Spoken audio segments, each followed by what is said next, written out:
Morning, gentlemen.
See, is that still off?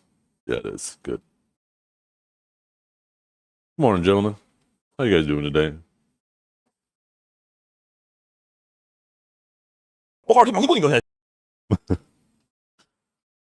I still don't know why that thing fucks up the way it does.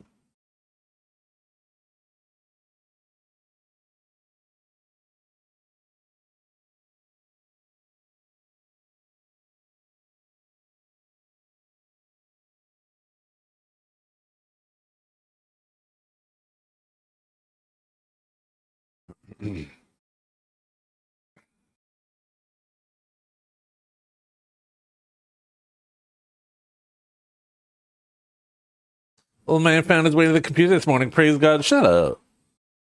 Fucking, you're older than me. We already established this.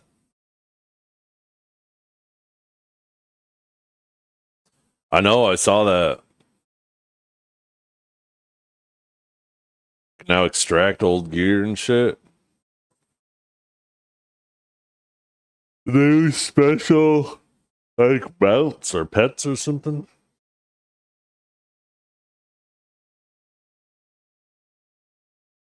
I went and did the Abyss, by the way, not last night, but the night before. So now I'm officially done.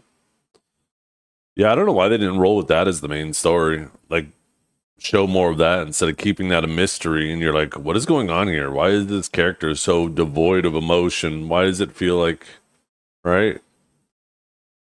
And then later you realize, oh, okay. This was actually part of the plan.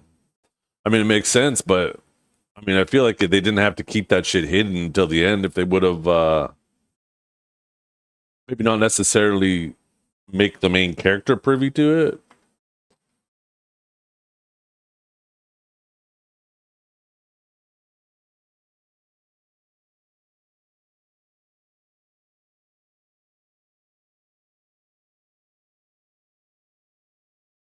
Yeah.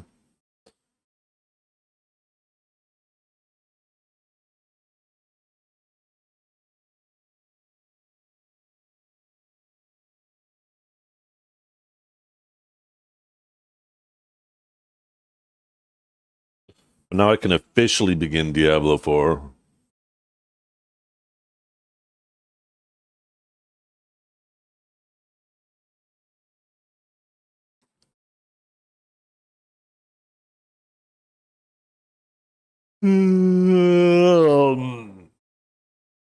Ugh. No, even your wife said I look younger, hotter, stronger, and smarter. No, she didn't say hotter. She said sweatier. She didn't say stronger. She said stronger smelling. And she didn't say smarter. She said a smart ass. Get it right. What? Some characters already.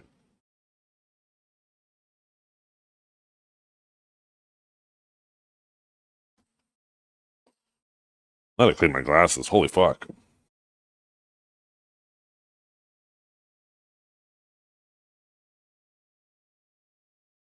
Yeah.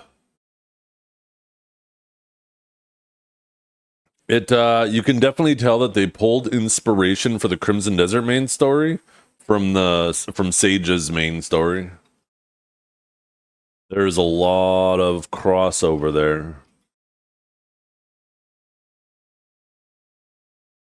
Get some coffee. You're a little slow. I know. I haven't had coffee yet. I do need coffee. Need to go clean my glasses and get a cup.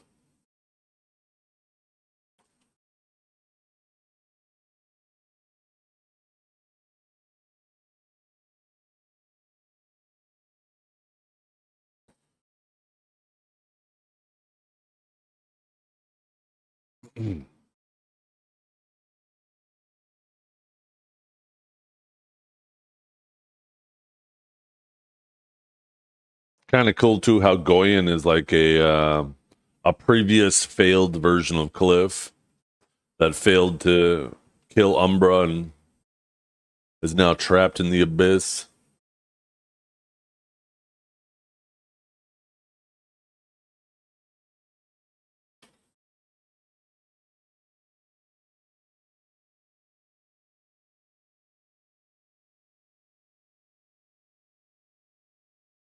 Yeah. Well, that's the thing about Sage, right? Because that implies that Cliff actually succeeded, right?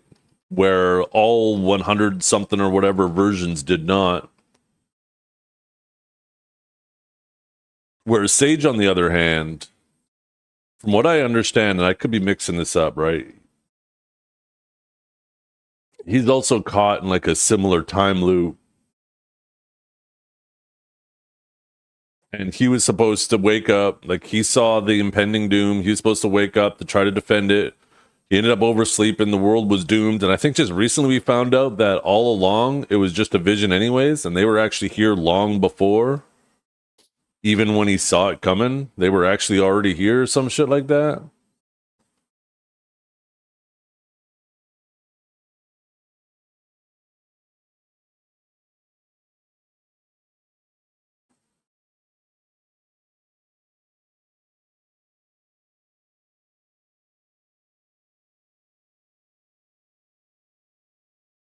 More Pinks. How you doing?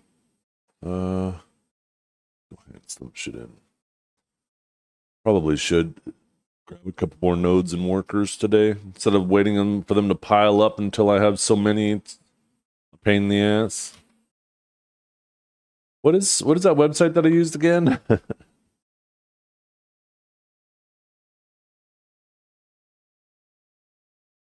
the website for workers.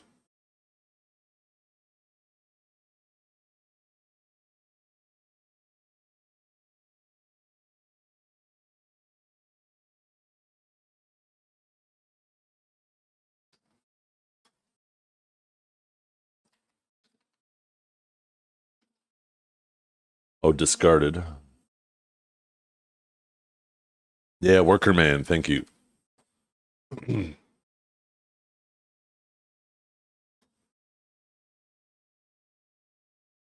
I just got to figure out where I left off. We got 2 more contribution.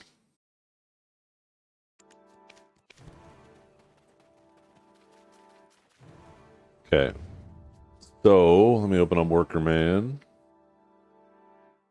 Let's see. It's plant zone, right?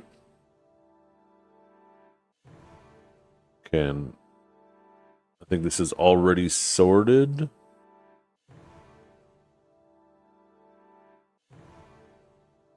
Okay.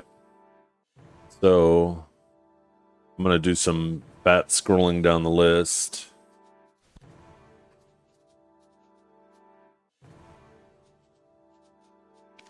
Okay, looks like I already scrolled too far. Perfect. We will go up a bit more.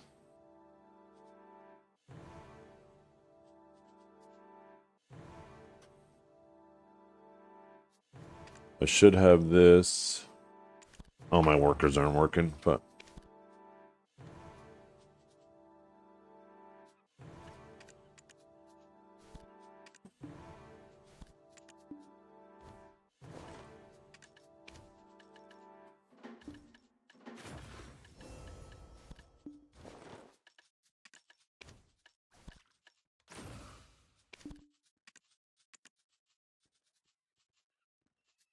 I can't remember why I named this one Carl. What's this guy's name? Carl. Okay,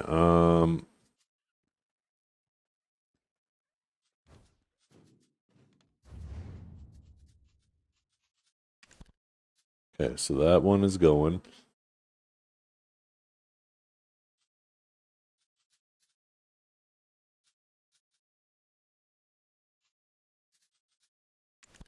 Okay, I don't have that one, so I'm gonna scroll up a bit more. We gotta go to the dang forest. Man, this fucking dang forest. Okay, scroll up a bit more.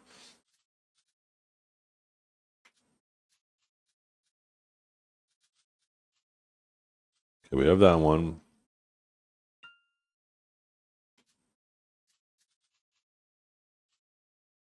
We have that one. We have that one.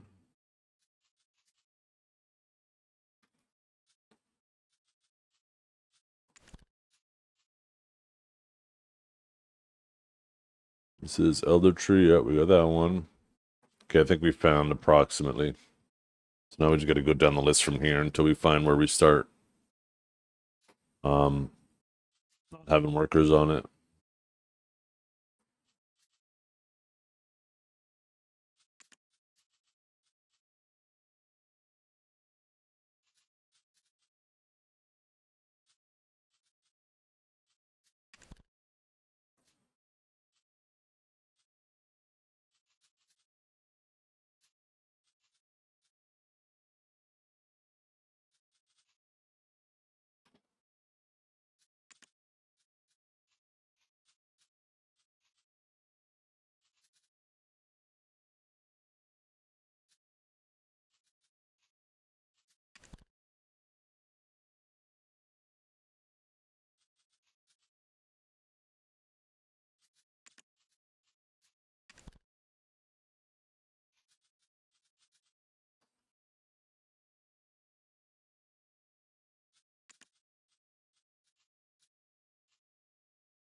Holy fuck.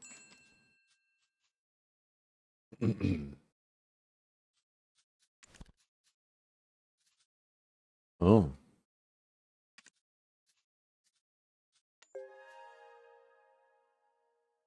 What do we need from there? We need a worker from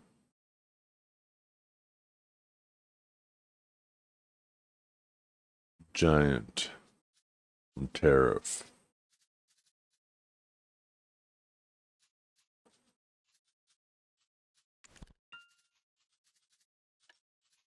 What the fuck is the worker thing?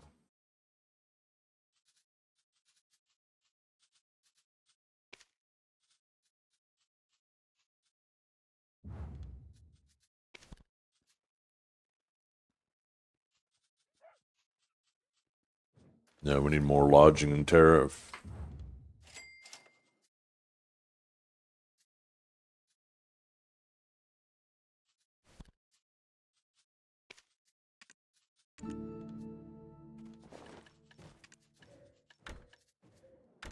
Okay, now we need a Giant and Tariff.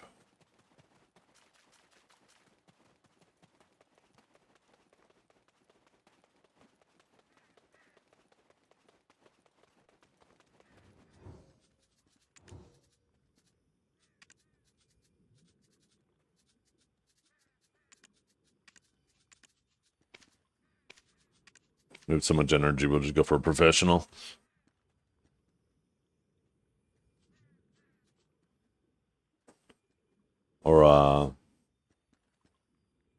Artisan, I mean.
So, did you guys spend your day yesterday? Did you guys treat your mamas?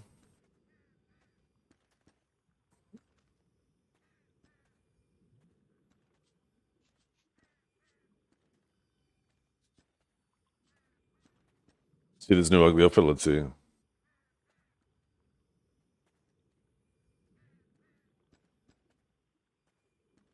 Yeah, that's terrible. Absolutely terrible. Absolutely terrible. How could they?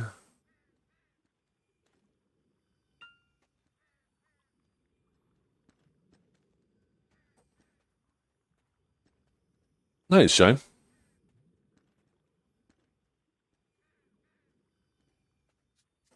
we have any characters max energy? We'll do them first.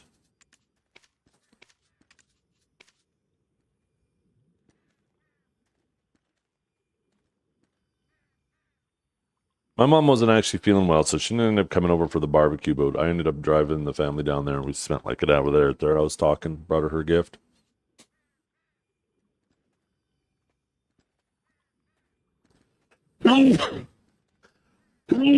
Oh, fuck. Excuse me. No, I should make sure everything's working. Test, test. Okay, YouTube come through. Did on my multi-chat. It's come through on screen. Okay, perfect. That's all working. Let me get the song requests working. Oh, excuse me.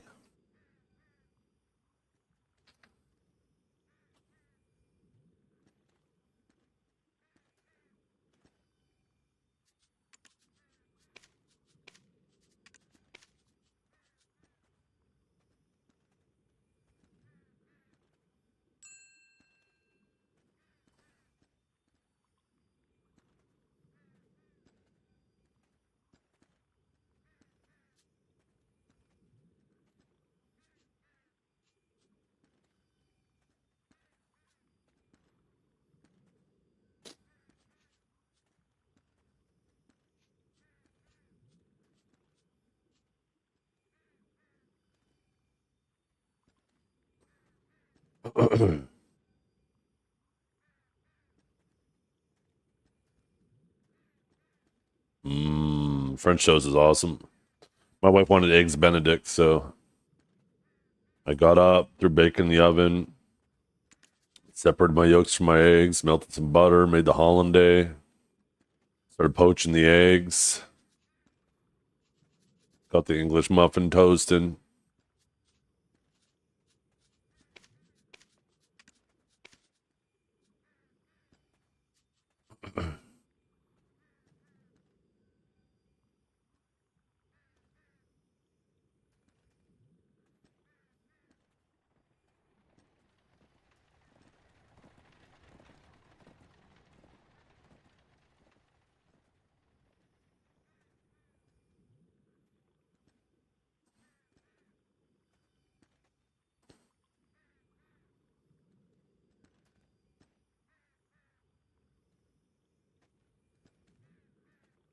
Wrong one. Wrong artisan. We don't like them humans around here.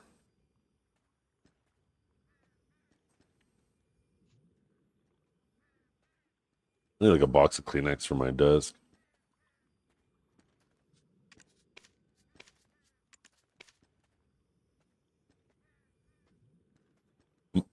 Excuse me. I'm doing pretty good, veteran. How you doing?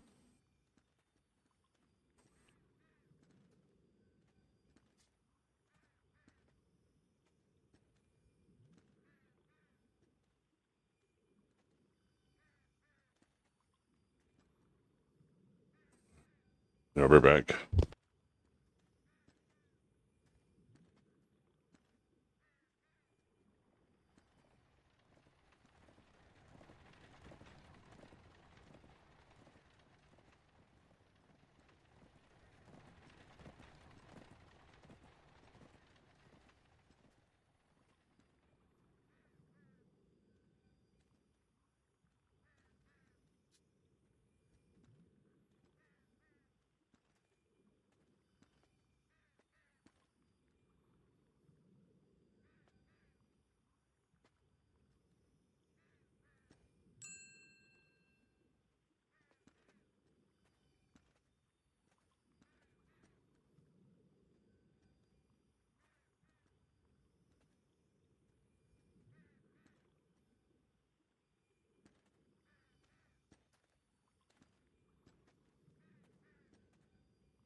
Excuse me.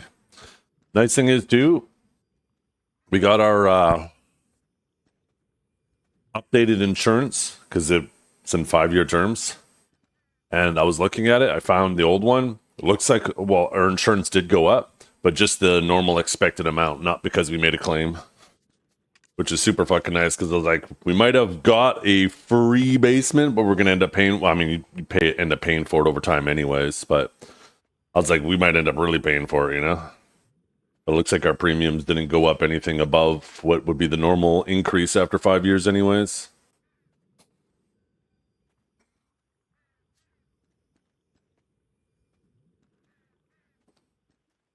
So that was a bit of good news we found out this week.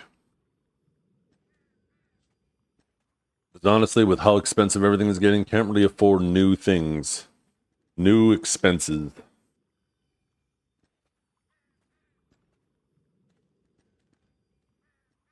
I'm sure you're all feeling that too. Fuck, man.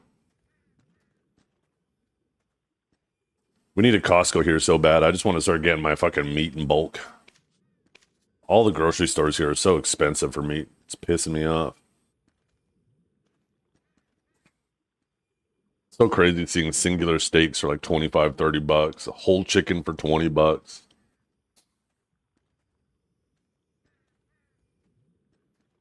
I'm gonna start making my own steaks. Fucking just get ground beef and form it into steaks and cook it and eat it like a steak. Yeah, no, we got a local butcher around here too. It's actually relatively expensive, but I never looked into maybe getting it from them from bulk. I should be like, hey, how much would it cost for like a quarter or half a cow? I'm sure if you just buy like that much, could probably save a bunch. I don't know if I have a freezer big enough though. I have a freezer down here, but I don't know if it's quite big enough for half a cow. I'd probably be able to do a quarter.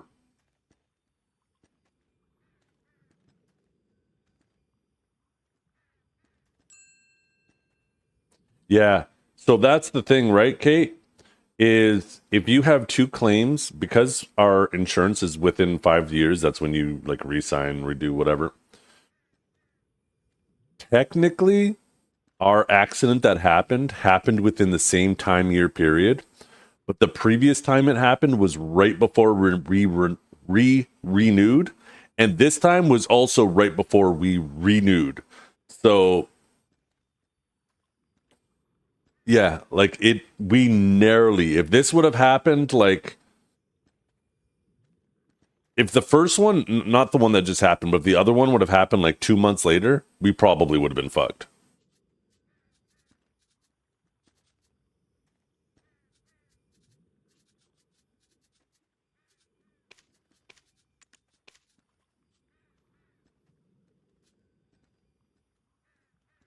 And because it just renewed right after this one happens, I think we're actually good for the next 5 years now, too, again.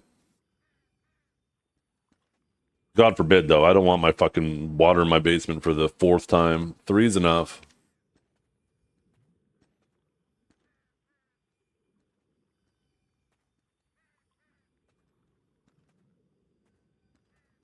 They gave us an extra chest freezer for it and all. Oh, that's kind of sweet.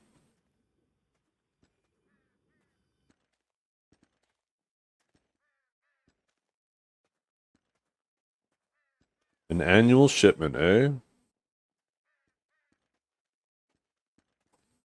So what is it? Probably give them like a few grand once a year, and they just send you a freezer full or enough to fill your freezer for the year.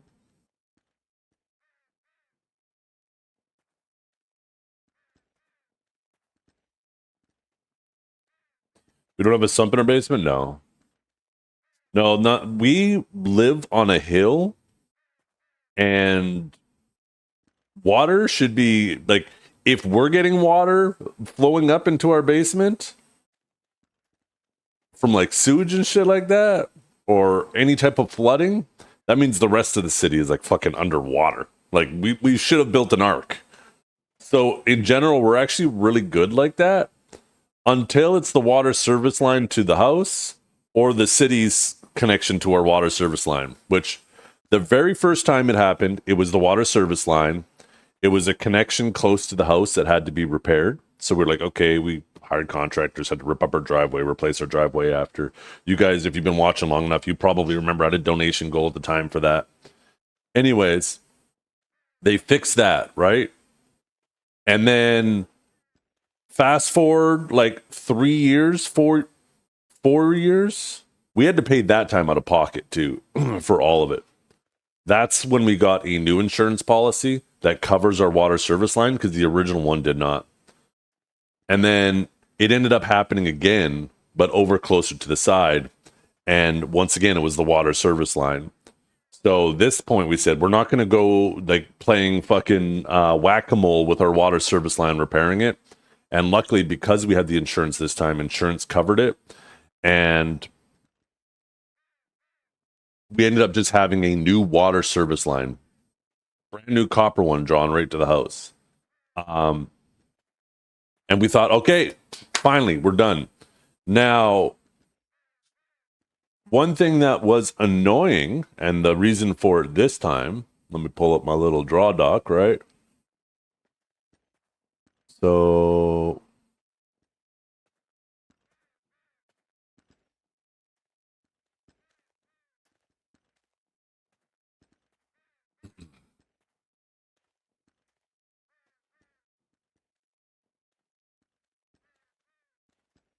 this is our house.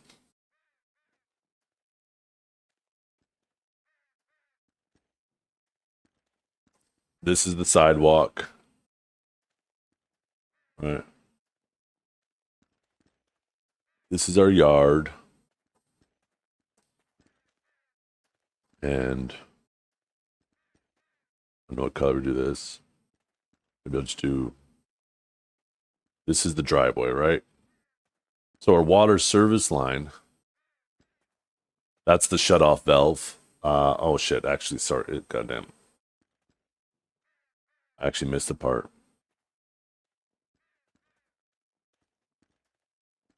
So we have also the boulevard, and then the streets beyond that, right?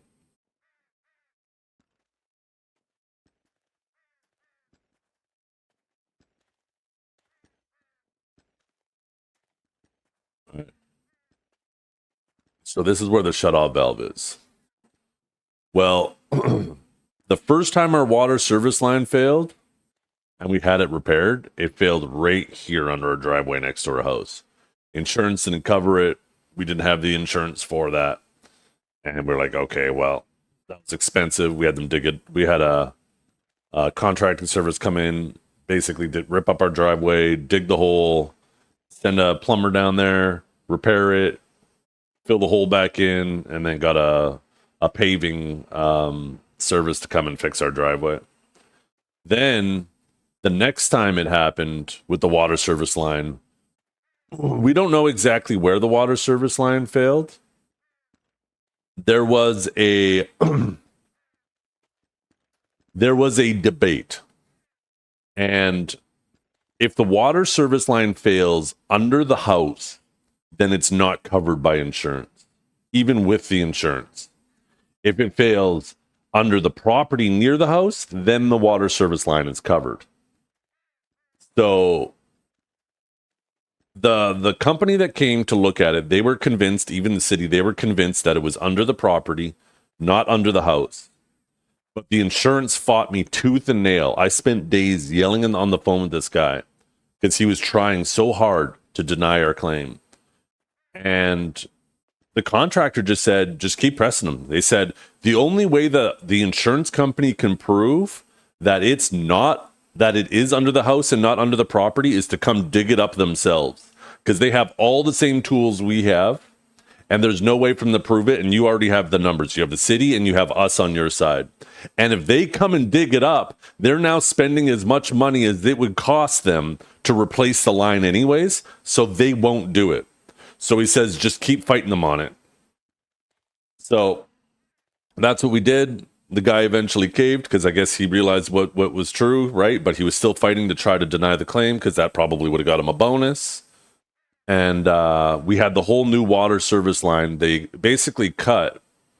So the old service line is still there, but they cut a hole in the end of the driveway that was square. They lowered a rig down about probably 6, maybe even 8 feet into it.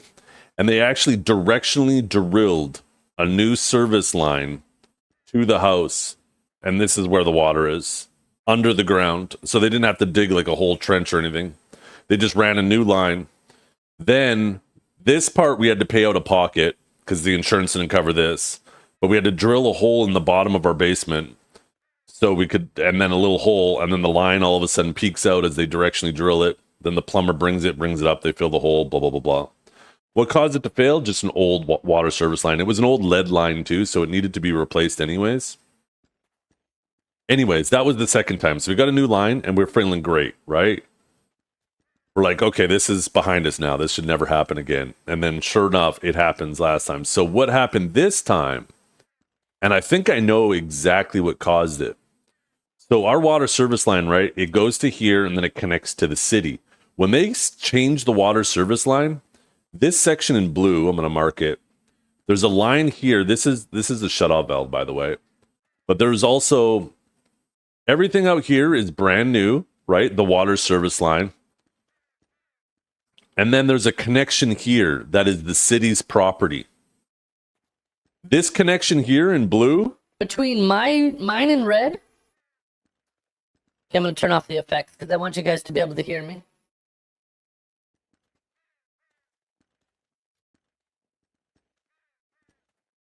This line in blue here, this is where it failed now. This was still lead. This top solid blue line was fine. This was brand new, not lead. But this connection between the shutoff valve and my property was lead.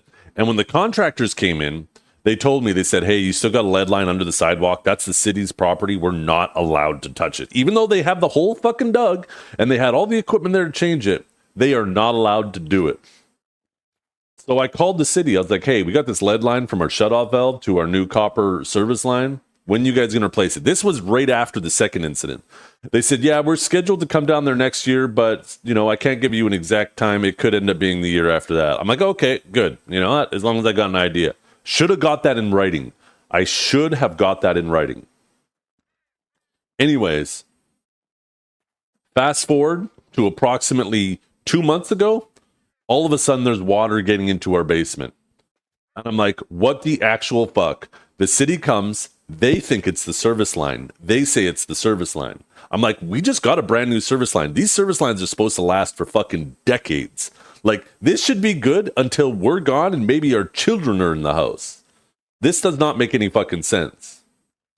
So I'm like, did the contractors do a shitty job? Anyways, so the city comes, they're like, okay, do you want us to shut off? I'm like, yeah, of course I want you to shut off the water. We got fucking water coming in our basement. I don't want everything to get fucking super damaged.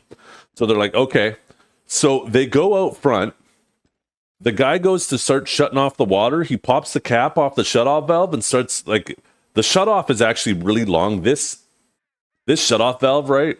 So I'm going to show you guys. I'm sure most of you guys know what it is, but for those of you who don't, right? This is the ground. What the shutoff valve is there's a cap here, and then it actually goes down, right?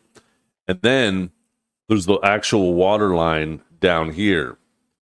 Well, what they do is they actually pop this cap off, right? And then they actually have a bar they stick down there that goes all the way down. That's basically just like a giant fucking wrench. And it connects to a thing down here, and it actually shuts it off down here. You know, it doesn't actually get shut off down here. Anyways, so he pops this cap off here, right? He pops this cap off here, goes to try to stick his tube down. There's fucking ice in there. Nothing but ice. So he had to spend like a fucking, because this is still quite cold here, right? So he has to spend so much time trying to cram this bar down there, break the ice, and then he reaches a certain point and water starts actually coming up the sides here. Right? All of a sudden water starts coming up. So it's very clear this was the problem. This connection right here and this whole connection, the lead that they connected to, was the problem that they were supposed to replace now 2 years ago. Right? Because after I got it done the first time, which was 5 years ago now, they said approximately next year or the year after. So actually almost 3 years. I should have got that in writing, though, because I was telling the insurance people. At first, the city was trying to say that it was my water service line. You know, and the contractor came, and they don't know until it gets dug up. But as soon as the city came, they tried to shut this off. They couldn't completely shut it off. And it was still running a little bit, but the water slowed into my basement. And then as soon as they finally, about a week later, they got a crew out here to dig this up. As soon as they dug that up and shut it off, the water stopped coming into my basement, which is proof that it's not my water service line. And then as soon as they repaired it, they turned it back on. They reconnected the new line to my service line, and there's no water. So it's clear that it was not my water service line, right? So that's what the contractors told the insurance company. The insurance company covered the inside repairs. Luckily, nothing had to be dug up outside. So now this is repaired. This is repaired. I mean, this doesn't obviously matter because this was all bypass. It's just, hopefully, fingers fucking crossed, we don't have it happen a fourth time. Because it's getting fucking ridiculous. Yeah, home ownership is a bitch, man. Home ownership is a bitch. And I think I know exactly what caused it. The reason why it eventually got to my house, even though it was that far away from my house, is because it was the middle of the winter and the ground was still frozen. And I don't know if you guys remember me telling you, but there was one day we got snowed on really fucking hard. And I went out there to start shoveling first thing in the morning. Our shutoff valve actually sticks out of our driveway. It used to about 4 inches. Now it's about fucking 12 inches. The city's got to come and fix the end of our driveway. That's another story. Anyways, I'm out there shoveling and the sidewalk plow comes by. And I actually shoveled my section of the sidewalk first, right? And so the sidewalk plow comes by and he decides to do a little loop and come and help me with the end of my driveway. And he starts pushing it. I'm almost positive he hit the top of that shutoff valve. And that's what caused that probably massive jerk while it was all still frozen, is probably what broke it. And then it ended up taking about, a couple weeks for the ground to get so saturated that it eventually ended up sort of making it in my house.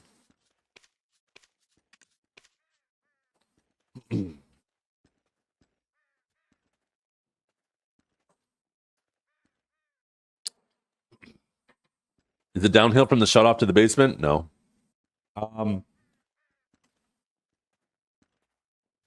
Kind of, actually. No. No. If you were to look at the side profile of our house, so let me bring the draw dock back up.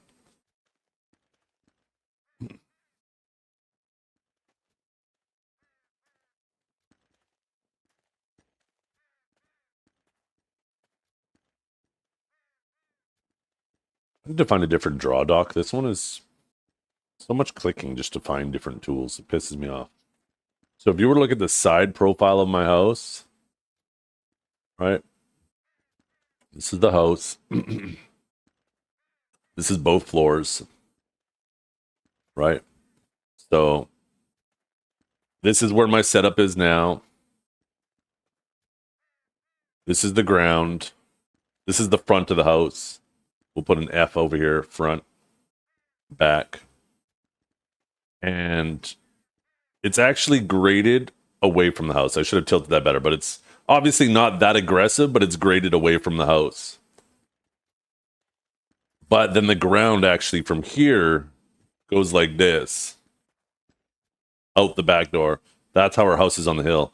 So in this whole basement, right? And once again, it's actually not that aggressive, right? It's obviously the distance of the house is a lot bigger. So it's actually a lot more gradual, probably like this until it reaches the back of the house.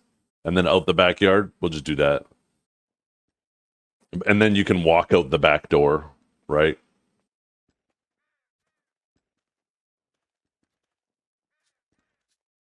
We are not having any luck with artisans. What the fuck?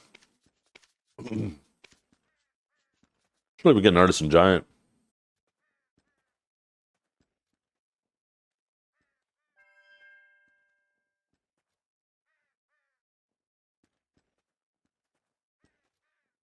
Is a new 3/4 inch service line copper or plastic? I think it's both. I remember seeing it come in, and it was like copper wrapped in like a plastic.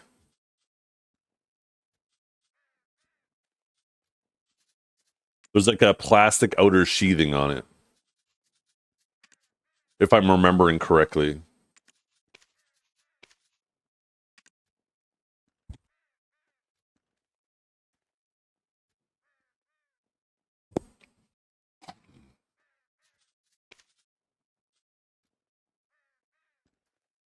Yeah, the back door is on the ground, but the front of the house, you walk out on the upper floor, right? So from the front of our house, you look at our house and it looks small. It looks like a bungalow. And then you go to the back of the house and you look inside, you look at the house and you're like, looks like a 2-story, right? Doesn't make sense to you. It's also a really wide house and really deep. Our house, when you look at it from the street, it looks like one of the smallest houses on the street. But every time a new house goes up listing, we actually have the biggest house on the street because of our house being wider and deeper.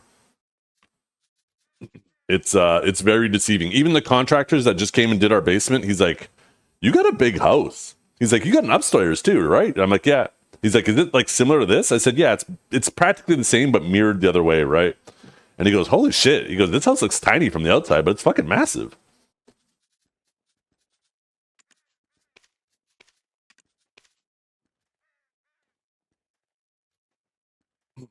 But it's nice because the basement doesn't feel like a basement. You walk out the back door into the backyard. It feels like just a normal floor. And honestly, my downstairs is probably nicer than my upstairs now after these renovations. It really makes me, like, once again, I fucking wish I had more money. I'd really like to redo the upstairs flooring now too, because the downstairs flooring is so fucking nice. Our upstairs flooring, when we bought the house, I think it was a handyman job. I think the previous owner or one of his buddies or something did it for him because it was laminate flooring. And my wife and I, we were living in apartments. So like we saw it and we were like, holy shit, that's fucking nice, right? Laminate flooring, you know, it kind of looks like wood. We didn't realize how susceptible it was to water. And we got two dogs, one that, you know, still occasionally pees on the floor upstairs. She's actually got a lot better with it recently. We think we were starting to figure it out. But anyways, some of the laminate flooring not only has it shifted and there's gaps and stuff in it now from when our kids were little, right? They would run around the house and, you know, them stopping and going and stuff will shift the boards a little bit. But on top of that, right, water getting in between causes the laminate to swell. So our upstairs floor has a couple spots that are a real eyesore. So what I'm thinking we're going to do is can't really afford to repair it out of pocket. Our roof also needs to be done. So what I'm thinking is when it comes to when our current 5-year term is up on our house, probably just refinance the house and add the cost of replacing a roof on it and maybe the floor. We'll see how expensive those things are at the time. We obviously don't want to add too much to our principal on our mortgage, but definitely the roof for sure. Because, you know, even, you know, the roof protects your fucking house, man. If you ain't got a roof, our shingles are starting to get a little bit older. They're still doing their job, but we know if we don't do it this term, another 5 years might be stretching it.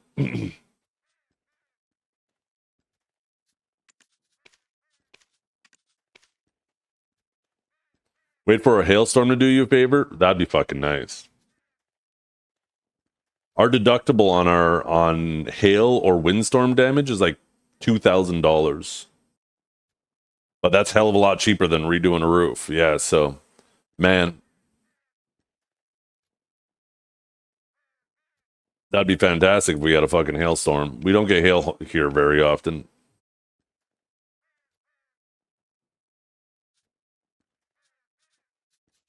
Hey, we got our giant. Let's go. Okay, what node was that again? That was Atto farming.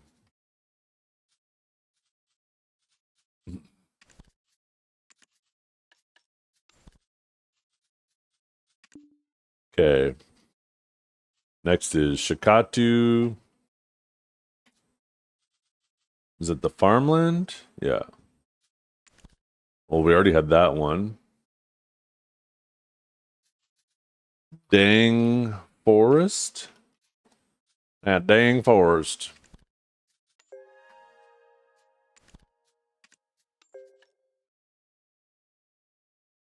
Okay, what do we need at Dang Forest? We need a Shelf Oak from Yukio Street, which we already have. Beautiful.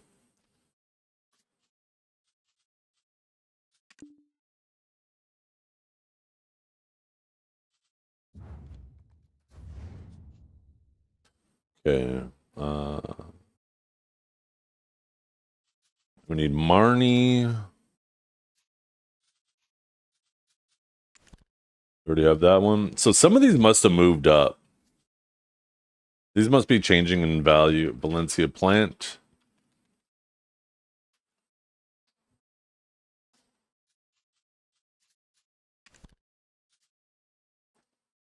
Yeah.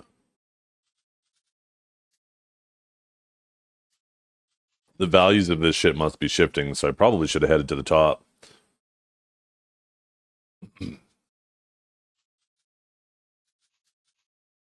Ancient Fissure, because I'm pretty sure I have this one too. Ancient Fissures zinc.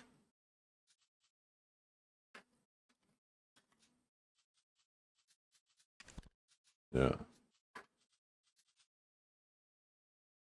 Dokubi.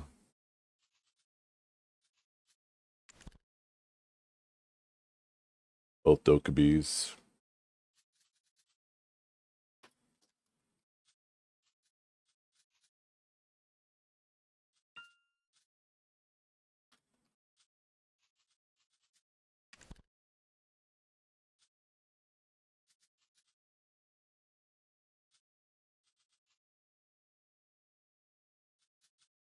Here we go.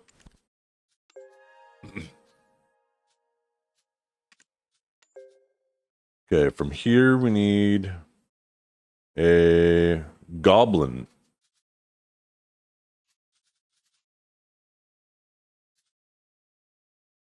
Why do I have a goblin there, but it's not working? Why do I have so many idle workers right now?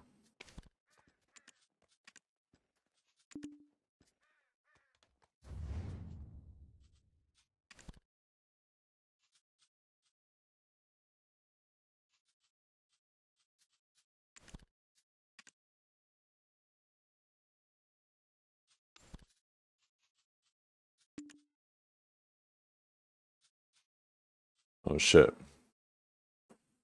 Wait, what?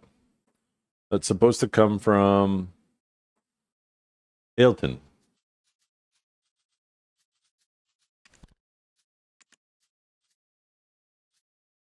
Oh.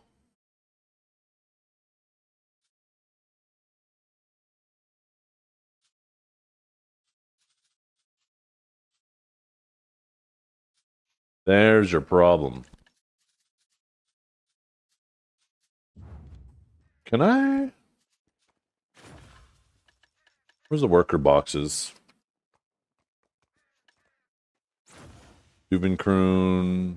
Dubenkroon. Dubenkroon. Okay. So we need a goblin and Ailton.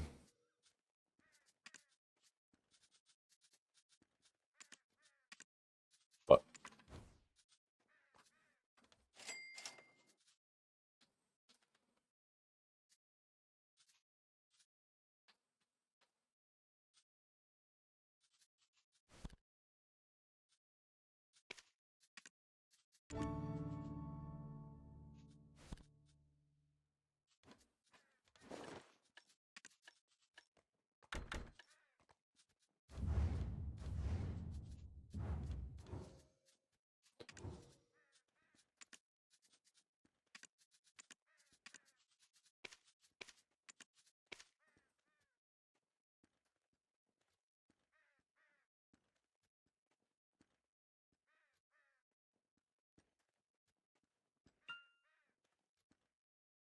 When is the next bum fights? Got to make a plan for that. For sure. I keep procrastinating on that because I got other things I'm fucking trying to get done.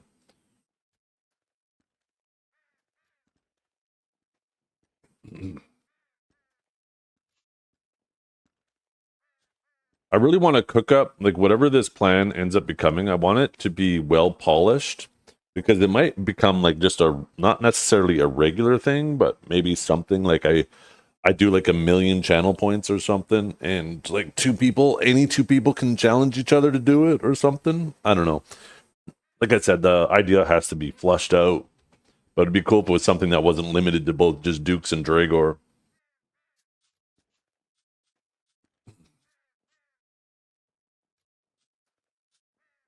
You saw Dukes on Ninja? Yeah, he has a challenge from Dragor.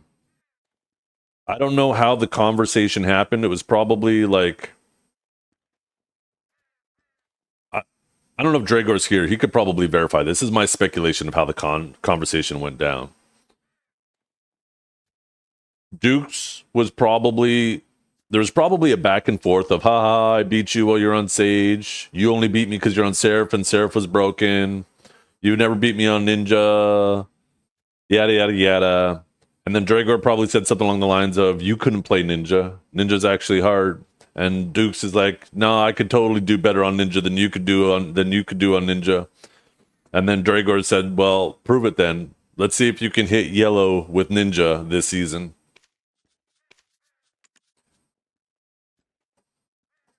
He says, and then he probably said, like, "I'll give you $50 if you can do it." He probably didn't realize how long this season was going to be because this conversation probably happened before we knew what the new like climbing would be like. But nonetheless, I mean, from what I understand, Dukes is pretty close to 200 games now, or I guess he was at like 150 games. and he still hadn't hit yellow.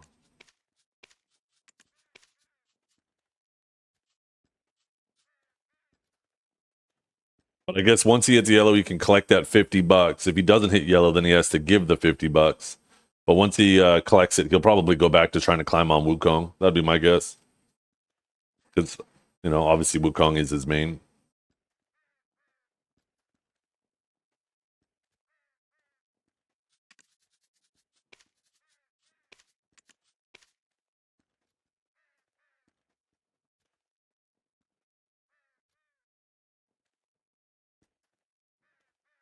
What I would have liked to see, this would have been a far better bet. Since they did a hard reset this season, we didn't have to worry about anybody starting higher than the other. Both Dukes and Dragor should have both played Ninja and said, hey, let's see who can get higher. The winner gets $50. That would have been a lot more interesting.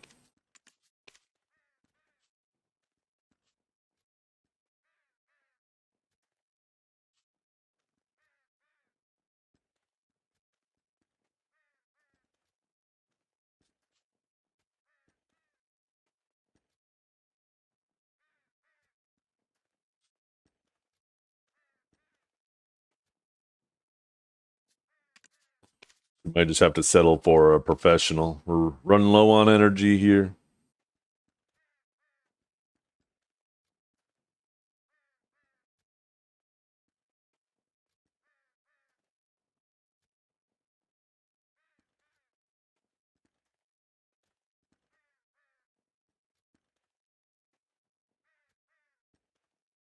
And then I got to figure out why I have so many idle workers in Hakazama Sanctuary or whatever.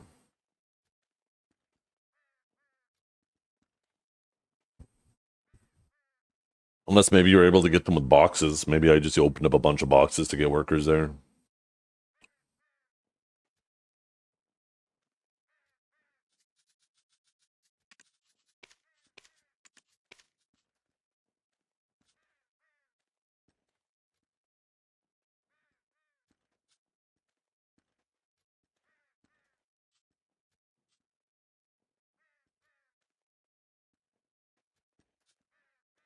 Hey, that's what we like to see. This will be the nice thing if I stay on top of it as I get more contribution, is I'll just have the energy to actually get the workers. I won't have to worry about fucking promoting.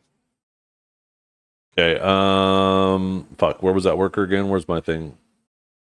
This was down in the over here, right? Boom.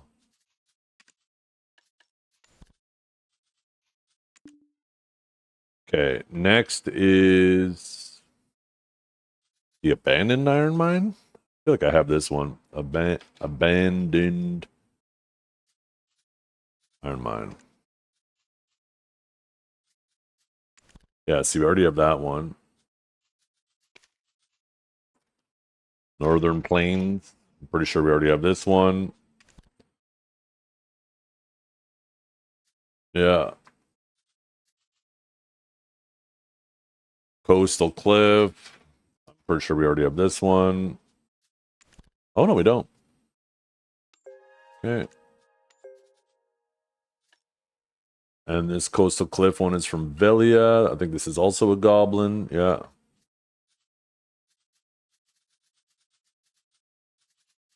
We actually don't have an available worker in Velia?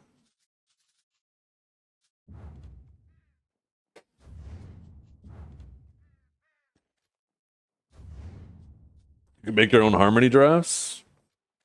Probably should, to be honest.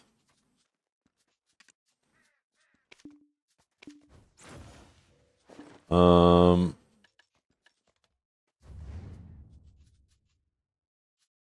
oh yeah, worker. I'm at 10 of 10 here.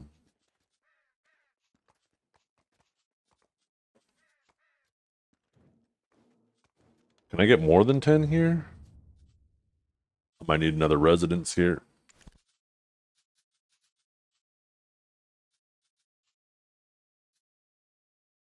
Another lodging. Oh, there is no more lodging.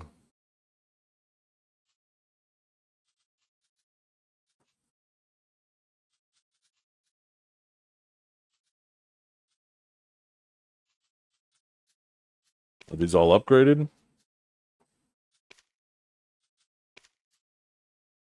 Oh.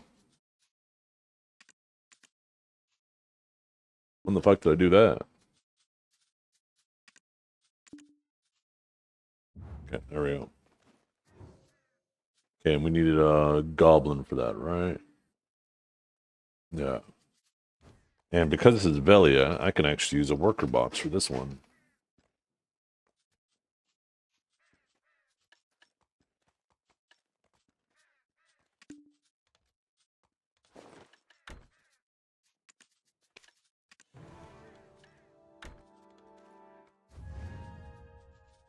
Nice and easy. We like that one.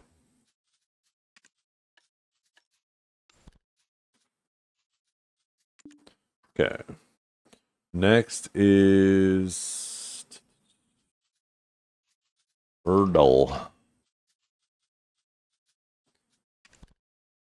Erdal is Silkworm. Yeah, we already have that one. Iris Canyon is Nutmeg. Okay, this is what we need next. And we need a goblin from Shikatu.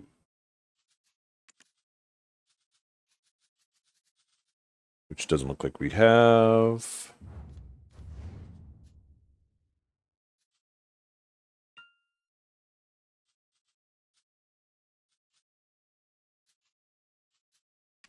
We're at 3 of 5 lodging there, so we have space.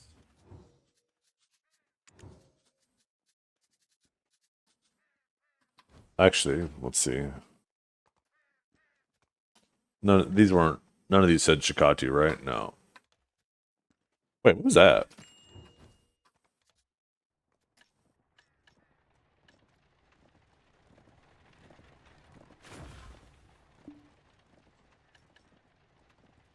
What is this?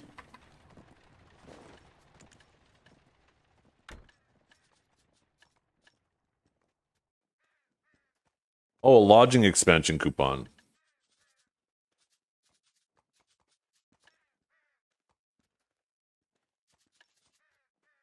Cool. We'll keep that in mind. Might need that at a later date. Um.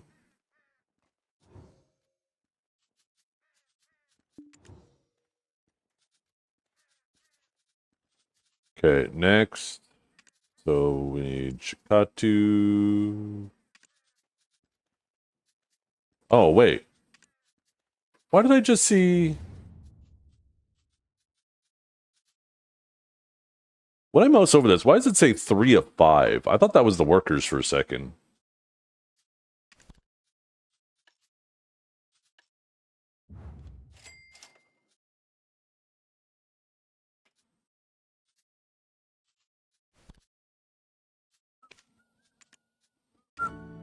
Fuck it. I'll buy both of those.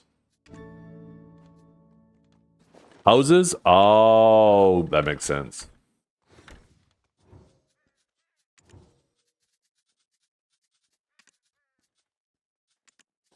Okay, so we need another goblin. Have you ever had a dream that I think it was goblin, right? Let's see. Yeah.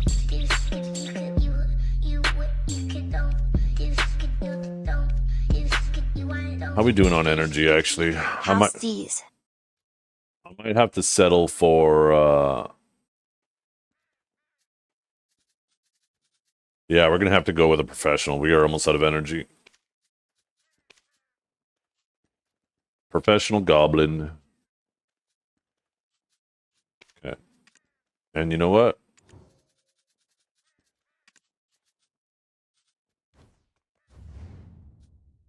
Okay.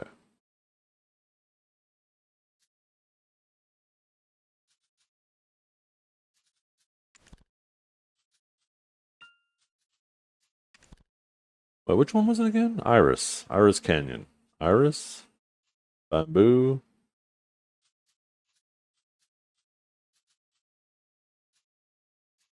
Oh, here we go.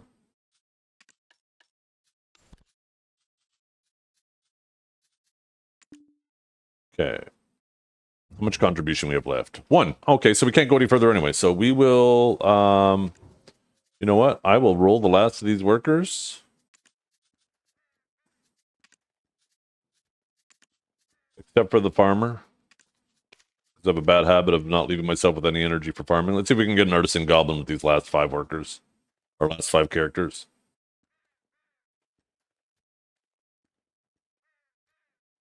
Yeah, I certainly have the light skill gear for it, that's for sure. The amount of time it would take me to probably look everything up and figure out how to do it. Because it's a pretty,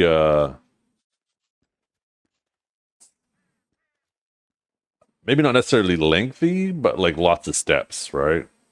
Because you got to make the normal elixirs, then you got to make them into the grouped harmony elixirs, and then you got to turn them into the big harmonies, and then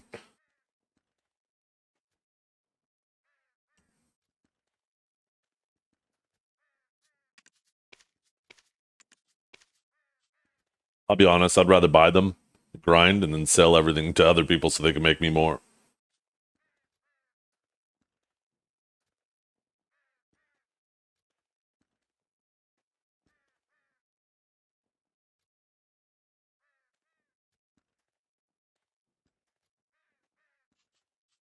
Shit was like going to the music for a second.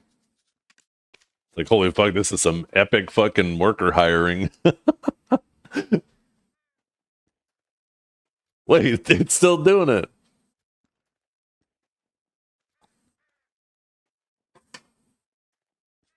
By the way, yo, Kanjaro, what's up, man? Thank you very much for the resub. 117. We're almost at 10 fucking years, dude. The hell? 3 more months. That is so goddamn long.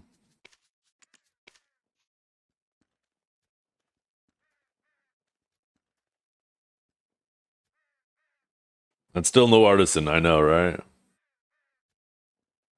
That's all right, we're gonna get one here. Wait for it. 5, 4, 3, 2, 1. Been thick. That would have been a clip. Wait, did I actually hire that worker? Fuck, I did.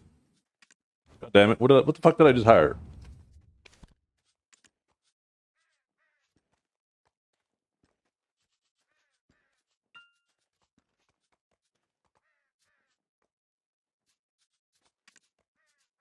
Get out of here, you naive bastard, thinking you could slip into my crew.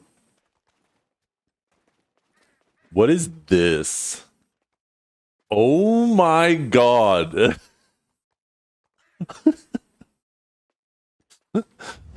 Who did this? Occupying Guild India. Oh my god.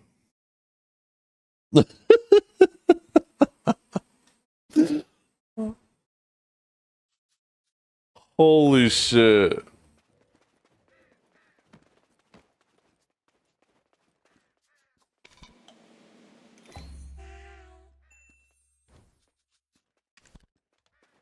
Okay, so we got our workers updated. This is a lot more relaxed than trying to do it when you have 60 contribution ready to go.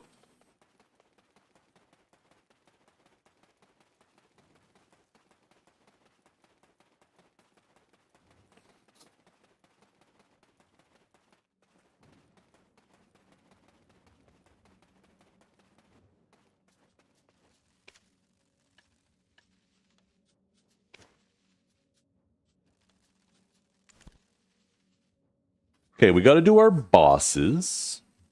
Later, we're going to be doing our weekly bosses. Oh, shit.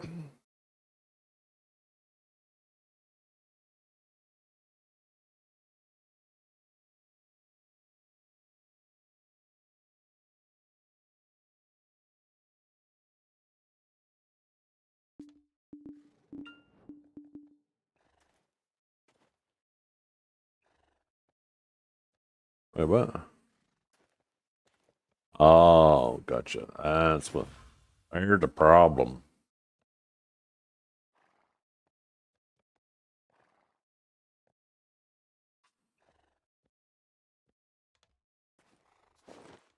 Okay.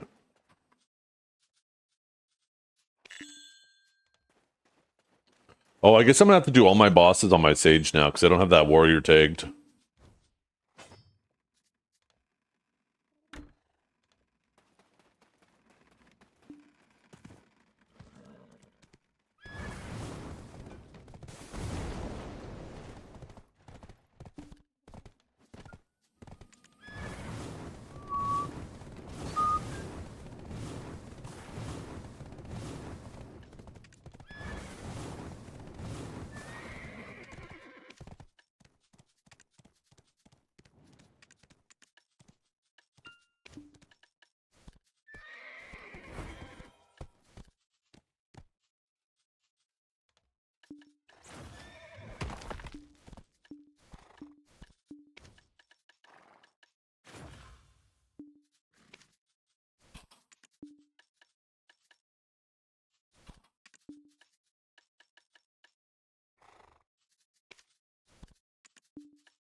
Oh yeah, I got a Flame of Hungik for my boxes this week.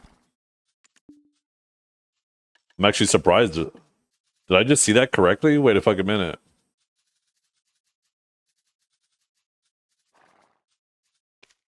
These things aren't sitting at min price anymore?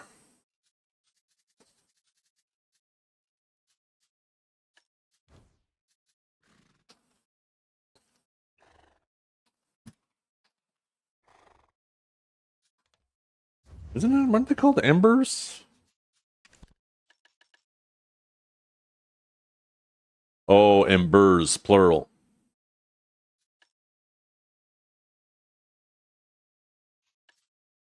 You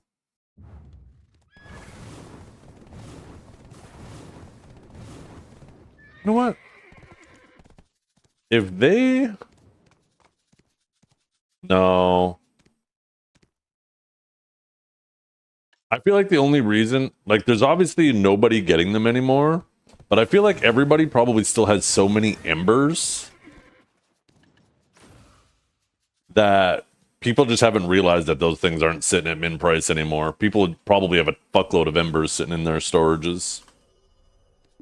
So I was like, maybe I should hold on to them until the market goes up, because it seems like it's going to go up. But like I said, I'm sure there's probably a ton of you in chat that could probably dump like 10 or more of those things on the market right now anyways, right? Oh.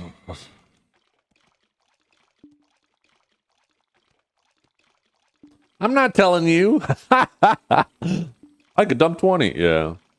So like I feel like there's like no chance of those going up. Because people, as long as these bosses exist and everybody's doing them, which I don't think is going to stop anytime soon, the market, there's enough sitting in people's storage to keep the market saturated. Oh, wait. What's going on here? Eating. The fuck? Oh, I was doing alchemy. So I'm just going to try to sell mine.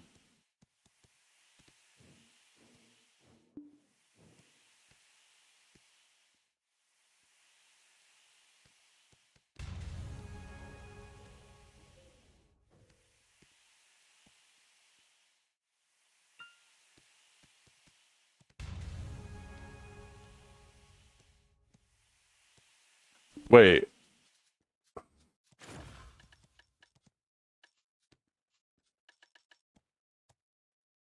Oh, you're right. That's 500 mil just by vendoring these fuckers.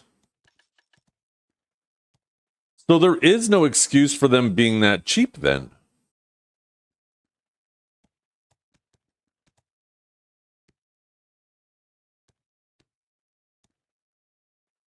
I completely forgot about that. So they should actually go up, but they should never reach above 500 mil. Damn it. I just threw away half a bill. I completely forgot the embers actually sold. Can I break them back down? Can I break it back down?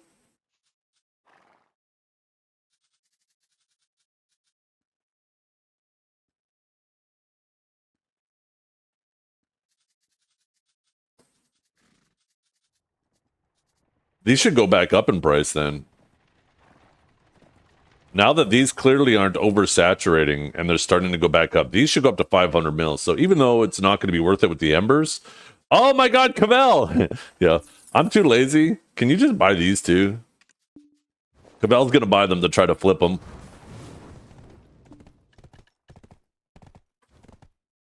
I personally don't deal with pennies like that, but I'll let him work the penny slots. Me, on the other hand, I'm vendoring these bitches.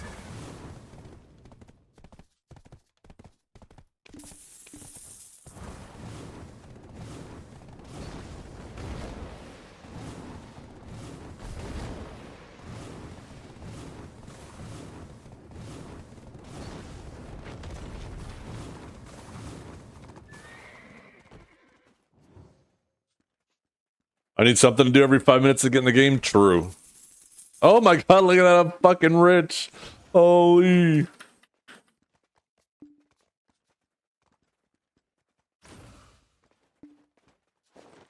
Okay, now what? Oh yeah, we were gonna do our bosses.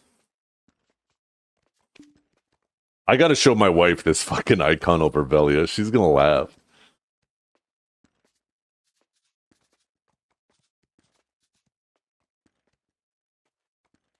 Okay, oh wait, no, bosses, that's what we're doing.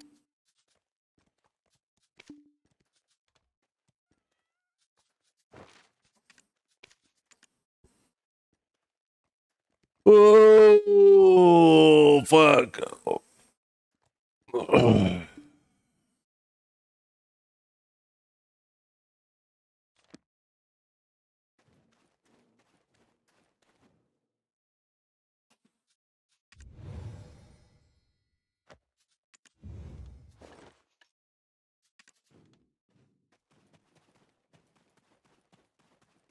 Drilling holes in boulders and splitting them in half.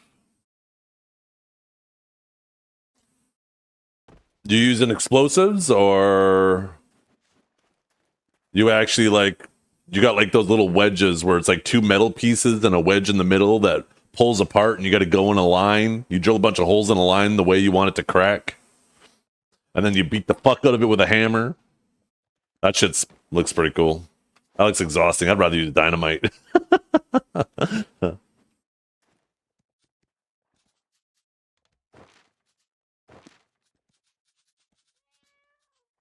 Wedges and a sledgehammer? Shit. Hopefully it's not too hot today. Probably something like that you'd rather do on a slightly cooler day. Okay. I guess we will do... Yo! Where is he? Gaz! Can you get them to release a fucking C10 Earth one now, please? Thank you very much. Like a... not sorry, not C10, but like... better fucking money one that matches, like... I hate the fact that you keep making each one of these better than the last in terms of money, so it doesn't feel like an option anymore. It just feels like you have to do whatever the fucking highest one is. It's pissing me off. It's pissing me off. Yeah, and don't make it the Dragon X. Make it like Duoxony or something.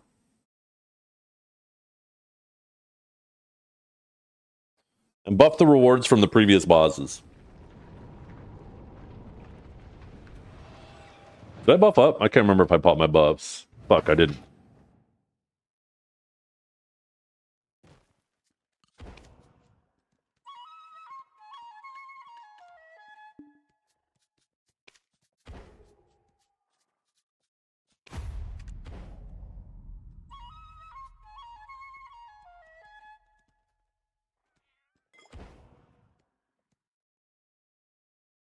Yeah, good catch though, Brian Go. Good thing I didn't melt all those down. Fucking would have thrown away like 3-4 bill.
Guys.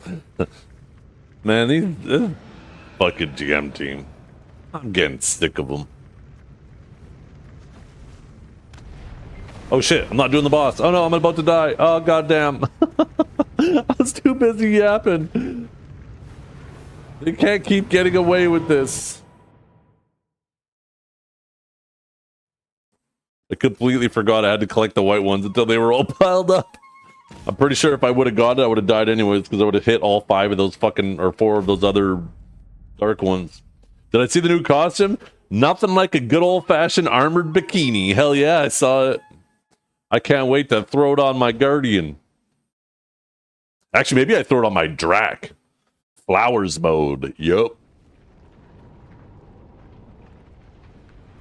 Everybody knows Drac's the new flavor of the month.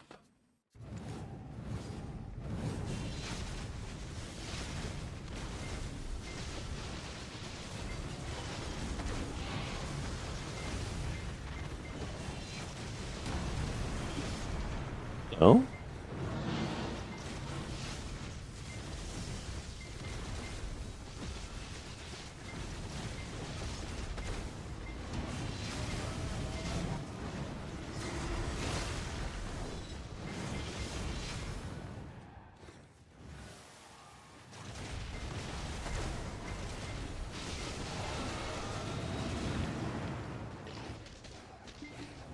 Fucking knockback, put my weapons away. When are we gonna get that fixed? Having weapons put away when you get CC'd. I'm actually surprised at this point they haven't made that a mechanic for a class. A class that has an ability that puts your weapons away.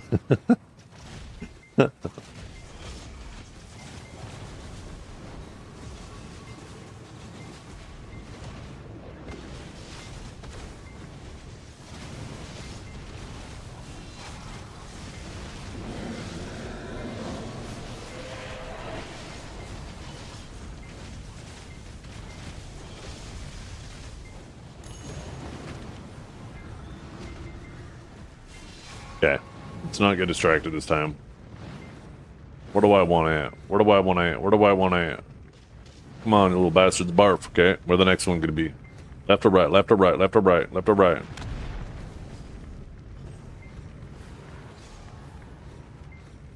Now we know the pattern.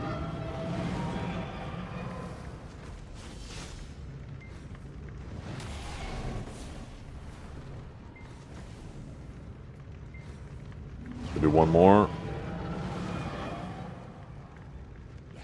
I think that was the last one. Yeah.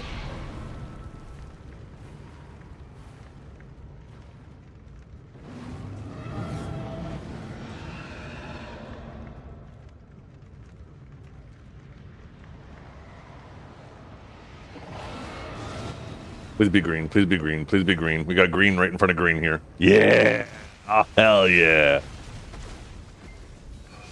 We willed it into existence.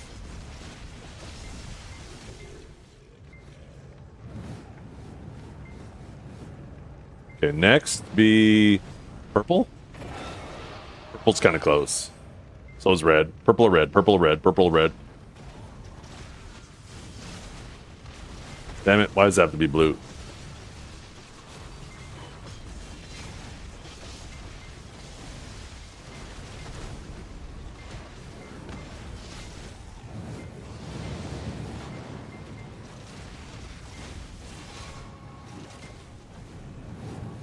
Oh shit.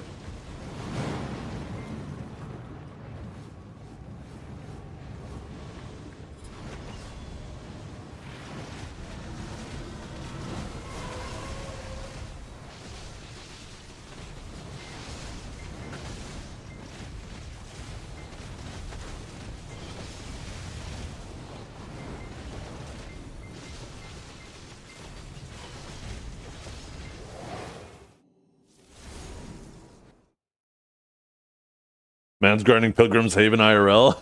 He actually is.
Okay, what colors do we have next? This is gonna be green? Green? Yeah, give me another green to start. Oh shit. Oh no, I did it. Green, green, green? No, purple. What's the other fucking side? Although at least the green pillar's right next to it.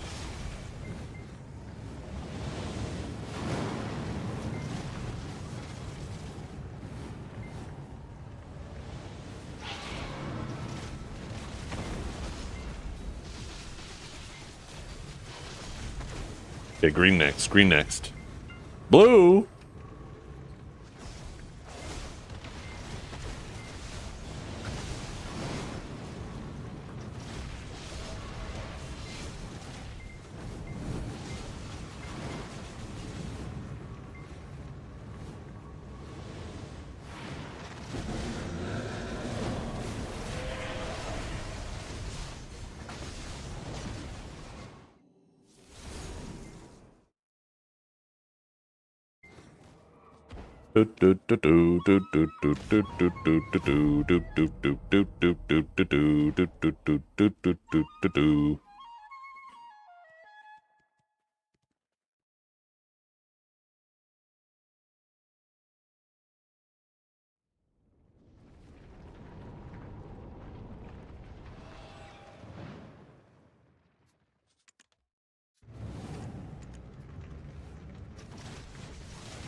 You kidding me? Still didn't get it? Fuck, that was so close.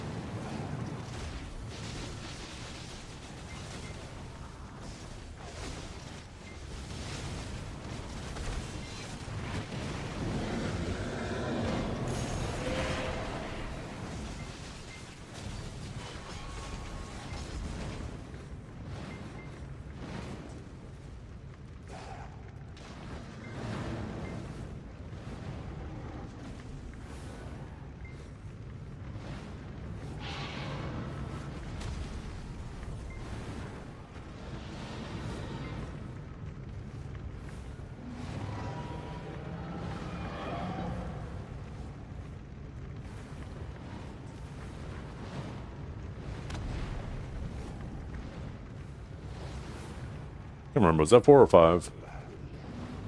Oh, that was 5.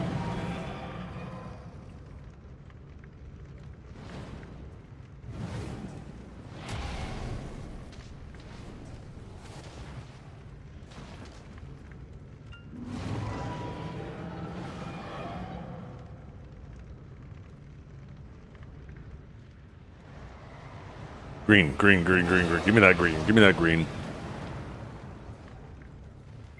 Yes.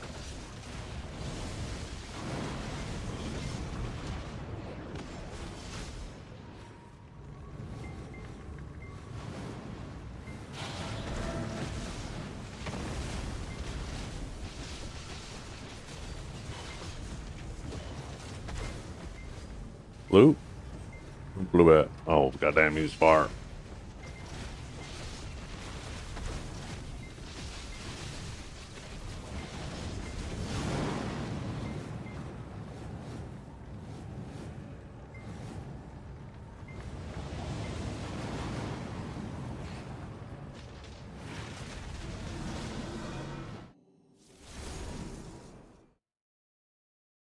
Yeah, I don't think you can either. I've never one-phased him on that first DPS phase, but sure you can. But on 8-9, you can one-shot him on the second DPS phase. Not sure you can. Oh, yeah. Not sure you can. Yeah, I've never either, and I feel like I've gotten him low enough. I feel like no matter what, he's going to go through that second cycle of that. Fucking beard hair in my mouth. Okay. I guess I just do Apex. I think it's either Apex or Bamboo, right? Which one's faster? Looks like they're about the same. I'll do Bamboo because it's different. I think Bamboo's better money than Apex anyways, right? Can't fucking remember now.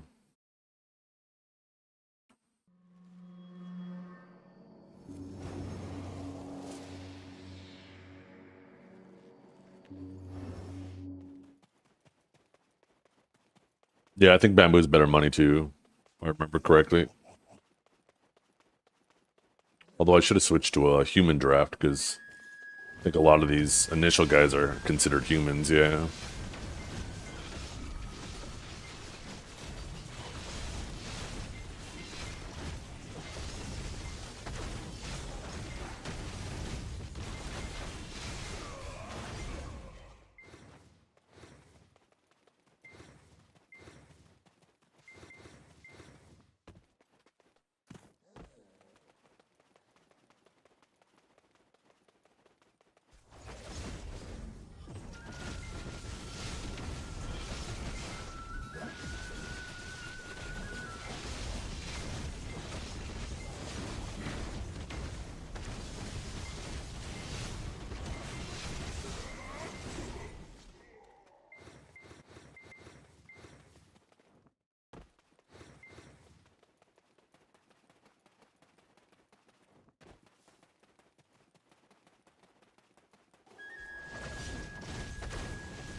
Wait, did I not finish him? Okay, I was gonna say. I don't know why I thought it was still alive.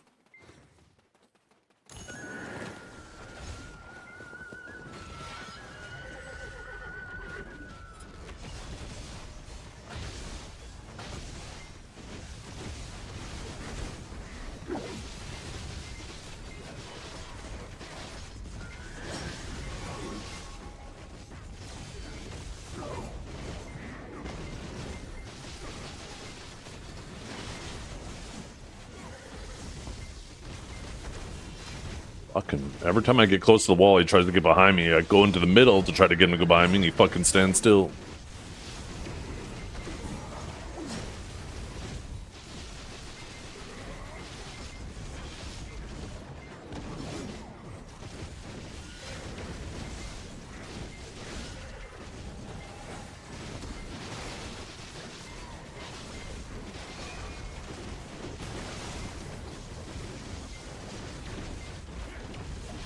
Oh shit, did I hit the healing thing? Why am I not healing right now? Oh fuck. Oh fuck. Oh fuck. Fucking judgment. I have not hit that thing over there. Fuck it, did I hit it? Oh my god damn it, I did hit it. Come on. Yoink. Yeah, look at this one while we're at it. Yeah, get over here, you little bastard. Oh no, I'm gonna die at like 2%! Just kidding. I knew I wasn't gonna die. I want this shield in PoE 2, it says.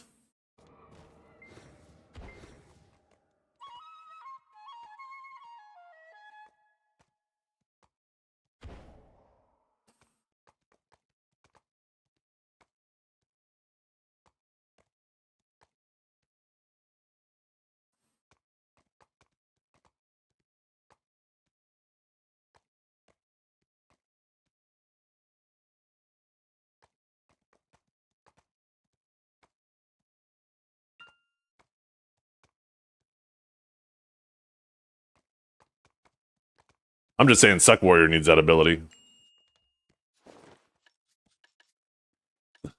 Yo, that's fucking sick. Okay, one more boss, one more boss. Then we're done. Ooh, shit. Yo, what's up, Mind Capacity? Good morning.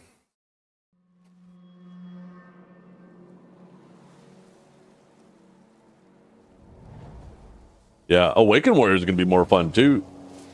They're making Awaken Warrior more tanky as well, right? Now it's actually going to have a lot more health recovery on its abilities.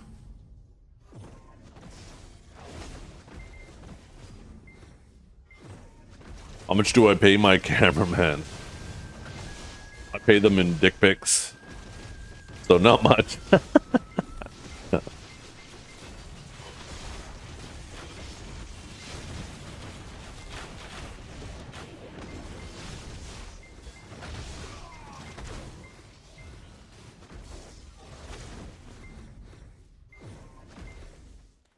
We're gonna go through the mountain.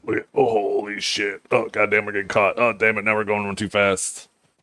I was definitely slower. Wait, am I lost? Oh, no, that's right. Wait, did I miss one? Oh, no, this is the second one.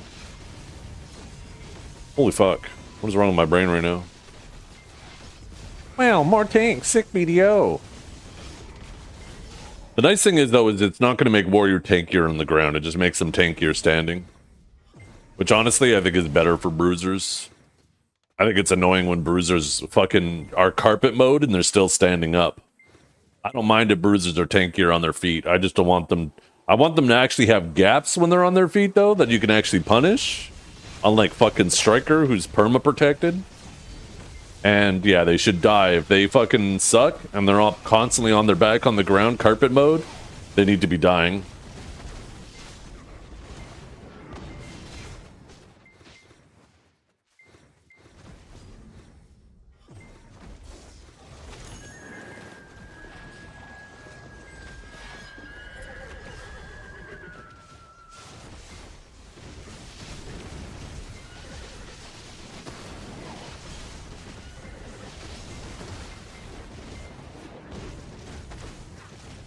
Okay, you doing a whole fucking circle? That was dumb.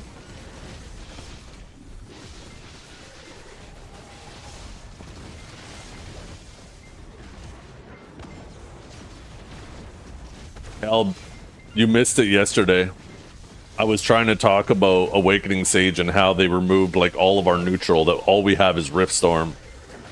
And I had an Awegu. I'm not going to mention any names because I think a lot of classes are probably biased. They're like, yeah, you should try playing Awegu. We have no neutral either. And I started going through the main hand kit and the Awaken kit. I was like, yeah, I have one ability. You have like fucking 6. Like, don't talk to me about having no neutral at all.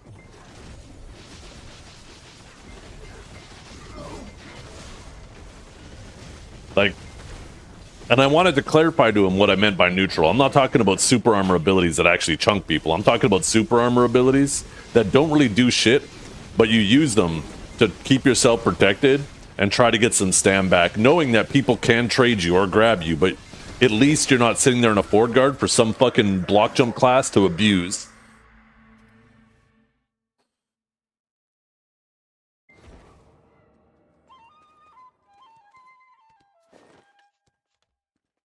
I don't know if there is a class in the game that has as little neutral as Awakening Sage does now. Because we actually have nothing in our main hand kit. Because Suck Sage doesn't actually have, like, they have, I think, one super arm, well, two. I mean, if you count Form Shift, but we can't count that. We can't use that, and neither does, well, I guess Suck Sage does. We don't use it because it's too expensive on the stamina budget. And for us, there's a fucking gap. But everything else in the kit, the reason why people think it like there's so much SA in the Suck Sage kit is because of Prime Rift Chain, right? And the E-buff. You know what I was thinking, Cal? Maybe it's time to turn Reset into Target, time to turn our Q buff into Tiger Blade. When we pop our Q buff, it gives us 30 seconds of unlimited stamina.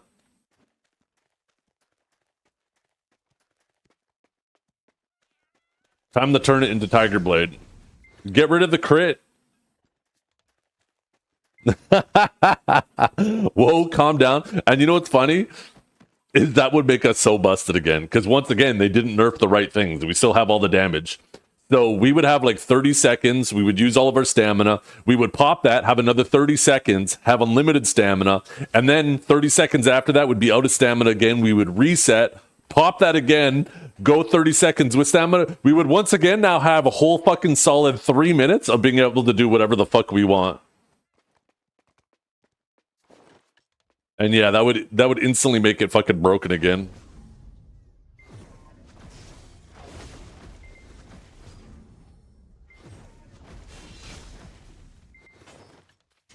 And you know what's sad, Kelp? Is I could see them doing that. I feel you on the no neutral. Okay, Trep. What class? Awaken DK, same thing? Okay, time to go through. We have one ability. Let's see what DK has. Trep's about to catch a ban. Where's Dark Knight? There she is. Let's start with Awakening. Forward guard. And if the super armor consumes stamina, it doesn't count, for the record. So this is super armor, but requires stamina, so it doesn't count. Super armor, no stamina. Okay, so you now have your one. Let's take a look at the animation time. That's a flow off of an unprotected ability. Can you do that at all by itself? Doesn't look like it. Wait. After Spirit Hunt. Where's Spirit Hunt? Okay, no, you can actually do it off of this. Anyways, we'll give that half a point.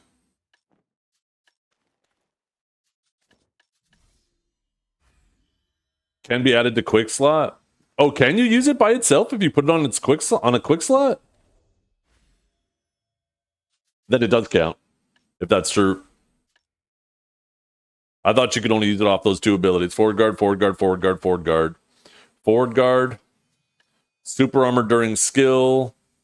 Oh no, that's forward guard. I was looking at the BSR. Trap of it here. Okay, so you got another one. Super armor during skill.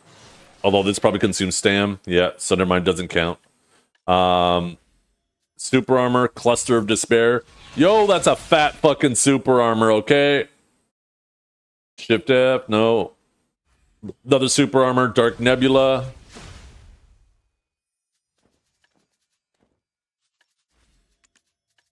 Now let's go through the main hand.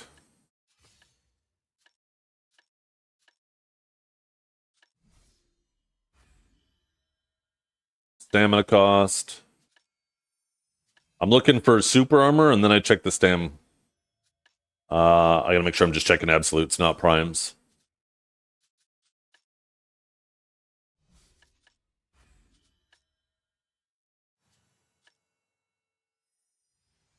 What in termination?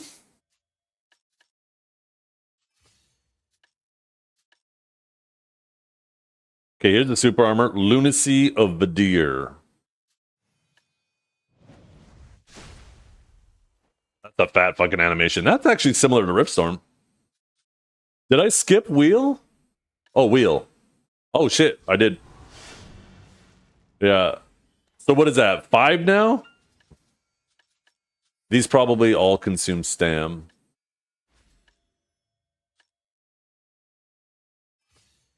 I'm not. Let's see. MP.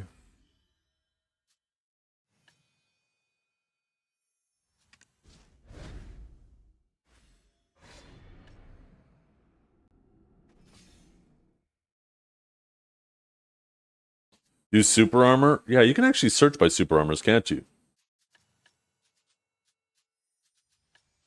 I don't remember how to use it. There we go. Oh shit, that makes things way better.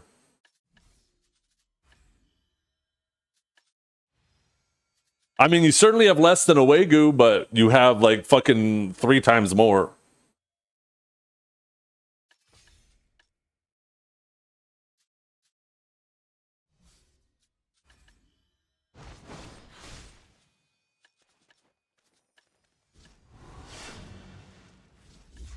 I wish I could also filter by like stamina.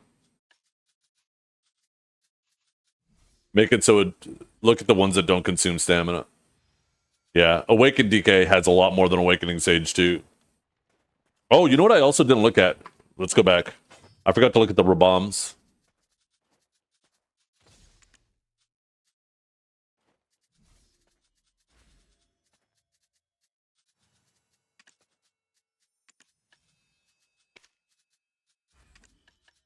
You have one.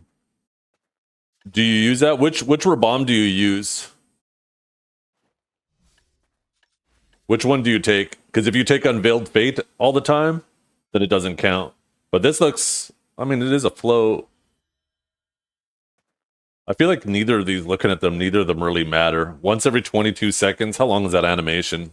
I mean, I guess it's something.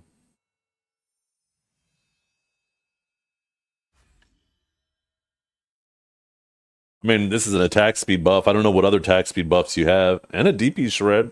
Maybe you use this in a combo. Would you use this in a combo? The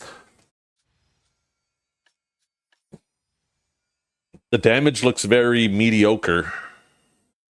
Like what, 25% of 10k? So that's plus the initial. That's pretty fucking miserably low damage. Yeah, it looks like these are just kind of shitty Raboms, so I don't think we count those either.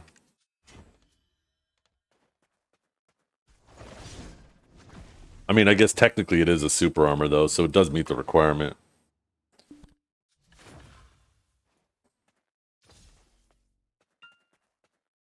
Shittier than Riftstorm? Oh, shit. Of course, I did my 100.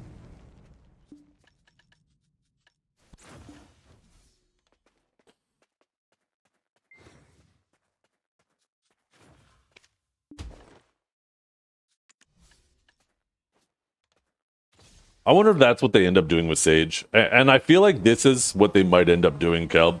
Instead of undoing the stamina, I think they might end up going through and being like, okay, time to give it more super armors again.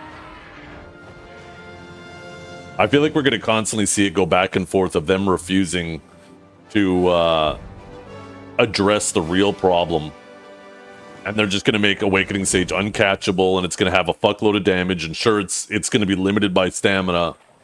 But now people are going to hate it again because they can't catch it ever.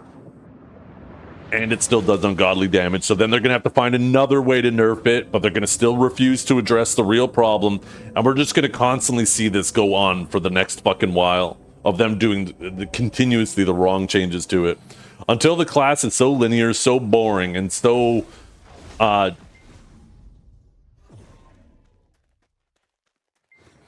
just fucking... a completely different version of what it originally was.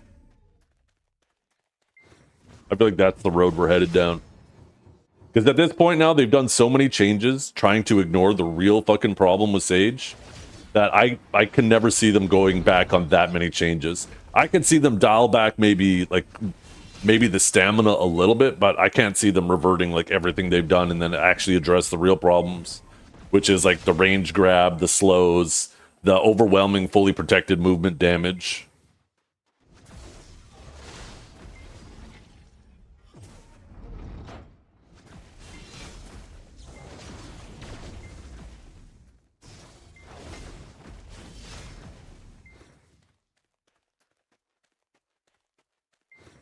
You know what's funny is Sage got that treatment first. When it came to reboots, it was the same shit with us. We actually had that happen to us before. They didn't address the proper problems. They only addressed the what they thought was the problem. Put Sage in the fucking dumpster for legit 2 years. It was almost the exact same timeline. The first year, we were so in the fucking gutter. And then by about a year later, we showed up in the patch notes twice, had like a full page of changes, and it slowly got better and better. By just about the end of the 2 year mark, we were like a reasonable class. The only thing we wanted was a couple of bug fixes and a little bit of stem love, but otherwise we loved the class. And instead they overbuffed the fuck out of it. And then we had the previous year of just being fucking absolutely miserable to deal with.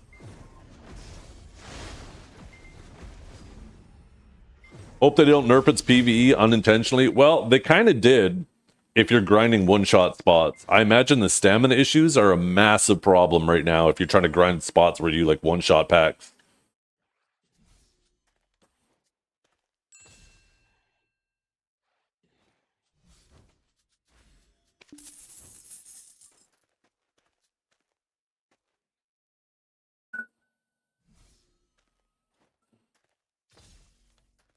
Light up like a Christmas tree, but once again, remember, Trep, there's an exception. It's not neutral if it consumes stamina. It has to be an ability that you can use to chill in to try to get stamina that maybe makes you still susceptible to chip and grabs. But let's take a look. Stamina. I mean, let's be honest with the grab. Stamina lock. That one ability we talked about. Stamina lock. So literally every single ability except for Ripstorm. Huh, crazy.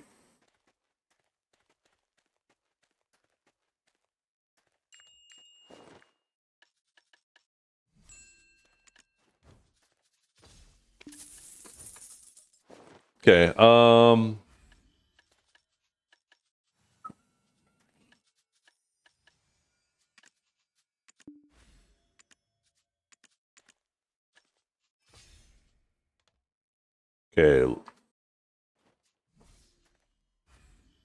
In Riftstorm, in this ability. This is the only ability we get stamina back out of all of those abilities that lit up there. Every single one of those other abilities consumes stamina and locks stamina. Consumes and locks.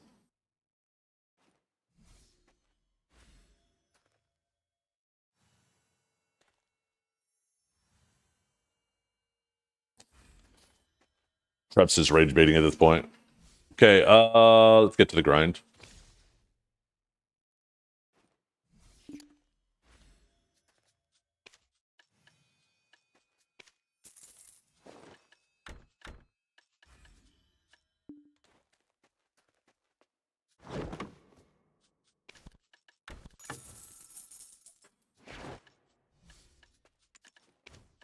Oh, let's take a little peek.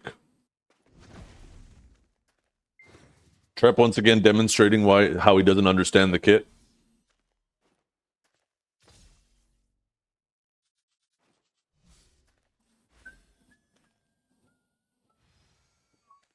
The preceding ability is a super long forward guard that you're locked into, Trep. There's a reason why you don't see sages use Automagia, because it's almost like you're putting your hand up in the air saying CC me right before that, because you're locked in this super long animation of a Tor's energy. Now, that is one of the prescriptions I think they should maybe do. They should turn Automagia into its own ability that can be used. That would help a bit.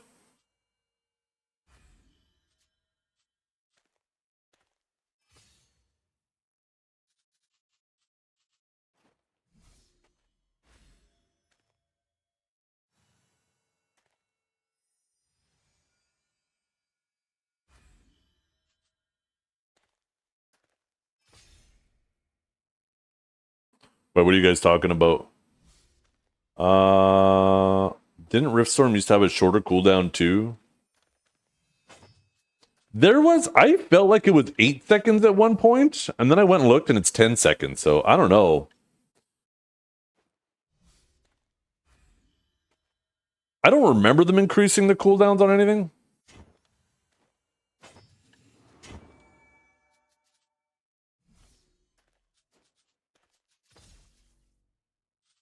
Okay, let's see. Let's see how the rankings finished after the weekend. Yuki, ooh, 100 off from Incarnate. Divios hit the Twilight. 1725. How'd the Sages finish? Is Curvy and Ronald still up there? Ooh, who's Dragao Pedra? Ooh, this guy. Okay, Curvy dipped a little bit, but Choosy's getting up there. So what is that? 4? What did I say? 17. Oh no, 1720 is cut off. So 3.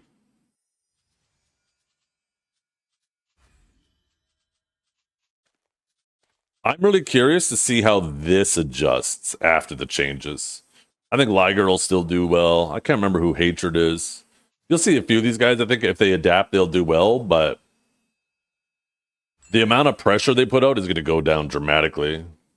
Becoming lawn mains, I think that is a very reasonable thing, right? Awakening lawn seems to play very similar to the way, like, or not perform, play similar, fill like a very similar role as Seraph, right? They got Deadly Dance, which is similar to like old Shift F. They have the fucking crazy grab. They fly around like a fucking dumbass. Where's your DKs? Let's see. DKs are doing pretty goddamn good. Look at this. Holy shit. Look at that representation. 8 in the top 100? 2 of those awakened? Maybe you just need to get better, Trep. These awakened DKs showing you what's up. Where are you at? Trep, does this scroll down further? Can't find it. It's not working, chat. Must be bugged.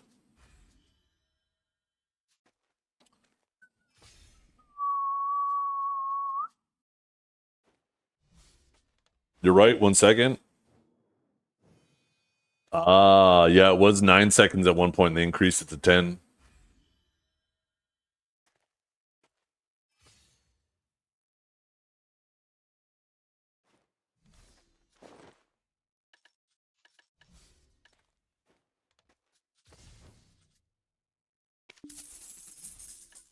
How are my clothes doing? Ooh, are they going up in price? What? What? Huh? Huh? What's going on, chat? Why are life skill shit going up? Is life skilling back? I have not got the rich merchant ring from here now.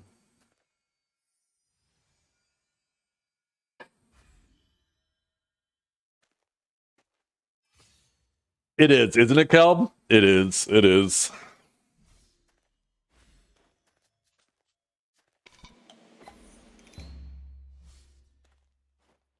And this is an example of what I'm saying, Kelb. It pisses me off so much when they decide to buff a class and all they do is buff the strongest abilities instead of buffing the weak abilities. All they do is make the class more linear, easier to play, and they make abilities busted when all they do is buff strong abilities. Like, they should look at a class. If they knew how to play a class, they should say, hey, these are all abilities that the Sage or whatever the class might be uses. Let's ignore those because they're using them all the time, so they're obviously decent abilities. Let's take a look at the abilities that they're not using, and let's buff those. I feel like we would end up with a much more interesting class design overall if they took that approach to buffing classes. If they ask themselves, what are the worst abilities in the kit? Let's make those better. Ooh.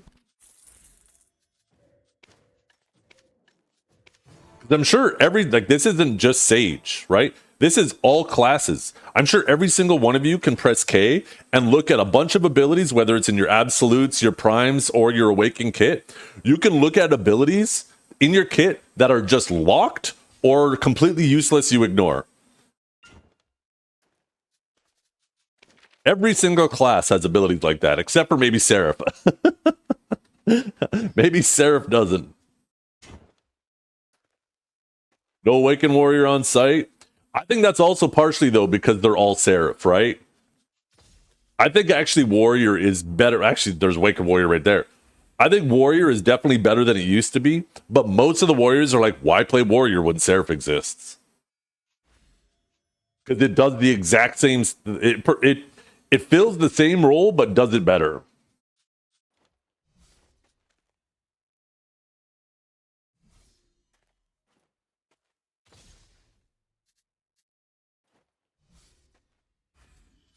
Yeah. If I'm not mistaken, those changes were part of the PvE changes, right? Where's that picture again? If I'm not mistaken, there was a bunch of buffs in that same patch to buff the PvE damage for Awakening Sage.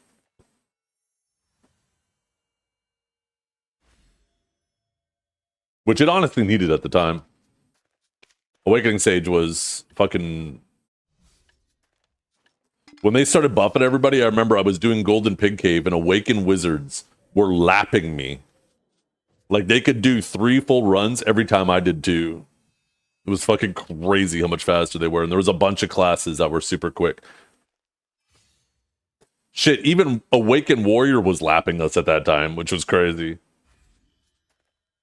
Oh, Musa? Musa was like god tier grinder. They were faster than I think everybody else.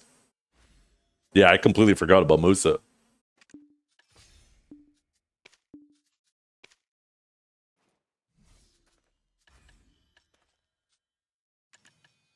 Let's make sure these aren't immortals. Now look at Musa, forgotten child. Shut up.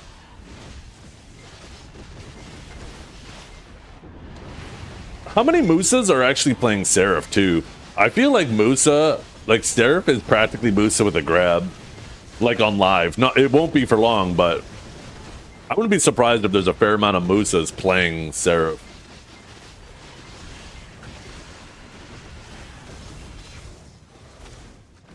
Only CVS? Oh, that's not bad then. That's not that many.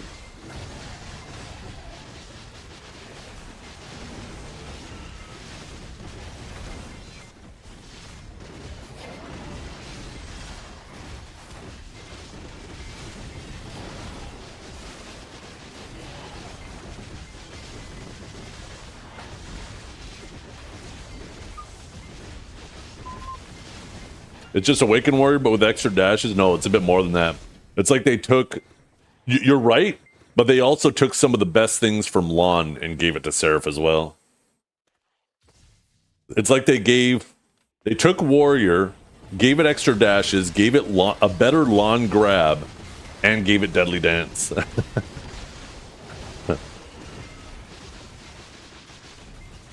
And it got all of Warrior's cores for free, instead of just having to pick one.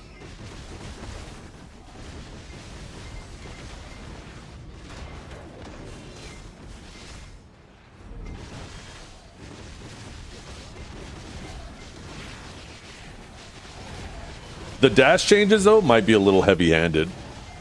6 seconds is kind of crazy on those second dashes. I honestly think probably 4 seconds would have been better. 6 seems like it might be kind of high. I think it's going to make them super susceptible to being chipped down now. Like, super susceptible to it.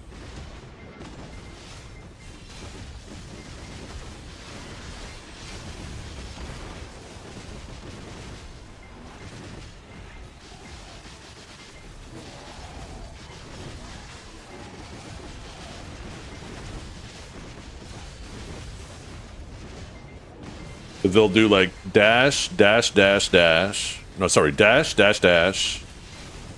Ability, dash. Ability, ability, ability, ability, ability. Dash, dash, dash.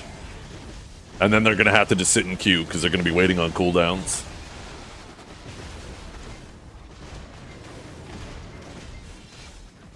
Class still might be solid.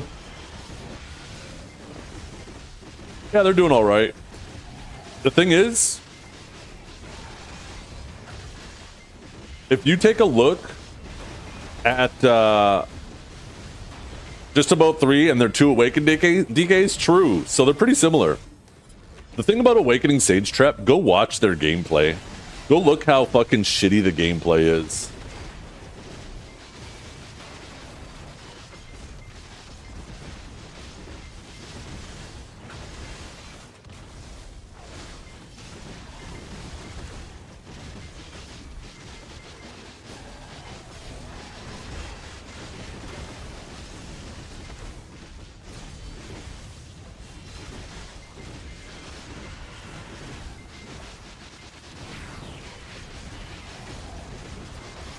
They've just forced Awakening Sage, because once again, Awakening Sage is still extremely high impact while it has stamina.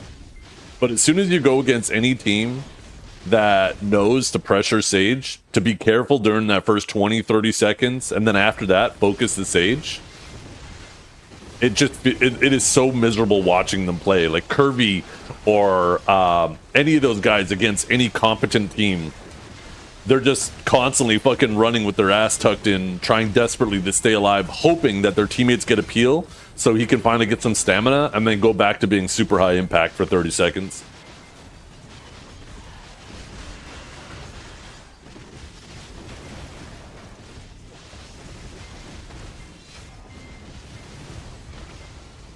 So basically, Musa, shut up. It is not even close. Don't even try to pretend like Musa's stamina is anywhere near Sage's.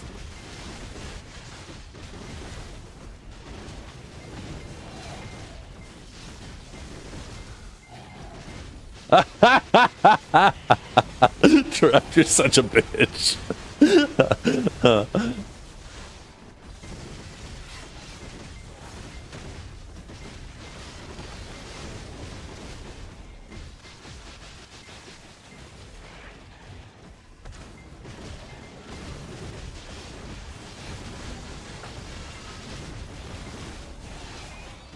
It's funny how Musas get a little slap on the wrist.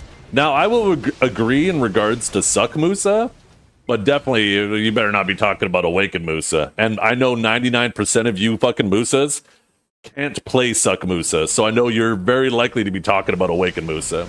And it's funny, you guys got a little bit of a slap on the wrist stam-wise, and you guys act like it's the end of the world.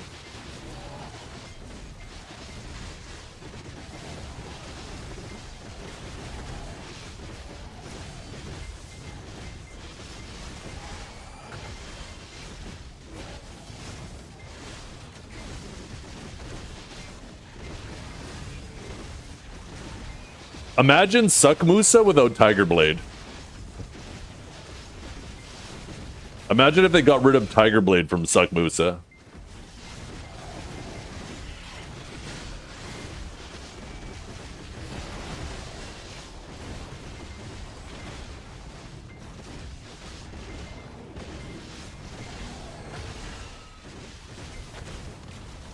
Musa's great if you have a team. Well, all classes should require a team. I think it's safe to say classes that don't require a team, those classes are clearly busted, right? So to say, well, my class requires a team, well, most classes do, right? Most classes do. I mean, on Seraph, I can easily 1v3, and that's why it's getting nerfed!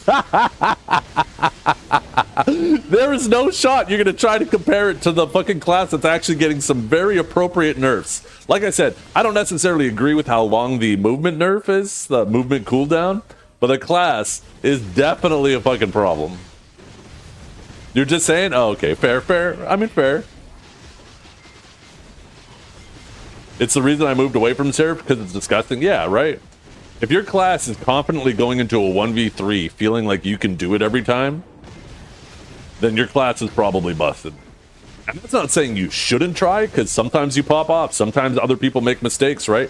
One thing you'll find in common with a lot of very average players, obviously a lot less often with the skilled players, like in the super high elos, you don't see this as much, but your very average chuds, they get super sloppy when they have the numbers advantage, and they'll leave themselves unprotected, either because they're just not as good with their super armors, or because they have this like confidence in their team that, hey, even if I do get caught, someone will peel me on my team. And then you end up catching all fucking 3 of them, and or 2 of them, and one person doesn't peel, and you manage to pull off the 1v3, right?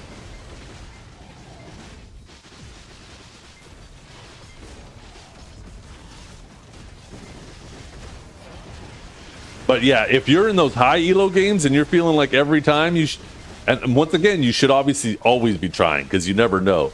But if you're confident that you're going to be always pulling off a 1v3 and you get mad every time you don't, your class is probably busted. And Awakened Sage was in that boat. Anytime. It was so funny watching the previous seasons of Solare, the last 2 or 3 seasons that Sage was busted. I think it was only 2, right? You would be in a 3v1 against Sage. I'd be watching people that, and they'd be like, get away from it. Just leave it. Just run. Don't bother fighting it. Don't bother engaging it. Because it could fucking win, right? Awakened Sage was absolutely busted and needed a fucking nerf, because it would win 1v3s, you know, quite regularly.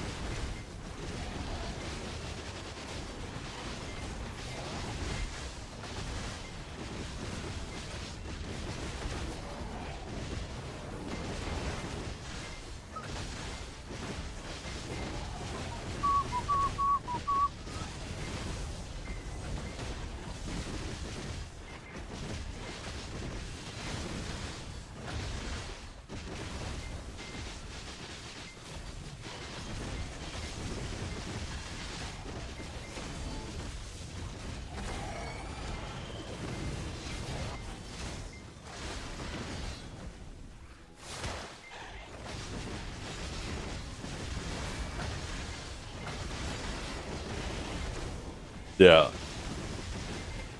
One thing you need to understand about Trep, Kelb, is he's one of those types of people who's like, well, I don't care if your class is bad because mine's this much worse, right? It's like they both need love. If we start going down this argument like no class ever deserves any love because there's always one class that's a little bit worse, then like what are we even doing here? That's like saying, and you got to think of how that argument works in reverse. That's like saying this class doesn't need a grab nerf because that class has a better grab. It's like, how about maybe they both need nerfs, right? Maybe both those classes at the top.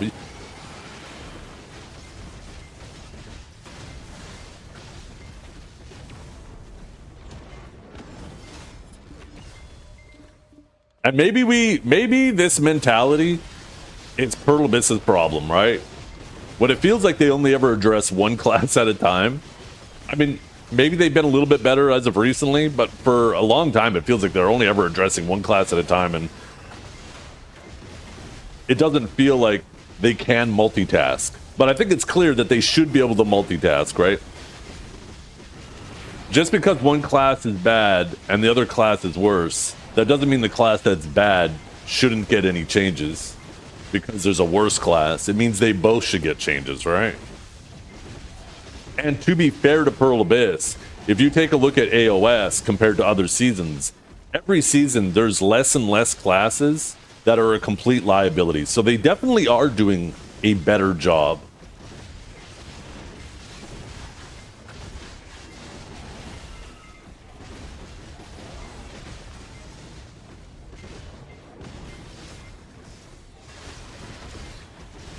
Well, there's a difference, Age, right? Being flavor of the month doesn't necessarily mean your class is bad. There could be 2 different reasons for being the flavor of the month. One can be because of the meta. One can be because your class is overpowered, right? So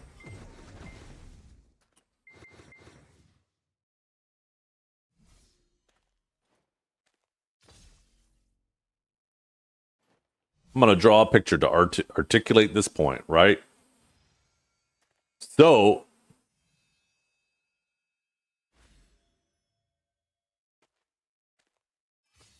you have a rock, you have your paper, and you have your scissors, right? Oh, making those backwards. Scissors, right?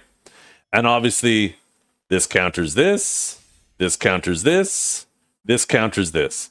And you're going to understand, like the population of the game, when you have an environment like this, there will always be something that's meta based off population. Now, if most of the population is playing this, then this class is going to feel bad and less people are going to play it. And these people will end up re-rolling to this. And then as the population of this increases, this will start feeling bad and they will re-roll to this, right? And the meta is going to keep changing depending on population distribution. And all three of these classes are fine. Now, if you're scissors, you're going to say this is overpowered, right? If you're paper, you're going to say scissors is overpowered. That's going to be your own personal bias. But the population will shift around all the time, depending on population at the time, right? And you'll see it kind of chasing itself around this circle. Now, that is fine balance-wise, right? And that'll get people to rotate through. But when all of a sudden you add a new class to the game and it's fucking dynamite and it's dominating everyone else, this needs to be fixed. This is now making the game unenjoyable for everyone else because it has no counter for people to rotate into, and it is oppressing the gameplay of everyone else, right? So if a class is flavor of the month because of a meta cycle, that's perfectly fine. If a class is flavor of the month because it has been designed in a way that makes it broken and it counters everyone else, that is a problem. It needs to be addressed because it's going to make the game unenjoyable for the majority of the population.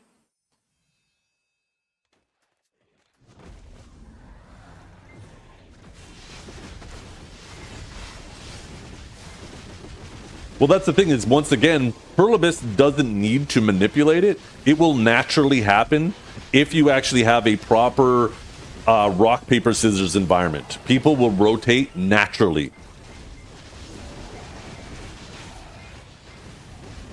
Now, you obviously don't want classes to counter each other as hard as like rock, paper, scissors. I want to make sure that it's clear. You shouldn't automatically win against rock because you're paper. You shouldn't automatically win against paper because you're scissors. There should obviously be enough for some skill expression where a good player will beat their counter of an average player, right? And obviously that balance is difficult to get perfect. They will never have it perfect. But if you have it within reason, people will naturally rotate and Pluribus won't have to manipulate it.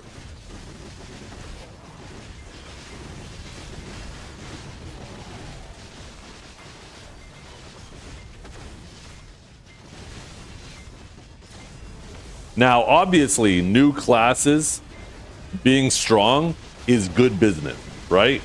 You don't want Pluribus, especially when it feels like the majority of what they consider new content is new classes.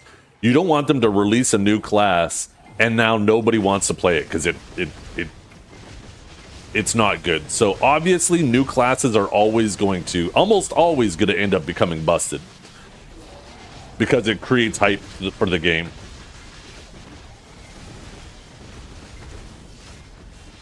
But it needs to be reasonably busted, right? Not fucking guaranteed wins.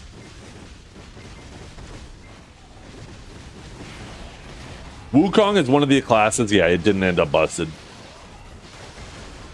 And surprisingly enough, it's usually the male classes. It's usually the male classes that don't end up busted.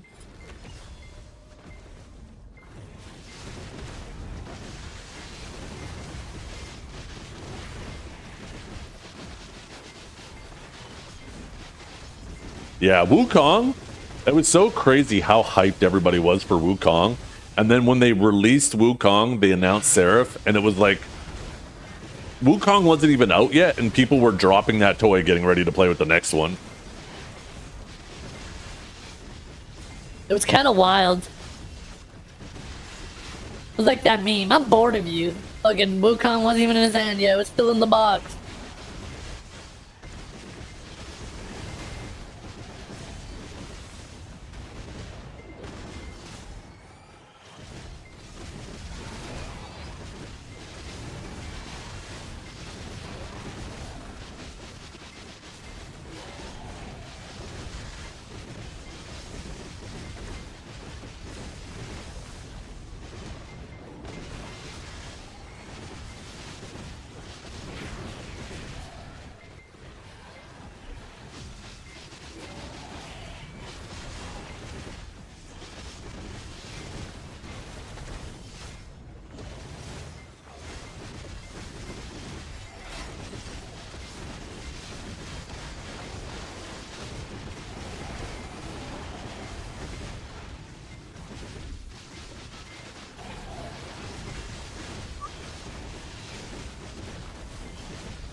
I'm gonna have to actually play some AOS pretty soon. Because these Solare special things end on May 28th, right? And I need to get at least these. So what is that? 5 points for a win. 2 points for a loss. It opens early today? No, today's Monday. It should open at the regular time, right?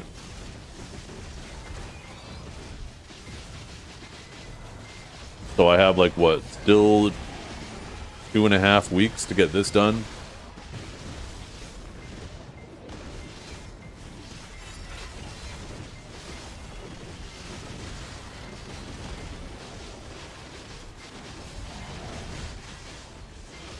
I didn't do the AOS weekly? No, I haven't been doing it. The thing is the weekly is just... I don't know. Like, how many games do you have to win on it? I can't even remember. When you compare it, like, if you're gonna do it for money, if you compare it to the amount of time, like, money you could be making doing other things... Win 10 ranked matches, yeah.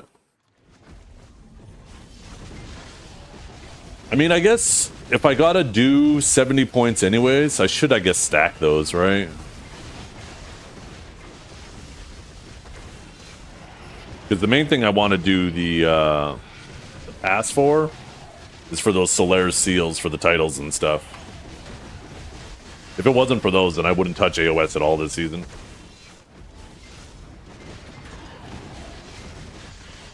You do it for clout or fun? Yeah, and I don't care about clout, and they made Awakened Sage just very unfun to play.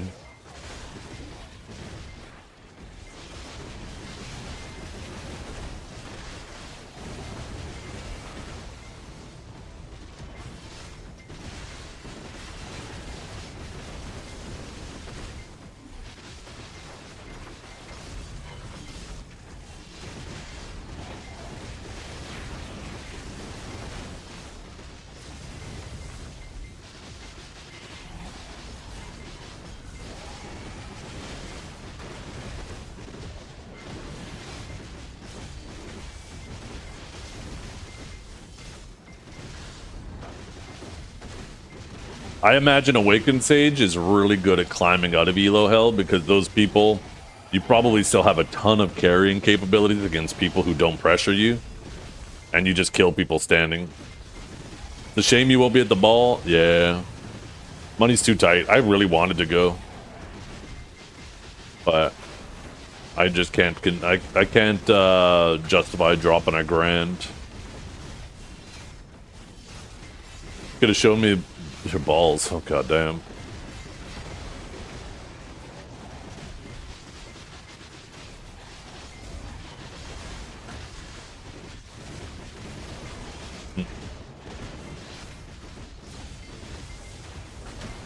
By the way, I mentioned again to my wife last night, I was like, what if we do a donation goal for a mustache? And she didn't say yeah, but she didn't say no either. I feel like it's progress. So now we got to figure out how much my wife would be willing to be paid to have to look at me with a mustache for a while.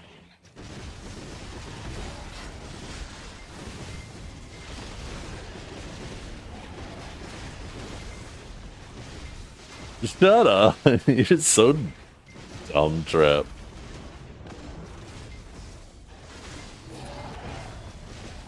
By the way, Trap, Al played Sage before it was the flavor of the month.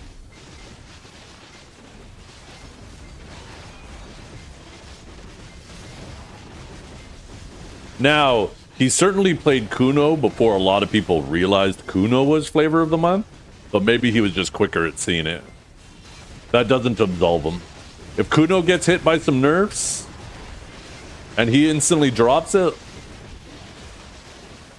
then we could say he was a Kuno flavor of the month. But we won't know that until Kuno gets hit with some nerfs.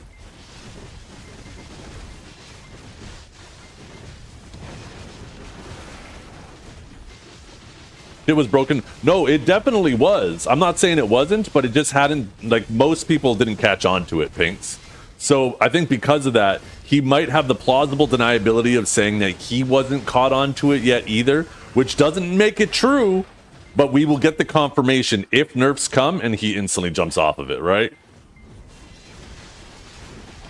Because, yeah, I agree. Kudo was busted, just people hadn't caught on yet. Some people did. Some people knew.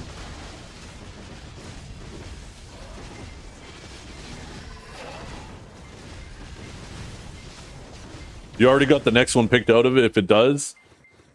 Well, I mean, it definitely needs stam nerfs, but I just don't want them to go overboard, right? I don't want them to go overboard with my class. I don't want them to go overboard with other classes. I think stamina is an extremely important thing to adjust, but it is super easy for them to go overboard with it. It's very clear to me that Pearl Abyss doesn't understand how a stamina deficit works and how quickly it can impact a class.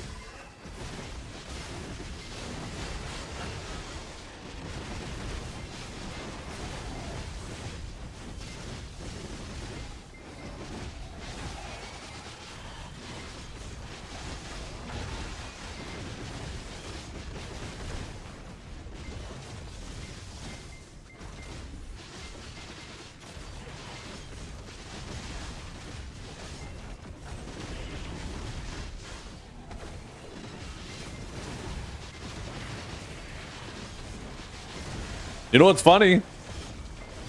Suck Musa and Suck Mewa keep getting buffed, right? Two classes that, you know, if it weren't for Tiger Blade, they'd be perma out of stam. And with everybody else constantly getting more and more stam nerfs, you know, every time that happens, it's a buff to them, right?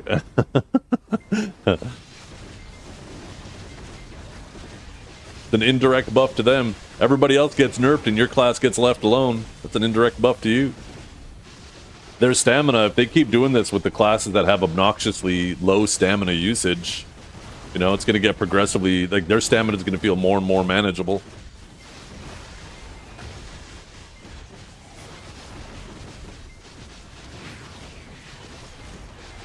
Striker needs a little buff. No. Weak bait.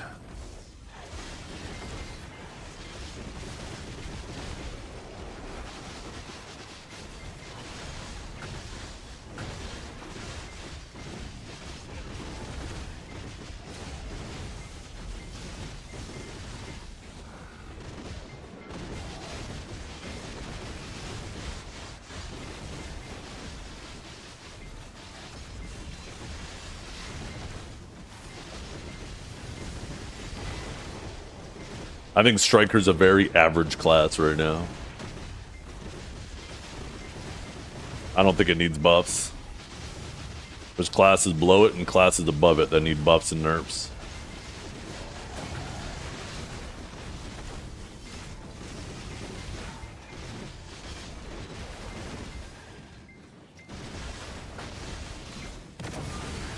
Like Awaken DK? Awaken DK probably does need some love. Yeah, I mean, I'm not against you.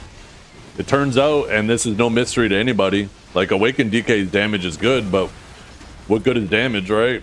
Damage alone can't carry you. We saw this with Archer back in season 2 or 3. I can't remember what season, where they gave it absolutely obnoxious damage.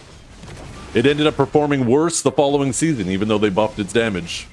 It's because, right, your ability to move and keep yourself protected is a pretty big deal.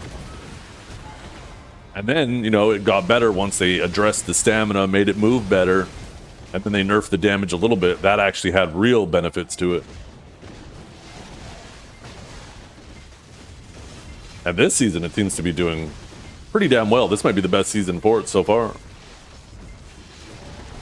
But yeah, look, just buffing a class's damage isn't enough to get it AOS viable. I mean, if it was all about damage, then Suck fucking Sage would absolutely dominate, because that class just unloads ungodly amounts of screen-wide damage, right?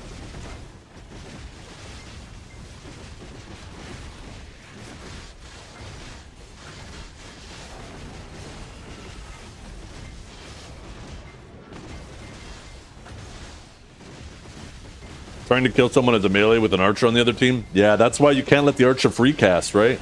It's one of those things where you feel damned if you do and you damned if you don't. If you don't have classes that can stay on the archer and pressure it, and that shit's just allowed to sit on the sidelines and free cast, it'll fuck your team up, man. That shit hits so hard.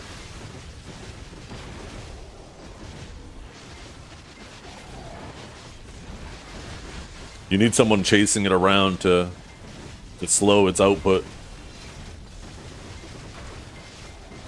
Have you seen the outfit coming out this week? Hell yeah, I did. Nothing like a good old-fashioned armored bikini. Perfect for the battlefield. I swear to God. Flowers is gonna wake up this morning and have to change his underwear immediately. Same with Multi-Melter. Multi-Melter's about to hop back on Drac. Flowers about to come back. Both those guys are fucking gooners. Extreme gooners.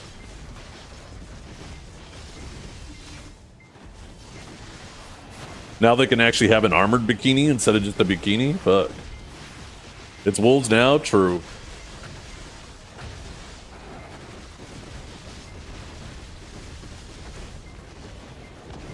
But can your warrior wear it? Yeah, this is bullshit. Maybe it's time to re-roll to a female class. Maybe I am a Kuno. Is that a Kuno outfit? Where's the link? Drop the link in chat again. Oh wait, you did already. What class is that available for? Let's see. All female classes except for Shy. Oh, hell yeah. Maybe I'm a Kuno.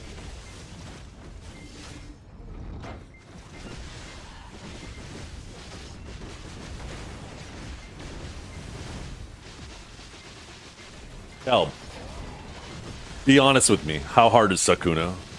You got some people saying it's fucking easy. You got some people saying, acting like it's still the hardest thing in the game. One of the hardest things in the game. Be real. How difficult is it really?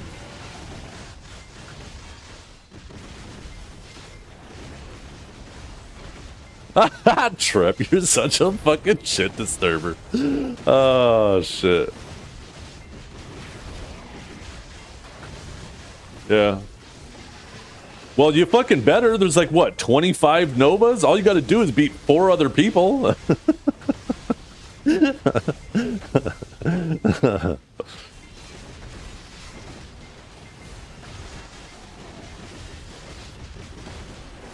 Yo, what's this, Ganjara?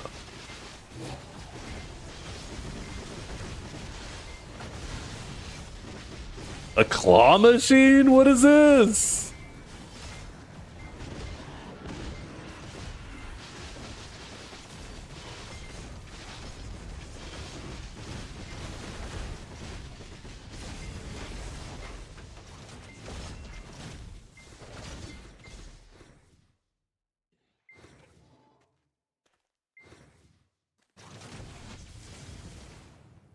Okay. Oh, just fucking... Wait. Okay.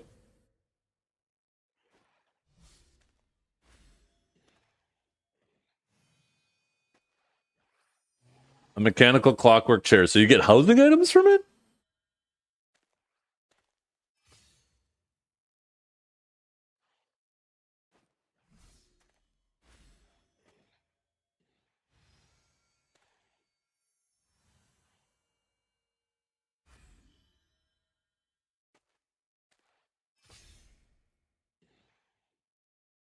I feel like they're doing fun things and stuff like this in the game so they can test the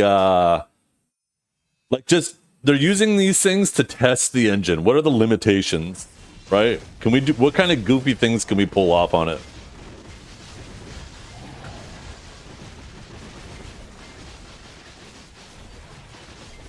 Immersion rune when he actually won the claw item. I know, I was expecting it to fall out of the fucking claw.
Seems like I'm heading to the Heidel Ball. Any recommendations? Recommendations for what?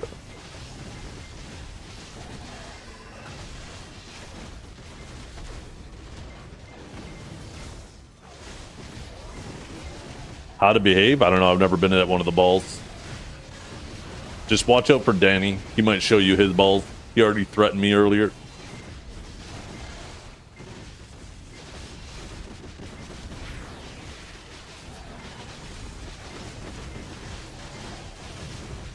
I'd love to see Danny. Yeah, Danny. I bet Danny's a fun guy to hang out with.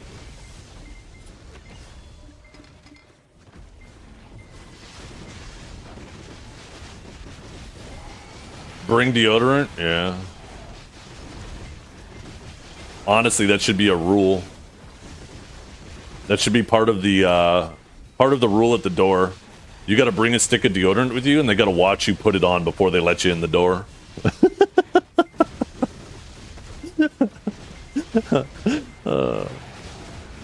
Where's the ball? It's in. Is it in downtown LA? I'm actually not sure. I know it's in. Oh, is it in Irvine? Okay.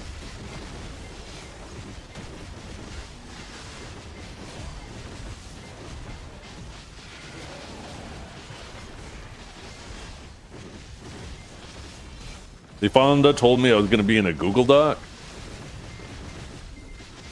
Why, are you planning on doing something? Watch out, Nikki. You could be the author of that doc.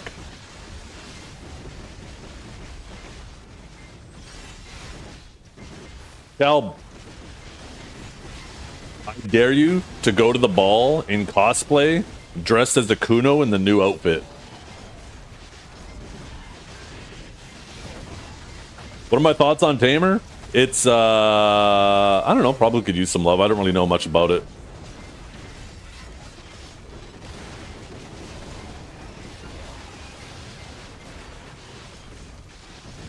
Don't debate statistics with Choice. Is Choice going?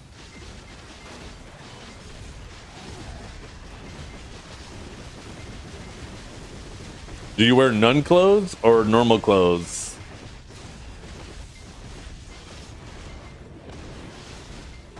It said depends on you. I don't know.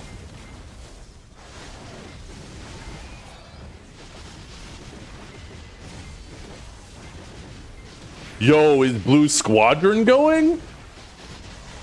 Maybe fuck the 3v3 between the NA and EU team. Get Choice and Blue on stage arguing statistics. That'd be great.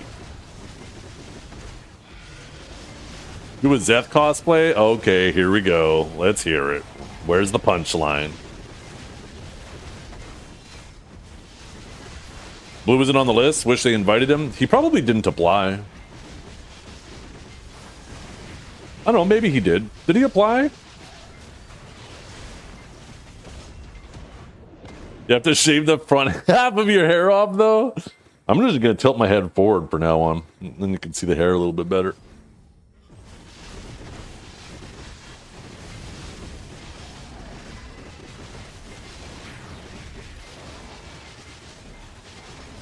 Like I said, I might have to get my wife to sit down on screen and negotiate with you guys what the donation goal would have to be for her to allow me to have a mustache.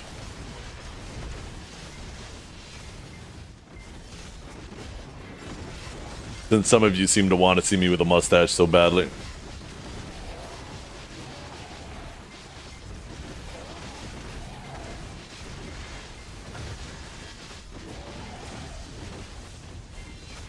I feel like a lot of streamers got in. If you're a partner, you're probably guaranteed in, right? I imagine if you were a video partner, your ticket was, if you said you were going, you were guaranteed to get in. If you're not a partner, then it's probably RNG. I don't know if it helps you just by being a streamer. It might.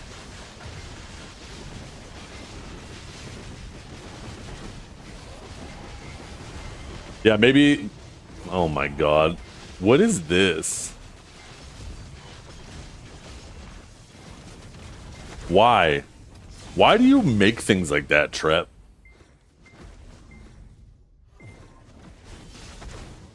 What is wrong with you?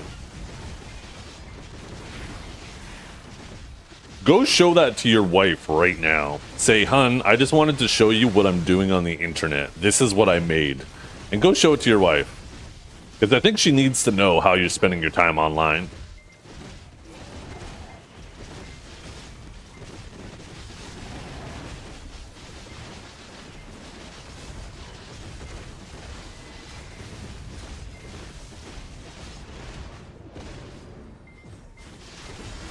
But you're my partner. Hey, there you go. Yo, are you allowed to bring a +1?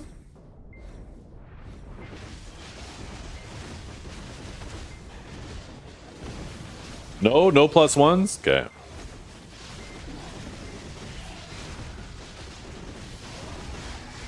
Did you get anxious? Excitement and anxiety are often confused with each other, right? Or excitement and being nervous. One of those things. Once you get in there.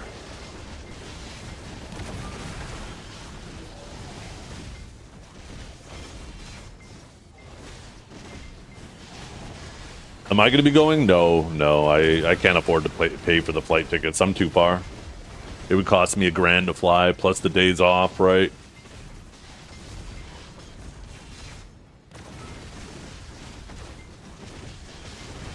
Now, if it was like in Chicago or something.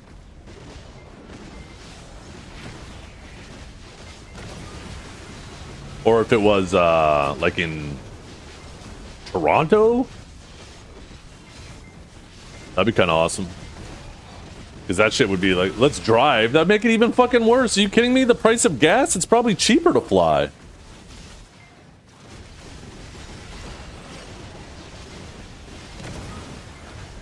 You know how many times you'd have to fill the tank? I can almost guarantee you it's cheaper to fly than it would be to drive.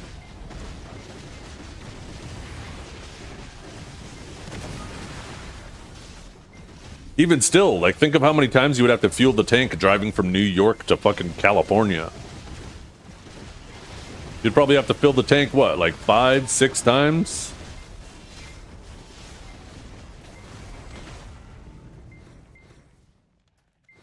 Yo. See? That mustache looks sick. I ain't gonna lie. I'd totally rock that fucking mustache. Put a little bit of gray in the sides, a little bit of gray in the mustache. Put on a fucking red and white leotard. I'd go there dressed as Omni-Man. You get a DSLR camera? No, this is my same camera. It's just there's a lot better lighting in this room. Omni bums? Yeah, I'm sure you're aware of this as a streamer, right, Strat? Lighting is like 99% of the battle. You can make a shitty camera look decent. You can make a decent camera look great. Lighting is so fucking important. And you can make a really good camera look like hot dog shit with bad lighting. So this new office is like, mwah, chef's kiss in regard of lighting. The light is actually directly above and in front of me. There's a window that's very easily blocked off that's not behind me. Like if there's a window in view of the camera, forget about it. Because the camera is constantly either trying to adjust to the brightness of the window or adjust to the brightness of the room. And it ends up either making the window fucking blindingly bright or everything in the room super dark. But yeah, this room is like fucking fantastic lighting wise. I'm actually looking into getting some LED backlighting. I'm gonna actually buy a second shelf of that one, replace that shelf, and then I'm gonna actually run some lighting up the back of it. But it's gonna end up costing me about $200 to do that. About $80 for the lighting and $120 for the shelf.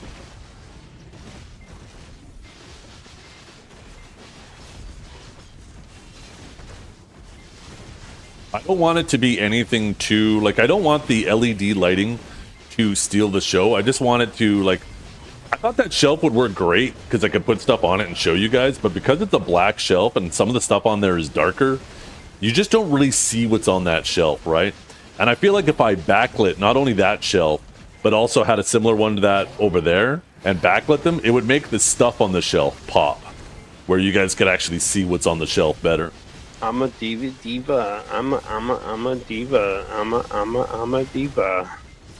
What is this? No, a diva is a female version of a hustler.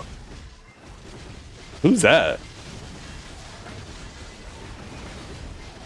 Walter Breachway from Black Klansman. Do I even want to know what that movie's about?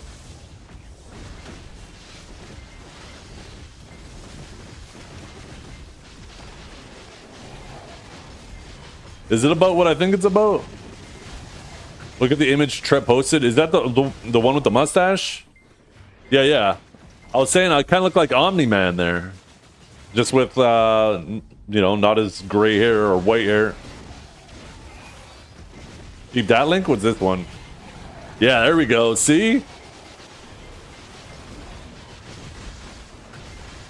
I just need some more gray on the sides. I'd rock the shit out of that. Surprisingly enough, when I'm a little bit slimmer, that actually looks very close to my jaw. Not right now, though. I need to drop like another 10 pounds.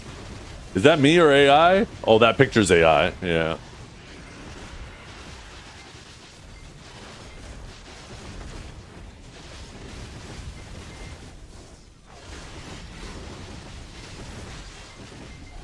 The thing is, I do actually have some gray hairs starting on the sides.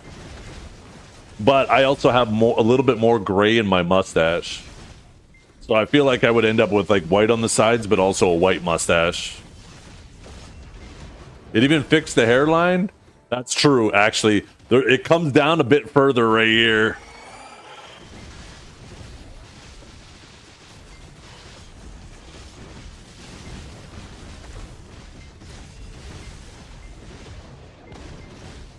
That's all right. I can fix that with my camera. Watch this. Boom. Retouch. Custom. It's like I'm going to fix my hairline right now. Where is it? Face. Hairline. Boom. There we go. Look at that. Fixed.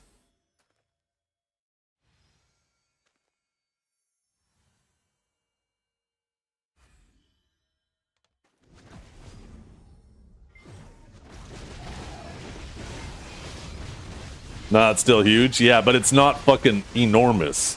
We went from enormous to huge. That's an upgrade. So maybe I shouldn't have said fixed. Maybe I should have said improved. You able to give yourself? No, it can't remove facial hair.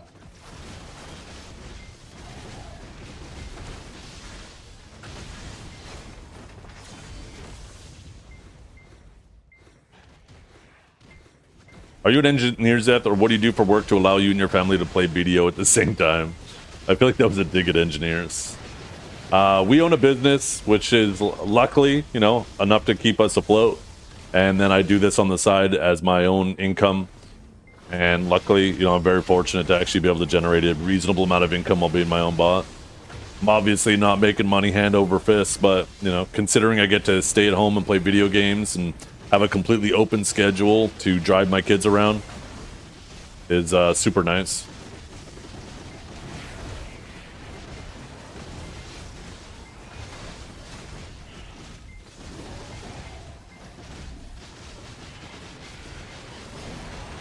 No, Nikki, it can't. I'm pretty sure I told you that last time you asked. Nikki, do you even fucking pay attention? I swear to God, I want to go back in the last VOD. I could have swore you asked that and I told you. Your goldfish memory? Yeah, I'm going to start treating you like it. I'm just going to start ignoring you. I hate answering the same question to the same person multiple times. That shit pisses me off. That's one of my fucking gears that grind like crazy. Don't you do that already? Yeah, but I do it to an equal degree. Right?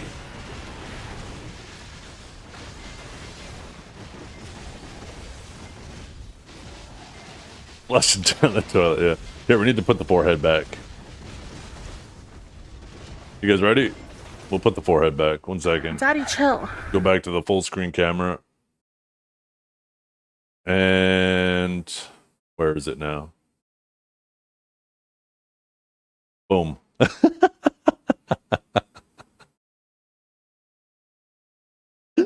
It's not back. I made it bigger.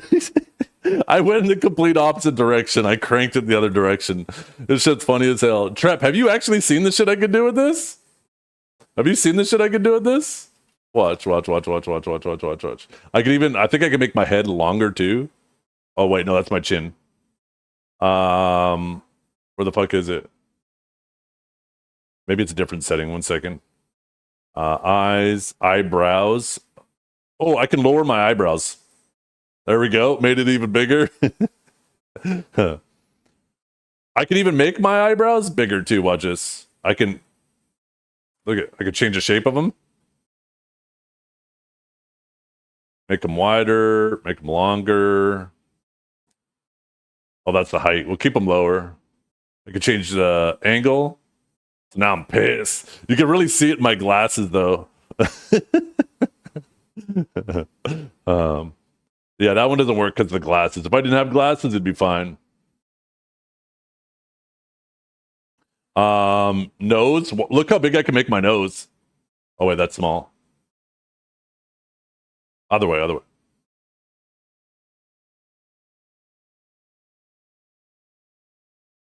There we go. I gave myself a giant nose. Oh, here's eyebrows. Watch this. I can give myself blue eyes. Watch my eyes. I can change my eyelashes. Although that one's not really noticeable. Oh, wait. Oh, there we go. Yo, I actually had I had it turned on, but I had it turned all the way down. So I had to actually turn it up. Look at this is without. This is with. Eyeliner too.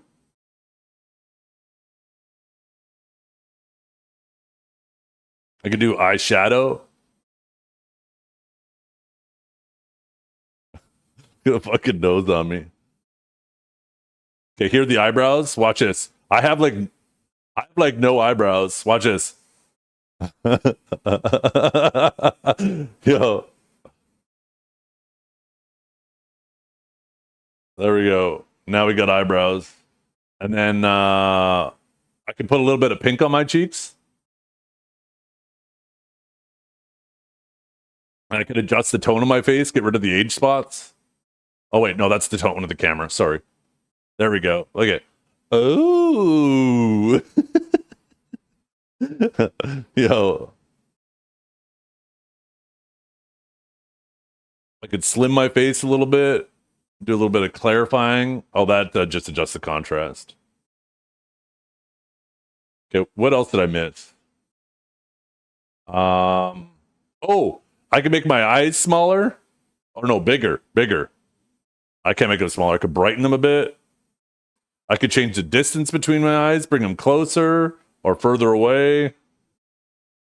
Now it's becoming like super noticeable, all these filters I'm stacking on. There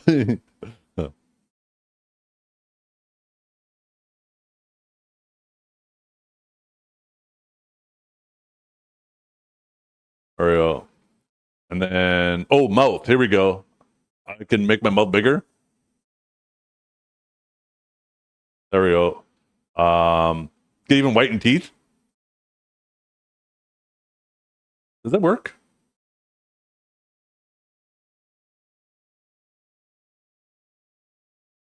I don't see it. My teeth are too wet, I guess. But you know what's crazy is all of these subtle adjustments. You guys can actually obviously see the difference right now, but wait till I turn him off. You guys ready? You guys ready? You guys are gonna get jump scared. Boo! Okay, you guys are getting in the way of my grind.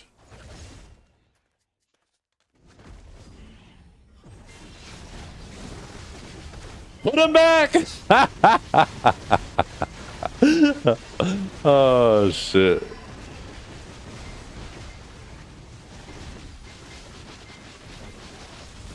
Now put on the wig. So, my daughter's actually found another wig.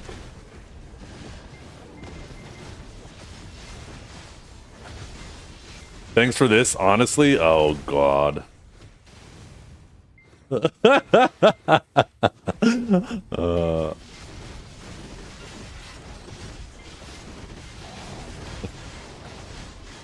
Ronan, you trying to catch another? I think Ronan's trying to collect timeout. Enlave, do me a favor. Just reach on over and just fucking slap him upside the back of the head for me. Enlave, please.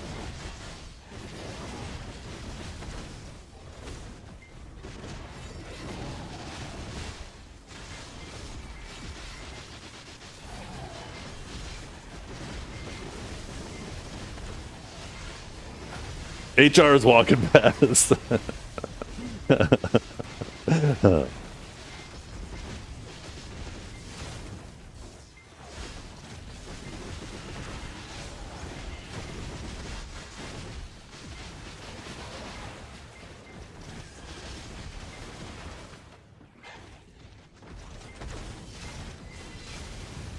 The size of that fucking nose, holy. The funny thing is I already have a big nose, so when I crank that nose shit up, I look like an actual Muppet.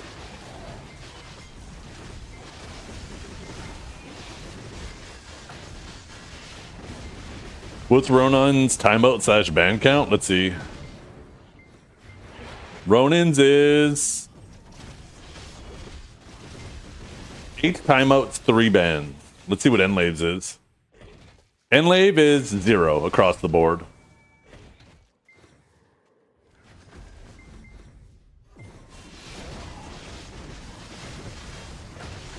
Trep's? Let's see. I'm pretty sure Trep holds the record, probably followed by Dragor. Trep is at... Wait, what is that? 4 warnings, 52 timeouts, 18 bans. Where's Dragor at? I don't think Dragor's that high.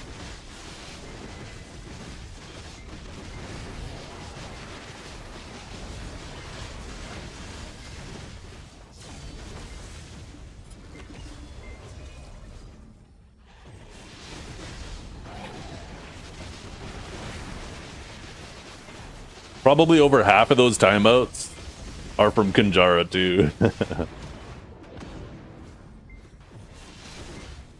Is this for this channel? Yeah, that's just this channel.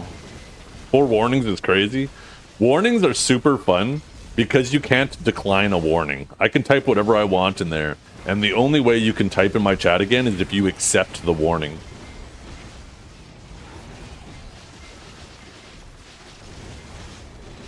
And there's a lot of things you can type in there that some people will refuse to accept. And then you know once they typed, they did accept it. Right? Like, I'll give you a warning, Kyle. Let's see.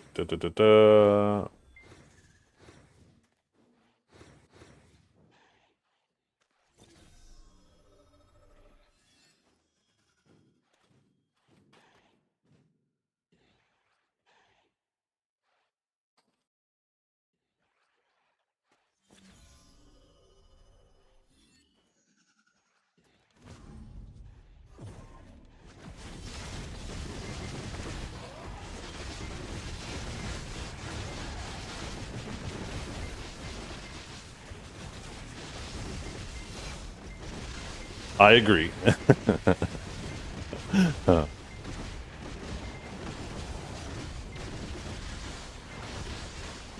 Like I've never lied. But that's the thing, is you can't disagree. There is no option to disagree. You either have to click you agree. Oh, I see what you mean. Never mind. I mean, it's still, you still had to agree to it. And that's the funny thing, is I can go and take a look at the warning and look at them accepting it, and then I got a screenshot of that shit. So, like, I could send Trep a warning right now, watch this. And Trep's gonna have to make a new Twitch account, because he'll never click this. Trep. Warn Trep. Awakening Dark Knight is balanced and maybe even overpowered. Send warning. Now he has to acknowledge that. He has to acknowledge that before he can type again in my chat.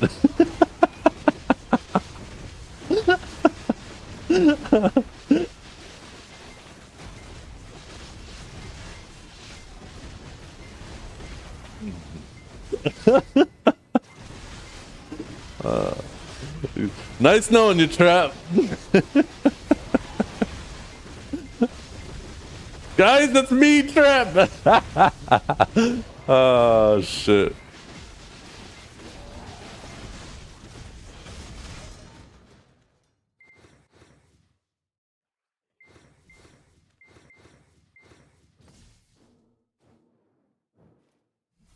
Actually, it was a bit over a year ago I did this to him too. And it said, he sent me a message on that same account saying, well, guess I'll never type in here on that account ever again. I have 25 accounts. Good luck. That's his chat history on inmate 1234.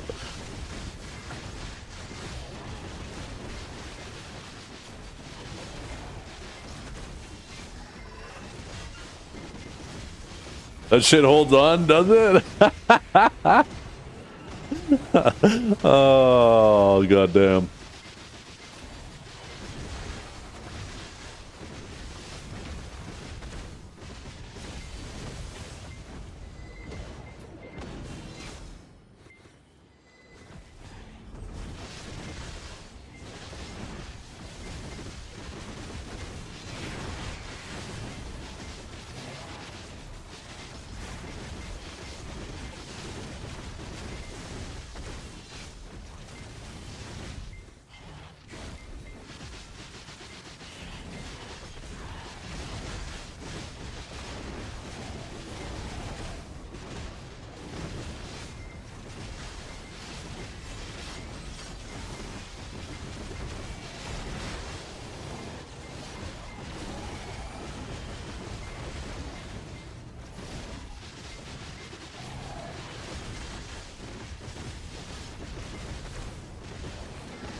Where my drops at, by the way? Not a demo ring yet? What the hell?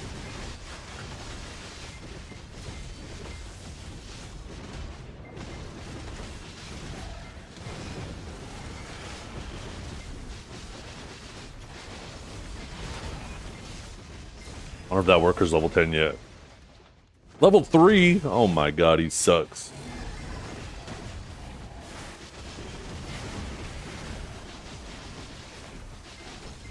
Thought I heard some.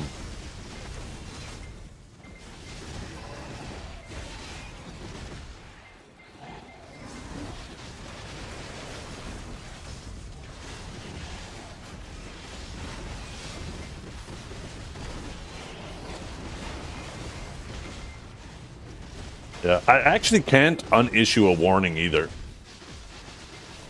The warning is just permanently there. I actually can't get rid of it.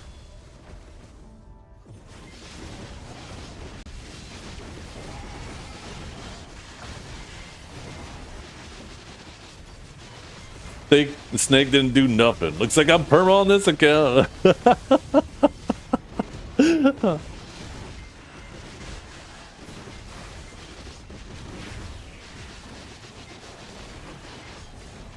Is it worse than main? I mean, all the rotations are the same. You will run out of mobs less often on the other rotation, though.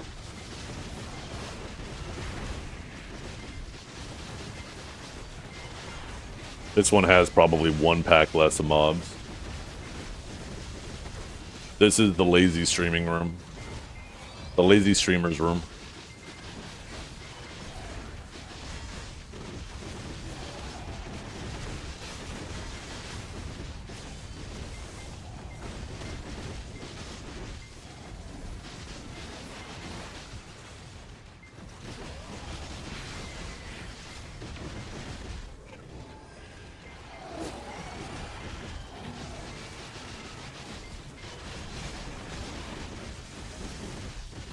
So, Commune, I need to get my wife on stream today, and you guys need to negotiate.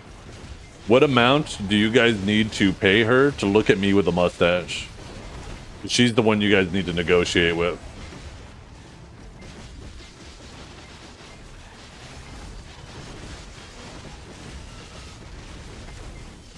I think it was you who wanted to do it, right?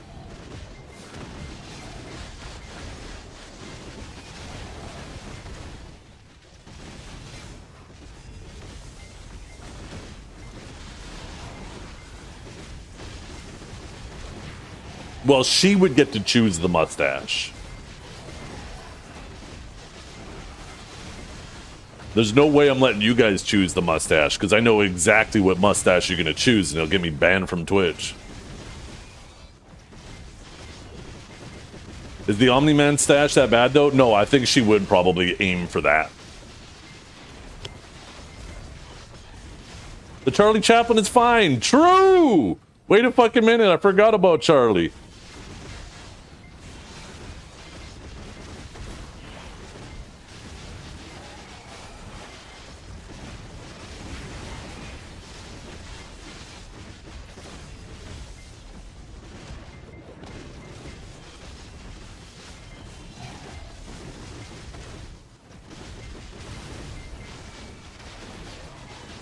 I would get her in here to trim it on stream, too.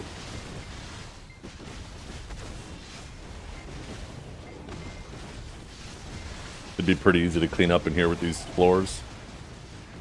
Although, I don't know if I want hairs bouncing all over my desk. Maybe not. No, I guess it would be fine.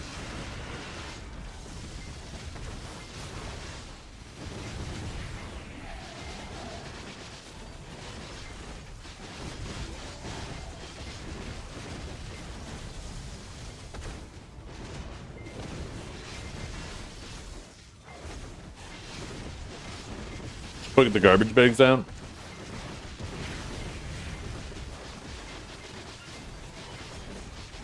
Yeah, probably just put something down over the keyboard. Everything else would be pretty easy to clean.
By the way, I tried a new technique with ramen yesterday that I saw, where you apparently take, and I know this might... I'm typically not crazy about mayo. I want to put that out there first. But there was something I saw that apparently you could take your 99-cent packet of ramen and make it have a super rich broth. And you apparently take your little seasoning package, you put like a bit of mayo and an egg, and you beat it together. And then you temper it with a little bit of a broth while you're stirring it so the egg doesn't like curdle or anything like that. And then once you got it like good, then you add the rest of the broth, right, to cook that raw egg that you had in there. And it makes like a super rich and creamy broth that feels like a really good ramen broth in like 2 seconds of work. I highly recommend it. Look up the technique online if you're somebody who likes to just have like a quick little 99-cent ramen pack. It actually is like such a really quick way to make it so much better. I was actually quite impressed with it. I also put a little half a teaspoon of gochujang in there too to make it a little spicy.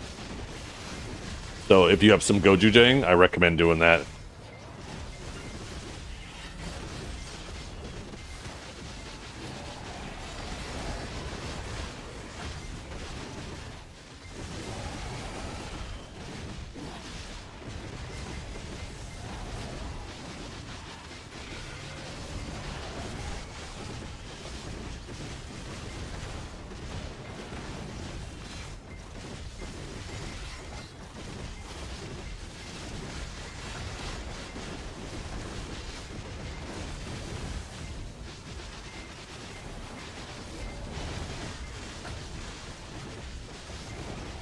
Cheese on ramen though?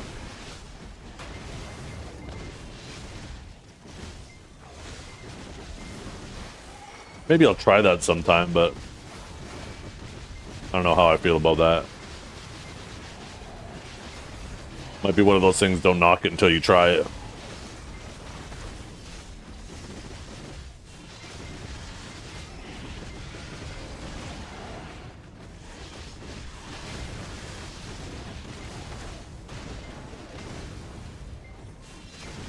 Pineapples on ramen?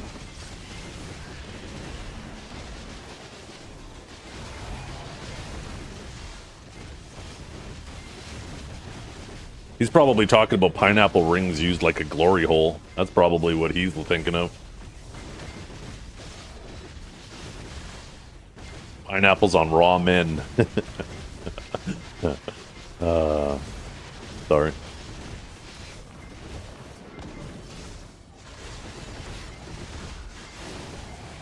Hey, craft singles are banging. I don't care what anybody says. And don't get me wrong, there's things to use them on and things not to use them on. But processed cheese like that, like on burgers, fucking slaps, man. Like,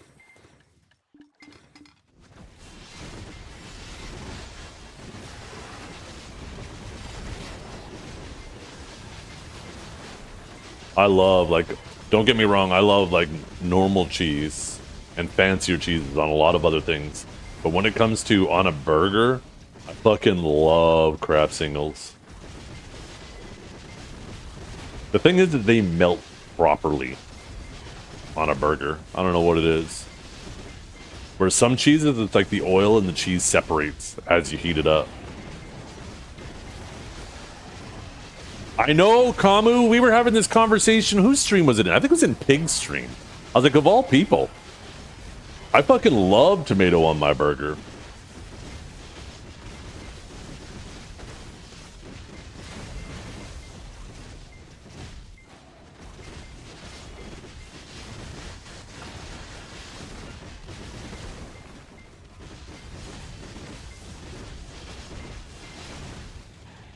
Hey, if you put ketchup and mayo on your burger instead of just using a tomato, you're a fucking animal. I'm sorry.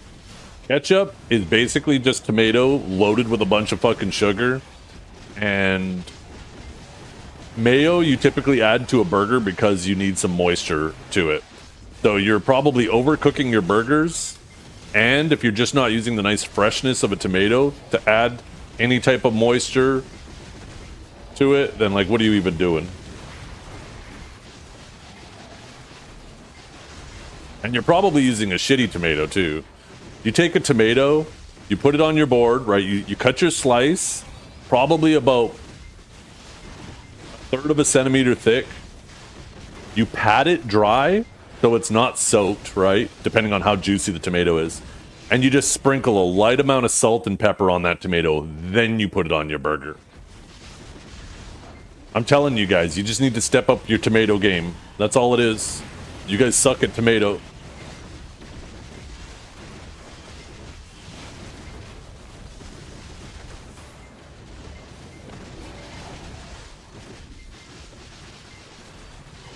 Nah, you're just wrong, Hazel. I only add garnish to my burger if I make it. If I go out and get it at a restaurant or fast food place, I take it plain just because I don't know how fresh their veggies are. That's fair. That's fair.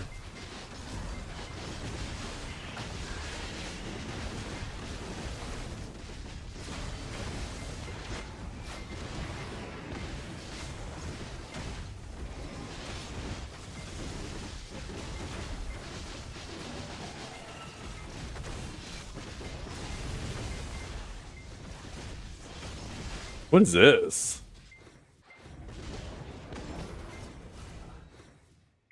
Why is there a woman sitting on a giant package of ramen behind me? Tasty Kate. Not gonna lie though, she got curves. I'm for it.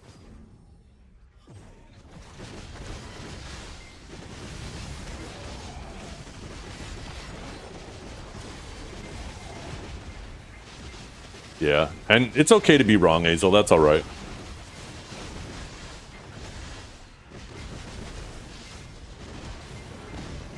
The thing is, you've clearly not had good poutine either then, if you feel that way.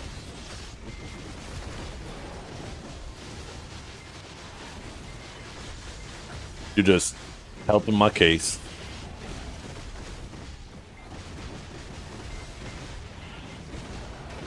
They put cheese and pineapple. I think the pineapple was a joke. Cheese sounds interesting. Maybe on a spicy ramen, but I don't know. What is poutine? It's fries, cheese, and gravy. Cheese curds, though. It has to be proper cheese curds. It can't be just anybody who puts like just shredded mozzarella on a poutine are fucking animals. The French fries also have to be very robust. They have to be made well enough that they can withstand the moisture content of the gravy. The cheese curds have to be chilled so they don't instantly melt because of the gravy. Because you don't want the gravy and the cheese melting together and becoming glue. No, actually the fries do need to be crispy. You just got to make sure that they're crispy and robust enough that they don't just become a soggy mess and turn into mashed potatoes. You can't use any fry, you can't use any cheese, and you can't use any gravy either. Like, you don't want to put a fucking ladle of gravy on your poutine and have it turn into soup because your gravy is too thin, right? Good poutine is an art, and so many places try to copy it because it's so popular, and they fuck it up, and yeah. All poutines aren't made the same.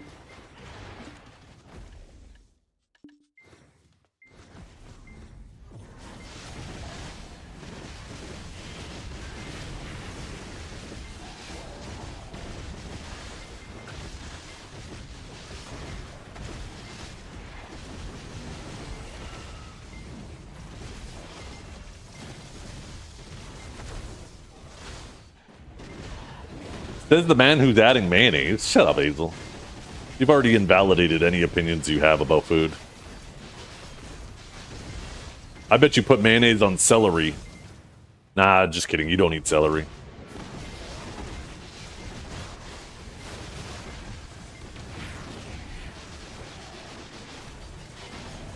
Yeah. What's mayo? Exactly. Exactly. You dip yours in blue cheese? Okay, that's alright though. Blue cheese is awesome. I fucking love blue cheese.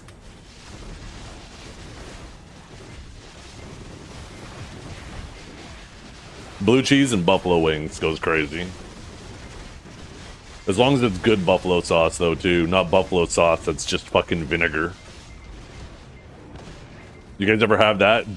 Buffalo sauce is like the same thing like I was saying with poutine. There's some buffalo sauces, they legit just taste like slightly spicy vinegar.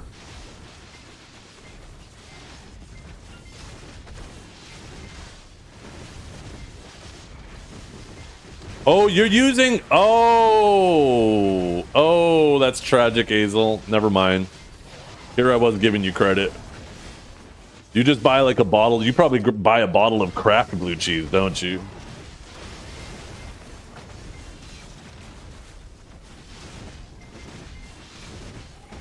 Once again, your opinion. You almost came back from the trenches when you said blue cheese.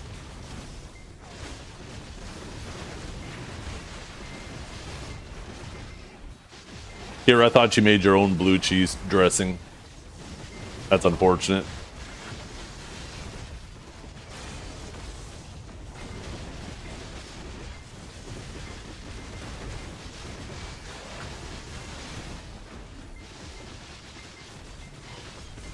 You use mayo? No, I don't.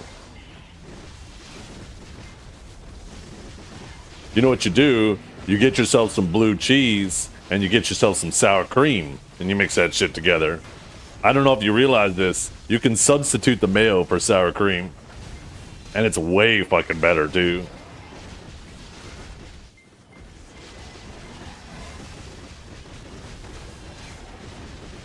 You add both? No, you don't. You don't have to. Once again, like, you're just making my point. You're just an uncultured animal. Just fucking putting mayo on everything. Fucking mayo on everything. I bet you're sitting there at Mr. Sub and they're putting on, or like Subway, and they're asking you want mayo on that? And you're like, extra. Just fucking soak it.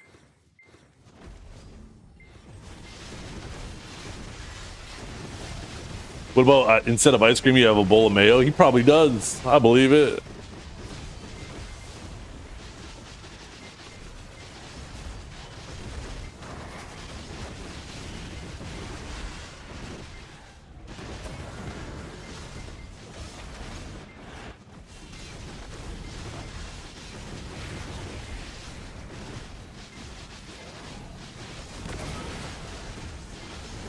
Yeah, his definition of a little smear is them emptying half the bottle instead of the whole bottle. They go to reach for the bottle and it's only got like a third of the mayo left, and he's gonna say, you're gonna need a new bottle. Don't waste your time.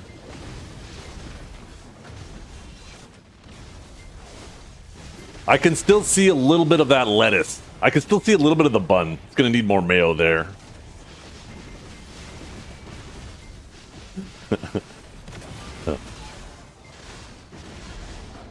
If food has enough flavor, doesn't need sauce. That's what I'm fucking talking about. This man knows. Your shit's made properly, it don't need sauce.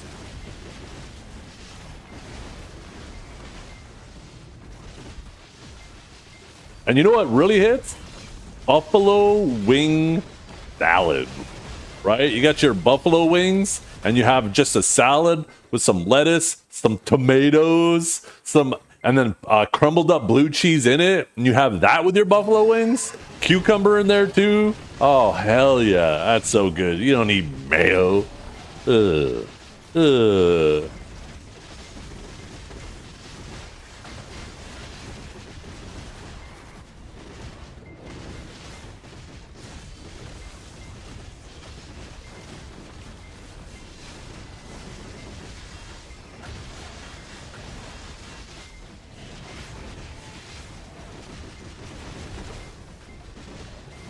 That's why I lather it in petroleum jelly before you. That's what I'm saying though, right? You don't need sauce for flavor, it's for texture. 1000%. And a tomato does such a better job at adding that when you do it properly, when you prepare your tomato properly, than fucking slathering it in mayo and just having that take over the taste of your food.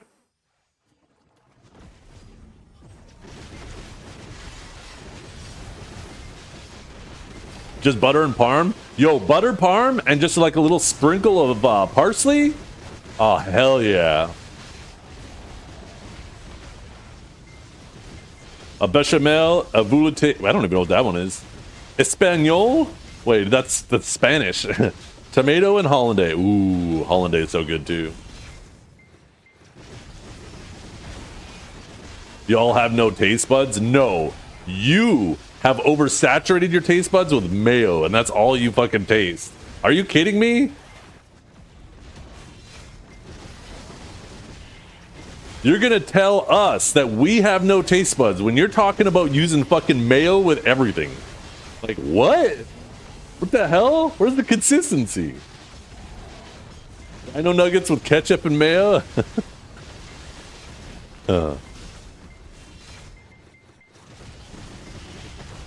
Yeah.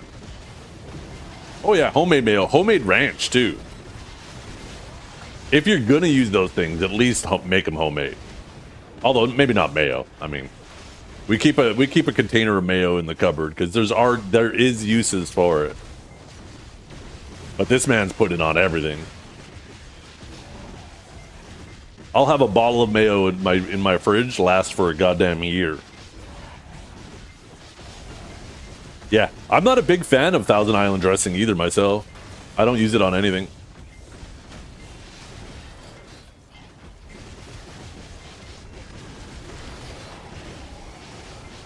Mayo is bad, and unless it's homemade, but I also have a container. Yeah, because I have 2 kids. Duh. Right? I ain't gonna force my food decisions on my family. My kids like dino nuggets to dip in mayo or plum sauce or whatever, right? I ain't gonna force them to eat the way I prefer to eat. They got options.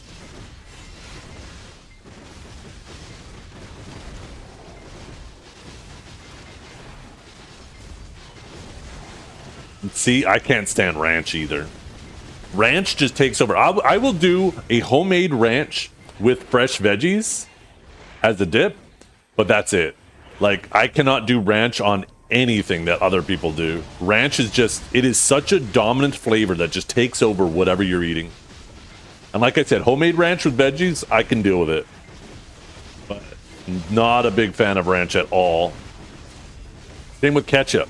Now, mustard, I fucking love mustard. I don't know what it is about mustard, especially if it's like a horseradish mustard. Oh, that shit goes crazy. And that shit will take over the taste of what you're eating. 100%. So I won't even use that on everything. But man, I love mustards. I'm a sucker for mustards.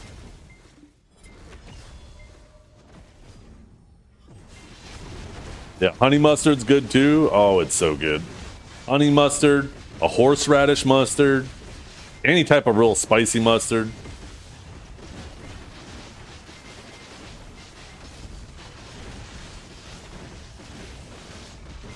French onion dip or guacamole, yeah. French onion dip's good. Guacamole is my favorite. Homemade guac too. I make a really mean homemade guacamole.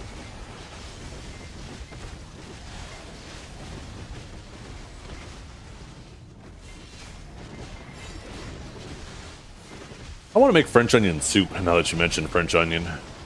I need to buy like a whole ass bag of onions. French onion soup is actually so easy to make. Just take some time. You gotta be super patient with the onions.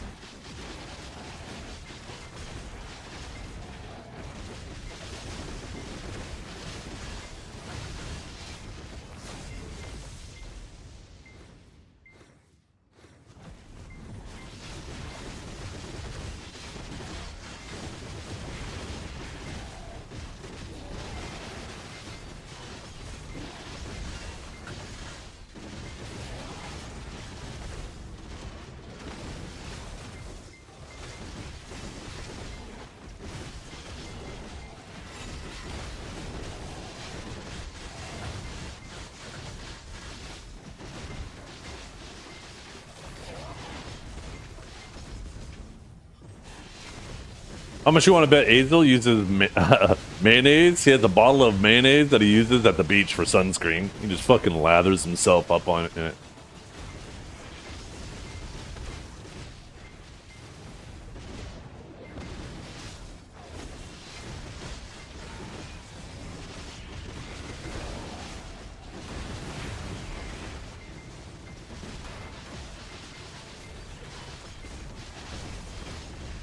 Listen here.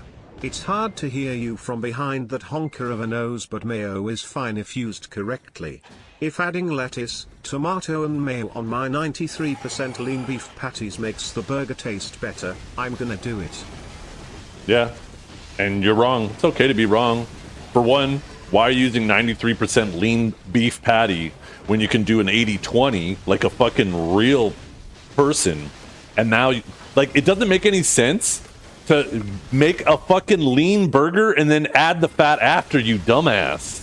Like, what are you even doing? Do you not realize how counterintuitive that is? Use 80-20 like a fucking proper person and skip the mayo. Like, what the actual fuck?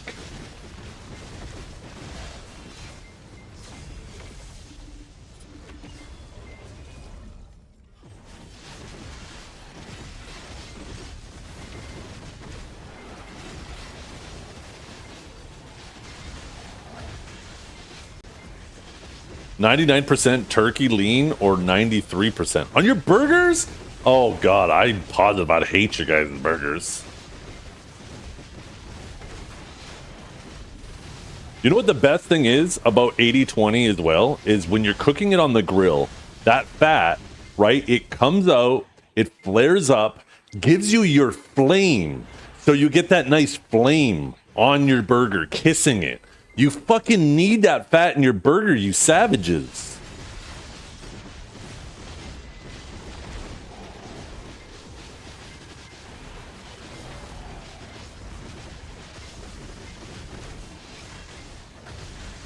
If those flames aren't kissing your burger ain't cooking properly. And it adds flavor, yeah. I can't believe this man admitted to using a lean burger and then putting mayo on it. Like that helped his case. Oh, Hazel.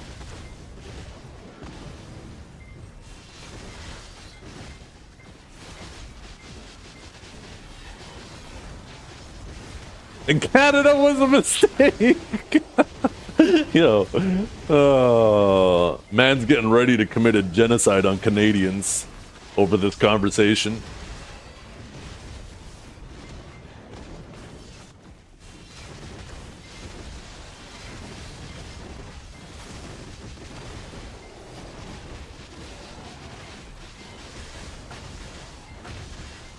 What's the crying, not Stars Zen or Zephyros? I like this better.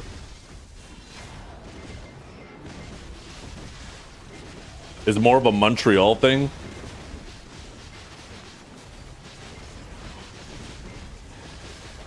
I think they also dip like French fries in mayonnaise in Montreal. Do they not?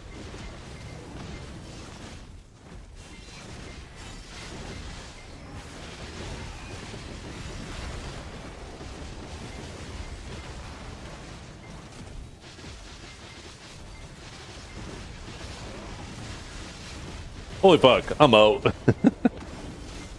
Why would you dip a fry in mayo?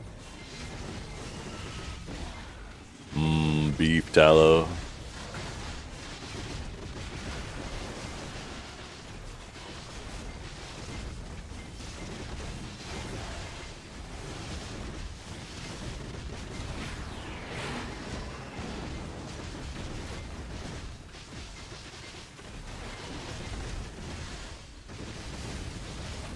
Are you shadowbanned again? No, I just ignored your earlier message.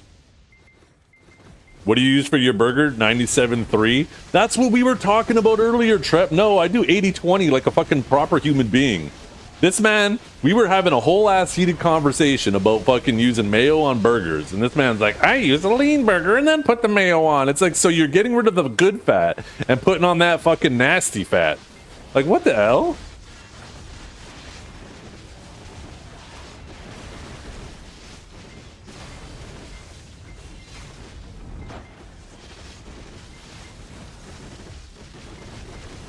$80-20 is the only burger meat.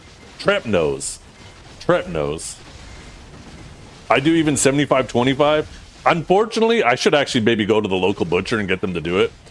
The 80-20 is all I can get in the grocery stores. I should try it with a bit more fat. But I find like with the 80-20, like while I'm cooking it, I'm getting really good flare-ups so that flame is kissing the burger really well. I feel like if I put too much more in it, I'd be fighting with the fire. I need to get a fucking fireman's hat and everything while I'm standing there over the grill.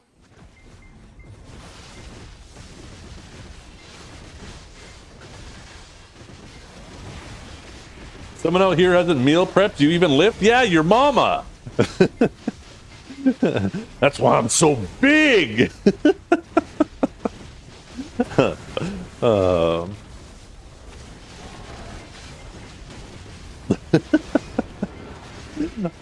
I'm just kidding. I'm sure your mama's an angel. I apologize. I can't be saying that right after Mother's Day. That's fucked up.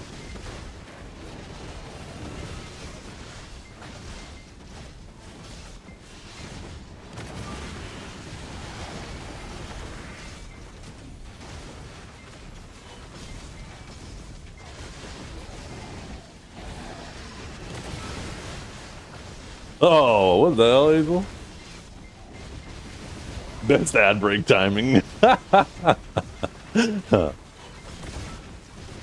you post a clip that is every American in chat right now regarding Mayo? It's from the whole 9 yards. A movie clip? Yeah, obviously. You don't have to ask to post clips and stuff like that. You can just drop it. I got a very relaxed linking policy in chat. As long as you're not like posting pornography or bigoted shit. All right.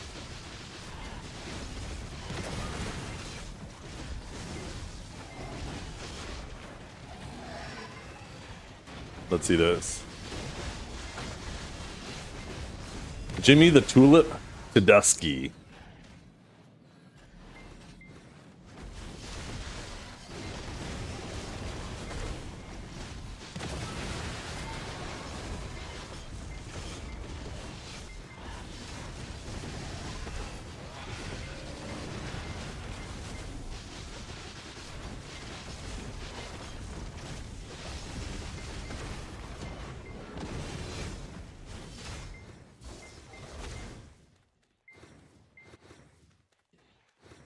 I haven't seen this movie in a long time. Man, I miss Bruce Willis.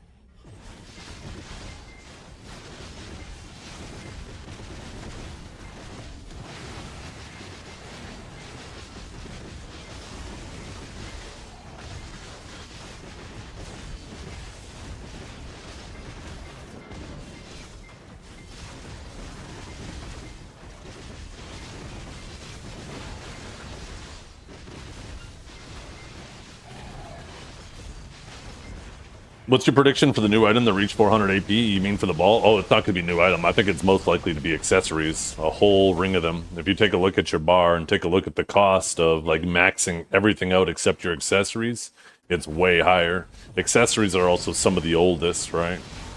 Sovereign's technically older if you go based off of the main weapons, but if you go based off the offhand, then it's younger, right? But if you take a look at the cost, right, accessories are, you know, very likely to be replaced first. The one thing you realize is there's a lot of players who are done with all of their accessories. There's a lot less that are done with their weapons, so I think that also leans more towards accessories being replaced next. I have not dabbled in Season 4 Diablo, no. I thought I finished Crimson Desert, then these guys told me to finish the Abyss, because that's when it tells you kind of like the main meta story instead of the macro story that's actually going on. So I went and did that on Saturday night. Yesterday I didn't sit on the PC at all because it was Mother's Day. But now I'm officially free. I have like 18 days to try to finish Diablo 4. Imagine not being done with armors. I know, right? At the rate I'm going, I'm not going to be done with armors until 2030.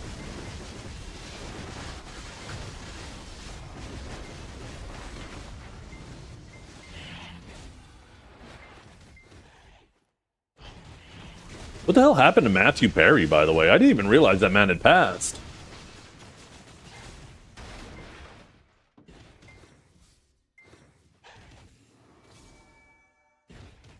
Looking it up right now. Death and funeral. An October was found unresponsive in his jacuzzi at home in the Pacific Palisades, LA. He was pronounced dead, 54 years old.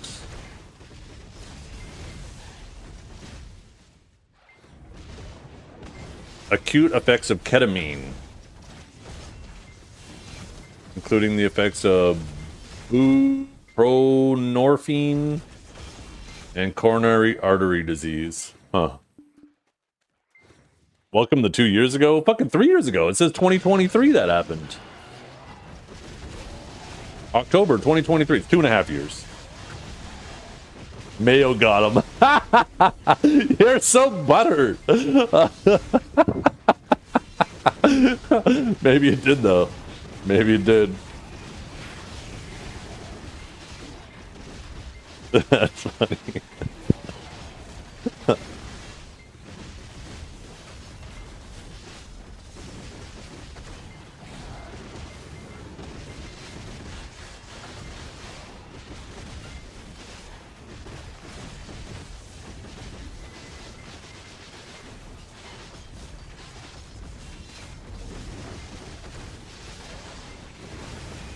Why does it seem like a common occurrence with celebrities?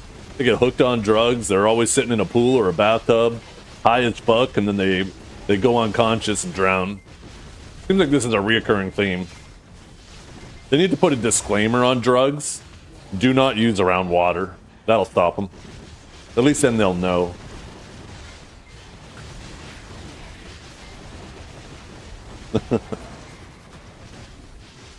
We need better we need better education about when to safely use drugs.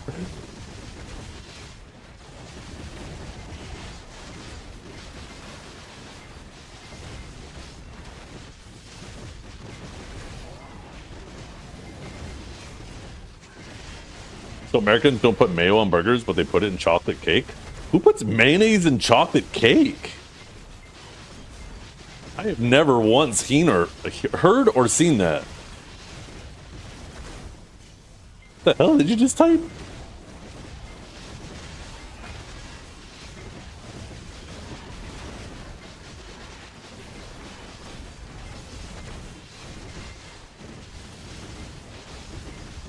Fucking Hazel's looking it up right now and where to order it. He just found his new favorite dessert.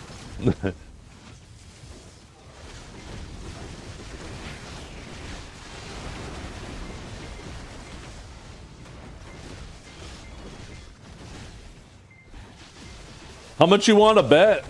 Not trying to body shame or anything, but how much you want to bet Hazel has the same proportions as I this hope dude? you get a paper cut.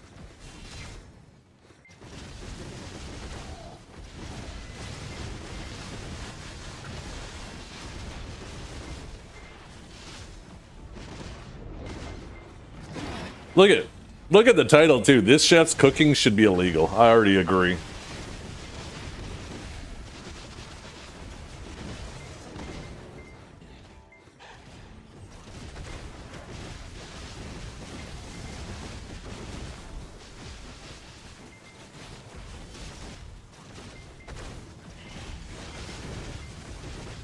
Yeah, 185 kilograms.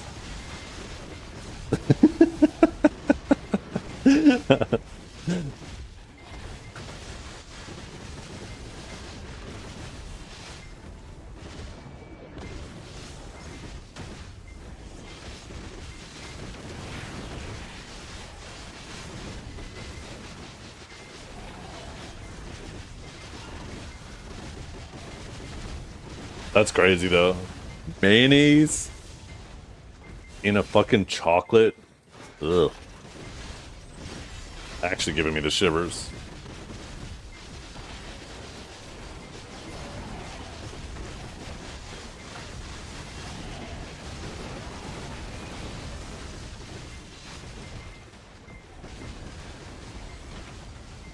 Applesauce in a cake? I mean, apple's fine in a cake. Why not? Applesauce is good in a cake if somebody has an allergy to eggs. It's a good substitute for the egg.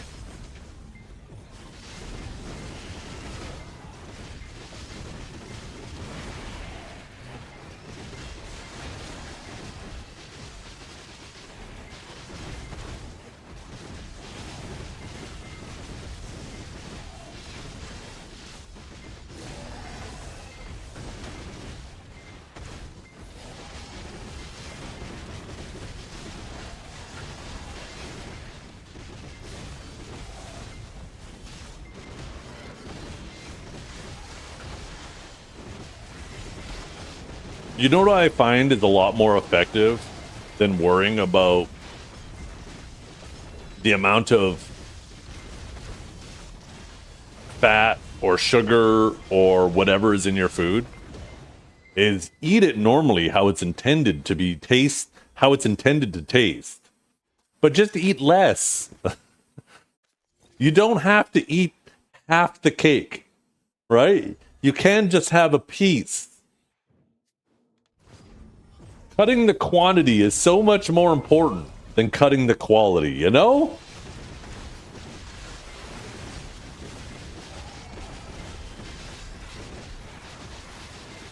I will destroy that whole thing.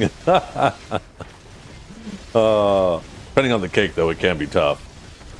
A good carrot cake goes crazy, I'm not gonna lie. When that carrot cake is fresh out of the oven and the edges have that nice crispy caramelized crunch to them, but the inside is soft and fluffy, oh my god, it's so good.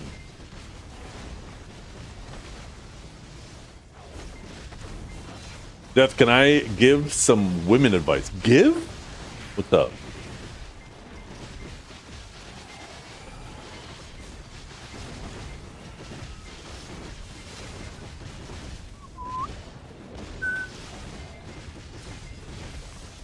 If you're about to say undo another button, I'm gonna do up this last button.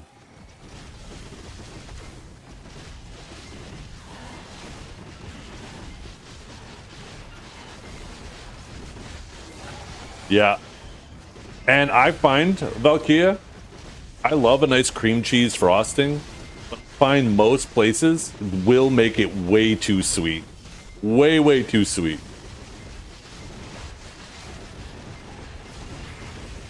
You hate cream cheese frosting and cheesecake? Do you just hate cream cheese? Because, yeah, you use cream cheese in both of those. Or do you just hate, like, sweet cream cheese? Anything that's made, that uses cream cheese, but is made sweet. Yeah, okay. That makes more sense to me. Because I get that. I love cream cheese too. Like, ooh, you get like a nice jalapeno Asiago bagel. Toast that shit and put a little bit of cream cheese on it. Oh my god, that is so fucking good.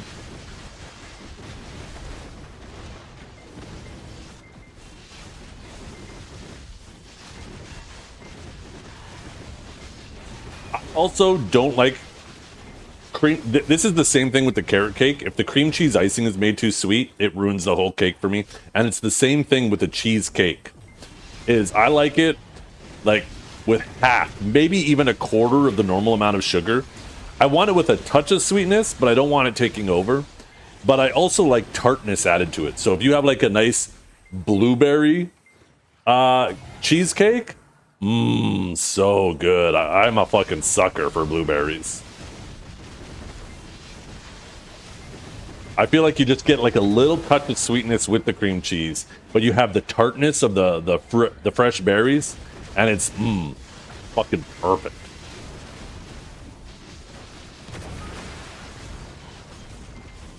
Yeah. Oh yeah. Just the classic, right? Pinks get like the everything bagel with like a garlic cream cheese is so good.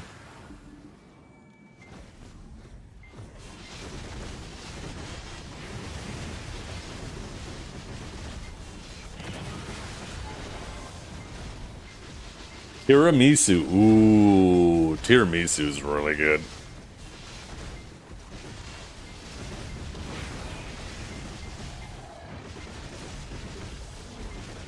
You gonna put some mayo on it and send it to me? And you know what I'm gonna do? I'm gonna use that thing as a football and kick it, and it's not even gonna break because it's gonna be so tough and stuck together because of your lean ass meat you use. I'm gonna kick it right back to your house and it's gonna fucking hit you in the forehead.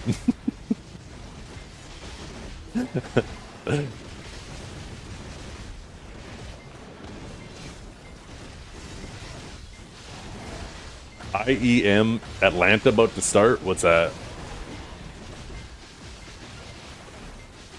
Is that your little Fortnite league?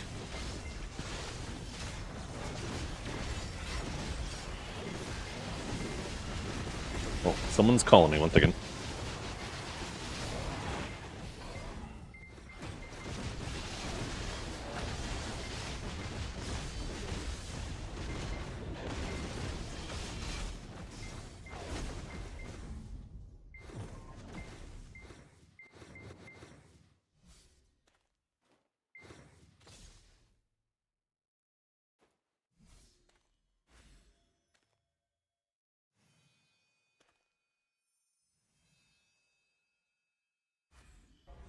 I'm a diva. I'm a diva. I'm a diva.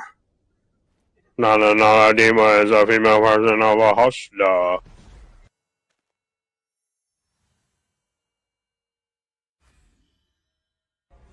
I'm a diva. I'm a diva. I'm a diva. I'm a diva. No, no, no, diva. I'm a diva. I'm a diva. No, no, no, Dima is a female version of a hustler. I'm a diva. I'm a diva. No, no, no, Dima is a female version of a hustler. Shut up, bitch! Shut up, bitch!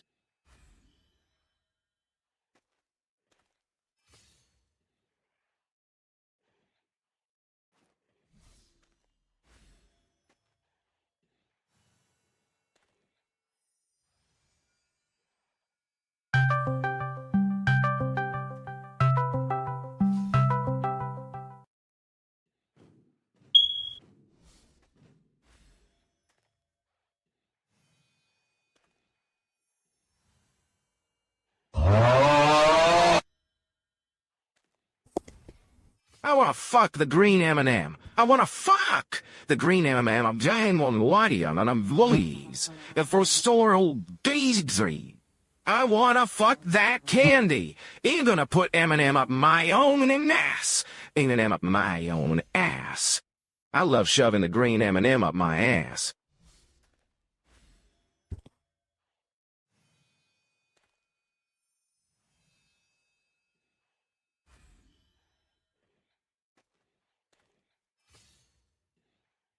Thanks, I hate it.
So what's up, chat? I don't know what's wrong with these M&Ms. They're kind of shitty today.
Hey, our first double ring of the day. What the hell? It's about goddamn time.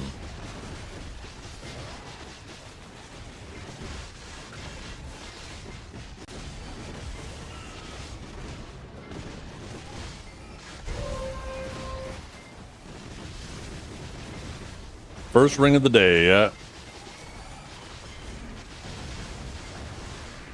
I know the stream's been up for 4 hours. We haven't been grinding for 4 hours. We've probably only been going for about 2 hours now.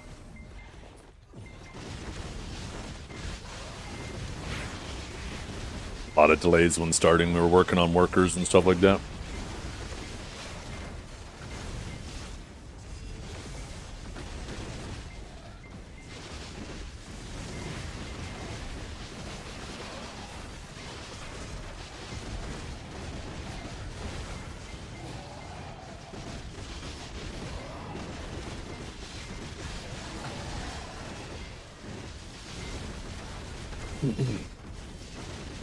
By the way, it seems, unless something happens, like my daughter's gonna walk home from school again tomorrow. She's really enjoying that. So we might end up having a longer stream again tomorrow. Instead of starting at 9, I might start at 7. And instead of finishing at 2, I'll end up finishing around like 4.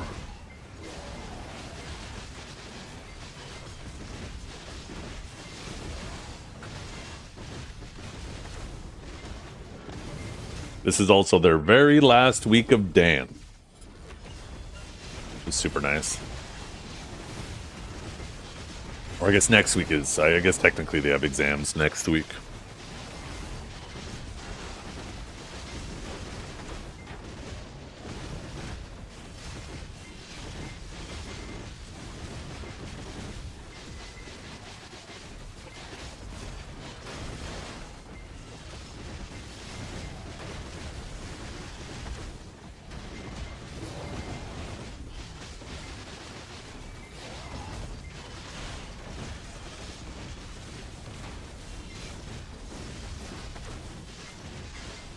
One mil Sakurai trash and not a single red orb? Damn. Well, I've only had 3, and I have almost 3 million Sakurai trash. So, yeah, so far I'm averaging like 1 per every million trash.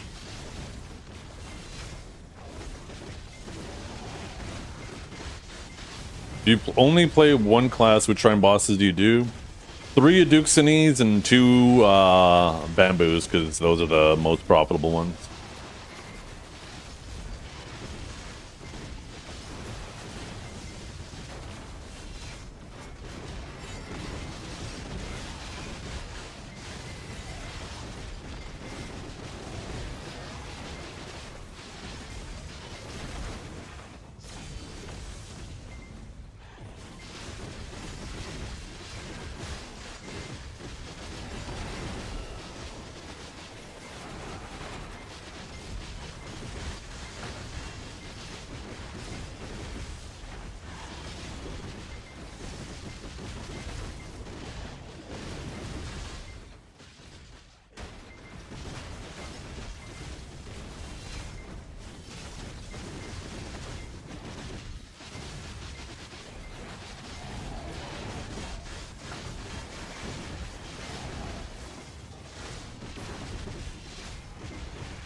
Yo, what's up, Function?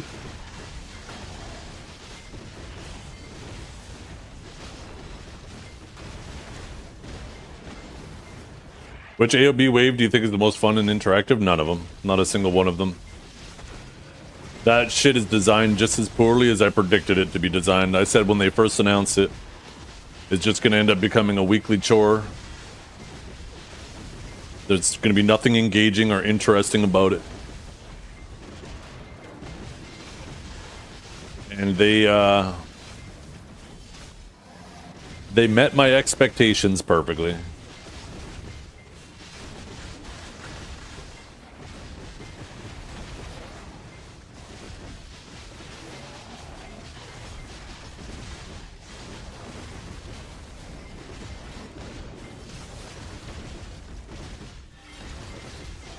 The game would be better off without it, in my opinion.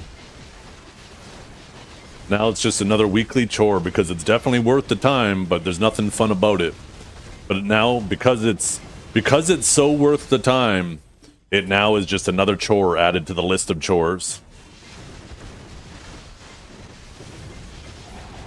This game is slowly turning into Lost Ark, where you're just gonna have like a bunch of weekly chores you gotta do that's gonna consume all your playtime. Do I do any UI scaling? No, I do not.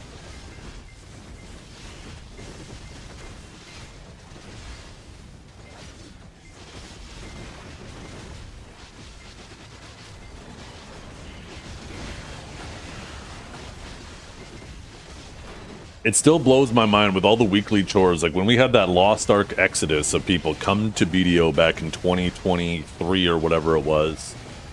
And they were all mad with the direction of Lost Ark and how it was just fucking non-stop daily chores and time gating. I thought that would be like... that should have been acknowledgement to Pearl Abyss that what they were doing was right.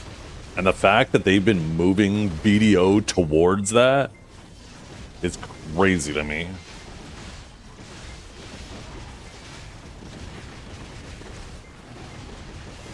Because every year we do move closer and closer to that.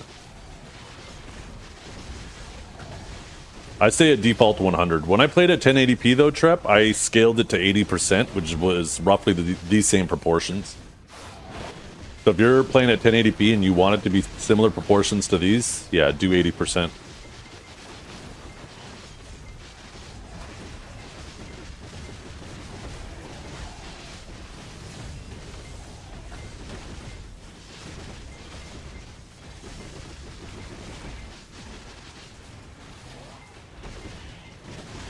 Whoa, holy shit, I spiked low there for a second. God damn.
I'm not sure, honey.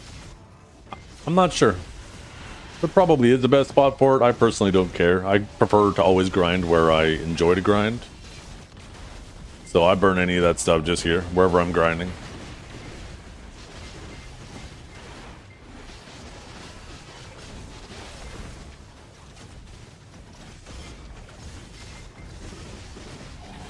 Well, it's extremely easy to hit the DSR cap.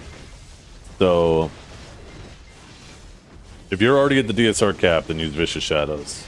If you're not at the cap, then yeah, you use the, you do whatever you can to hit the AP cap.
Nope, no filter.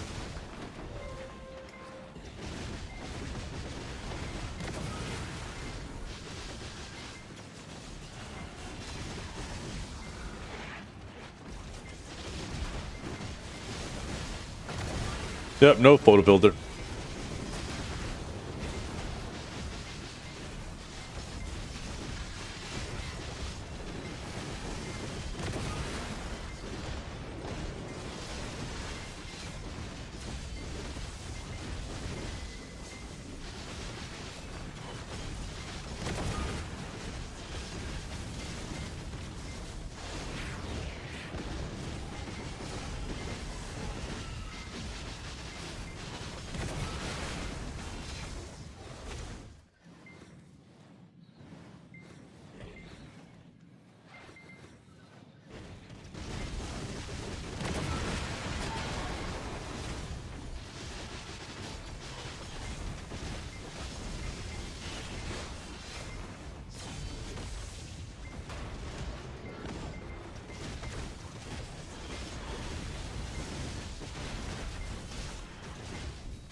One second, you guys.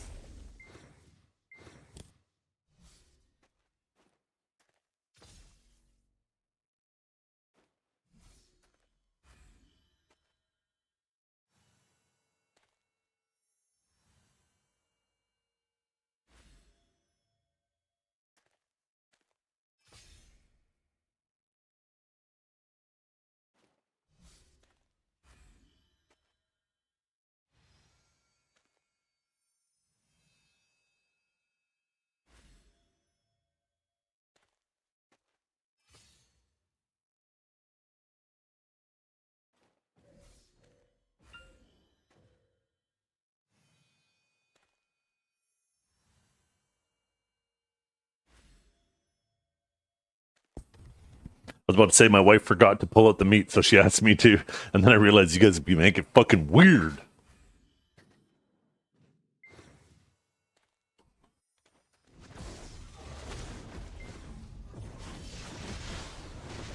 Chinese food for dinner? Oh man. I love good American Chinese food. It's so fucking good. Here in my city too, we have bonbon bear ribs. I don't know if you guys know what that is, but they're basically just deep fried ribs. And they're so fucking good. But it is so expensive. Getting Chinese food is so expensive. I could buy like a fucking week's worth of groceries for one meal.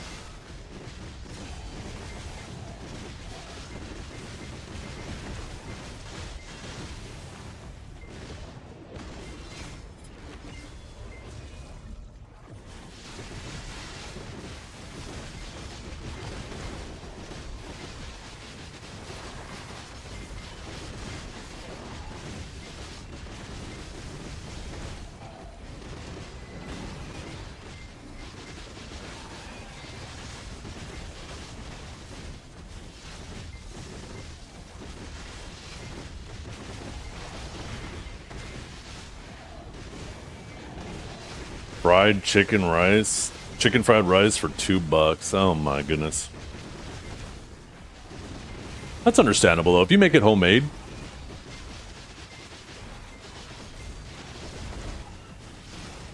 Chicken fried rice is super easy to make and super cheap. And it's so good if you learn how to make it at home. It's so good. The only thing you got to remember to do is just cook the rice the night before. That makes a difference. It's a big difference. As soon as you do that, it is so cheap and easy to make. In fact, I might make it this week now that you brought it up.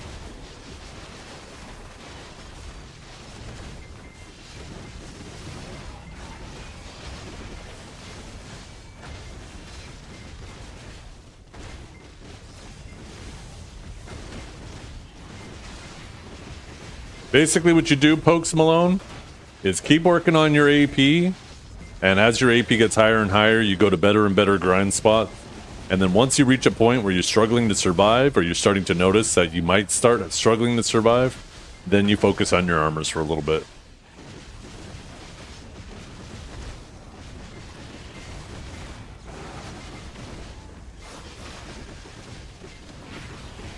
The thing is as you work on your AP, it also might allow you to put in more DP crystals too, right? For like, instead of grinding with full AP crystals, you can put in like a couple bitters. Or put in your Adonia crystal just for the DR, not necessarily putting it in for, because you're fighting Adonia mobs.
I mean, if you're not struggling to survive with PvE, then there's no reason to work on your armors yet.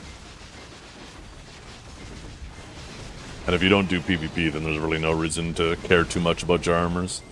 Just work at them at a regular pace. Just improving your AP is always going to be more beneficial PvE-wise, unless you're struggling to survive.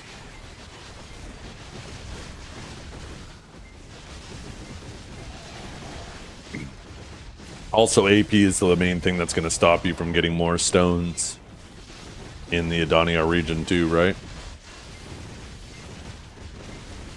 Yo, what's up, Dralkin?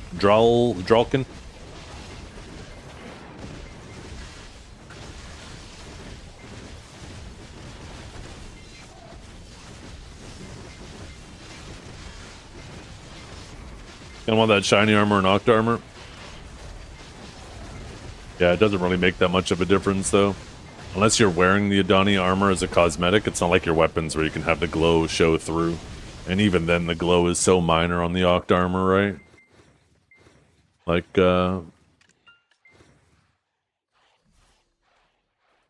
actually, I guess it's kind of hard to say because I have a title on that gives me the purple glow.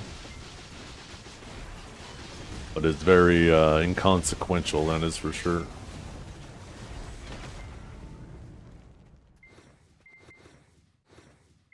Right, because like this glowing in between is primarily, it is actually just a dye zone. It's these little sparks coming off, and they're so subtle.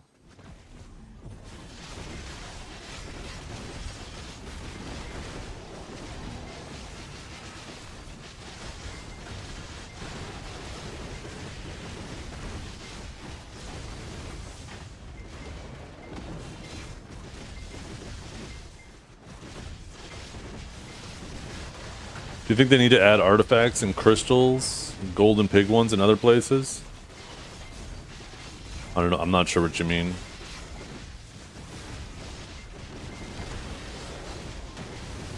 The sparkly things are brighter. I don't even know if it's necessarily that they're brighter. It's that they're more dense, which, you know, makes them seem more brighter.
You said anything in the Nvidia control panel for this game?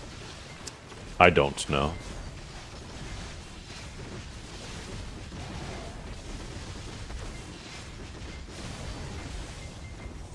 These days I don't really do much to try to optimize my game, to be completely honest, because my PC is kind of overkill for it. As long as I'm maintaining a good frame rate, which I usually am.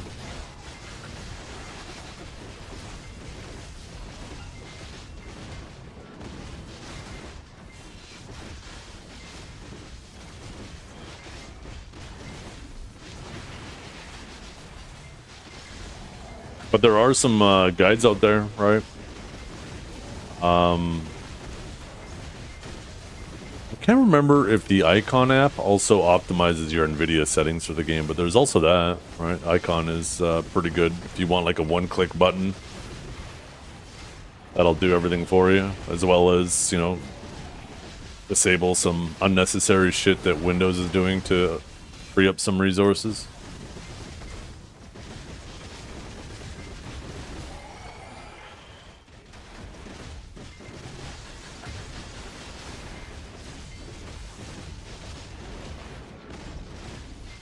I feel like one of the main reasons why people used to tinker a whole lot with BDO is because of the amount of stuttering you'd get. The stuttering would just directly negatively affect your performance, because those stutters will kick you out of protections. They feel fucking terrible. They'll fuck up your movement. What kind of monitor do I have? So gorgeous? Well, my monitor settings, whatever my monitor is, will have no effect on your view. But I do have a pretty solid monitor. Right? Your monitor is like a window, right? You're not looking through my window, right? You're just looking at what's in the window. You have your own window, which is your monitor. If you want to see my PC specs, though, type !PC. There's a command that has everything in there. I'm pretty sure it's all up to date. Honestly, I think my next monitor will be one of the next-gen OLEDs, but that's not going to be for a while.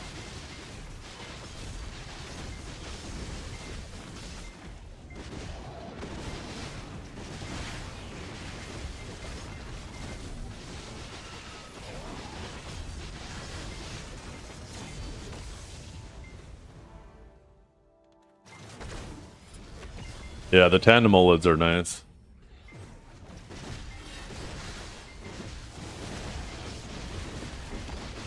I also hate the fact that I still have one 1080p monitor. This shit is driving me crazy.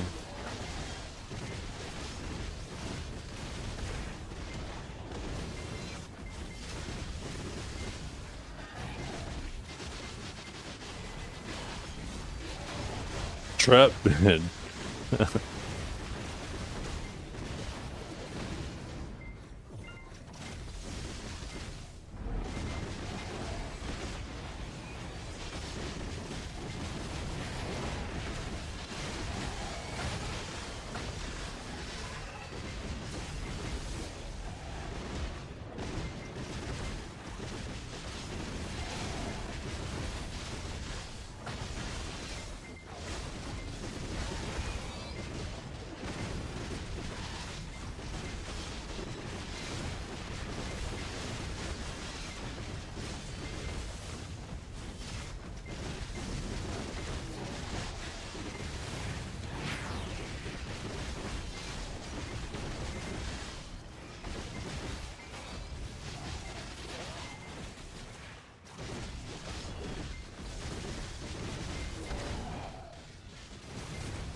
Hello, have a nice day in stream, everyone. Hey, I appreciate you. Thank you very much. I hope you have a wonderful day too.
Serve depressed you last night? How come?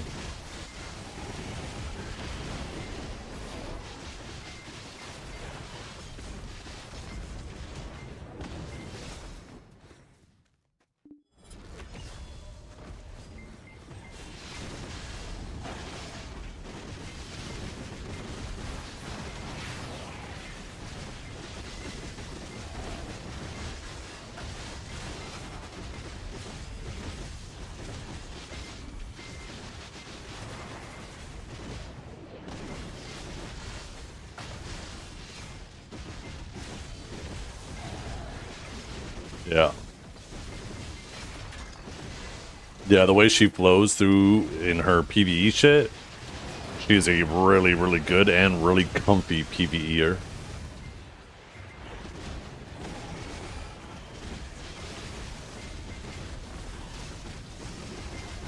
Wonder how she is down here. I need to actually see what level my hash is, if I got my hash to level 66 yet.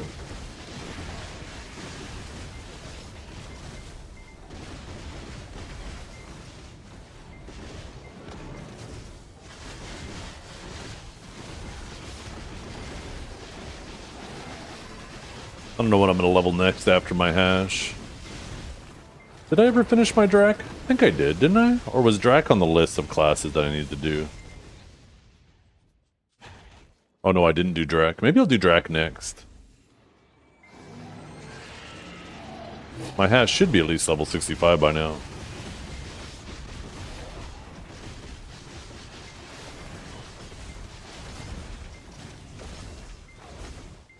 Let's do a little peekaroo. A little peekarooski. Oh, yeah. Oh, man. Good stretch.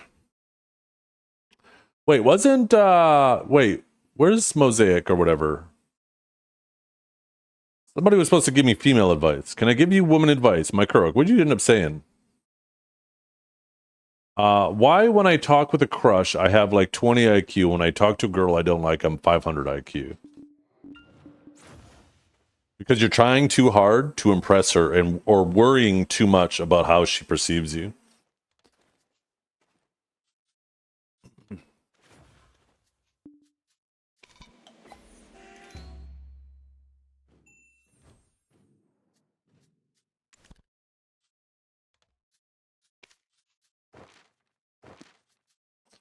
Well, boom! Oh shit! Never mind. Not even close to 65. It's like a long way to go. Do my farms real quick.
Yeah, monstrosity.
Ever play against Joey? Oh yeah, of course.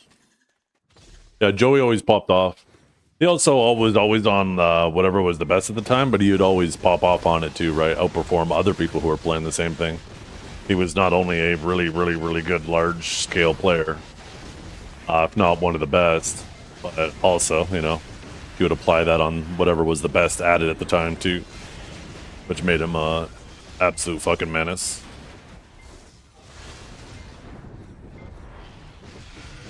Do I put dummies on characters when I'm AFK?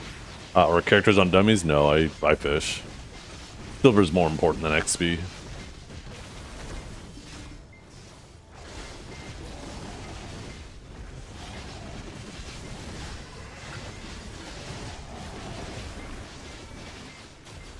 You're late for your shift, John. What the fuck?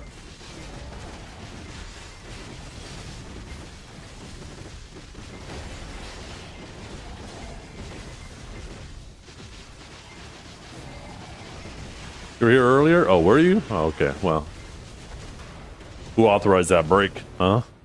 Huh?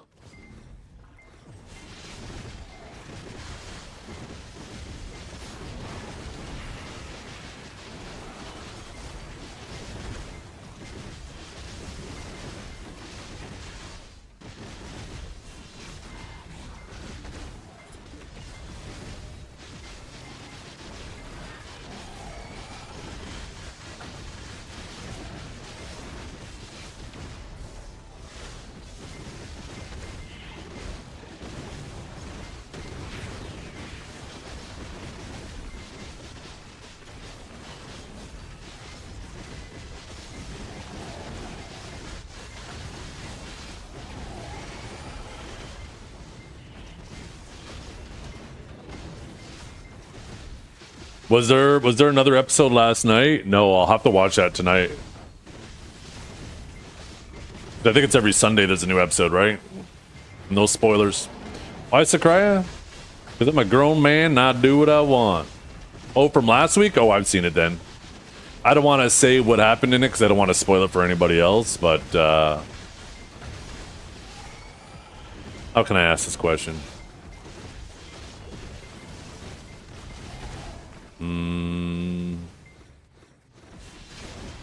Did the final scene end in a field?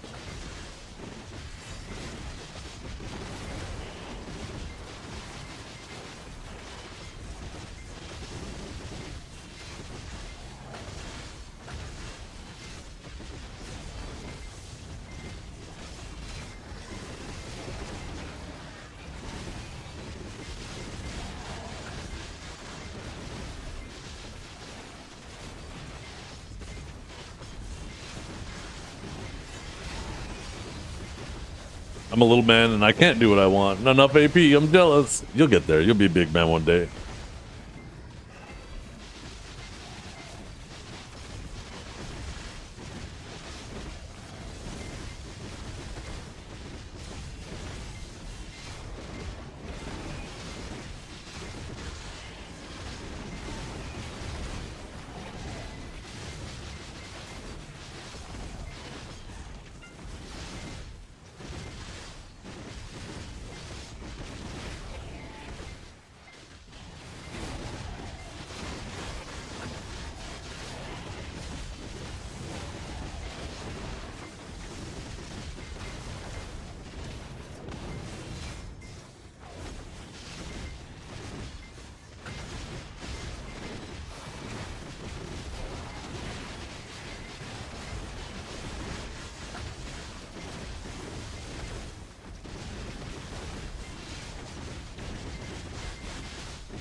Did Erm not get a node last night? It would appear not. The buff I have only has 10 hours left on it, so if they got a node last night, it would be, you know, an hour or a day and 10 minutes, or 10 hours. Or 8 hours? 10. No, never mind.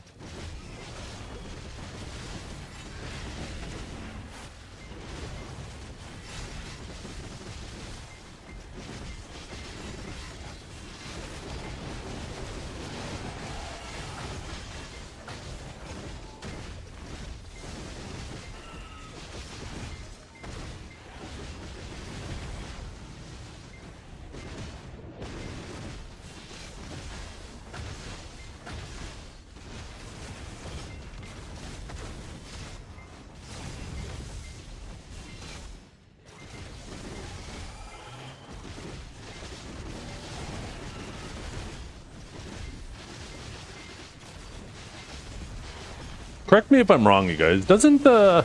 I'm pretty sure the Mystic PA, it heals them based on how much they're getting hit, right? So if you don't hit them, they won't heal much? Yeah, I thought so. Mr. Rappo right now is... It seems like he doesn't know that about it. There was a Mystic that was on the ground in this clip he's watching, and the Mystic stands up and pumps the heal, and he just keeps pumping damage into the PA. And he's upset now that the Mystic healed so much. I feel like somebody needs to let him know that if you don't hit it, they won't heal as much. That if that's your sign, when they stand up and they do that fucking pose, that means back off or hit them with a grab, right? To try to interrupt it. And I think the PA will still linger if you grab them, so it's not like you're gonna kill them immediately. And obviously, if they just stood up, they're probably immune to the grab. They're probably still capped.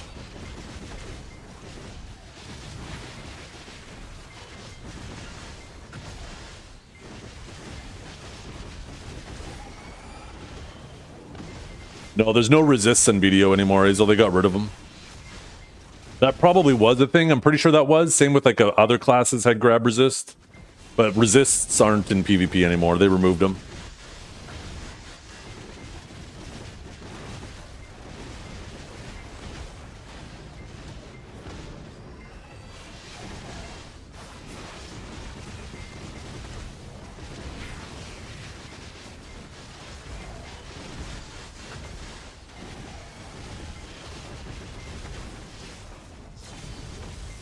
How much have I made till now? Oh, well, I set the goal really high. I probably won't get it, but I didn't want to set the goal so low that it was too easy to get. And 9 trillion didn't sound as good as 10 trillion. So I was just like, at first I was going to make it 8, which would have been super obtainable. And then I was like, that might be too easy. I'll just kind of coast along and get it. And then I was like, 9 is probably a more reasonable goal. And then I was like, why stop at 9? Why not just fucking make it 10? 10 sounds so much better too. But it's a goal that I very likely will not reach. But because it's so high, it keeps me motivated more, you know?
You know what? I should log on EU and do my AOS matches to get a costume for my Sage on EU. I just realized I don't have an outfit for it.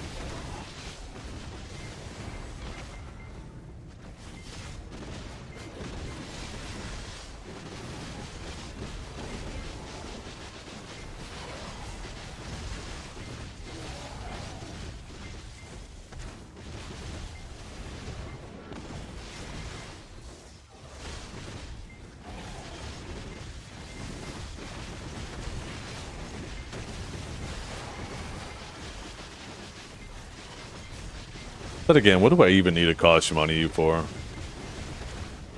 When am I ever going to play EU? Unless there's some type of GM event going on where you have to log on EU to participate.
I'm just telling my wife right now that you guys want to negotiate with her about giving me a mustache.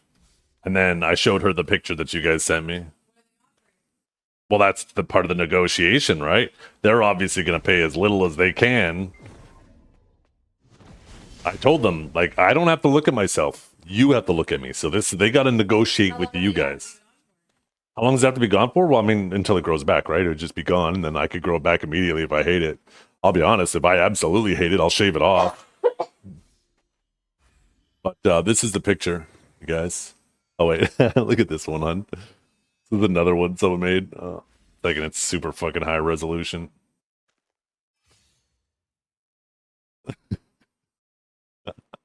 Look at the fucking feet pic on the phone. But where's the actual picture? Here we go. This is the mustache they are aiming for. I told them my jaw ain't gonna look like that. I'm a little bit chubbier. My jaw would have looked like that if I was a little bit lighter. But I told them they got to negotiate with you. I don't know if they believe me that I used to have a bum chin. I used to have quite a little jaw on me. Well, I might not anymore. I mean, I got like an extra chin. Actually, I'm not sure. I mean, I did lose weight. I haven't shaved my beard since I've lost a bit of weight, so who knows? Might be a little bit of a mystery what it looks like underneath.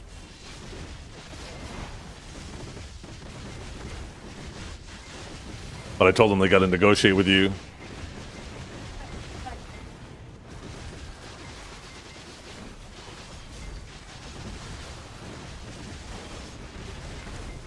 You look like Saul from Breaking Bad. I want to see, I obviously really liked Breaking Bad, and I heard really good things about Better Call Saul.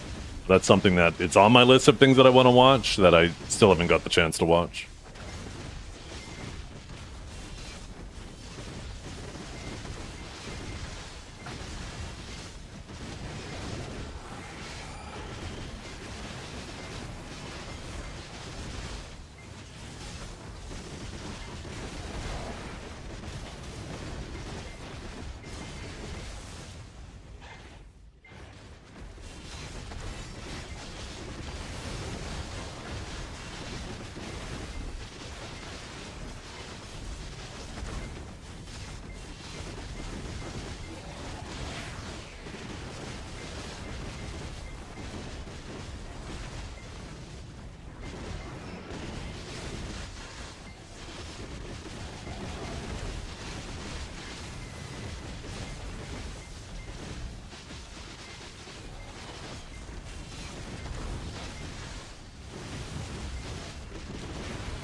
We need Kamu to come back for this negotiation too, because he was the one pushing for it the most.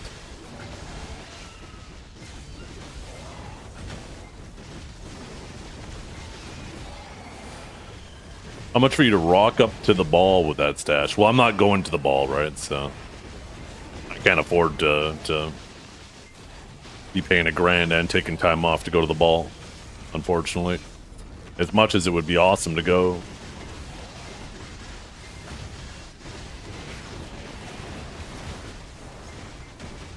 But I will be your at-home correspondent, probably myself and Biceptimus. Actually, oh, fuck yeah! You know what I just realized, chat? Because the ball is happening in North America, that also means that it will be during a good time zone. I'm not gonna have to wake up at 2 a.m. That's fucking awesome! That shit probably will be happening at like 3 p.m. Right? Because that's what 3 p.m. my time, 12 noon. They'll probably do it at noon. So if you're in EU, it'll probably be at like 6 p.m. your time. Yo, maybe I should reach out to Biceptimus. Maybe we should do a little duo stream, a little stream together for that.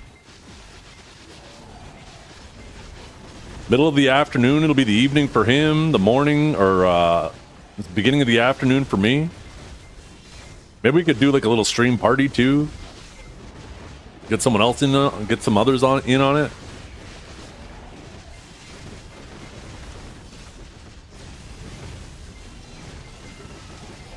Might be fun. I'll have to reach out to Bicep, see what he thinks.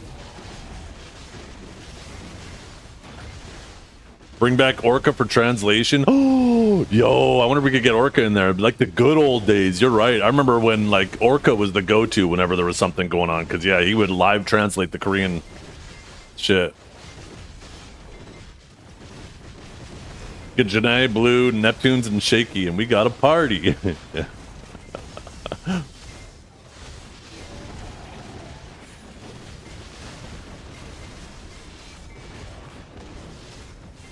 Might be fun. I just realized, yeah, because it's an NA, it's going to be at a decent time for me. Normally it's at like 2 a.m. and I'm like full fucking zombie mode.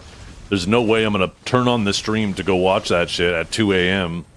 So I'd just go watch it, go to bed, wake up in the morning, and we would react to it over again.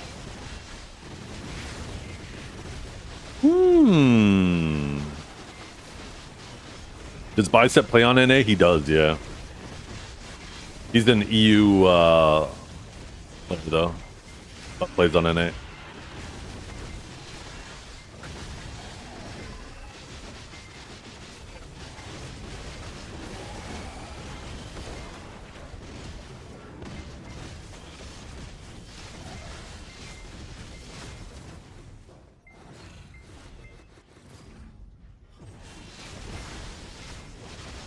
And I'm pretty sure he's not going to the ball.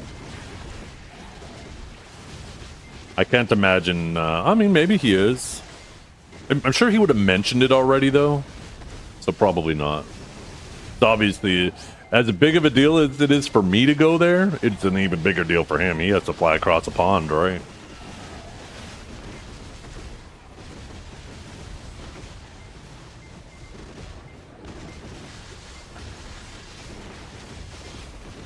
Why does leg day suck? Because if you ate less mayo, your body wouldn't have to fucking, your legs wouldn't have to lift so much.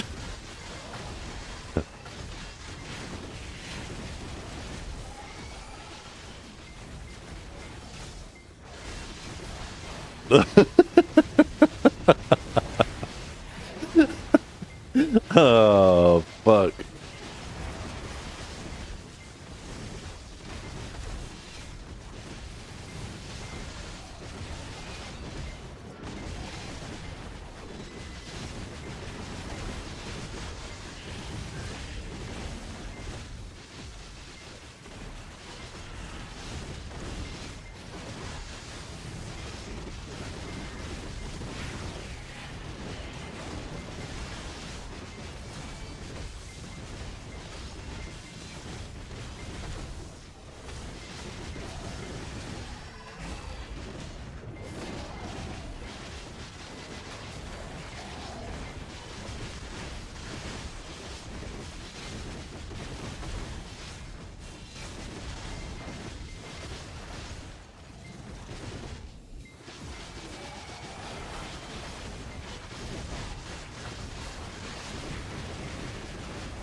My wife's gonna heat up one of my burgers from last night.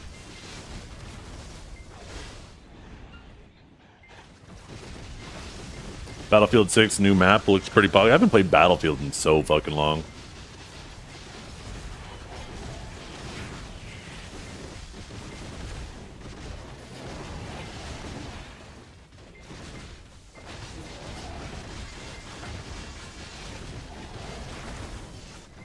I don't have time to get involved with any other game right now. I have 17 days, 18 days.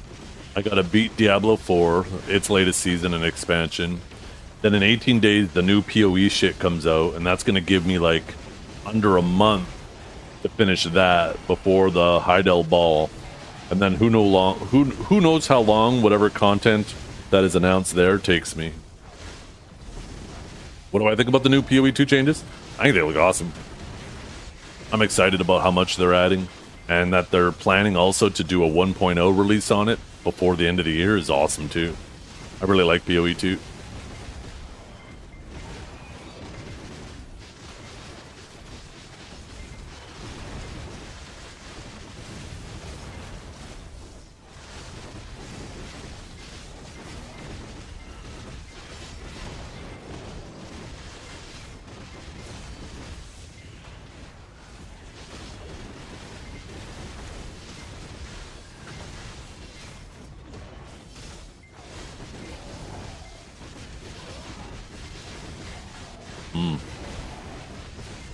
Thank you, babe.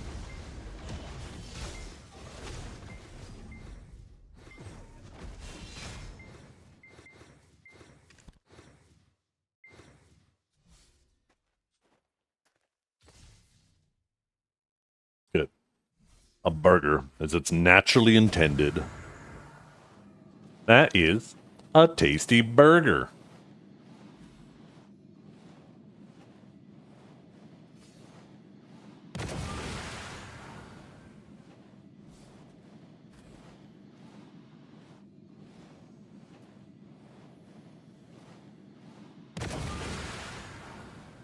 Maybe we need the, I can't remember what that remix is.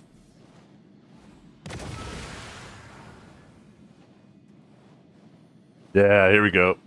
You guys remember this shit? I don't know how many of you guys remember this shit.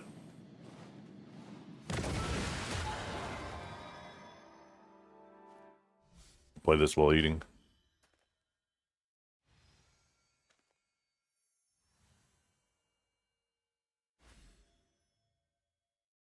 Oh shit, I already had one. There we go.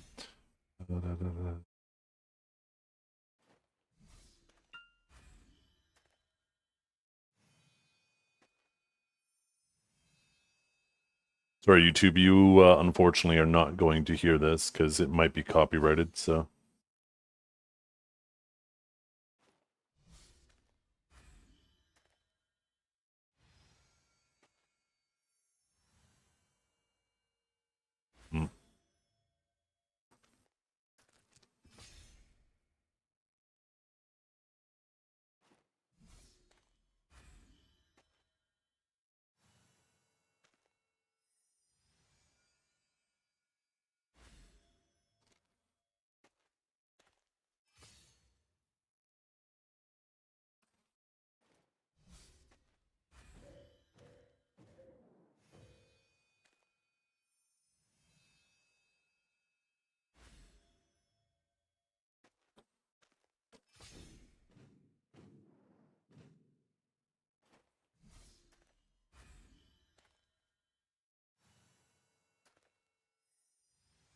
Oh, fuck.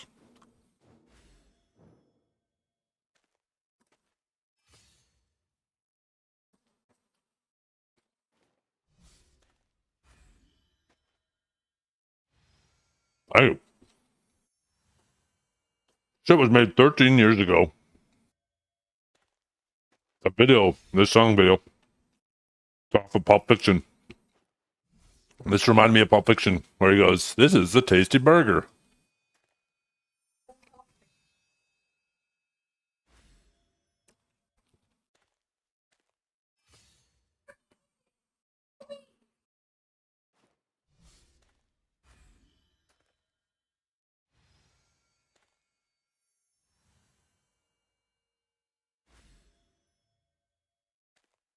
Yeah, Pulp Fiction is one of my favorite movies of all time.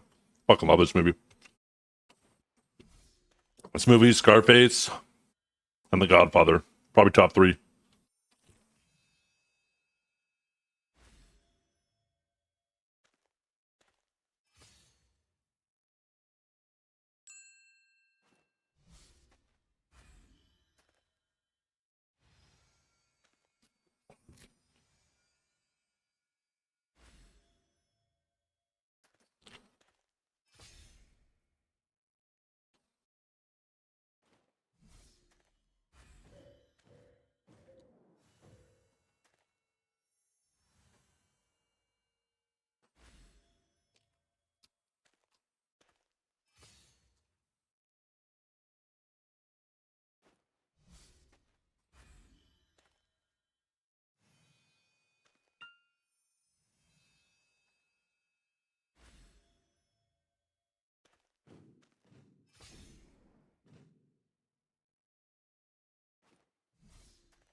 Mm-mm. God damn, that was good.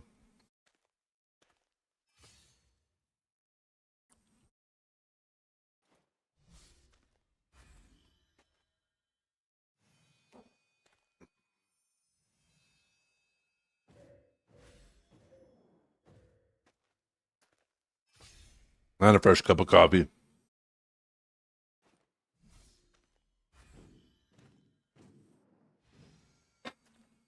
That was made 13 years ago now. Lead breakfast. If you guys want to, I guess I should have dropped in chat. So if YouTube wanted to listen, they could listen along on their own, right? That's the video there. I used to do a few songs. I don't know whatever happened to that Pogo channel. Oh, this Alice one too. Fucking 18 years ago.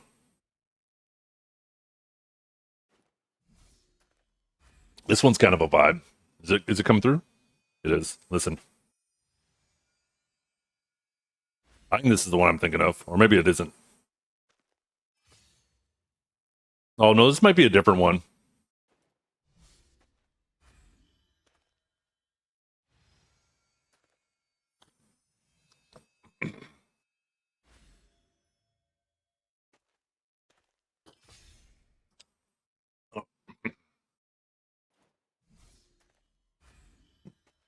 Yeah, this is a different one. I was thinking of a different one that had Alice in Wonderland in it. Like another remix one. Let's get a different one.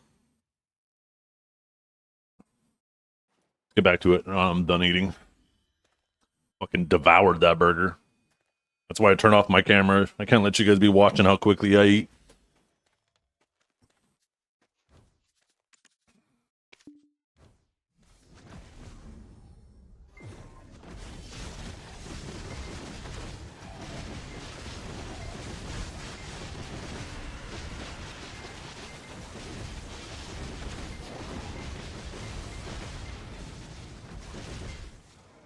Delish. Mm-hmm.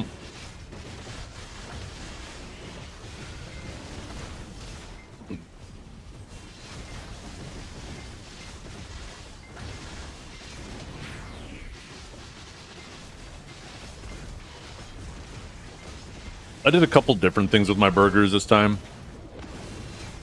I put liquid smoke in there, which I really, really liked. Normally I don't do that. Normally I season them differently. And this time, I kind of forgot what burgers were like if you didn't put like breadcrumbs and egg in them. I realized I like using the panko in there because they become like a really good vehicle for also holding the fat in the burger, so they're not as dense. But they actually weren't bad because I didn't use a fucking 93.7 split like Hazel here, the animal. But that's not a burger, it's a meatball. It basically was, yeah. But,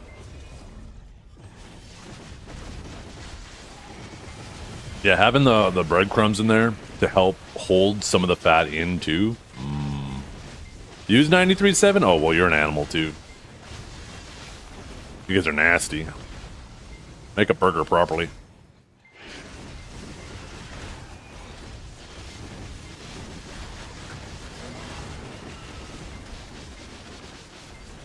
Let me guess, do you put mayo on it after?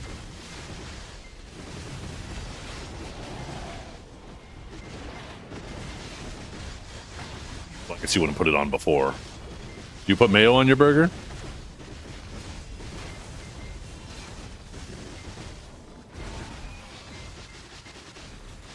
Of course? Yeah, exactly. Fucking redundant. That's absolutely crazy. Don't you realize the redundancy of that though, Pokes? Like, why would you get rid of the good fat that is your burger flavor to then add mayonnaise and just bring the fat back when you could just use 80-20 and not use mayo? Like, that's crazy to me. It's so redundant.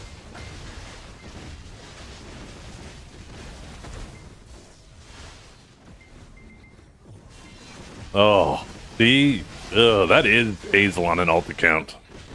That's crazy. That's fucking crazy. Hazel is feeling so justified right now. I bet you he's in fucking chat, just fist pumping right now. I'm not alone. We need to find an island to put all you guys, all you 93.7 Mayo enjoyers on. You guys don't belong in society.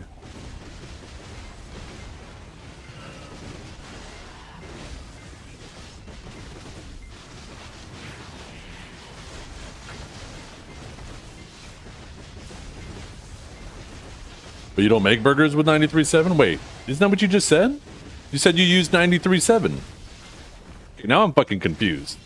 How do you use 93.7 but not make burgers with 93.7? Now I'm really confused. You're gonna have to explain how that works. Ground hamburger bowl. Well, we're talking about burgers. I mean, I would understand if you're making like you're basically making dirty rice, right? And dirty not in a bad way, but dirty as in like it's rice with stuff in it, right? I totally get using a leaner beef than that because you don't want it to be too fatty, especially when you're warming it up. That makes perfect sense to me. Because it doesn't make any sense to also use like an 80-20 and then drain the fat before you use it, right? Because now you're paying for fat that you're not even using. That makes perfect sense to me. We're talking specifically about burgers, not ground beef, right?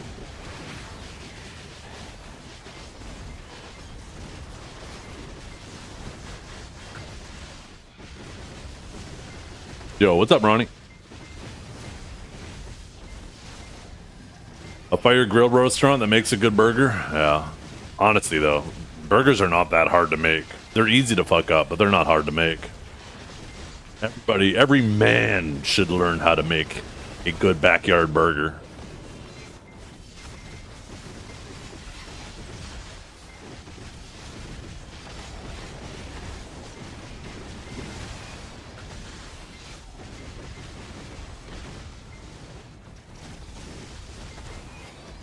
A burger is a cheat meal for me, so I have to go out and get the grossest, most calorie burger. I mean, you definitely are not trying to watch your fucking intake if you're eating burgers. For sure. And if you're gonna cheat a little, you might as well cheat a lot, because at that point, right, what's another 100 calories when you're already eating fucking 1,500 calorie meal? Maybe I'm exaggerating on the number of calories by quite a bit, but you know what I mean. Bunless burgers? Yo, maybe one of these days I should make a burger kind of like the Double Down from KFC, where they use 2 pieces of chicken and put the shit in between the 2 pieces. Maybe I do the same thing with burgers. 2 burgers with tomato, lettuce in the middle, some nice mustard. That sounds fucking great. I'm about to lick my fingers clean after, too.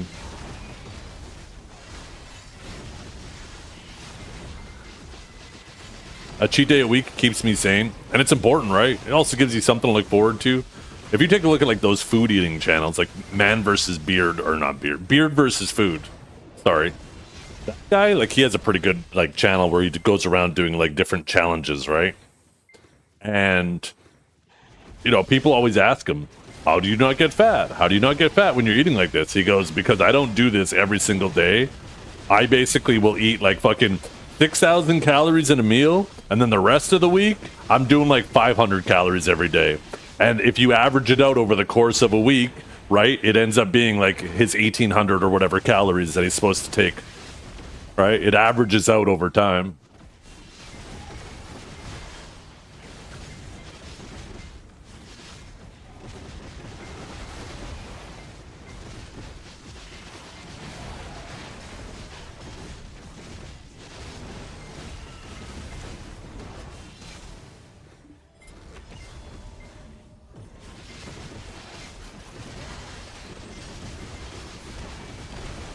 I always go bunless, egg and cheese on top, sometimes lettuce. Ooh, an egg on a burger is fucking sick.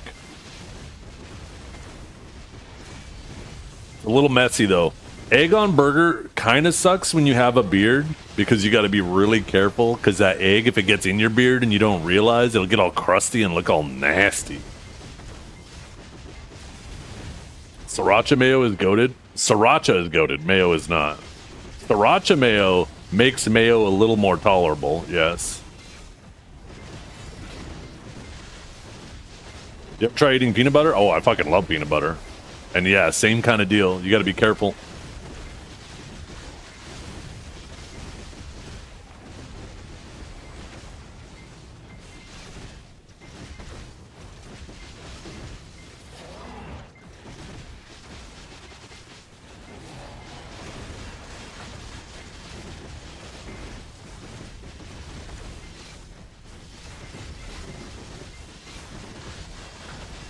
Peanut butter and jelly? What kind of jelly is your go-to?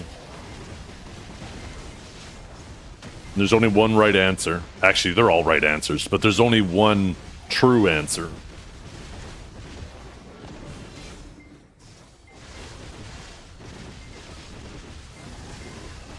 Strawberry, raspberry, it's okay. Like I said, that's still good. It's all about that fucking blueberry. Oh my god, blueberry jelly, blueberry jam. I love blueberries so goddamn much. I'm also a sucker for blueberries in general. Peanut butter and honey.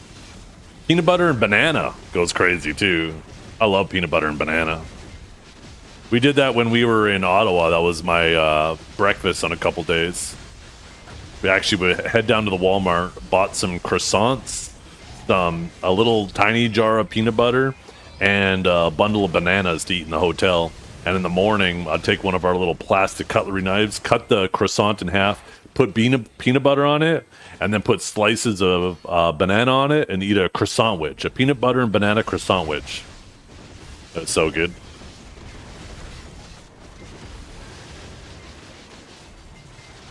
Is Sakurai good money? It is, yeah. It's better than Highlands and Tungrad. It's more difficult, though. Apricot jam with Greek yogurt and a croissant on the side is your pre-workout. That sounds good. Isn't the apricot jam a little high in the, like, sugar, though? I mean, I guess it depends on what you're doing, right? You're trying to cut or bulk. Cinnamon sugar toast? Oh, I did. Yeah, yeah. Take your butter, you butter your toast, you sprinkle a little bit of brown sugar on it, and just a little bit of cinnamon on top. That shit was fucking crazy. I loved that shit when I was a kid.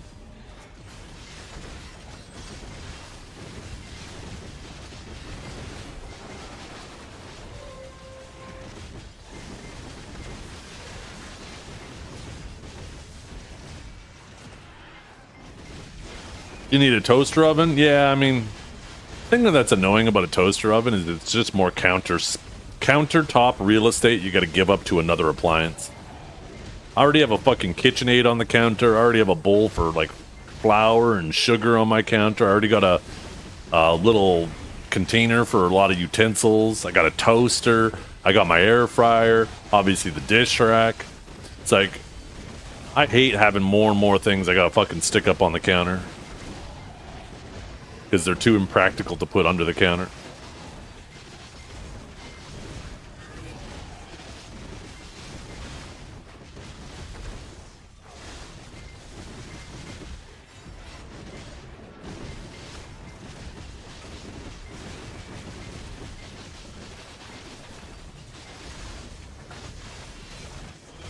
Yeah.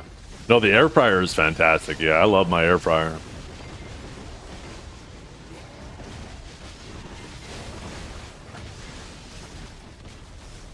That actually reminds me, I gotta call Home Depot. Anybody have to do with an LG warranty claim? My dishwasher is getting kind of loud. And it's supposed to have a 10-year manufacturer warranty on it, but I don't have the receipt. And I'm thinking of calling Home Depot, where we bought it from, and seeing if maybe they have it on file. Yeah, it's my dishwasher as well. Just tell her to be quiet.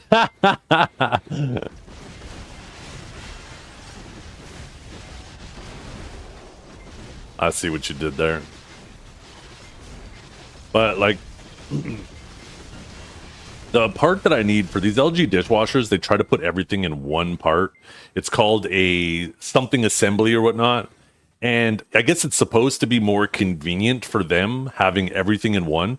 But now when anything goes, you have to replace that whole assembly. And that whole assembly is like fucking $400 Canadian. It's ridiculous. Which is half the price of a goddamn brand new dishwasher. Where if I would have just bought like a Bosch, like those, all the parts are different. So like if one thing goes on it, I can just replace that one part for cheaper. Anyways, if for some reason I can't get a warranty claim on it, I think I'm just going to go and buy a brand new dishwasher and stay away from LG. This dishwasher is like 3 years old tops, and it's just going to get worse.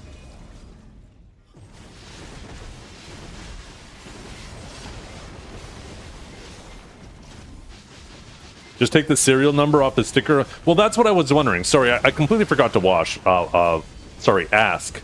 Is based on the serial number, they probably have a general idea of when it was manufactured, right? So I could probably contact LG without the invoice and say, hey, this is the serial number.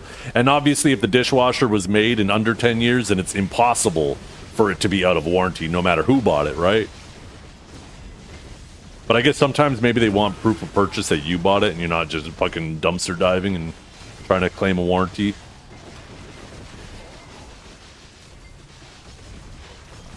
Not any more. All these scumbags are the same. Actually, well, I was looking it up. That doesn't seem to always be the case.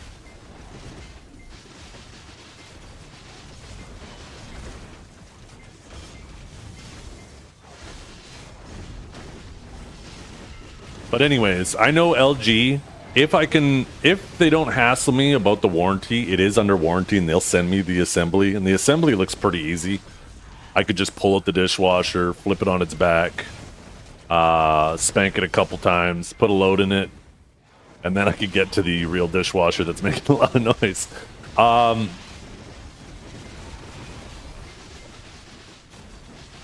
Yeah, it seems pretty easy to replace them, right? Just disconnect some of the tubing, the wiring, take a little picture so you make sure you know what to put back where. And it seems like it's a pretty easy assembly to fix, to replace. And that's how baby LG washers are born. Wait, what is this? Oh, I thought I had riffs available, but this is just for boss info, huh? Telling me that these two losers are up. Well, it even shows the percentage? Oh, that's crazy. I didn't realize that was the thing. Yeah, that's what I heard is Bosch is the one exception. So we have a local like appliance repair place here in town, and I called them and asked them about it because I was hoping that maybe they had that same assembly unit maybe in stock for cheaper, right? I thought maybe it was like the tariffs on Canada or whatever that's driven up the price. So I called them and I asked them, and they looked it up. They said, no, the LGs are kind of a bitch like that. You basically are replacing everything that's important all at once, anytime anything goes. So I asked them straight up. I said, okay, well, it turns out I might end up having to replace this. What would you guys recommend for a dishwasher? And they said, oh, we love the Bosch ones. They say they're super easy to work on. All the parts are nice and separate. So if something goes, you don't have to pay an arm and a leg. The warranties are really nice on it, and they seem to last forever. I was like, okay, bet. You know, if I do end up having to replace this bitch, then that's what I'm going to go with, because who cares if you save $400 on a cheap LG dishwasher if you end up having to fucking replace it every 5 years, right? At that point, it's redundant. You're actually just paying that. You're still paying the same amount, if not more. But now you're creating more work for yourself over time, right?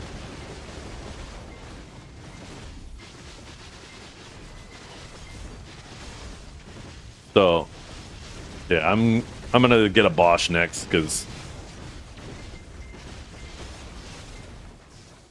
But first, I'm going to see if I can get a warranty claim on this. Maybe that's what I'll do this evening. Maybe I'll try to contact LG first, see if they can go just based off the serial. Otherwise, then I'll contact Home Depot, see if they have that information. And if they don't have that information and LG are going to be losers, then I'll just take the dishwasher to the dump and... Or shit, maybe I could sell it for $50. Maybe somebody who's willing to spend the $400 on the replacement part will buy this thing for $50.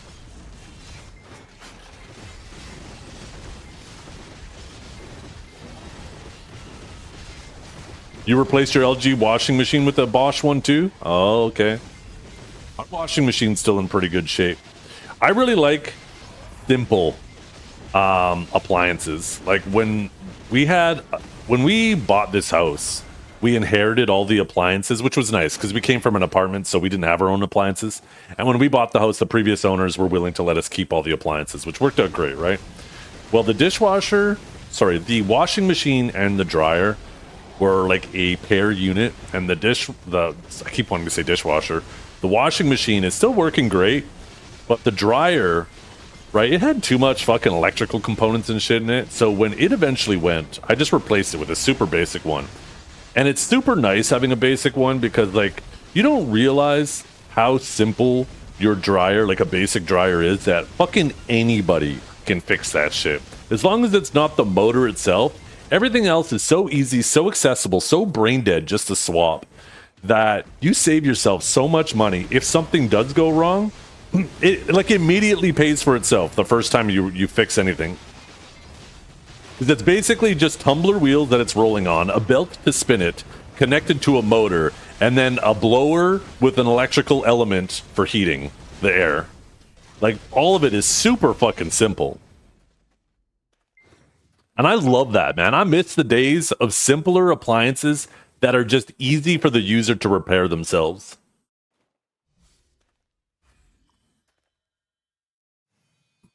But my washing machine, if something goes with that, obviously I'm not going to be able to replace that because it's got all these fucking bells and whistles with it. When it goes, I'm getting a nice, simple, basic one. Yeah, exactly. I just want a dial. I don't want fancy LED screens. I'm so over LED screens on my appliances. Why do I need my fucking appliances to connect to the Wi-Fi? You know what I mean? Like, what kind of signals is that sending? They probably have food detection software in there that tells you what kind of food you're eating so they can send you more ads for fucking lasagna or something. I don't know.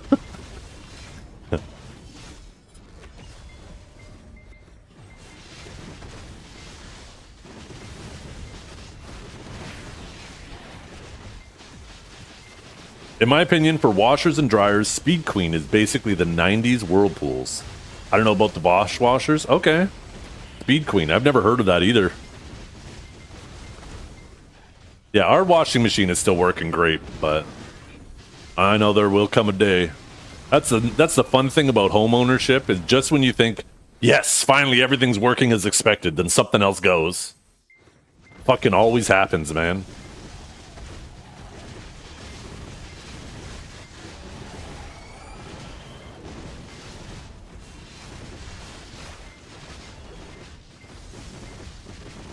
I've been with my girl for too long to want to replace my washer and dryer.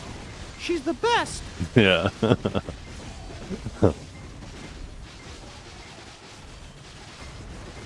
Longevity of your septic. I'm glad that I don't live like in a rural location where I need a septic tank. You're gonna go out there and clean it yourself, Cavell? Open it up, jump in, fucking hose it down? Or I guess you would actually get one of those big vacuum trucks to come and suck it clean, right? That sounds kind of dirty. Every time I go on a trip, I come home and something isn't working.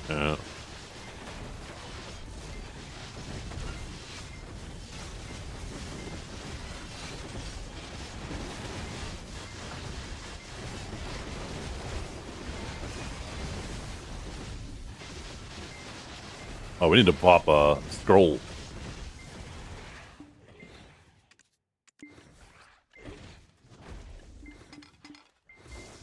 When it got cleaned, it ruined the whole area around my compound for 3 days.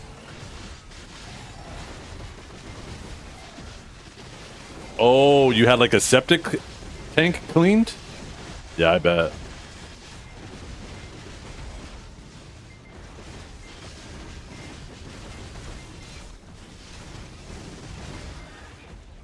I've seen horror stories where your septic tank overflows and you don't realize it until you realize that your yard above it is a swamp of just shit water.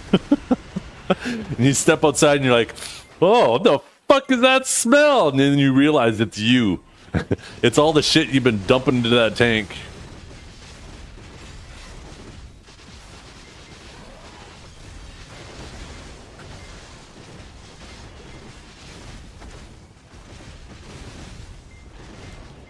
It's amazing what modern day plumbing, or just plumbing in general, has done for society. Imagine if we were all still shitting in buckets.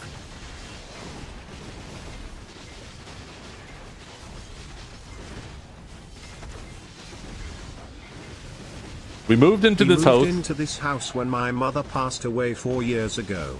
Sorry to hear It that. overflowed 2 years after, and we went to get it pumped. Looked at records, it had not been pumped in 35 years. I am 33 years old. It had my baby shits in there still. At that point, it was a relic. I'm surprised they didn't fucking quarantine the area and turn it into an archaeological find.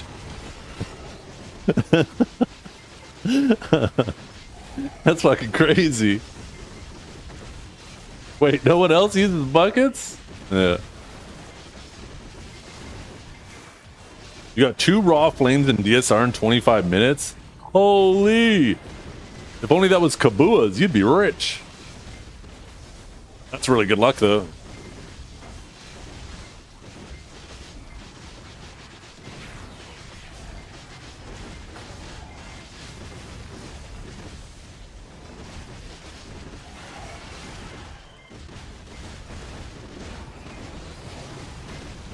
New house? No, not new house. My basement, we had an insurance claim, so my basement got renovated, and we took the guest room that used to be this room and turned it into an office. Because the guest room, it only got used like once every 3 years. And I was like, why do we have this whole room that is just basically not being used? And I was like, you know what? I'm going to turn it into an office. I have a little bit more work I want to do with it. Not much. I want to get another one of these shelves and replace that shelf with it. And then I'm going to backlight the 2 shelves. But that's going to cost me like $200, and I got other things I want to make sure I'm spending money on right now. Like I said, I might have to buy a new dishwasher here in a minute. It does look a lot better, and the lighting in this room is fucking mwah, chef's kiss. That's why the camera looks so much better than it used to look. Is because the lighting in the other room was a fucking nightmare because of how many windows there were and how many different light sources. Where this one has one light source, I can very easily control it, and one window, which is very easy to cover, and the whole backdrop behind me is, you know, doesn't have a light source back there. All you're missing is the Red Bull mini fridge. Well, I do have a mini fridge in the other room. I was tempted to bring that in here, but then there would be a gap underneath the counter out there that would just look weird.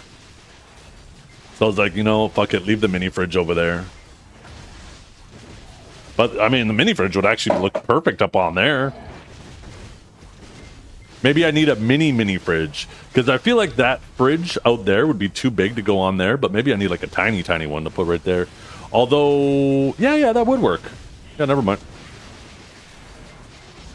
I need that G Fuel. Where's that G Fuel sponsorship? They can hook me up with a little mini fridge to put it all in.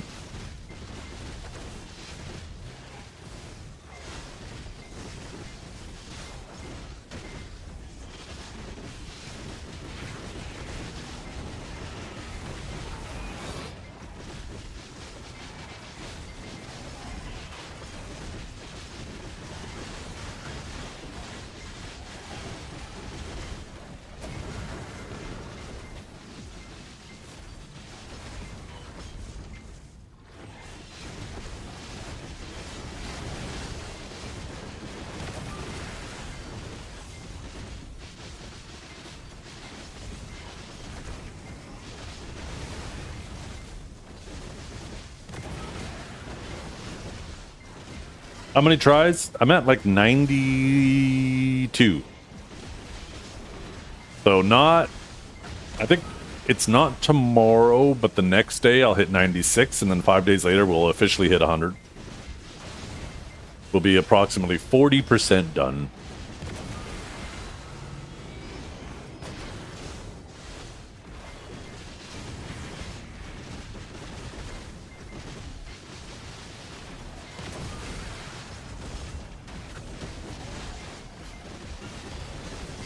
I think on average, 2 out of 3 people will pity it. It's a pretty high pity chance.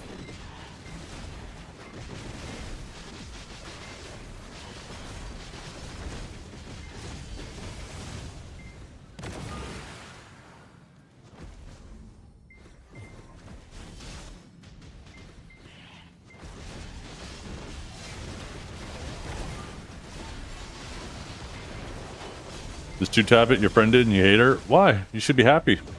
I get happy when other people succeed.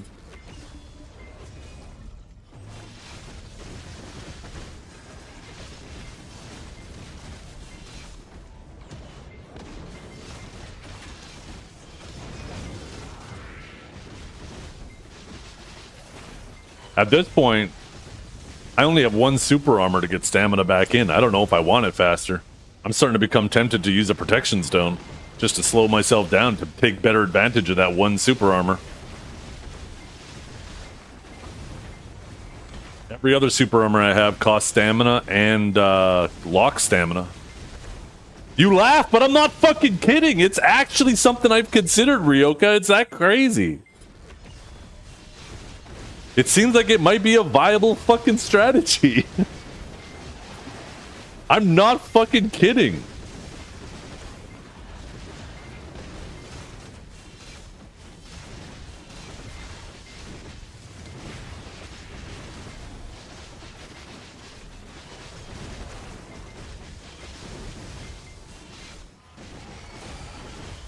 Fucking destruction stone's gonna end up being my PvE stone.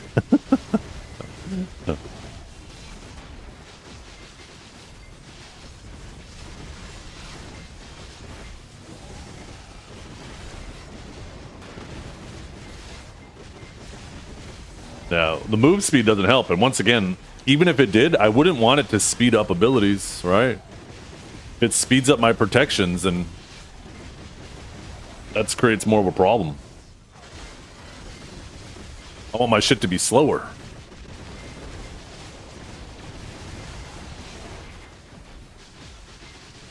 But yeah, a lot of Awakening Sage's abilities aren't affected by movement speed anyways.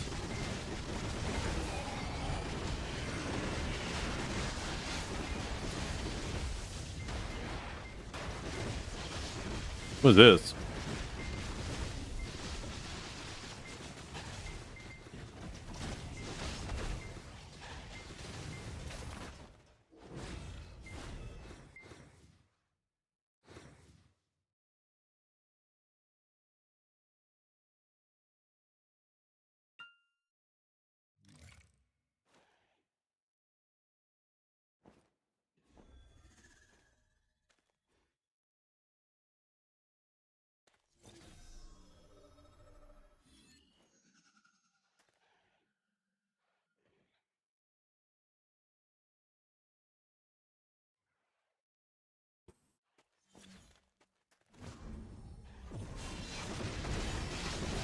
Yeah.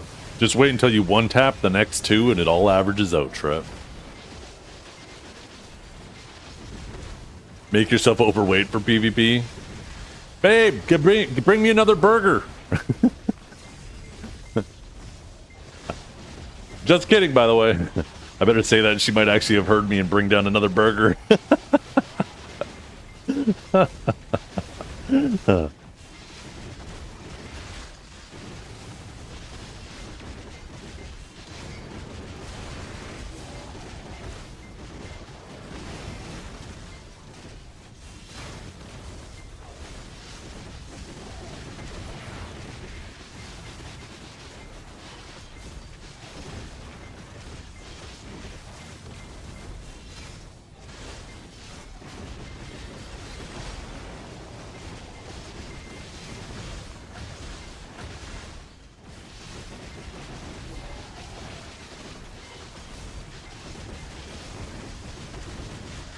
That would be a fun idea, though, you know, chat?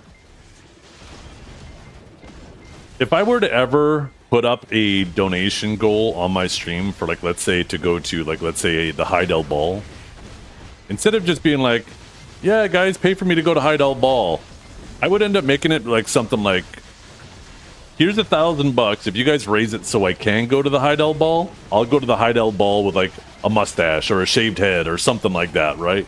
So you guys get a benefit out of it too.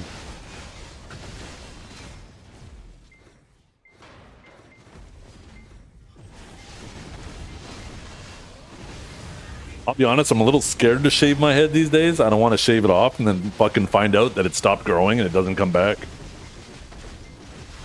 You'll pants Ronin at the ball? No, Ronin won't be going to the ball. Ronin's EU, right? They're not going to pay for the EU team to go. The EU team will probably be just like, they'll probably have an official Black Desert stream up or something. By the way, thank you for the follows, everybody. I appreciate you guys coming in and following. Deck easier to tap than growing it back, yeah. High risk, low reward, yeah.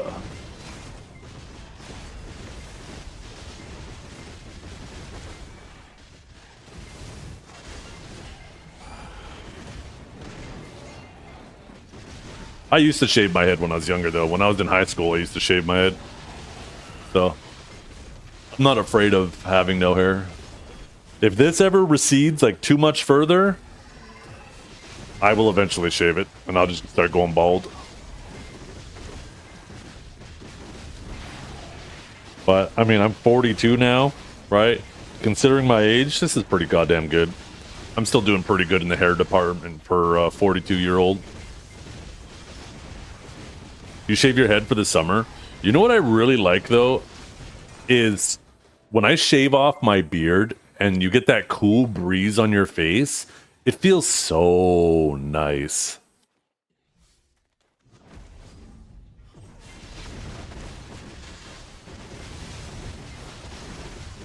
You know what you got to do, though? Is if you're going to shave off your beard, you have to do it before the summer. You don't do it right after summer, because then you shave it off and you have a tan line. The bottom half of your jaw is super pale.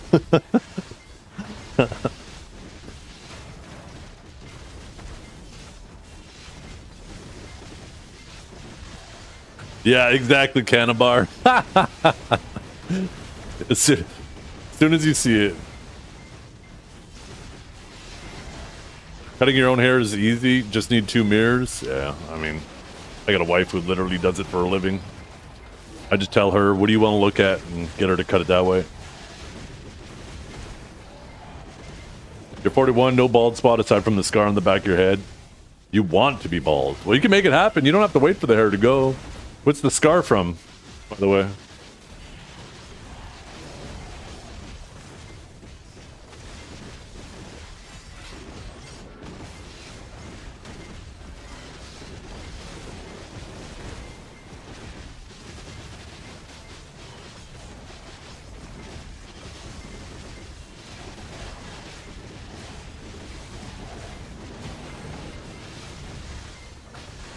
Fell from the top of a half pipe. Ooh. Your scalp bleeds like crazy, too. I bet that left a gnarly mess.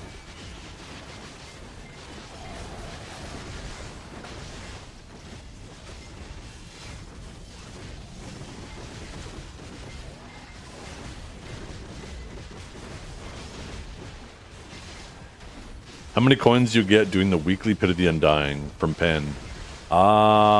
Anybody know off the top of their head? I'm not sure. I just save all my coins.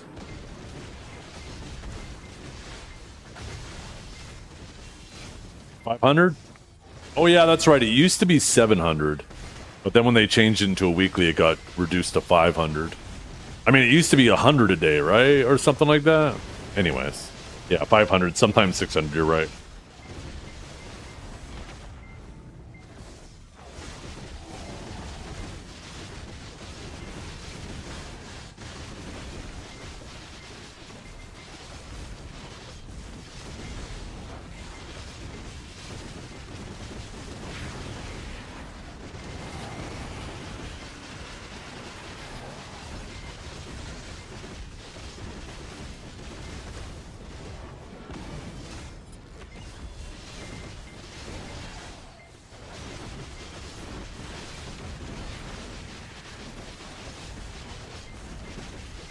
I haven't had the mooses spawning for fucking ever now. I think it's been a long ass time.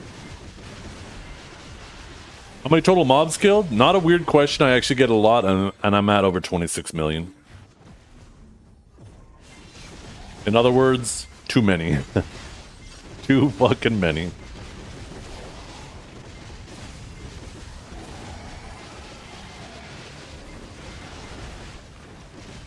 So we got Deltimus Prime. I've seen Triceptimus Prime. We obviously have Biceptimus Prime.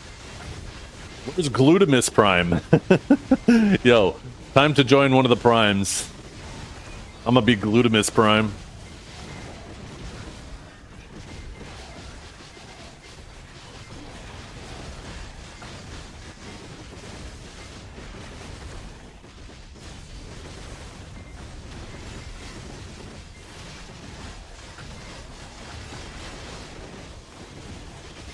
You on a red orb yet? Yeah, I had like 3 a long time ago.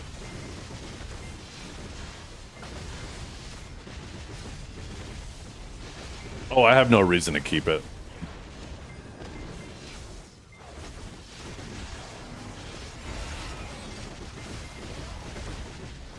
I haven't actually had a red orb in a couple 100 hours now.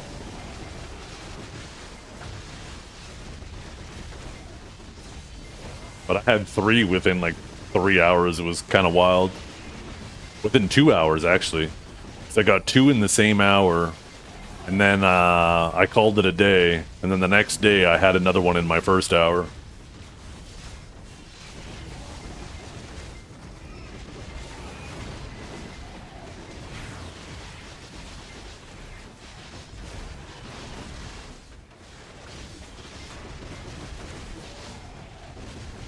I regret not keeping the Stars M3 bill loot item. I mean, you could probably put in a ticket and ask them to restore it. They'll just take 3 bill from you, alright? Prime. It'll cost you one of your, you know, your once a year restoration, but I'm sure they'll do it.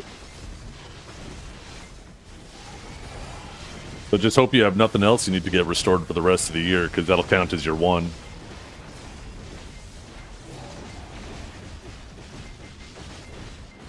This was months ago? Yeah, I mean, I guess maybe it might be kind of hard since it was so long ago. If you had just done it, I could guarantee they would have. They still might. I mean, worst thing they say is no, and then you know worse off than you are now, right?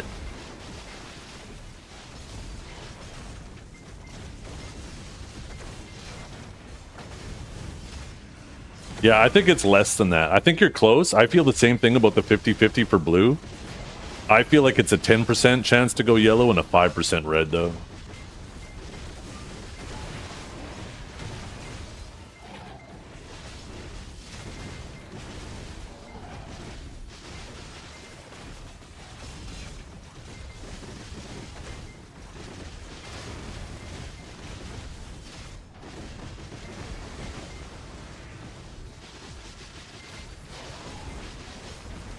I mean, I guess if it was a 50-50 chance to go blue, then technically half, you would always have the same number of, well, not always, obviously there's a bit of variation, but in general, you would have roughly just as many of all 3 other orbs as you would of greens. And I don't think that that's the case. So maybe it's like a 30% chance to go blue, 10% chance to go yellow, and 5, or maybe 10, maybe 30... 15 and 5. I don't think I've ever finished a day with the exact same amount of blue, yellows, and reds as greens. And that's what it would be if it was a 50-50 to go blue, right? I always have more greens than the other 3 combined, which implies that it's lower than a 50-50 chance to go blue.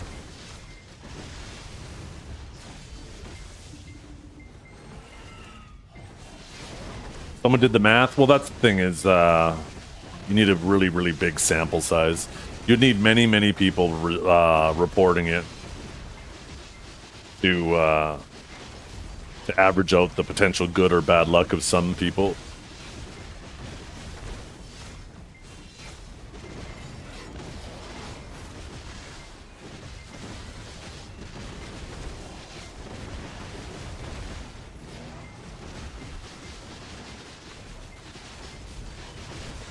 Maybe I should have been tracking it ever since I've been here.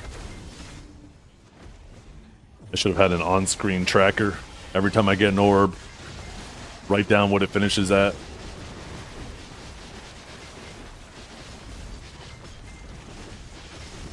Somebody go through my VODs ever since Underwater came out and figure out how much of each orb I've grabbed.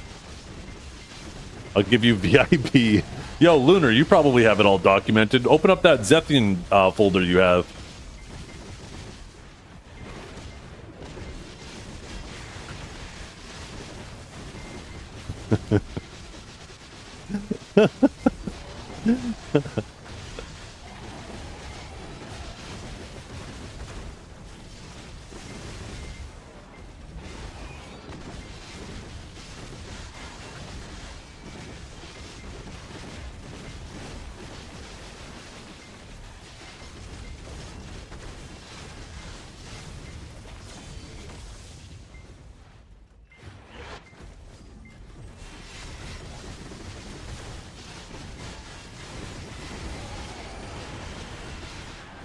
Yeah.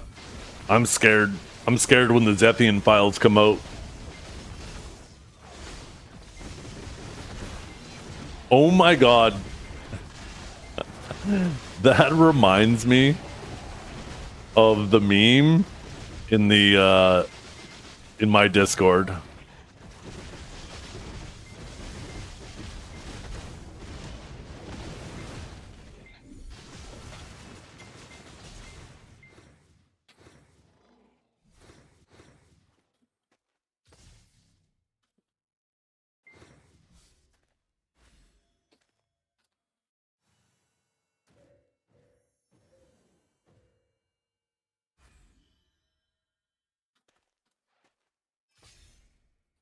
You guys have obviously heard about that that new virus, right? The what do they call it? What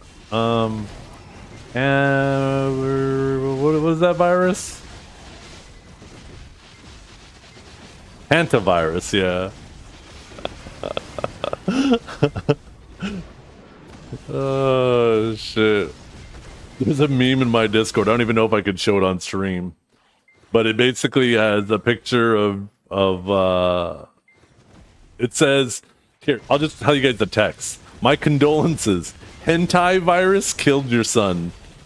And it's in a bedroom with a bunch of anime posters on the wall and the son dead on the bed. This shit cracked me up. Oh, fuck. It's so dumb. I love the internet. Is that you who posted that? Yeah, that is, isn't it, Vortex? That shit cracked me up.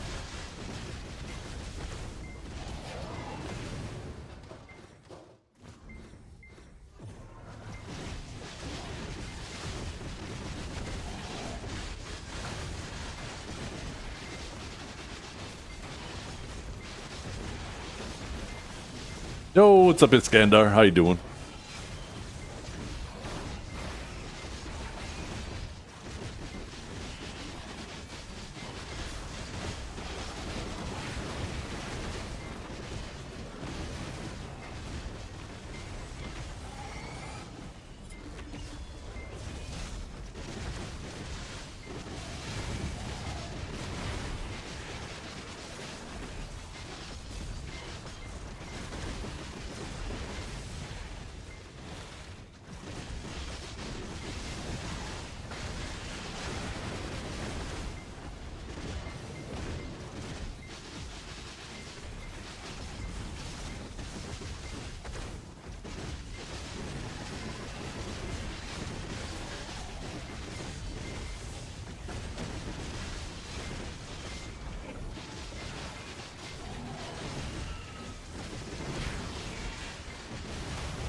You hit 1740 last night, you're almost free. 1740? What? Are you talking AOS or are you talking AP?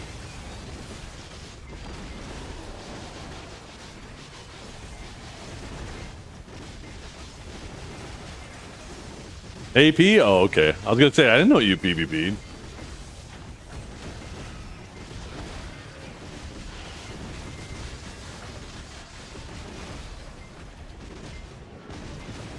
You see that shit Armin said about blue? We need to watch it, because we gotta stir the pot. We need some blue versus Armin drama. One second, I'll play it.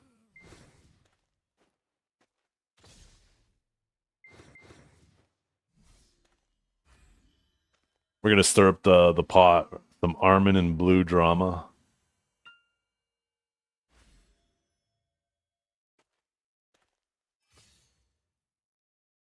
Wait, when did that work? Oh, here we go.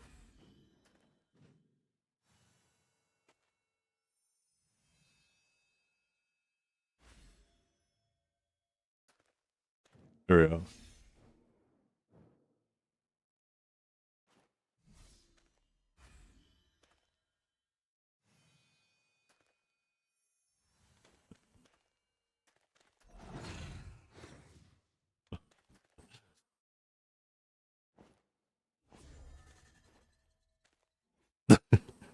That's fucked up. That's fucked up.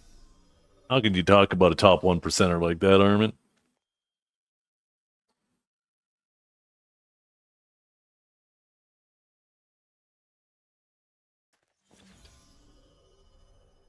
By the way, there's the clip there. I imagine if you click watch full video, there's probably more context there.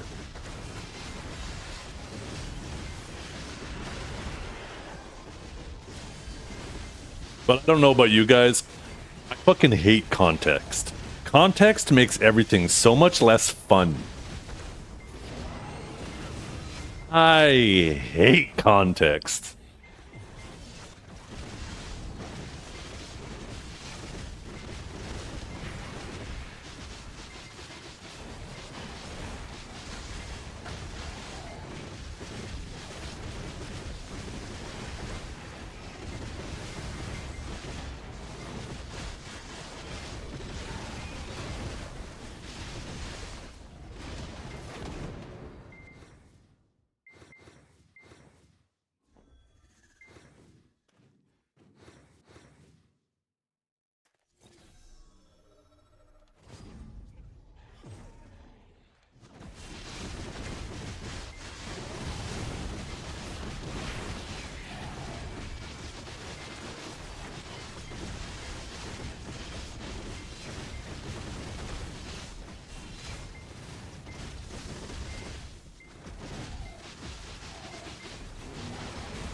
Okay. That It's Whatever 720 guy, he and I had problems, but his first message to that comment by Armin is, somebody clip it and ship it to Blue, need new drama. He's now redeemed himself. We're now best friends. 'Cause we do need more drama.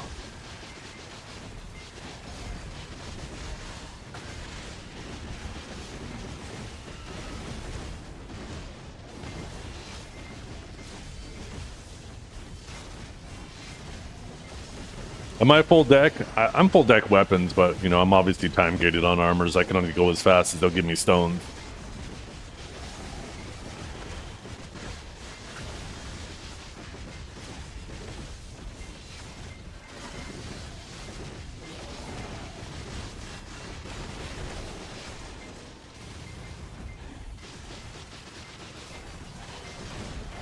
Gear Lord? That's not even the beginning of it. I have more money invested into life skill gear than most people have in their normal gear. And I don't use that shit. I just got it because I was like, I might as well invest in something. I'd already be at that 10 trillion goal if I didn't fucking dump a bunch of money into the life skill shit.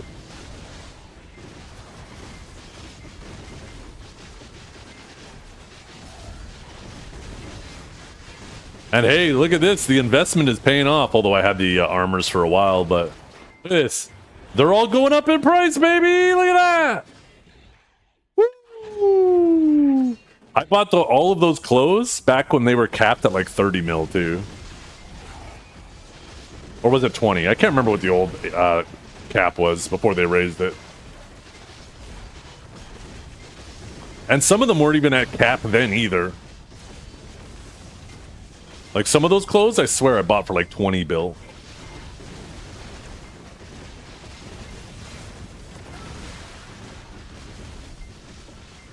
I know all the tools I bought for a pretty low price too. There was at one point they crashed. I can't remember why, but I bought all the pen tools. What's the average per hour here, Sakurai, with no eggers? Oh, I don't know. All I know is it's good money. And it's my favorite grind spot in the game.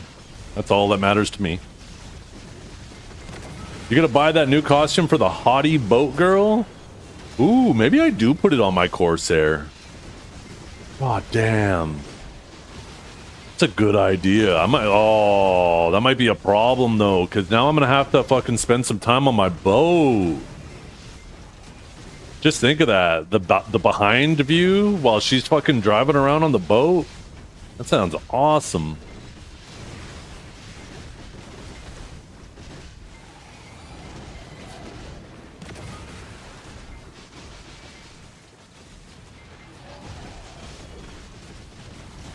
Then again, I could put it on my Guardian, but I also like my Guardian's outfit. Like, look at her. Yeah, that's a fucking nice outfit, right? Yeah, that's a nice outfit. We don't need anything else on our Guardian. It's perfect.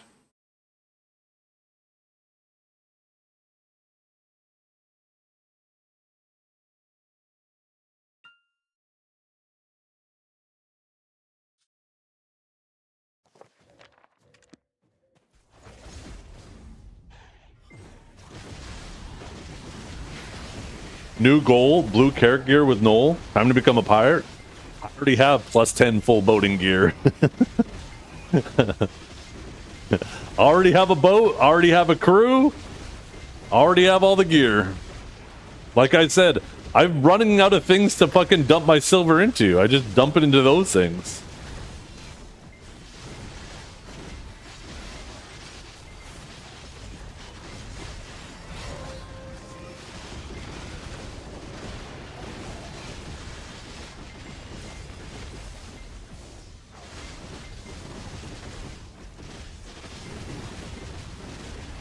They need to increase the mastery cap, though. Anybody else get super annoyed that every time they increase the mastery cap, they add more ways to get mastery, which makes deck prions redundant?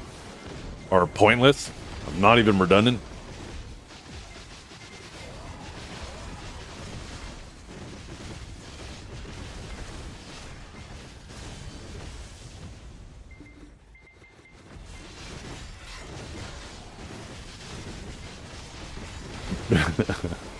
Don't tempt me, Gladiator.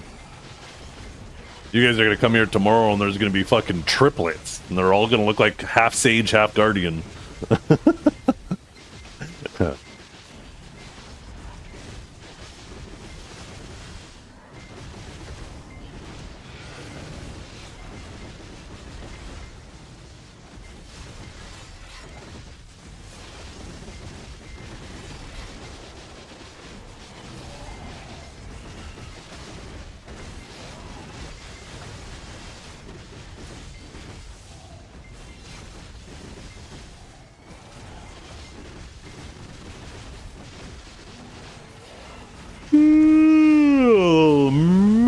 Man.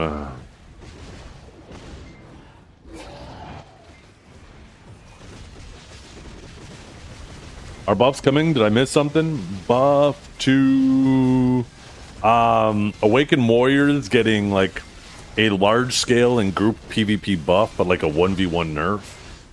I don't understand why they would have changed Frenzied Strikes. Because I feel like putting a forward guard on that ability just means it's not going to be used for anything, because nobody's going to grab that core. And like, at least Warriors used Frenzied Strikes for 1v1, because if you got like a Reckless Blow catch, it was a good follow-up KD, right? But now, like, I don't think, if it's like forward guard, I don't think you use that in large scale. I don't think you use it for 1v1 anymore, because you never really used it for the damage, right? Like, I don't know why they didn't just leave that ability as it was. They should have. Am I crazy? Do other warriors feel the same way I do about that? Even though I don't play Awakened Warrior, it felt like a dumb change. The changes for warriors seem nice.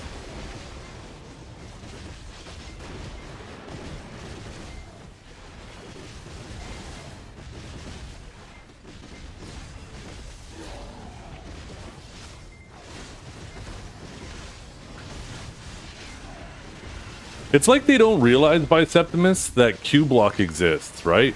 Because, like, I'd understand for other classes, it might be worth it to have, like, another forward guard in your kit to protect yourself. But Warrior is one of those classes that has the SA Q block. If you want to do something for a forward guard just to keep yourself protected, you'll just fucking hit Q and have the SA too. Why? In what world would you ever want to just... Would you want to do an ability that you're going to get caught out of, right? It just seemed like such a dumb change. They should have left Frenzied Strike and did the other changes. And it's not like because Frenzied Strike was only used for 1v1, it's not like Warriors is God tier 1v1 or it would have became a God tier 1v1er. It was just... It's one of those changes where it makes... It confirms that it feels like they don't play the classes that they change. It feels that way when they make changes like that. Where changing that ability from a knockdown to a forward guard just makes it so now you don't use it ever. Yeah. Yeah, true, right? If instead of putting a forward guard on it, then they put a super armor, then yes. Because then you could use it for a little bit of trading, right? In your neutral. But with the forward guard, and it being as slow of an animation as it is, now there's no reason to use it for 1v1, because you didn't really use it for your damage, right? And with it being a forward guard, you're not going to use it in any type of group fight, because it's going to be one of the fastest fucking ways to get your ass caught. And maybe they thought people would use the core for it?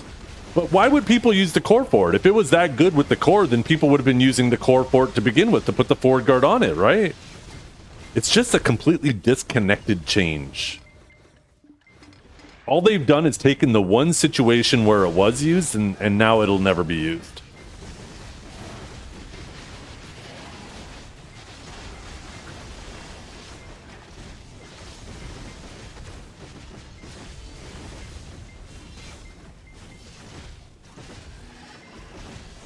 I hope that this week, when we see the changes, I guess tomorrow night, when we see the changes hit KR, maybe they decide to not do that one.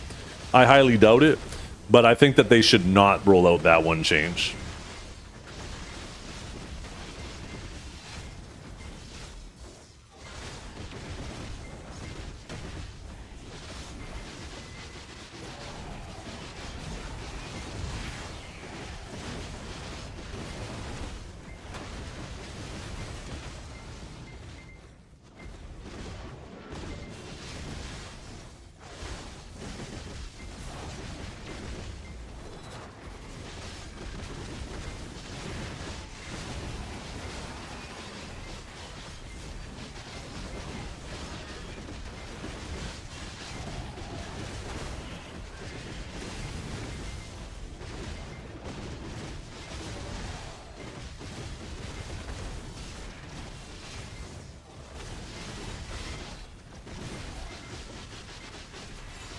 As an avid Warrior player, I agree. It's true. I always see you on Warrior out in the plains of Balanos, tending to your farms. Actually, your Warrior was your first character? Oh shit! Eating KFC right now? Oh, hell yeah. Do you have a good KFC where you're at? Because KFC is more often missed than hit. But if you have a good KFC where you live, where the chicken actually arrives crunchy, man, KFC is so good.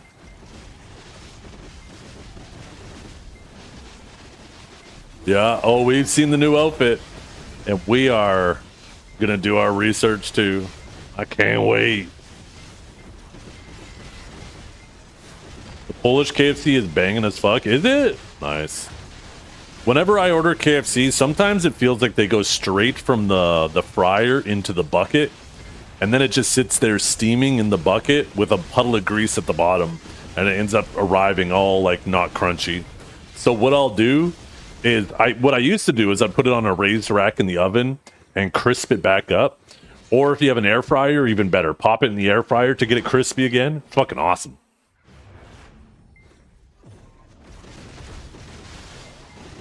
But the last time I got KFC, it arrived perfect. It was still crunchy. It was, yeah, everything about it was fantastic. I was so happy with it. I'm hoping that their quality controls go, oh my god. I'm gonna keep it a buck though, Tasty. I'm not crazy about her face. I don't know what happened there. She's looking like she found an extra chromosome and decided to pick it up. But otherwise, that outfit.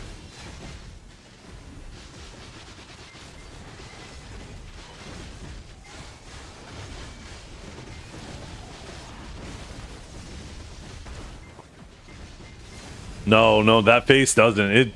The hair does. The eyes are the right color, but the face is definitely not similar. When they merged KFC with Long John Silver's, that ruined it for me because one day I bit into a nugget and it squirted fish oil. Is that true? Did they merge them?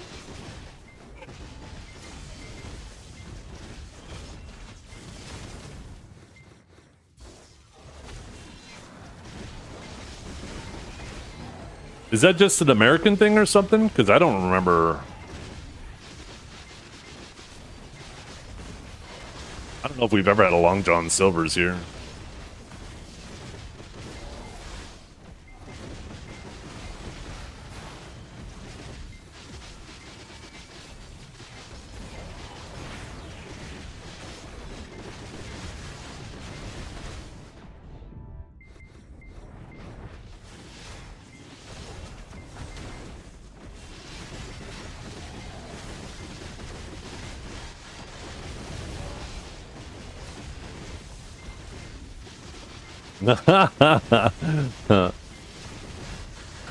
Yeah, the serif change, all of the changes were definitely good except for the movement one. I think a 6-second cooldown is pretty heavy-handed.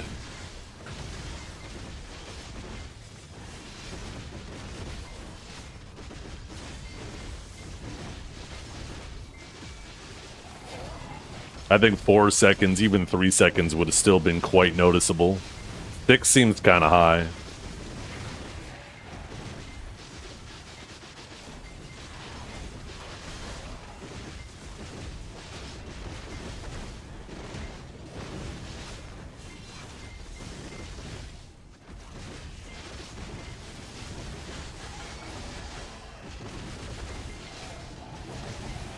Oh, interesting.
Steak and eggs for breakfast tonight.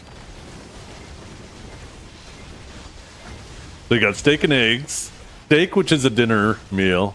Eggs, which is a breakfast meal. You're acknowledging you're having it for breakfast, but you're saying your breakfast is tonight? Oh, there, today. There you go. Yeah.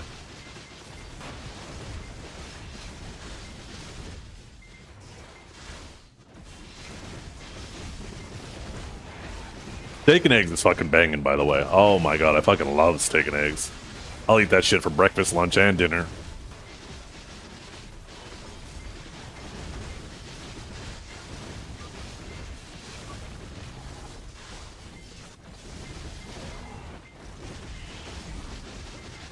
I come off as a vegan?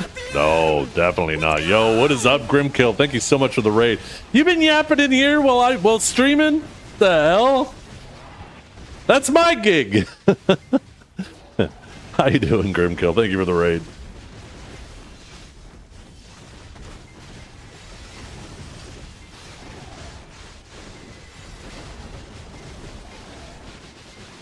How you doing, Marians? Why would I come off as a vegan? I fucking love meat.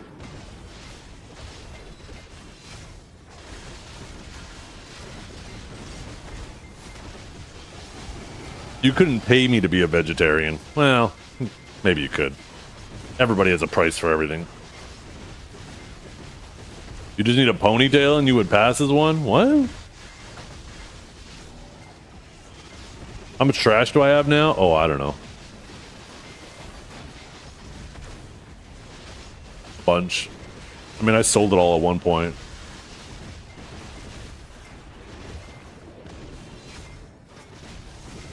Ha ha ha, Caster. Listen here, you little shit.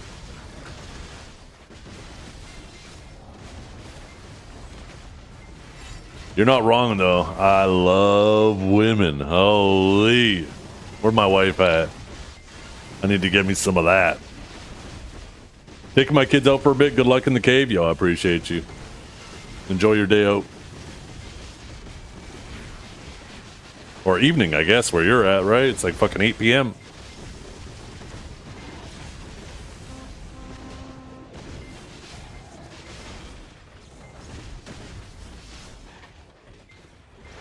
Does Miss Death play video? No. No, she doesn't.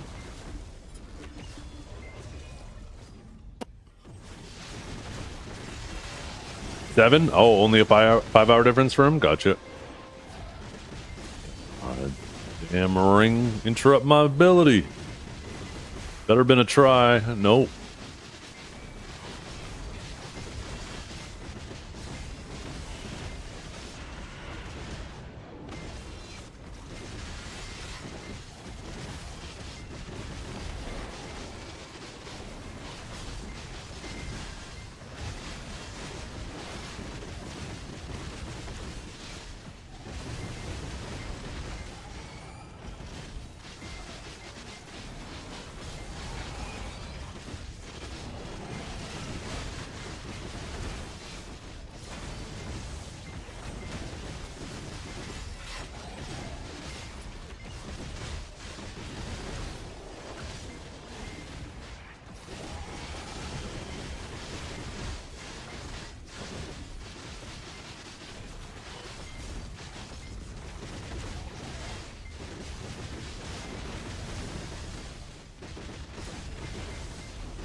Yeah, I've had that happen to me, Muffin, with Divine Executioner and Judgment.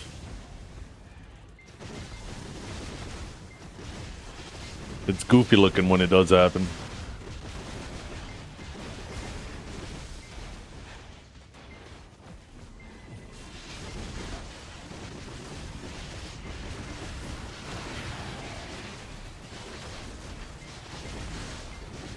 Still a lot of crushed hopes and dreams? No. I mean, aside from open world PvP, the game's in the best state it's ever been.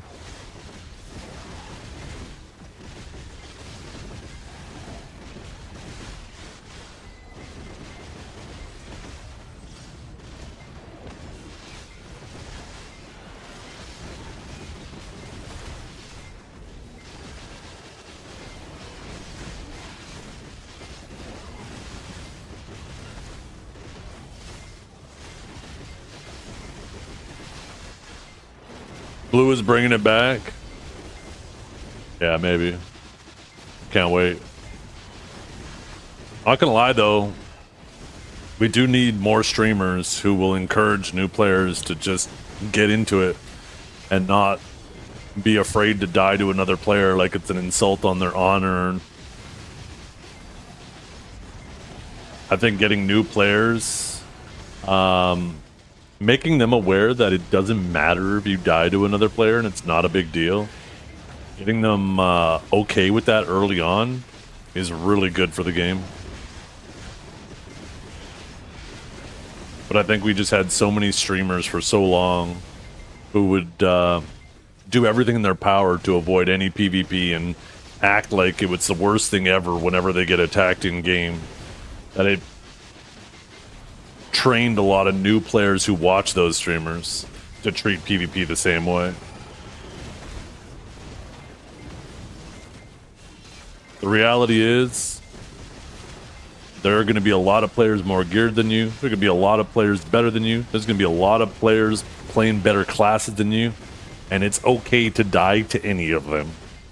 Just look at it as an opportunity to try to get more geared, get better yourself, and if you care enough, play a better class.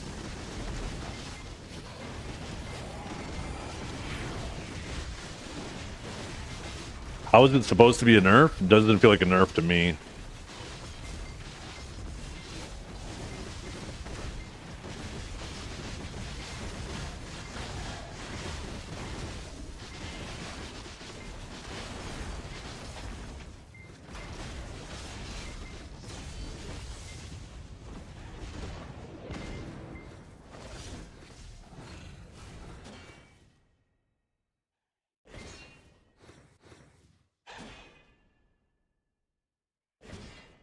I heard a couple pings. Oh.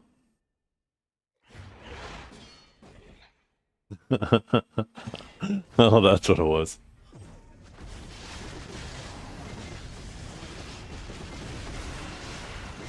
Yeah. Well, that's the thing, right?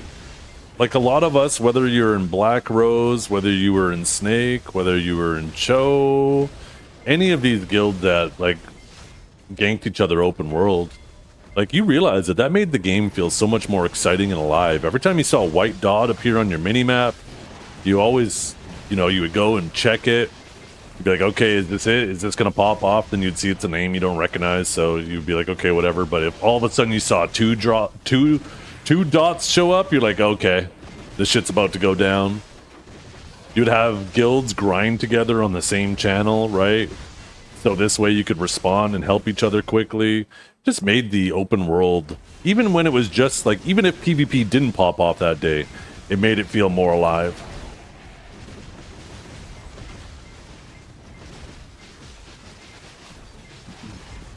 Also, as much as people refuse to accept it or acknowledge it, the one-sided deck system was much more used to defend yourself from griefers than it was for griefing. Where somebody would show up to your rotation, maybe they would challenge you for a duel for spot, and then they would lose, and then they would bitch and complain and say, oh, well, you used a consumable, and I didn't agree to using consumables, or your class is busted, or you play like a bitch, all you do is run. They would find out whatever fucking excuse they wanted, right, to try to pretend like the duel wasn't valid, and then they would just try to grind over you, and then you'd be like, okay, bet, and then you'd throw up the war deck, and you would use that to defend your grind spot, right? It was far more used for that shit than it was to actually grief people. And now we don't even have that.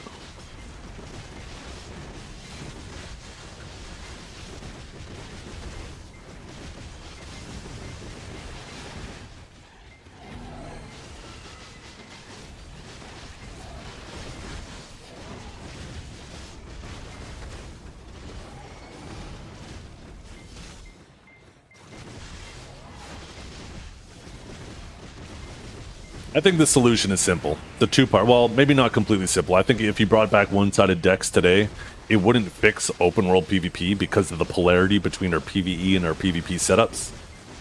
So I think this is the complicated part of things. That they need to get rid of monster AP and just rebalance the whole game around normal AP.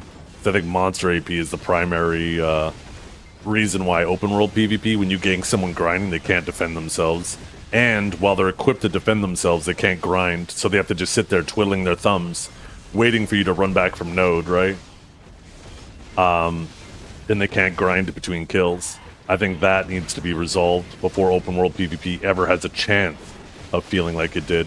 But if they ever did do that, then they could remove one-sided decks and they should add a tag system, where I think it's fine, life, skill, and gears to stay protected and stay safe. But there should be, like, if you want to do like T2 nodes or higher, any uncapped PvP, you need to tag your guild as a PvP guild, and then you can be open to decks. I think if they did that, that'd be perfect. Because then the life skilling gears can, you know, stay safe.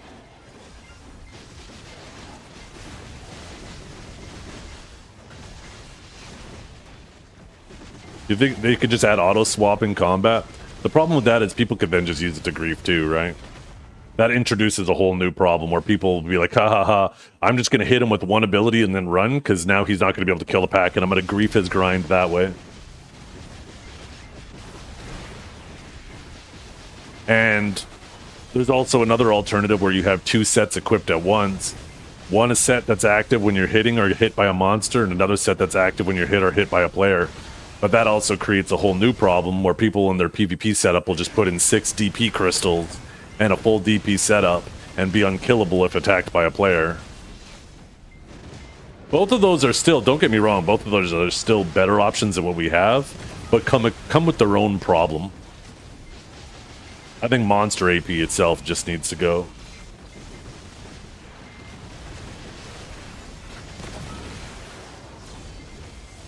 We had that? We didn't.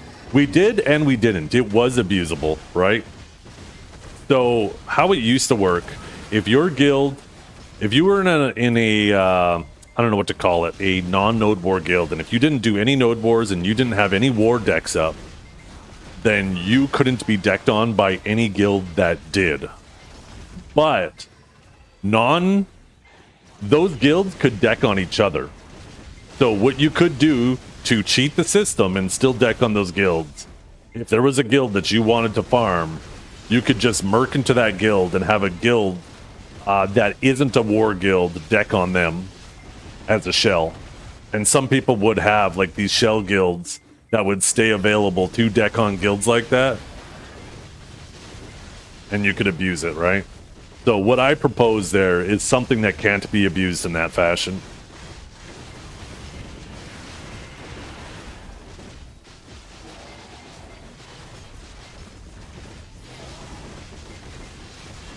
Wouldn't that render them unable to kill? No, because they would still have the PvE setup, right? Because they would have two setups equipped at once. So they would still be able to kill the mobs, because anytime they hit the mob, it would use the PvE setup. But they'd be unkillable to the player attacking them. Now, the player attacking them could just sit there and try to CC them over and over again, which would grief their grind. But once again, like, this is just another problem, another solution that is sure better than what we have, but still has its own problems. Where removing monster damage just eliminates all of those, in my opinion. And rebalancing all the PvE around just normal AP instead of monster AP.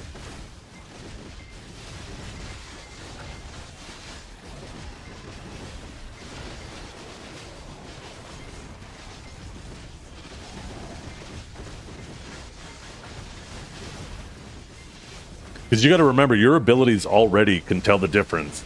If you have a player standing in a group of mobs, your ability, when you throw it, will still do different damage to the player and the mobs, because it has PvP modifiers on it, right? It can detect in real time what's being hit. It isn't BDO if it isn't an overly complicated system. Yeah. Not even overly complicated, unnecessarily complicated.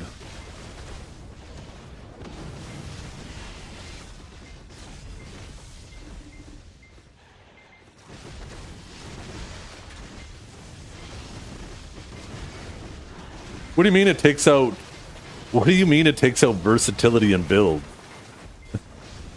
You think people are grinding mobs with a PvP setup? You think people are grinding players in a PvE setup?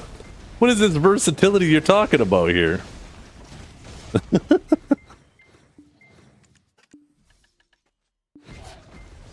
There's nothing versatile about that.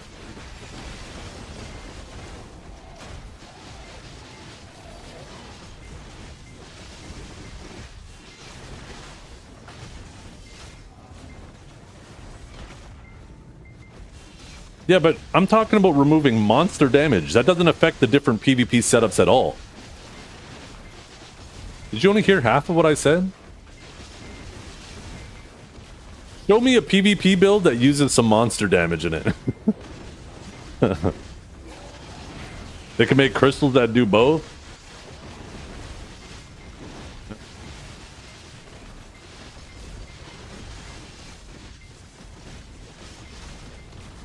There's obviously some work that would need to be done crystal-wise, but yeah.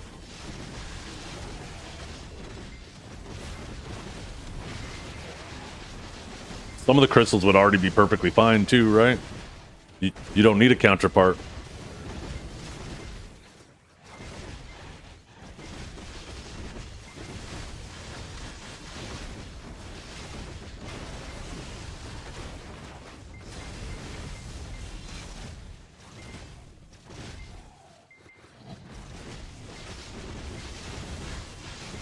Monster damage is quite literally the band-aid, Jello.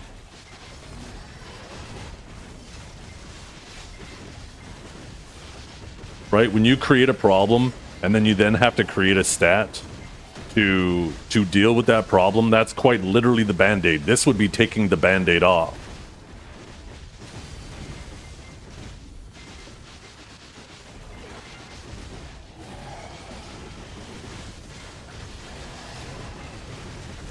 Oh, well, I'm 1000% aware it's never going to happen. But the game would be significantly better without it, for sure. Open world PvP wise.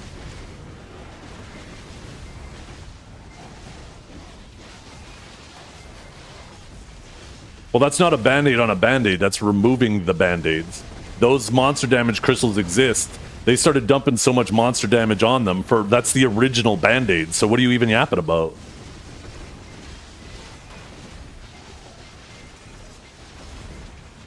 That's quite literally what I'm talking about being the band-aid. I'm talking about getting rid of the band-aid. Just balance the game around all AP like it used to be.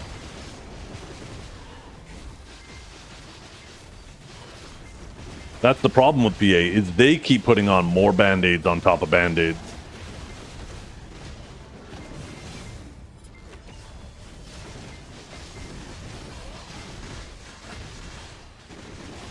Just take a look at how PvP has evolved over time as well, right?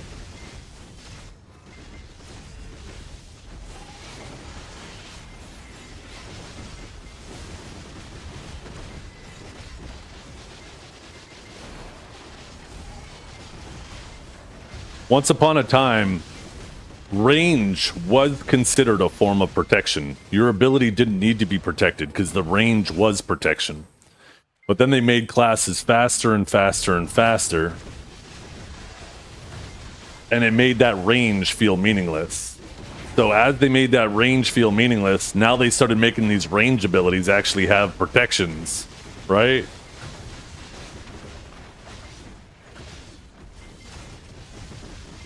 Take a look at Initial Striker, right?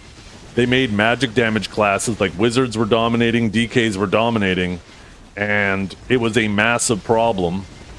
So instead of addressing maybe the damage these classes were doing, they then added Striker and Mystic as they wanted to be a counter to these magic classes.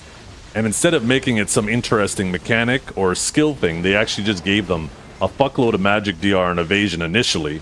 They still had a good amount of all that later, but initially you just countered them just because you existed. You could have a very mediocre Mystic, for example, go to Histria and fight one of the most geared DKs in the game, if not the most, Wishful. And Wishful couldn't even do any damage to him because they just made them so ungodly tanky to magic. And then their correction for that was to then give magic classes an ungodly amount of accuracy to deal with that evasion, which was a band-aid on a band-aid, right? Like, and then we had an environment where only magic classes, or only mostly magic classes, could deal with evasion, where if you weren't a magic class, it was likely you didn't have good accuracy, and you got fucked by evasion. And it was just fucking a non-stop band-aid on top of band-aid on top of band-aid, instead of Pearl Abyss addressing the original problem of a magic damage was just originally too high.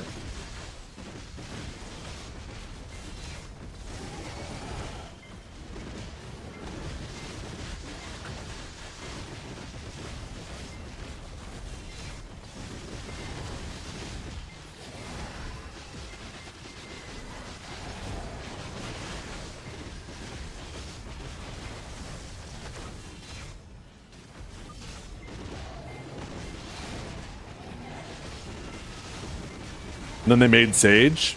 Well, no, they actually, a lot of people seem to forget. Awaken Meiwa was the original evasion buster. There was a lot of mooses in the game that would have a Meiwa tagged. And I guess there was no tag system. They would have Meiwa weapons ready, and they would just quickly swap their gear to their Meiwa if there was a high evasion target. I remember, there was a couple Meiwas in BR, for example, who did that. They were the original evasion busters. Yeah, TG Fool did that. And I think there was one other. But yeah, Awaken Meiwa was the original evasion buster.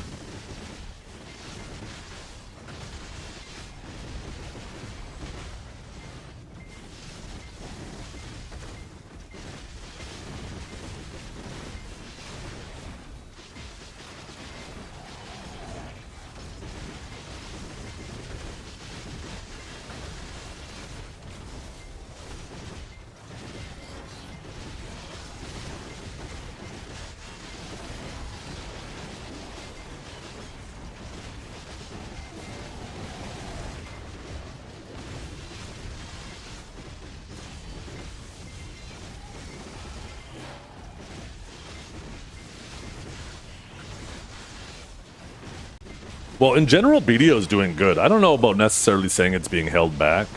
Open world PvP definitely needs some love. But outside of that, like the game, there is a whole graveyard full of MMOs that would love to have been half as successful as Crimson Desert. BDO has been. Like BDO is going to go down, you know. If you made a list of the top 10 most successful MMOs of all time up till now, BDO is on that list.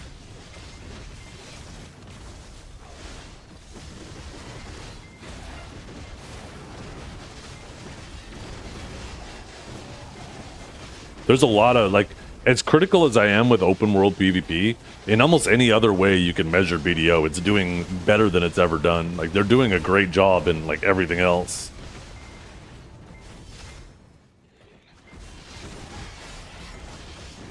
I am really curious, though. The previous ball, I was super critical of, because normally the Calpheon balls in December were really, like, the hype ones, and the Heidel balls were pretty crappy. Until last year. Last year, the Heidel ball was really good, and the Calpheon ball was crappy. So I'm wondering what's going to happen this year. I feel like we're going to see another really banging Heidel ball, and I think this one might even be even better than last year. Because it seemed like this Calpheon ball, they just did their best to try to improve the new player experience, and I think the Olvia Academy was kind of a home run in that regard. And I think that was one of the things that BDO probably had one of the worst in the industry of, was a new player experience. I think the Olvia Academy helped a lot with the new player experience.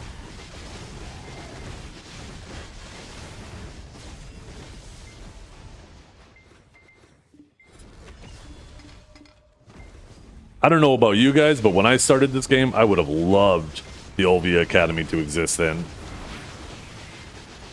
And not just because of the rewards.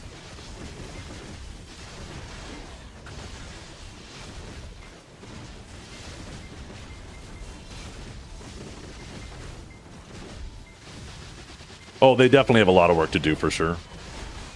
The work never stops, right? What are we listening to? The fuck is this?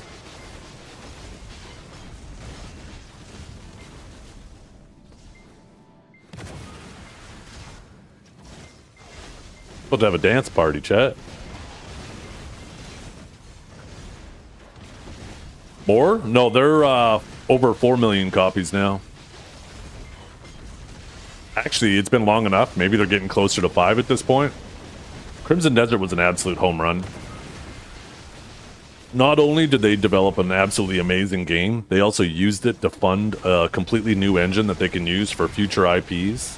And even more so, better than that, although that's a pretty big deal, the amount of brand recognition they've created with Crimson Desert is going to do a tremendous amount of heavy lifting for Pearl Abyss products in the future, right?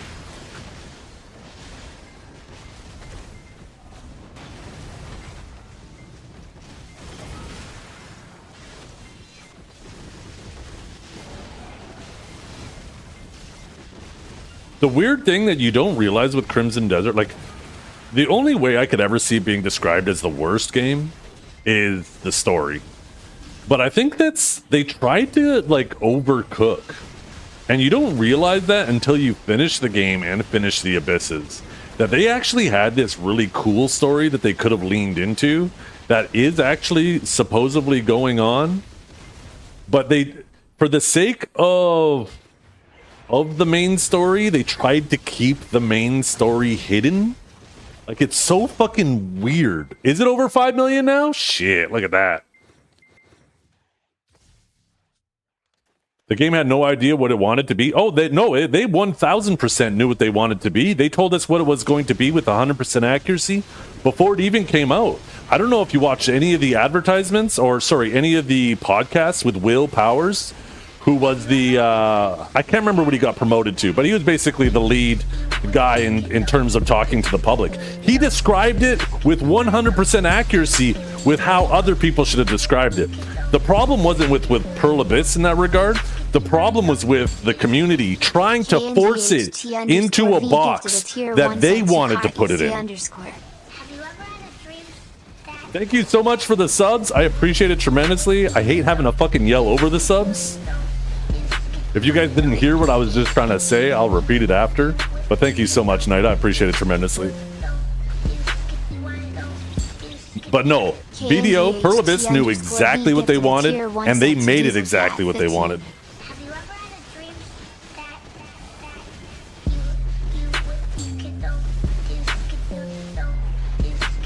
What does that even mean, Hazel? That's not a strike against them. We know Marnie exists in this game. I don't see any problem with that. I think that's a weird, a weird thing to have an issue with. Yeah, and I just disagree with you. Once again, Hazel, another L for you. You're taking nothing but L's today. I bet you wish Crimson Desert had more mayonnaise recipes in it, didn't you? That's your problem with it. You want your mayonnaise ingredient in all your recipes.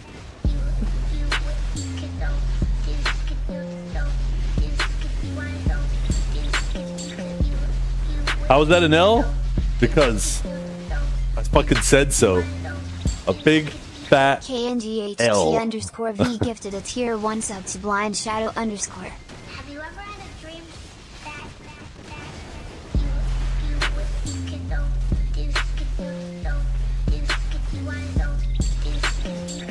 Boxing with shadows who like mayonnaise. KNGHT underscore V gifted a tier 1 sub to Audrey ETTV. Have you ever had a dream I think it's perfectly fine, Hazel, to not like mechs and stuff like that. Maybe you would have preferred it without it, but to say that the game's a mess because of that?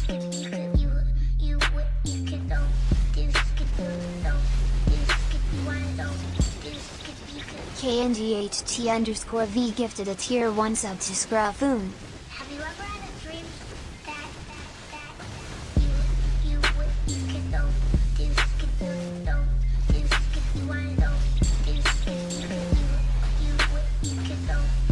That's why I've been quiet. My fingers are covered in mayo. I bet they're slipping all over. Like a little slip inside. KNGHT underscore V gifted a tier 1 sub to Demon from me.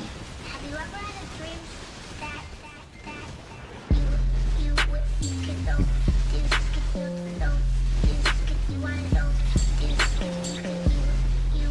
Hey, you would have a shit-eating grin too if you were eating green M&Ms. KNGHT underscore V gifted a tier 1 sub to Ms. Ravenx. Have you ever had a dream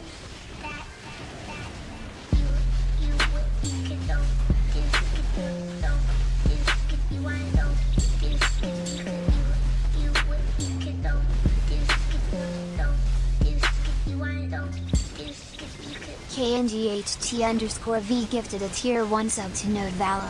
Why doesn't it say night, by the way? It says... Oh, maybe because there is no vowel in there, so it thinks it's an acronym.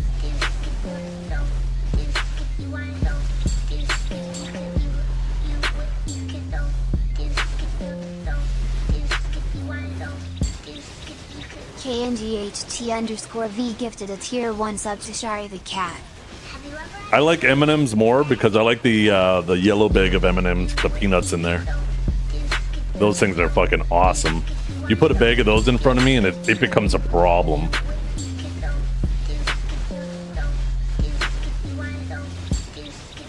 KNGHT_V gifted a tier 1 sub to its Spartan. have you ever had a Buns? What do you mean buns?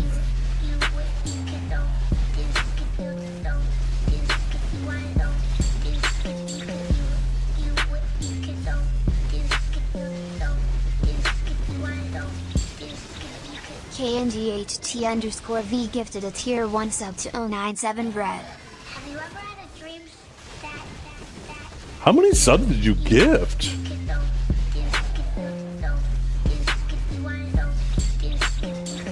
Did half of them not, did Stream Elements not announce half of them or something? KNGHT_V gifted a tier 1 sub to Vortex Warrior 12. have you ever had a dream that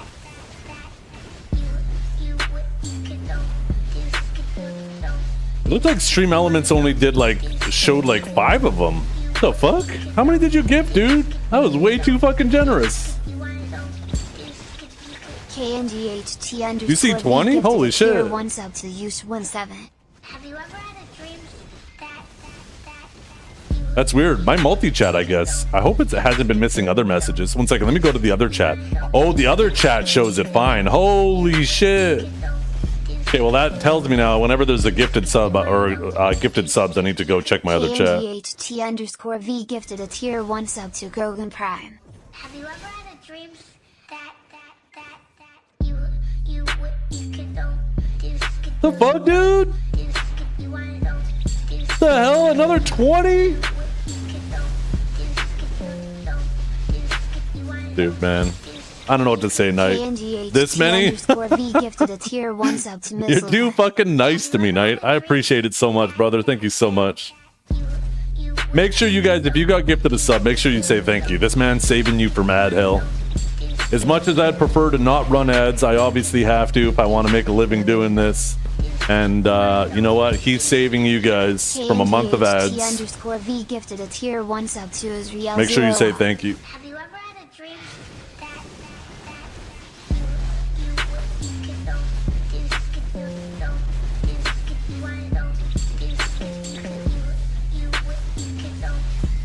VIP him?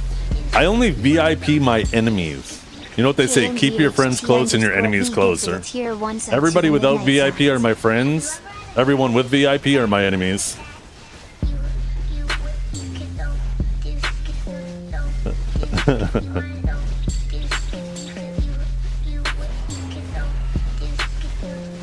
Ianu just realized, wait a minute. Why is it he's always arguing with all of his VIPs? How did I not notice this? Oh shit, I'm a VIP!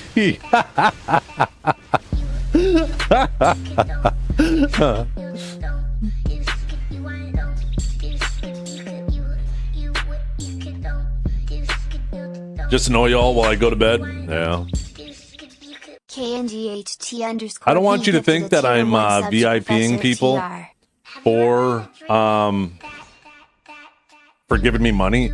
It's not about that, but you've been hanging out here being quite supportive since before, like even as I was playing Crimson Desert and for the last while. I will give you VIP night. You definitely deserve it. I appreciate you. KNGHT_V gifted a tier 1 sub to Lulard. Where's my VIP after all those ganks you did on me? Yeah, they don't count because you were high on mushrooms. Don't you think I didn't see the 16 mushrooms across my screen?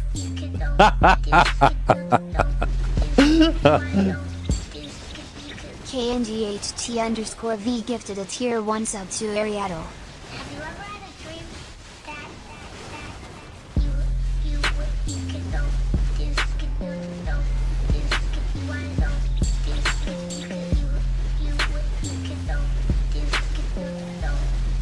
BBC, the British Broadcasting Center? KNGHT_V gifted a tier Interesting. 1 sub to Elusive Razor.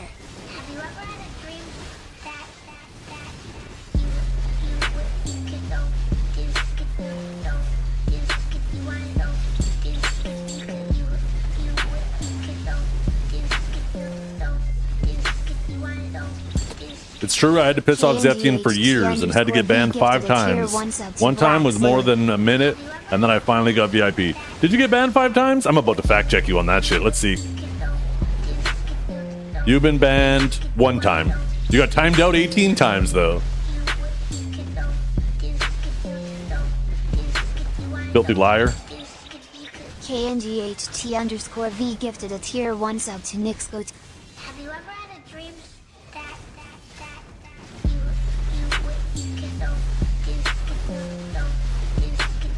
Tomato, mayo, same thing. Get out of here. Not even close. Tomatoes are amazing. KNGHT_V gifted a tier 1 sub to K_L. have you ever had a dream that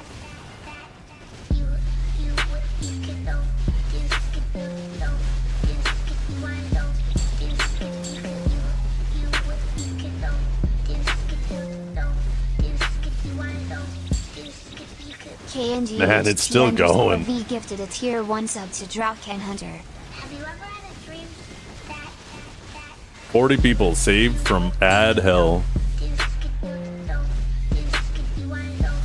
The hero we need, but not the hero that we deserve.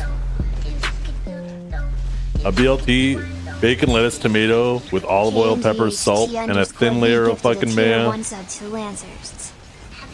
Oh, you bitch. I was hoping you weren't going to bring up BLTs, because I'll actually put a little bit of mayo on my BLT. Fuck. I was hoping you weren't going to fucking bring up BLTs. KNGHT_V gifted a tier 1 sub to Noctis_13. have you ever had a dream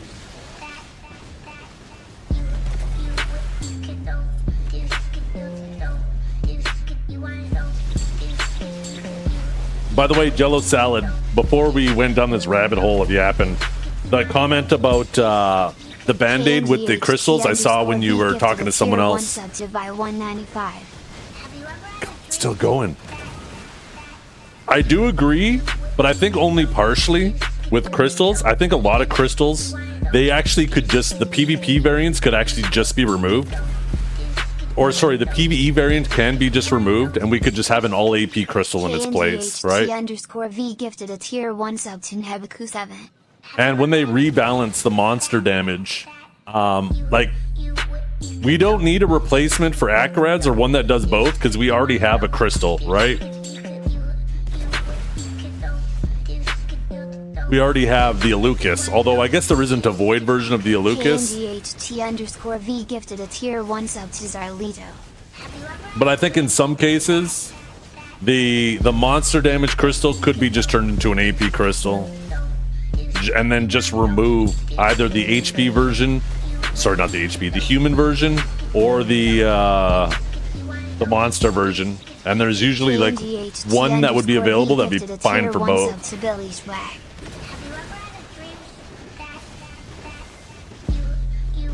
And then yeah, just rebalance all the grind spots around just normal AP.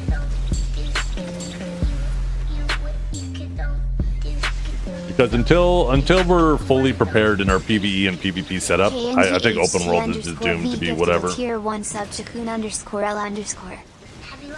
The thing that makes open world PvP so cumbersome is you might be grinding and then somebody comes and ganks you. You can't fight back because you're in your PvE setup. And then people dip as soon as you swap to your PvP setup, right?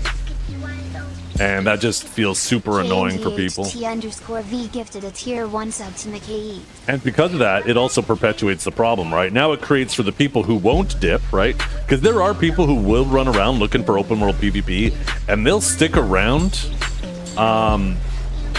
if the person swaps.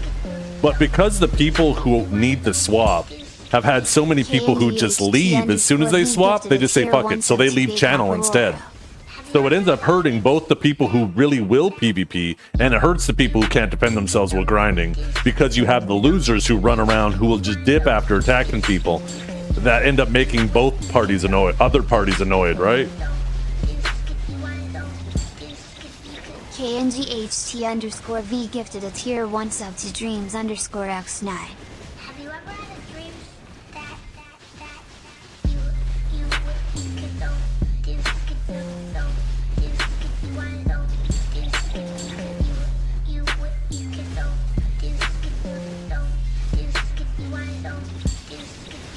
KNGHT underscore V gifted a tier 1 sub to Proveco. Have you ever had a dream that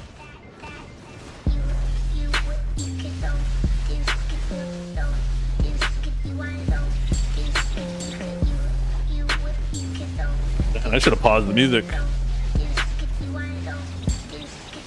KNGHT underscore V gifted a tier 1 sub to Gurren.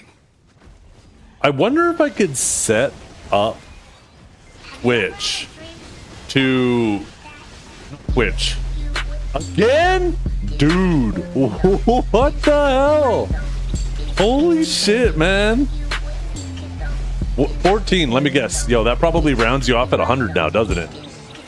KNGHT underscore V gifted a Does it tier say? 1 sub to phase 5A. have you ever had a dream that 110.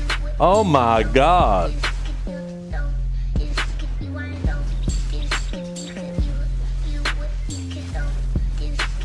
I had to get the new gift badge. Yeah, I need to KNGHT improve. underscore V Can I do gifted a gift tier badges? 1 I think sub I to can. Bronze Let me take a look. 173 at. have you ever had a I think I can make custom gift badges. I know I can also do bit badges, which I fucking slacked on.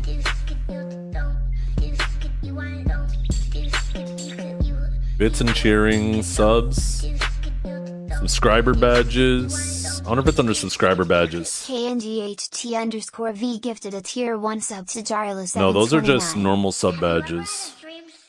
I need to redo my sub badges at some point too.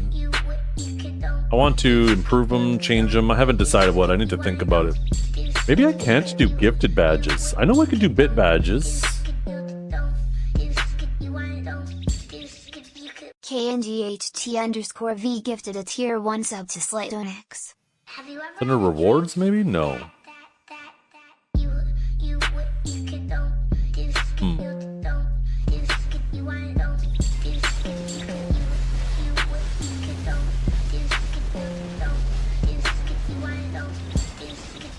KNGHT underscore V gifted a tier 1 sub to Leap. 54 gifted subs is insanely generous though, Knight. Thank you so much for that. I appreciate it tremendously.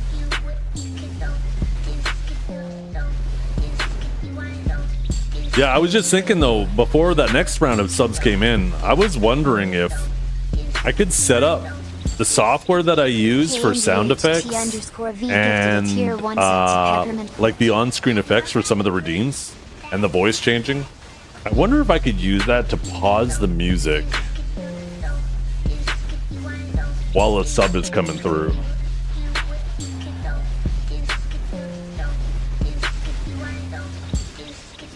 KNGHT underscore V gifted a tier 1 sub to Zolp74. have you ever had a dream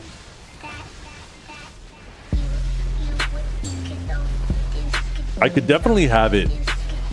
No, maybe I can't. I'll have to take a look. Wait, what is playing? I got a Glock in my Rari. V gifted a tier 1 sub to Juggerite. have you ever had a dream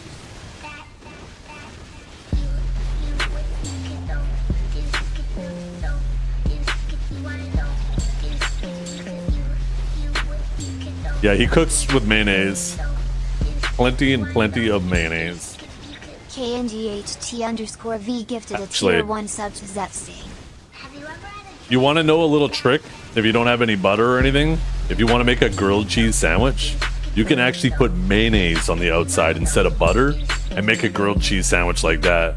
Because it's basically just like oil and, you know, egg, but it actually works quite well if you're in a KNGHT pinch. underscore V gifted a tier 1 sub to Gobbleton. have you ever had a dream that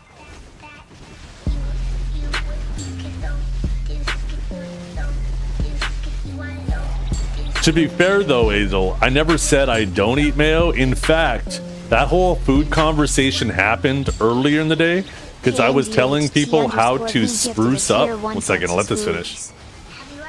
I was telling people how to spruce up their ramen by using an egg and mayo in their 99-cent ramen pack.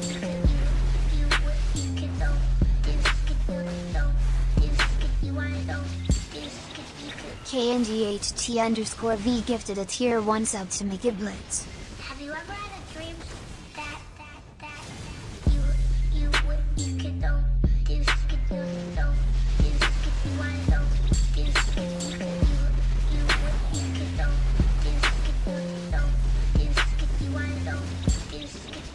KNGHT_V gifted a tier 1 sub to FPS_donate.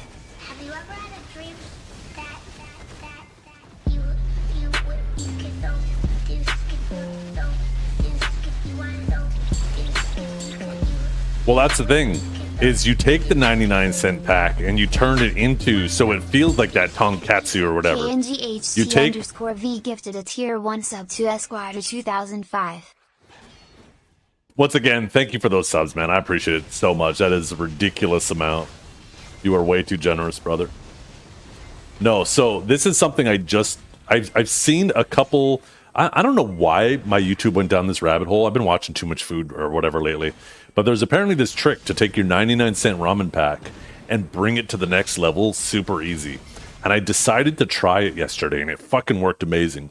So what you do is as you're cooking your noodles, you take your package of ramen mix, put it in the bowl, put in a bit of mayo. It said a teaspoon of mayo and an egg, and you mix it all up, right? And then after your noodles are ready, you take like a couple teaspoons. As you're whisking that mixture that you made, you put a couple teaspoons of the hot broth in there to temper the egg so it doesn't like curdle and become like little chunks of floating egg around. And then once you do that, you put it all in to finish cooking it. And it makes your broth super rich and creamy with a 99-cent package of ramen. And it brings it to like the next level. It's, don't get me wrong, it's not as good as the original, but it's definitely a really super easy in between. And I'm not like a huge mayo fan, but it actually worked out quite well in that.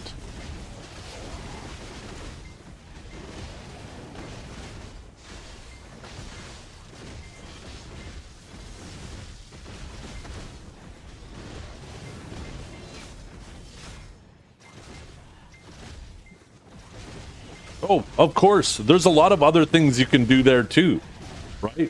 You can then just replace the noodles for sure with angel hair pasta and do whatever else you would want with the noodles. 1000%. But I'm just telling, if you want a nice velvety broth, that was such an amazing way to step up the broth. That was so easy.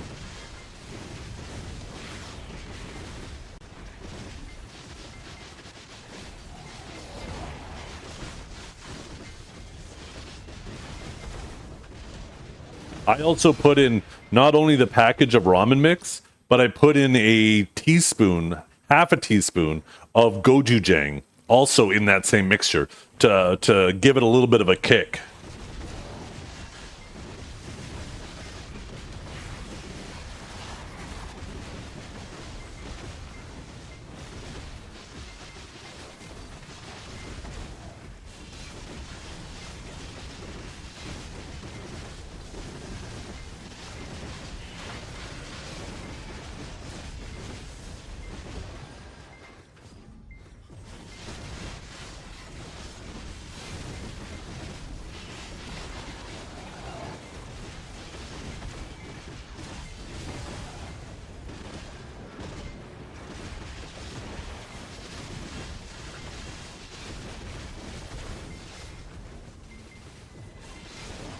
Your left tricep is weaker than your right. Well, your right arm is probably the one you wave at the monitor every time I say something that pisses you off.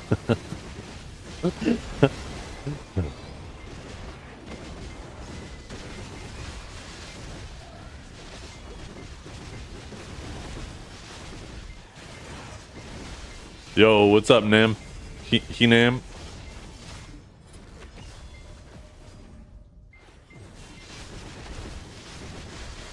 Or tennis elbow. Well, that's why you shouldn't be playing tennis.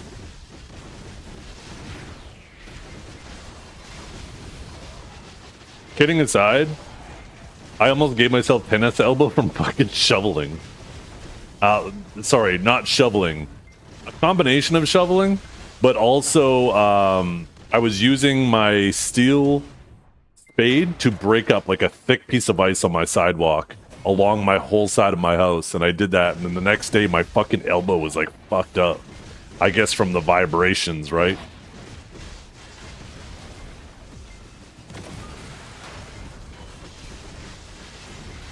Guess what time it is?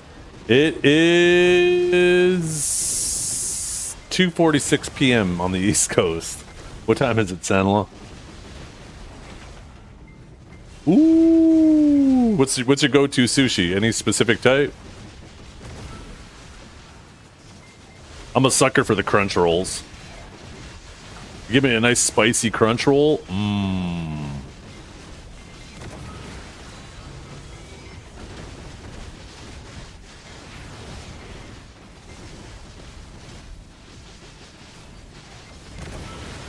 I always grind on Awakening. I'm not a huge fan of grinding with Suck.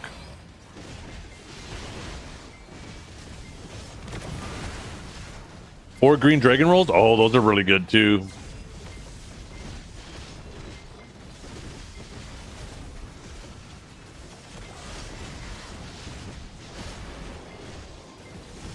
I love avocados so fucking much. Especially on my sushi.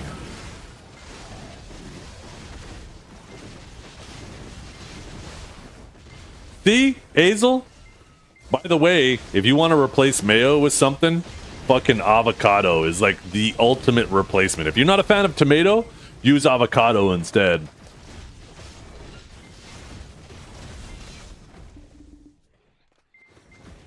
Avocado is the ultimate replacement for mayo.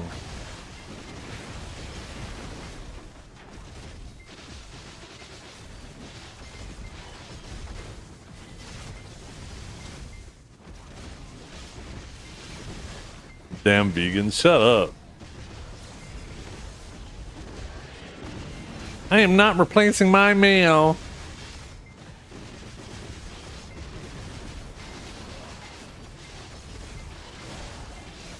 Probably fixed his monocle and his top hat when he said that.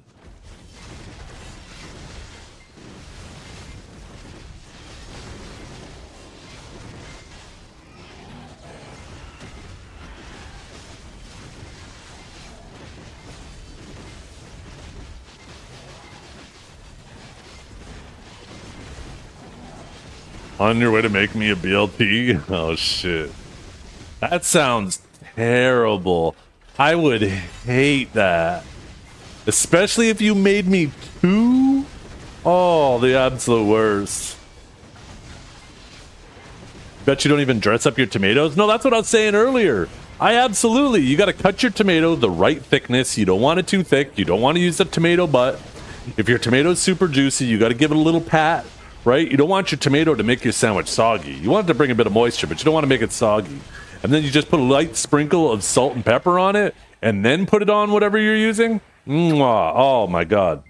I think a lot of people don't like tomato because their tomato game sucks.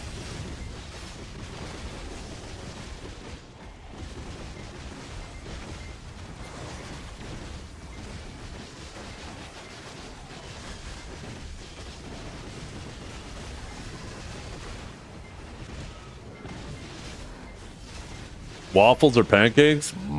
My wife makes mean pancakes. I used to have a waffle maker. I love homemade like Belgian waffles that are like so big that like you can put like a teaspoon of syrup in every little Riddle me pocket. this Canadian red nose. What is the star ingredient in a BLT?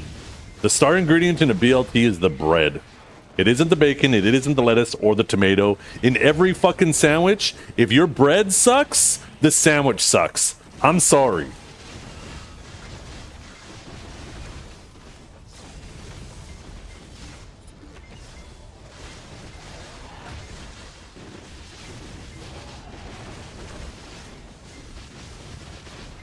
Mayo? Jello? Oh, shit. Stop talking about food, Jesus! There's so many hungry people. How do you think I get people to lurk in my chat? I get you guys to come in here, I start talking about food, and then all of a sudden you're up in the kitchen and my stream's running on the computer in the other room. This is how I get lurkers in my chat.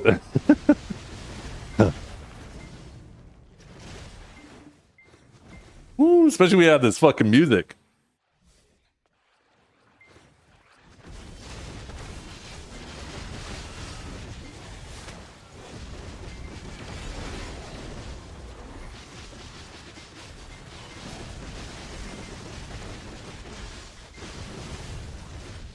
I feel like I need to be clicking my Adani armors. You know what I think I realized I did wrong last week, you guys? Is I used this song, but I wasn't on the warrior while I was clicking.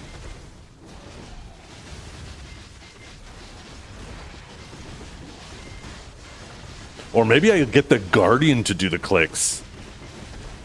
Wait. I think next week I click my Elkstone with my guardian, because my guardian was the one that I tapped my... I think I tapped my armors with? My earlier armors, like my Fallen Gods, as well as my Elkstone to Splendid. Maybe I bring Thick Axe Booty back for the clicking.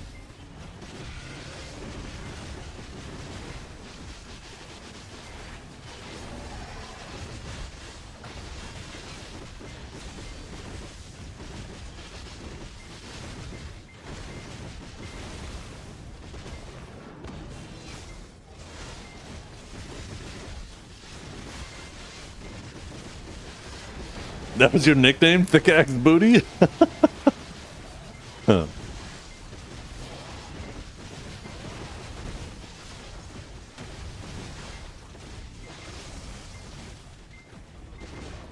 Here comes the I need to stand on one foot while tapping my knee because I got a tap back in 2017. Yeah. Hey, if you're not wearing tinfoil while you're tapping, are you really playing BDO?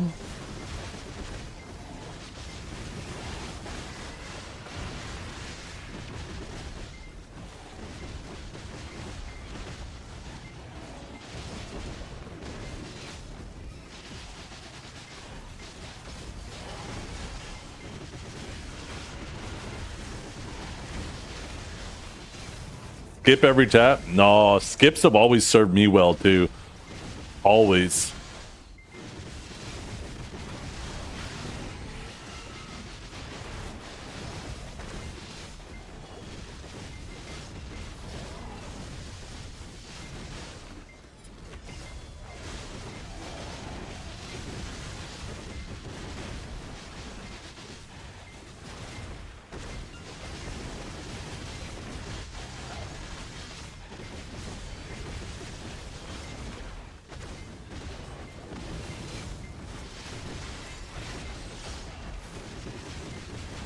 I'm a climber and need some altitude for the good RNG. You just carry your PC up with you or enhance on your phone.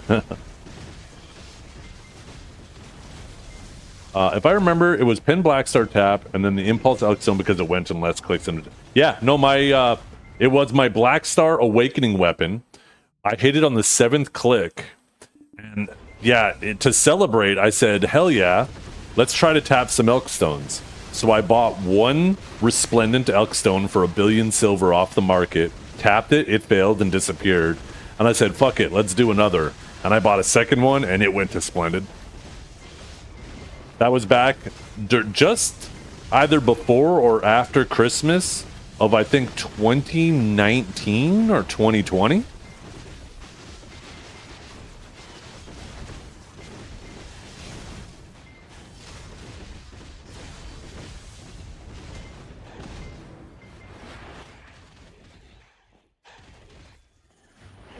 Nope.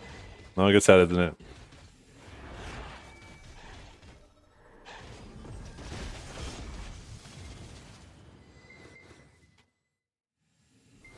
No, I don't know. I think that clip might have disappeared because of the whole DMCA shit that happened with Twitch some time back.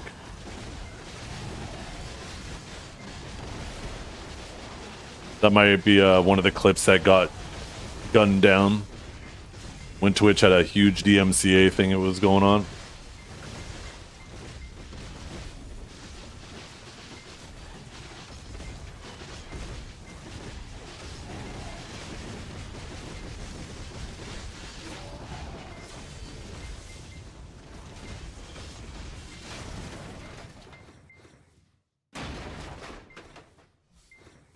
I wouldn't be surprised if the Twitch clip exists, if it was one of my most watched clips of all time, because it was like a Splendid Stone at that point was unheard of.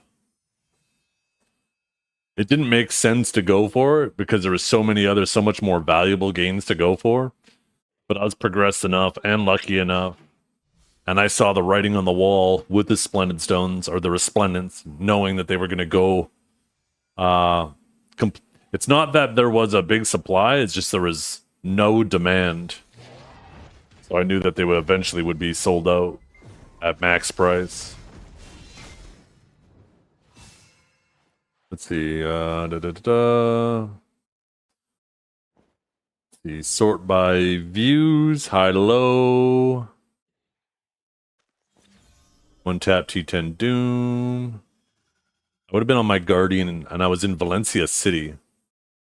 There's a dramatic protection zone reenactment. That would have been a long time before that. Thoughts on global lab changes.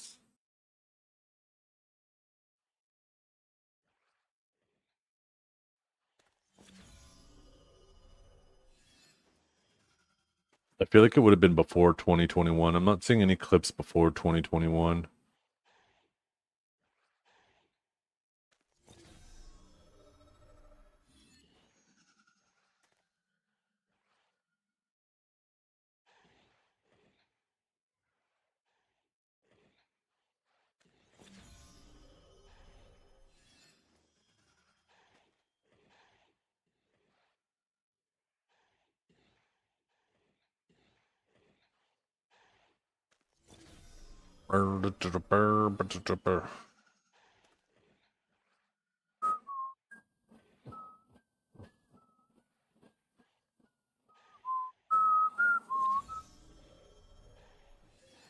Yeah, I think that clip is gone. If I'm not mistaken, that would have been a 2019 clip.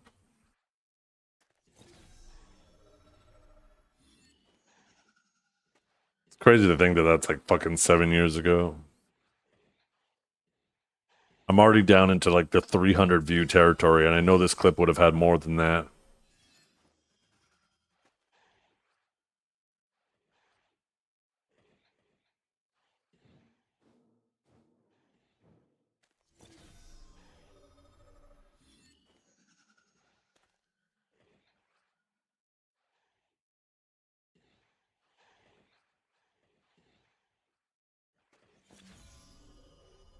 Yeah.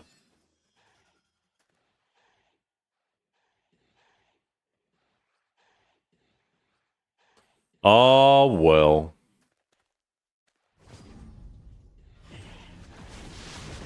Oh, maybe it was 2020. No, it was definitely near the end of the year. I definitely remember it being near the end of the year. It was the middle of that summer when I got the protection stone.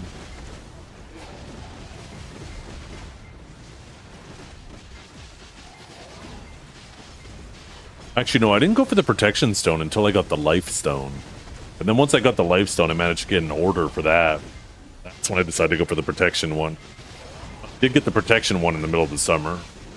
I remember I was sitting out at camp, keeping orders up for resplendent protection stones. So when I got home, I could click them. And when I got home, I had like freaking 6 or 7 of them to click. And it ended up going.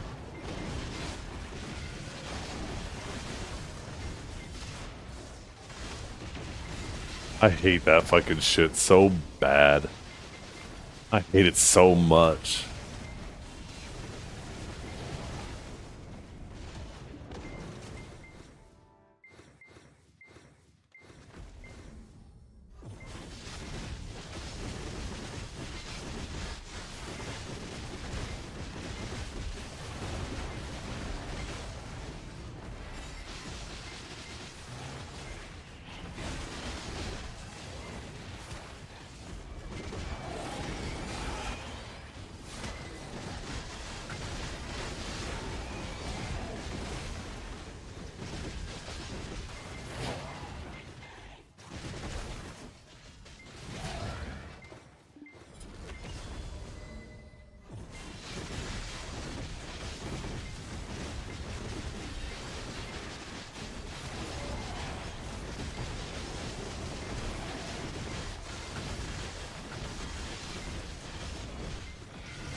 Yeah. And what's your extra weight? Another tablespoon of mayo? Shit, this burger needs some more mayo. This is too late. Oh, fuck.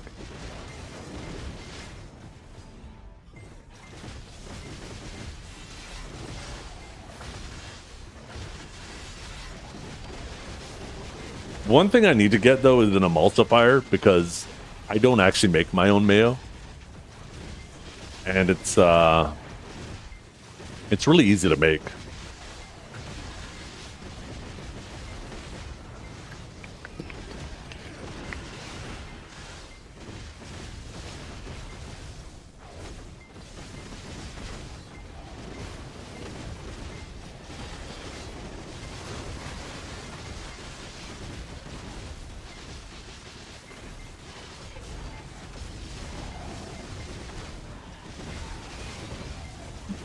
You make your own cream? Oh, nice. You have little containers of CO2, and you just put it in your milk or your cream in your I think they're called carafes. You're not gonna let the mayo thing go, are you? Nope. That's just our thing now. That's just our thing.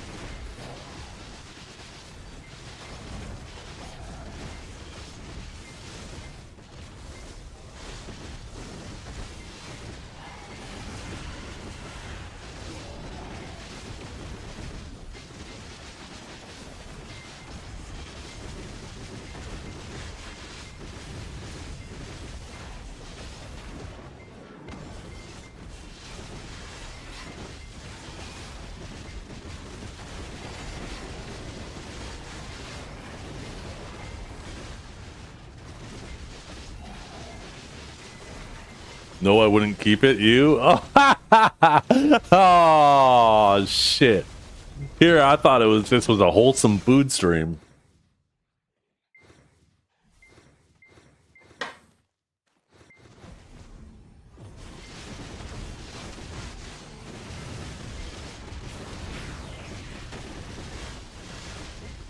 Hey, one thing we can unite against is those fucking Miracle Whip animals.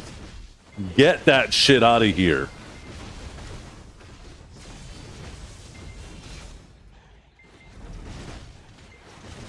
I'll take mayo over Miracle Whip any day of the week. Miracle Whip is nasty.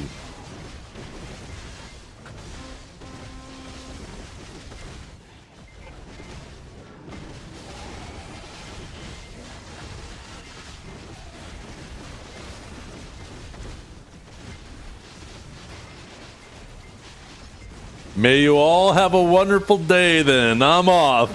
Riddle me this Canadian red nose. If a gay person falls asleep for 12 hours, did they fall asleep for 12 hours straight? Grow up.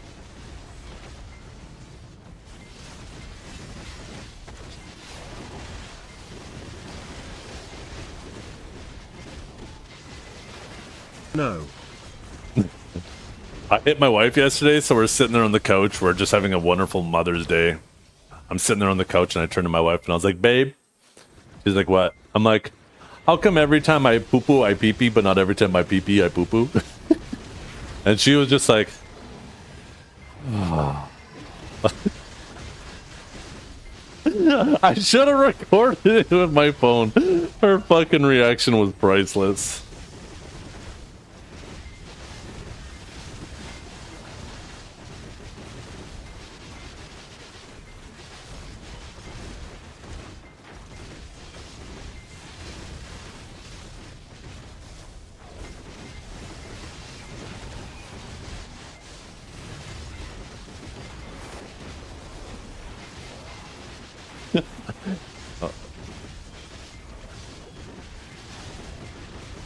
Give her a medal for putting up with you. She honestly deserves one. Fucking more than a medal. She should have a whole goddamn trophy case.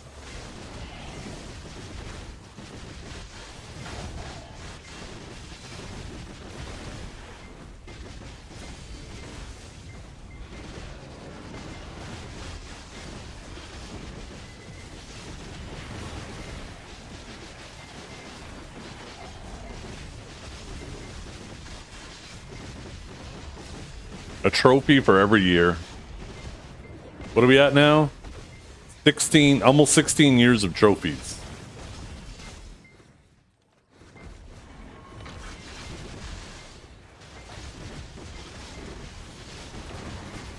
I have 15 trophies right now. He's managed to pull off his feat of strength by tolerating me for 15 years. Not to mention the years before we were married.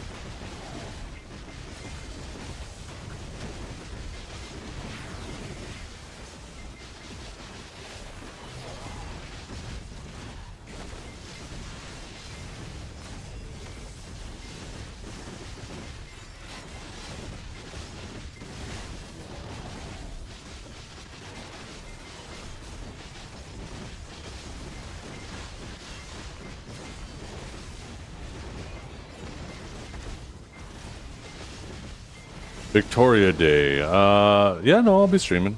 It's not really much of a holiday. Bro, what is this?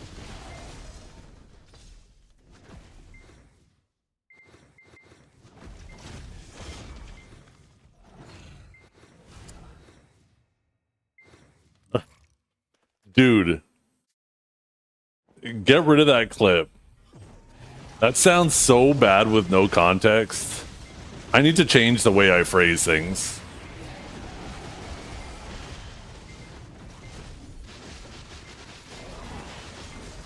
Somebody's gonna fucking watch that clip and not click the what is that button? Watch full video. And they're gonna just see me sitting there with a big ass smile on my face, sounding happy as can be, saying that shit. What does it mean? Money? It's not just silver. It's going to be a collection of like usable assets. So not net worth, because net worth would be way above that.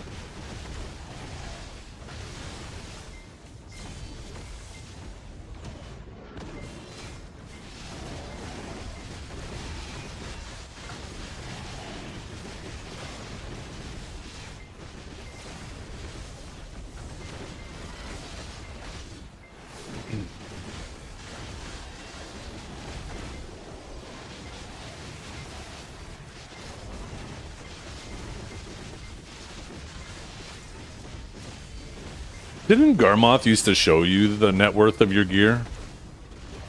Or no, was that BDO Planner? Remember BDO Planner before Garmoth came around? Does anybody even use BDO Planner anymore? I wonder. BDO Planner. Redirecting. No, BDO Planner's website is taken down. BDOplanner.com doesn't work.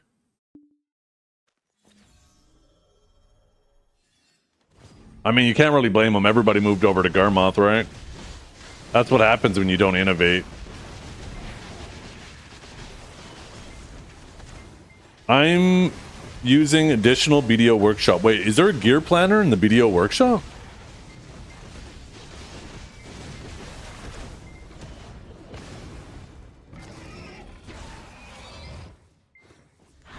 Has he added more functionality to that? More. Royal Workshop, character stats, sailor presets, night vendor event. What happens if you log in?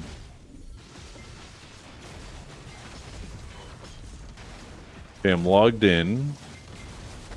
Using my Discord. Change the region to NA.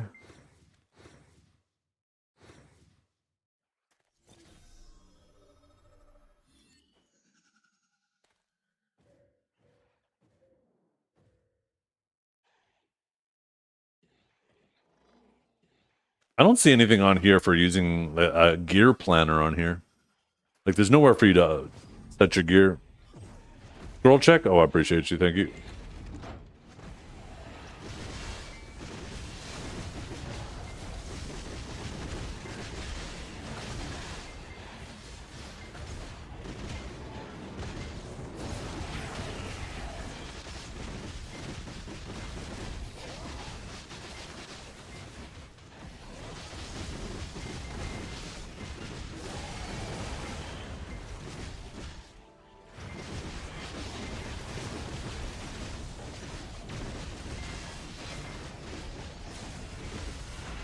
You send a link? Send a link to what?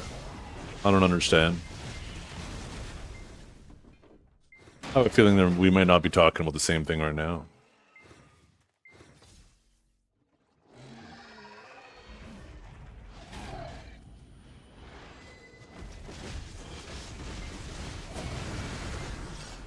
Oh, no. So I have the workshop. As you can see, I did the command for it. I know of that site.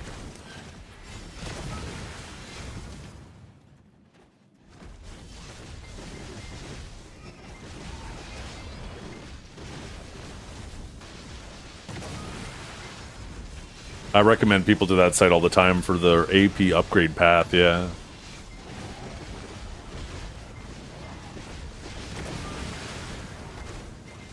It's an amazing tool, really good.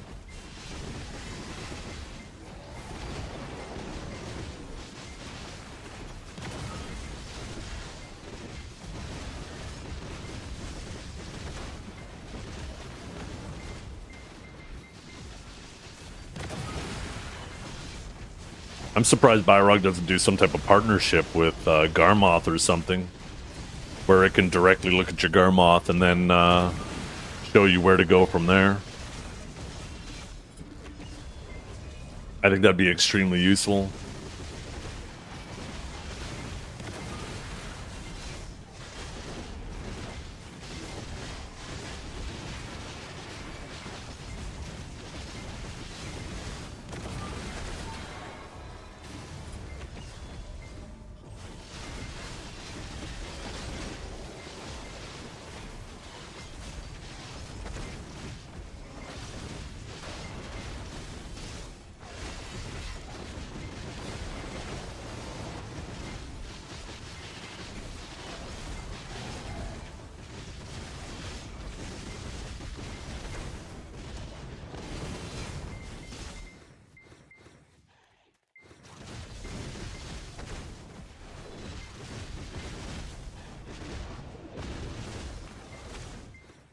Where my mob's at?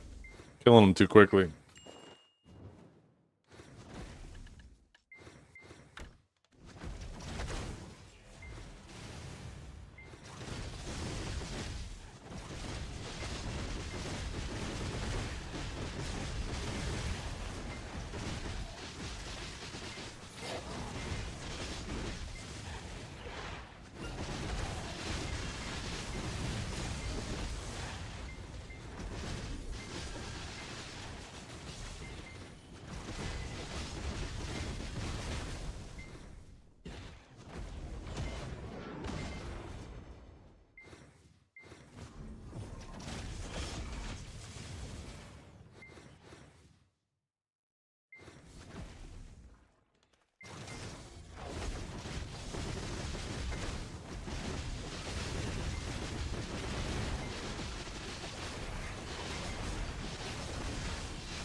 Just a reminder, chat.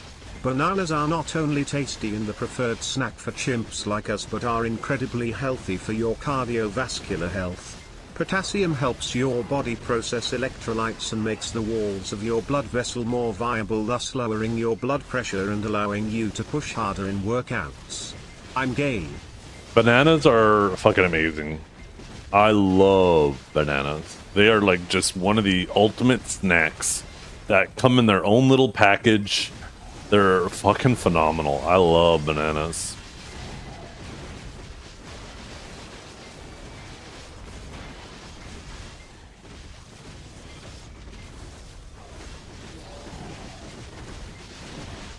Actually made me want to go get a banana. I don't think we actually have any bananas upstairs. I think we ate them all.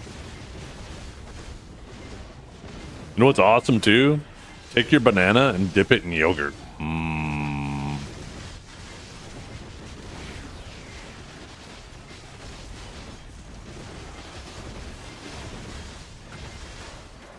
Yogurt's not mayo. You're really gonna beat that Mayo thing to death, aren't you?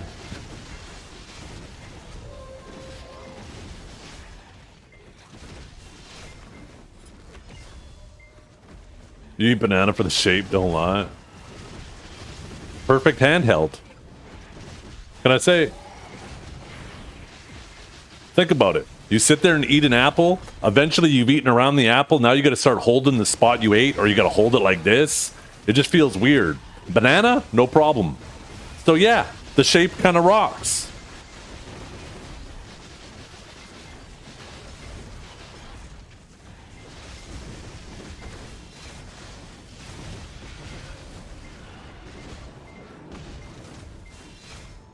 Bananas and mayo sandwich all day.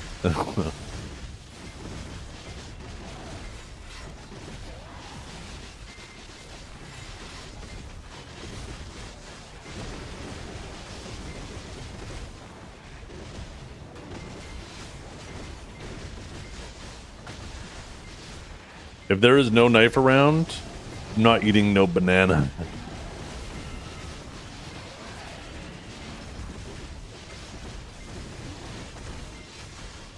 I'm gonna say this out loud, and this might make some of you uncomfortable. If you're afraid of eating a banana because of the way it makes you feel, you might not be what you think you are. Just fucking saying. If you're that worried about a banana.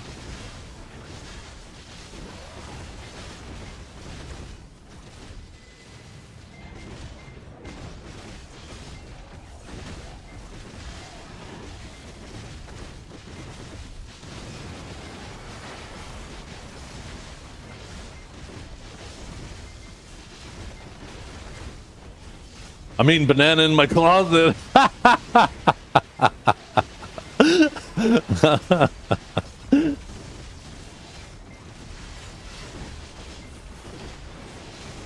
Yo, what's up, real? You're allergic to bananas? Is that a thing? Can you be allergic to bananas? Is banana allergy a thing? Can you be allergic to bananas? Yo, what is up, One Punch? Thank you so much for the raid. Let's see. Yes, you can be allergic to bananas, although the condition is considered as a rare. Well, I guess I don't really need the rest.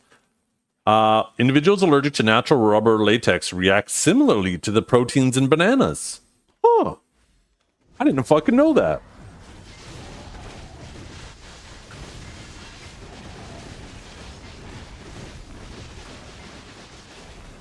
I did not realize banana allergy was a thing.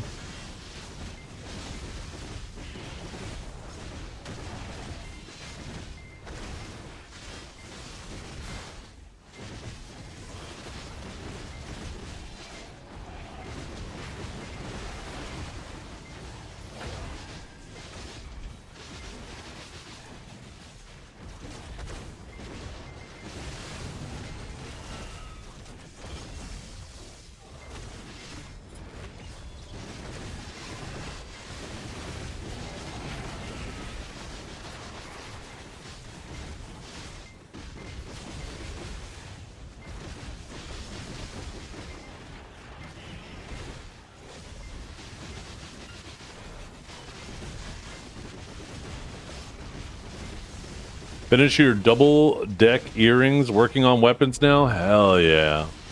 I'm doing pretty good. Just, hitting the grind. Don't really have much to work on other than the time-gated stuff. But I'm doing good. Just saving up for the ball, even though there's probably no reason to be doing so, because it'll probably be more time-gated slot. But in the off chance that we do get new accessories and they're not time-gated, then, you know what? I'll be ready.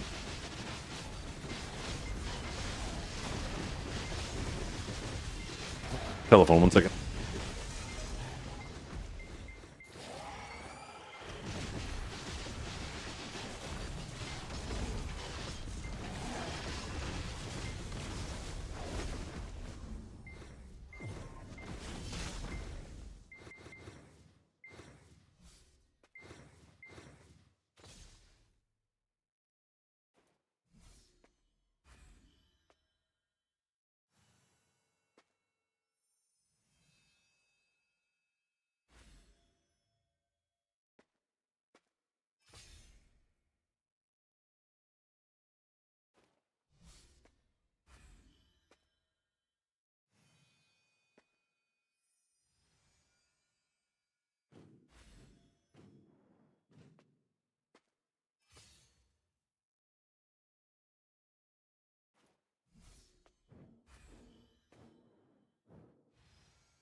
Fucking camera.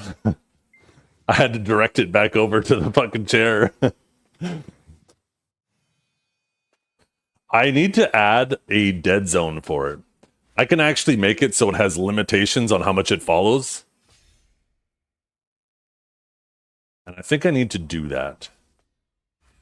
I gotta remember where that setting is.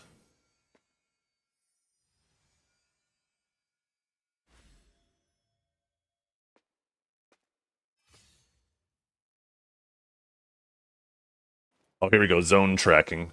Okay.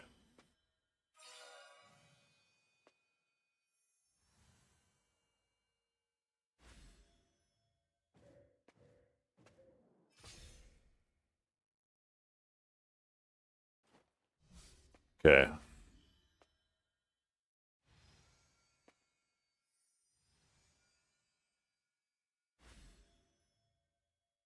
Okay, I could probably have it go a little bit further to the right. Oh, I see. I just go like this. So I could probably have it go there. Update. Go there. Update. I have a genuine question because I'm kind of dumb. I remember when they put Okay. AP caps but also talked I about could how probably you have needed it to be a go certain AP to do content. there. What did that actually do? Update. I understand the cap. And But is the suggested app just that? Suggested and not a hard entry? update. Okay. Now done. Now it shouldn't exceed those limits.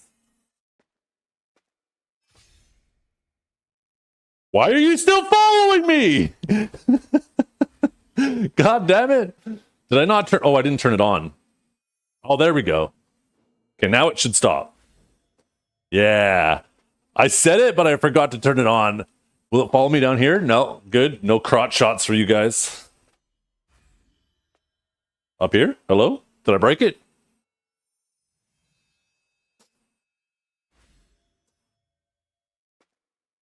There we go. I just had to get its attention again. Yeah, that's as far as it'll go that way. That's as far as it'll go that way. There we go. Perfect.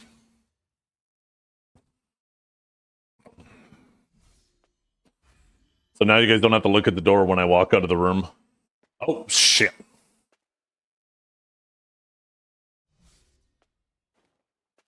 I accidentally closed the software. No, it's a really good chair. I really like this chair. It is obviously very much about style. DX racers are kind of expensive. Personally, I would not spend this much on a chair if it wasn't for the style, right? I really like it because it's BDO related, obviously. And it is a solid chair. Like, it's a good quality chair. But if I was just going for function, I would pick up something else. And I don't recommend just going for form, but I feel like this is a good balance in between. It's still a super comfortable chair, really good quality. Like, this is embroidered on it. This isn't like a print, so you don't have to worry about it coming off. But yeah, if you're primarily worried about function, then yeah, I would recommend something like a Herman Miller or something else. But if you want a good chair that also has a really nice style to it, or a theme to it, then I think the DX racers are fantastic.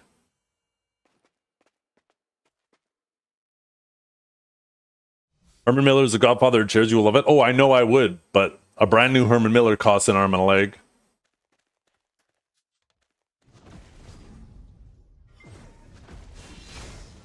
Secret Lab? See, every single person I've talked to that's ever got a Secret Lab, they will tell you that they love Secret Lab for like the first month or two that they have it. And then eventually, whenever it comes to anybody who's had a Secret Lab chair to get a new chair, they will then start to tell you how much they weren't a fan of it or even hated it. It feels like one of those things where people become emotionally invested right after they bought it because they don't want to admit or feel like their purchase, like they didn't get what they paid for it. But almost every single, there's obviously always going to be some exceptions, but almost every single one of them, like at like a 90% accuracy rate. Secret lab owners don't stay secret lab owners when they have the option to switch.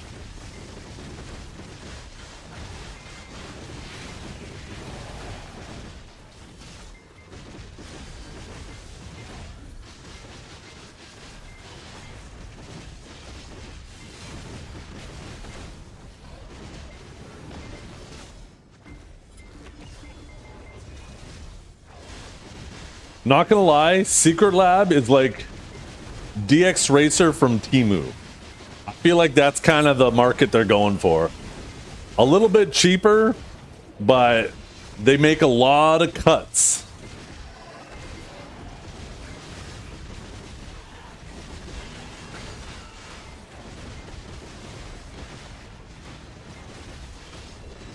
But yeah, I'll be honest, if this didn't have the Black Desert theme, then I would prefer to go with like a Herman Miller.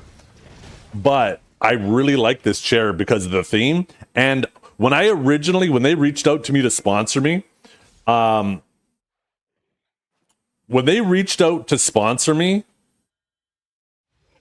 was at first like, okay, cool. This used to be my old chair. Let me show you. Right? This is the Ergotech chair. And it's quite comfortable too. Come on, camera, get back down. Follow my face. Right? This was my old chair. And this is quite comfortable too.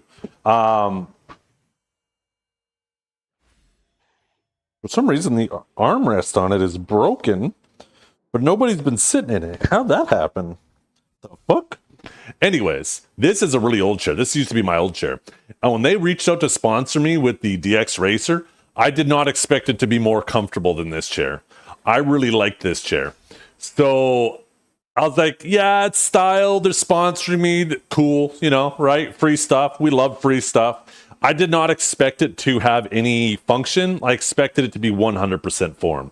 But I got a Black Desert theme going on here, right? So of course I'm going to take a Black Desert chair. The DX Racer arrived. The box was heavy as a motherfucker. I felt bad for the guy who had to drop it on my front steps. I had to carry that bitch downstairs.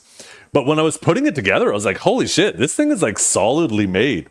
And I thought all of this print and stuff on it, right? I thought that this was going to be just like, almost like a stencil, right? Or something like, oh shit. I thought it was going to be like something that would eventually start flaking off. You know how it is, right?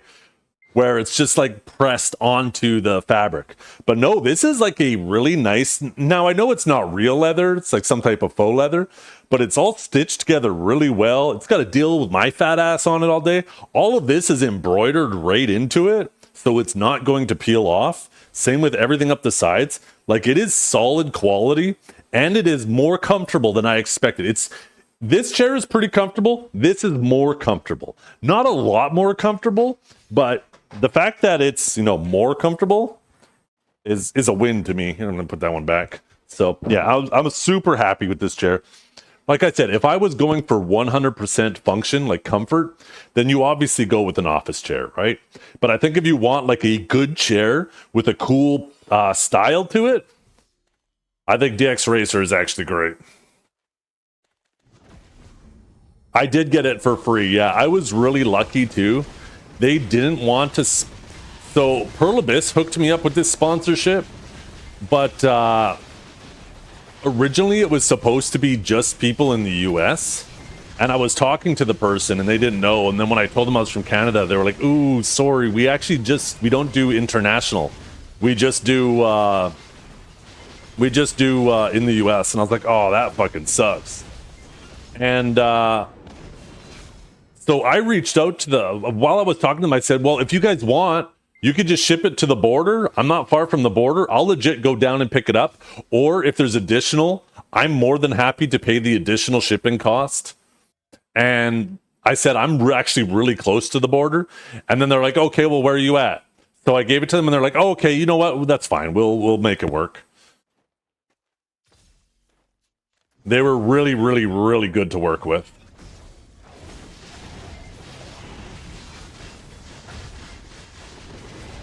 Did PA? No, PA didn't hook me up with the chair. PA connected me with the DX Racer for the sponsorship, right?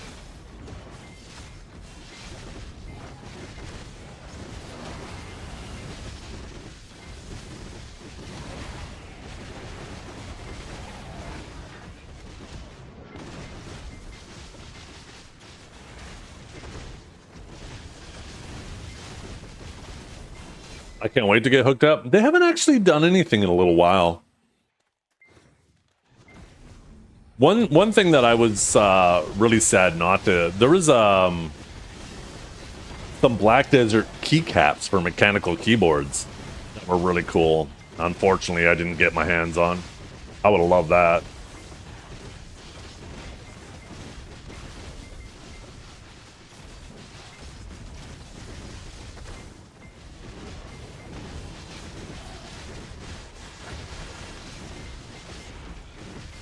A Bugatti collaboration.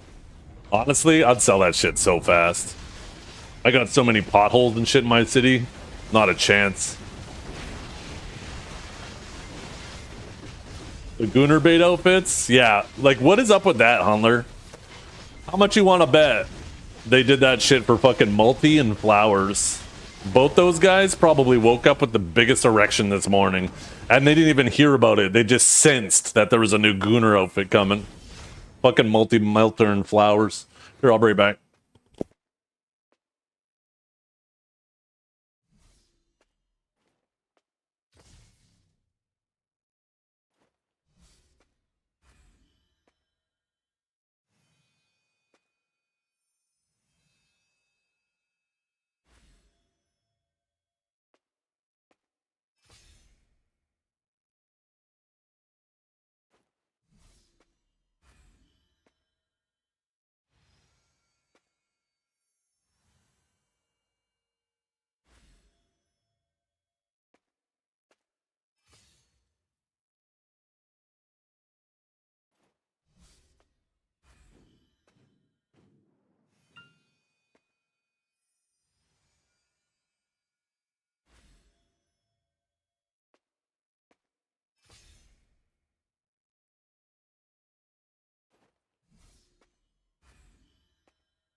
Come back. I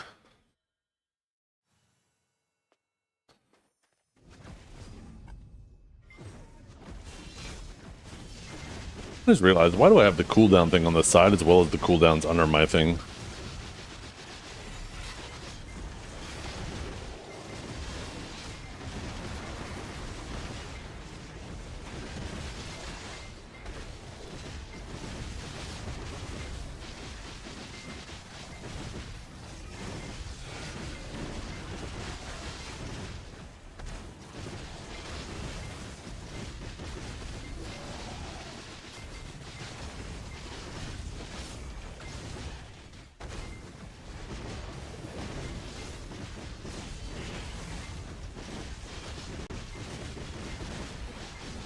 You know what? I think I'm gonna keep just the normal cooldown things on my screen.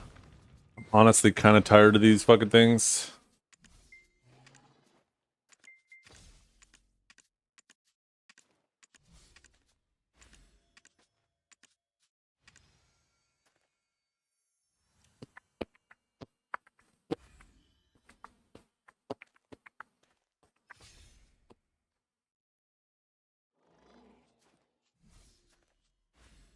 Mm.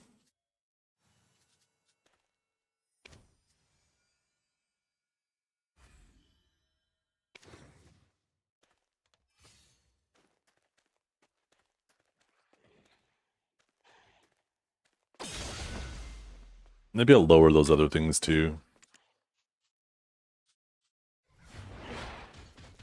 Oh, fuck you, fish.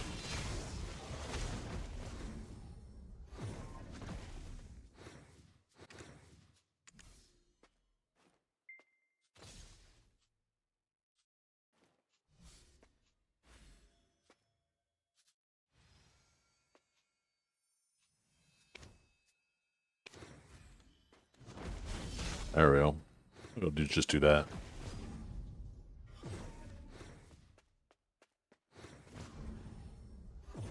Actually.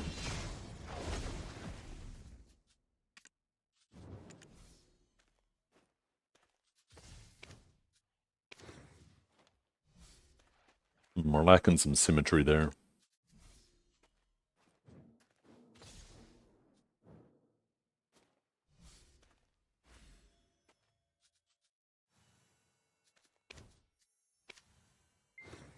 Wait, that's too far over to the side now.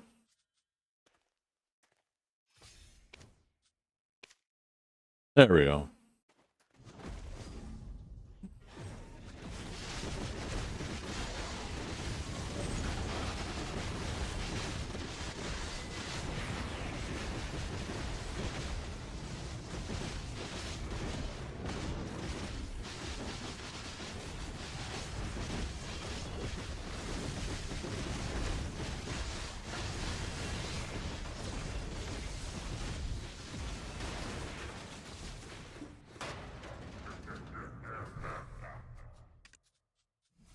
Maybe I'll move that over here.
My gloves are breaking. What the hell?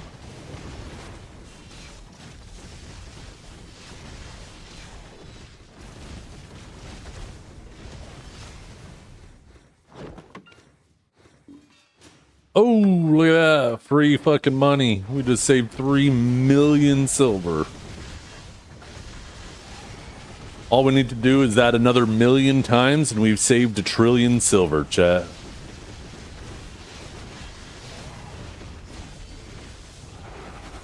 Or 3 trillion silver. Are memory fragments still 3 mil? I can't remember.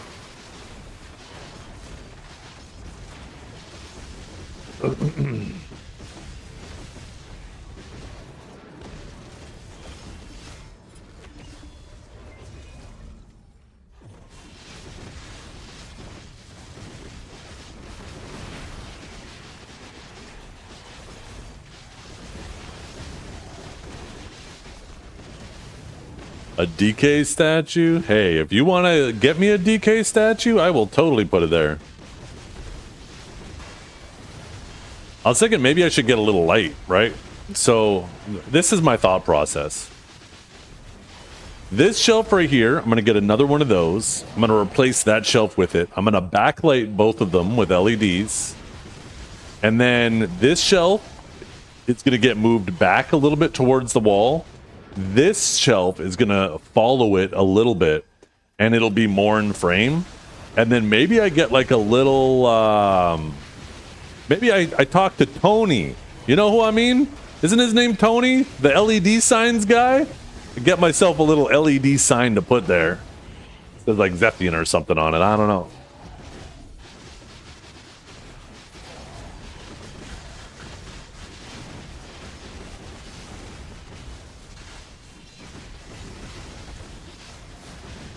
How many ring pieces?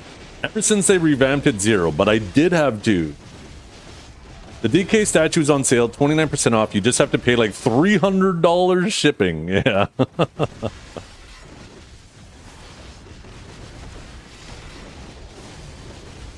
The thing is that I don't really want necessarily Sage-related stuff. Like, when it comes to the general style of the room, obviously I'm going to have video-related stuff on the shelves. But, wait, why did it stop following me? Did I do a hand gesture? There we go. Come back over here. Okay, perfect. Obviously, on the shelves, I'll have stuff related to what I'm doing at the time. But, you know, if I ever start streaming something else regularly, right, now I'll have all this video-specific related stuff.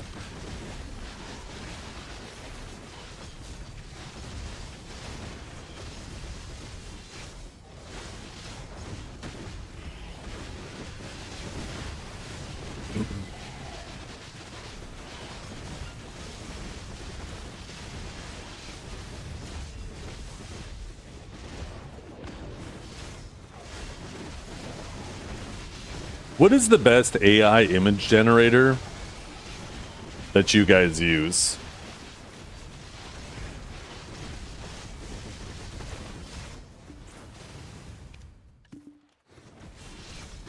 Nano Banana?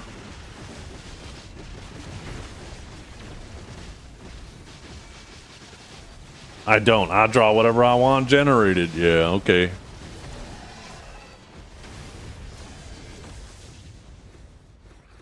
Nano Banana. What is Nano Banana? So that's Gemini. Try Nano Banana 2.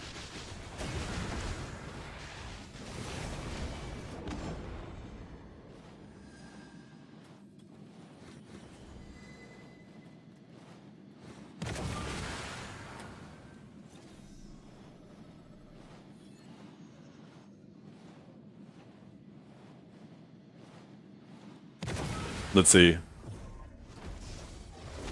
I'm trying Nano Banana right now.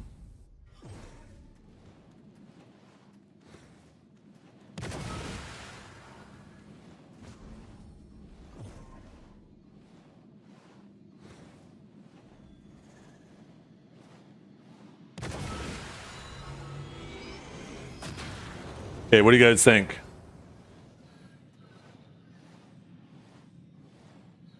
Oh wait, not that image. 1 second. There we go. Look at that. It's Hazel. Yo, Hazel, it's you. Oh, shit.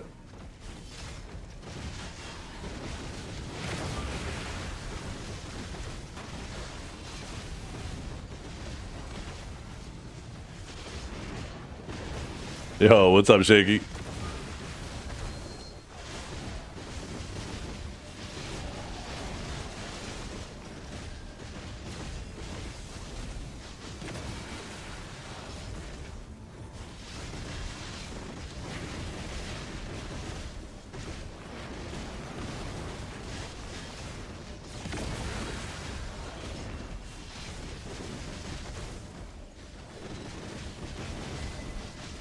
Nope. I just sell my base. I'm not a gambler. On 115 bill already? Ooh, making that cheddar. What are you sitting on it for? Don't you have like an absolute mountain of gains to get?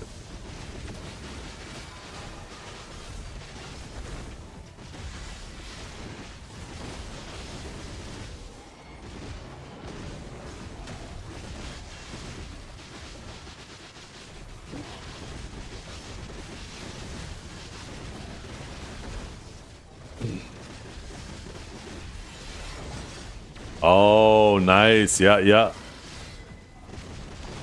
Yeah, buying the Pendebos. If you have the patience, it's definitely the play. I do feel like the Pendebo path is terrible for the new player experience, telling them that they just got to save up a couple $100 and skip a bunch of upgrades. But I think for people like you who have been playing for a long time and probably have the patience, it is technically the smarter way to go.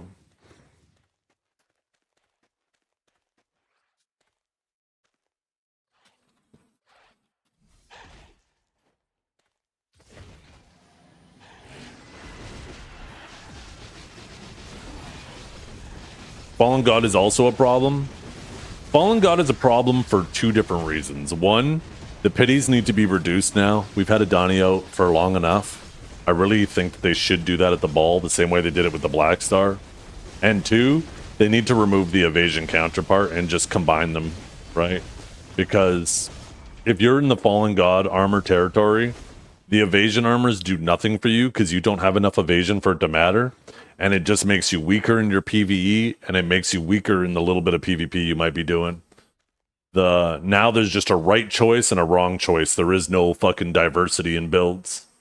So I think they need to get rid of the evasion one, combine, or just combine them into one, and reduce the number of pities.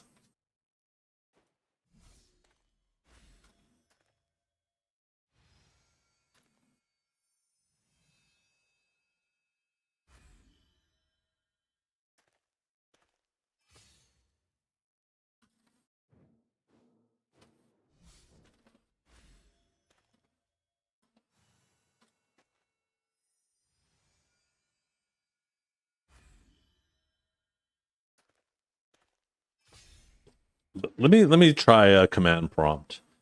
Can you make me a dozen pictures at 228 by 228 pixels? These pictures need to be of the Sage Key, progressively looking more and more powerful. Let's see how well it responds to this.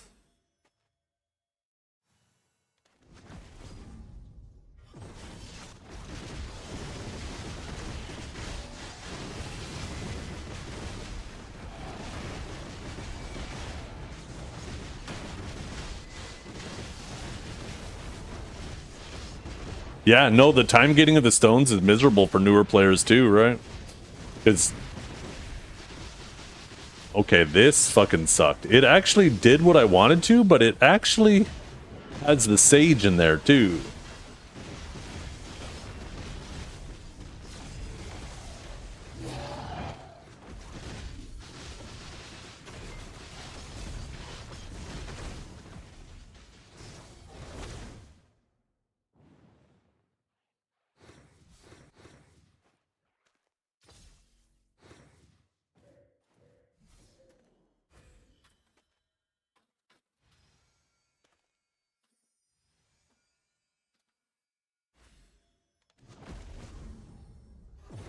I needed to remove the sage.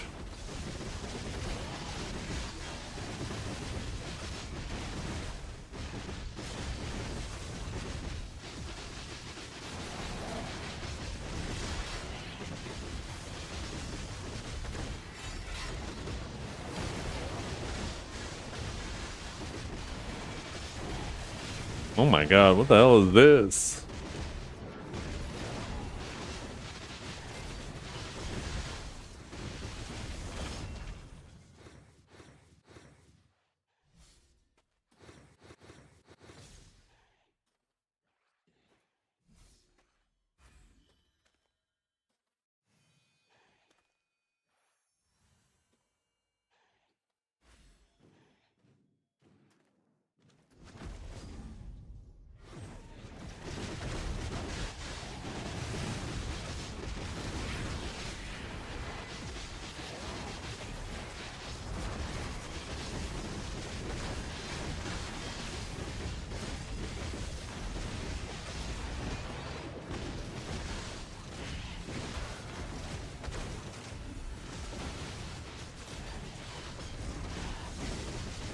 Well, that's kind of cool.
Why do I get the impression that this isn't actually a transparent background? No, it isn't.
Wait, Hazel, did you draw that for real?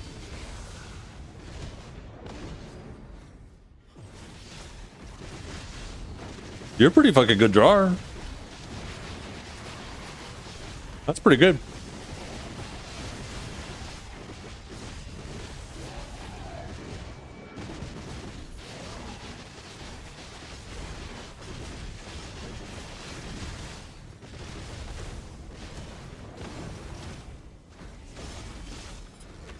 Hit your deck offhand, hell yeah. Congrats.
Hey, kiddo.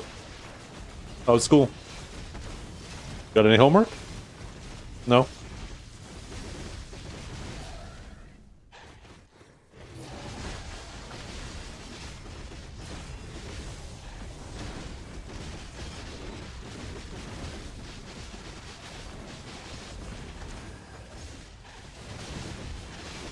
They did release some more stuff with Crimson. They released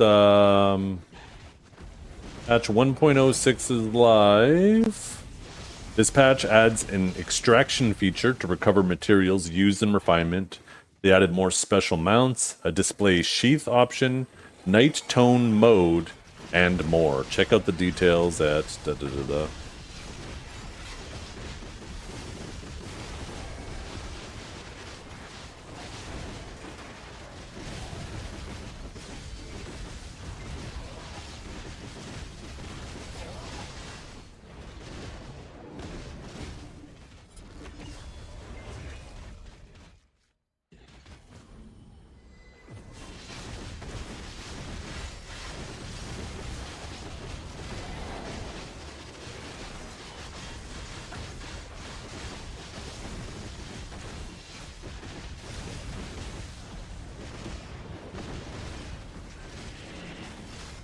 You 100%ed it? Did you actually? I'm only at like 60%. I finished the main story. I don't have the time to go through and collect every single knowledge entry.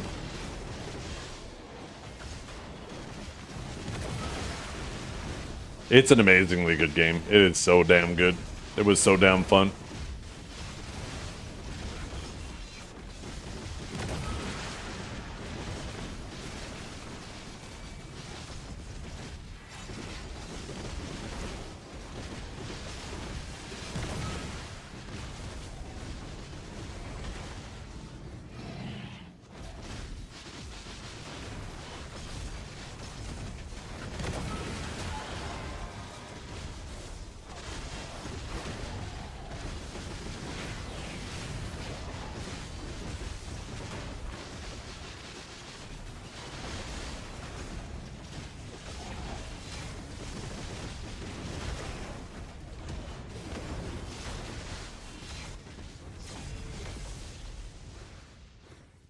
They kind of gave Cliff a similar backstory to Sage, but a little bit of differences.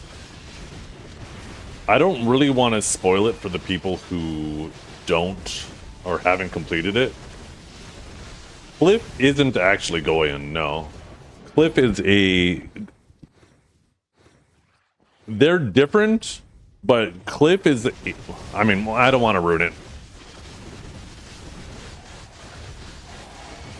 It's actually, if you 100%ed the game, then I feel like you should actually know. But Cliff technically is not Goyen. Now I'm suspicious if you actually 100%ed the game.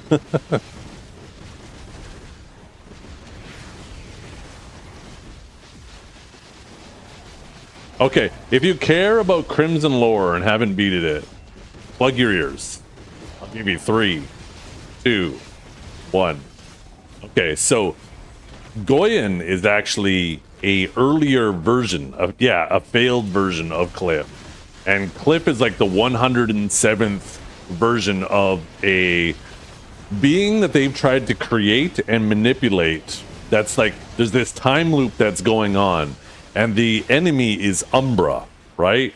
And Cliff is one of the failed versions that's now stuck in the abyss. And Cliff is their new version that has finally succeeded at saving the world.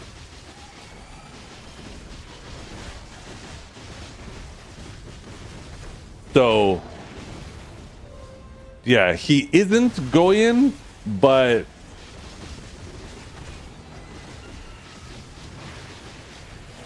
it's a good way to explain it. It's almost like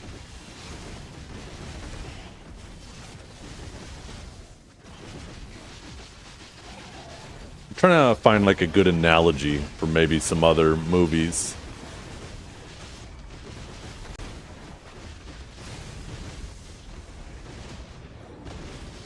No, not The Matrix.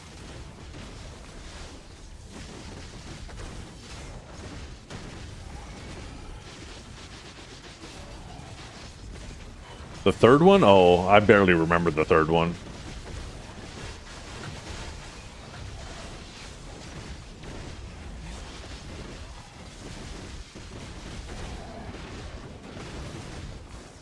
One thing I wish that they did is they leaned more into the actual story that was going on.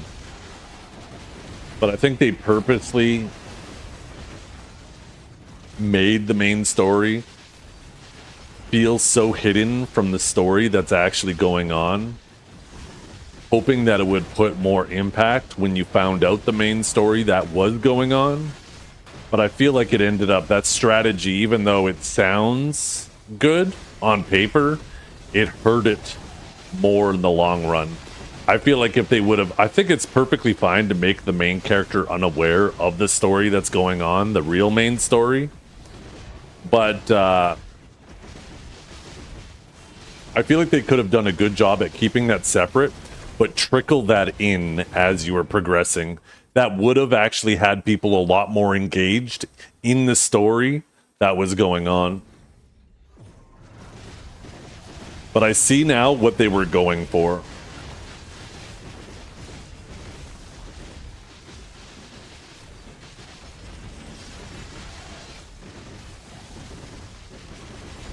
There was a lot of fights that were absolutely amazing. They felt so epic. Especially with the settings cranked. Holy. I'm so happy I got the 5090 for Crimson Desert, because that shit put in work in that game.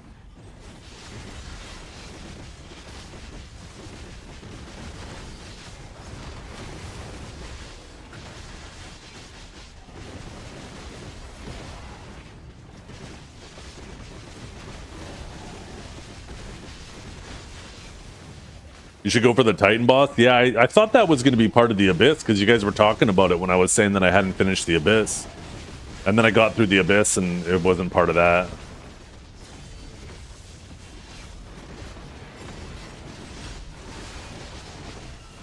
I laughed when Zeth beat the fart boss Cloud within 2 gusts and everyone was struggling their asses off. Yeah, I just randomly had a thought. And that's what I thought was cool about that game, is some bosses, like, they would feel so tough until you figured out what the mechanic was, right? And that boss was like, he's a pile of smoke. Why don't I just try and blow him away? And I fucking did that, and all of a sudden, poof, the thing falls to the ground, and you just beat the fucking piss out of it. Oh, shit.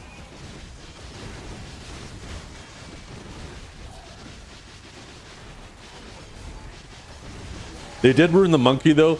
I understand. I do genuinely feel that way, too. But I do understand them making any boss that is related to progressing the story easier, because making people be stuck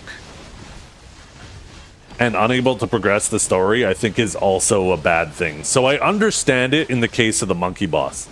I actually fucking loved it when you're up in the mountains and you're fighting the fucking that Yeti, and then the monkey boss comes back. Yo, I was like, oh shit, here we go, this is sick. There were so many moments in that game where it was just fucking awesome.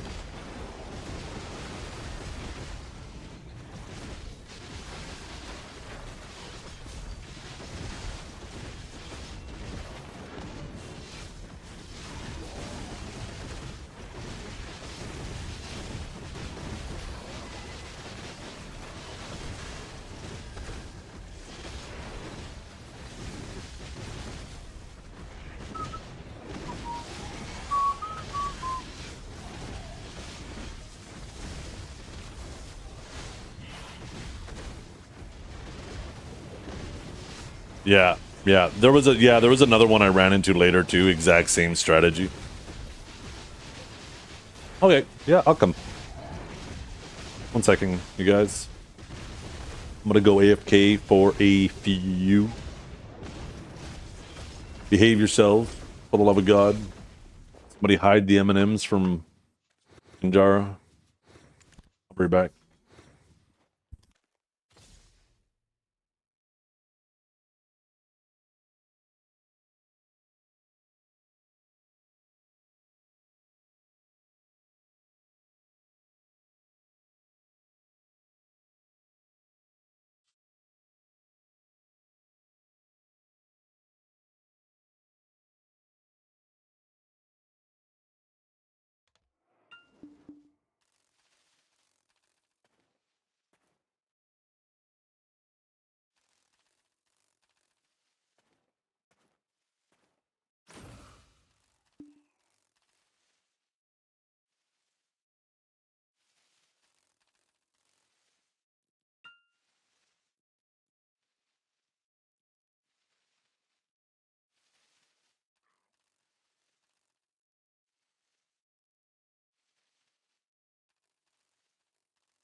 Be pasta redeem. If you are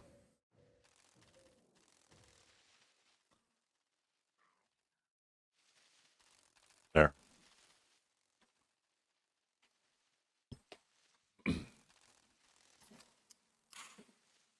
I've been analyzing graphs and streaming longer than you have ever been streaming. You're not better at it than me. You are not better at interpreting data.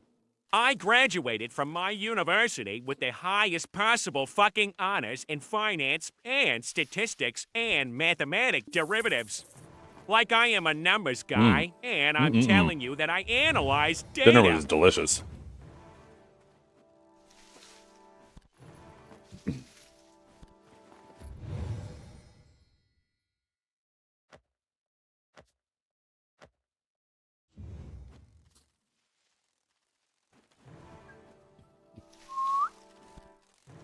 For research purposes? Oh boy, what are you researching? What are you researching?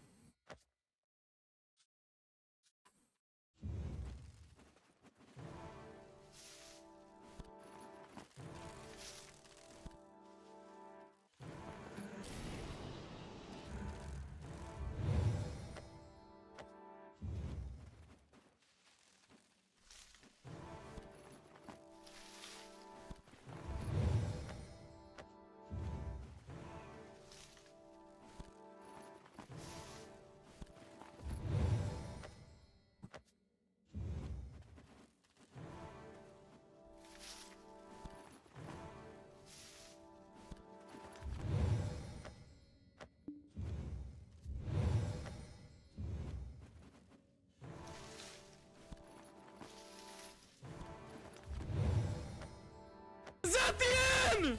Let's go! Yo, Angeli, thank you so much for the raid. How are you doing today? I hope you're having a wonderful day. Welcome to the stream, everybody. I'm just doing my farms, then we're gonna get back to the grind. You raided me just in time. I literally just got back from eating dinner. I was gone for like 10-15 minutes.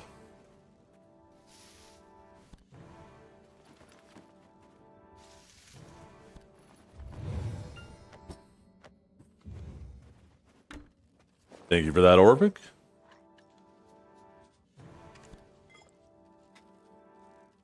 There we go.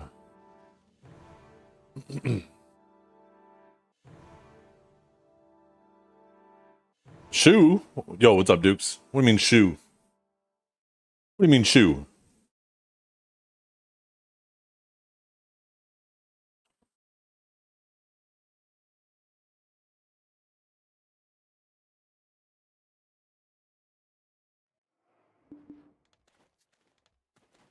Anybody yoink my spot? Nope.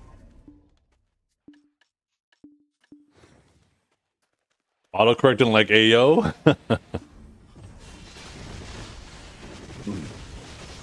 I still need to figure out the what we're gonna do for that bumathon. I really got to start ironing out the plan for that so we can actually set a date or figure out a date where you and Dragor will be available. I want to set up in a way too that it could be potentially something we do in the future with other people too. When people are beefing with each other in chat, we could tell them, yeah, take it to the arena. And then we, you know, they'd also do their match. Not something limited to you and Dragor.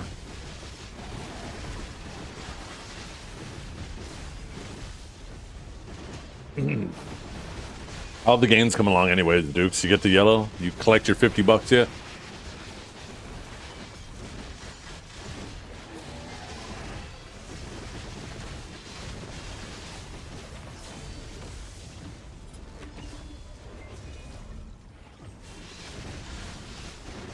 Host an AOA? No, not that. We want it more than that. They've done tons of duels. We want to set up something a little more interesting. A bumathon, right? Almost like a decathlon, right? Where there's a series of like 11 different events that two parties will face off.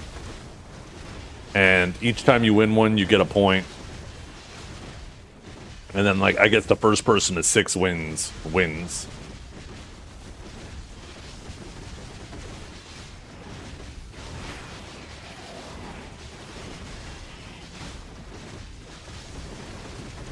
Oh, did you? Let's see.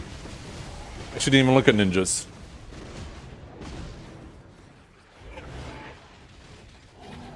Oh shit, look at that! Not only got yellow, got red. It looks like it was a bit of a fucking journey at first, though. That's a fucking journey, that's for sure. But to be fair to you, I think you went into that shit completely raw dog, right? Trial by fire, no practice on the ninja at all. You just jumped straight into the arena. I feel bad for your early teammates.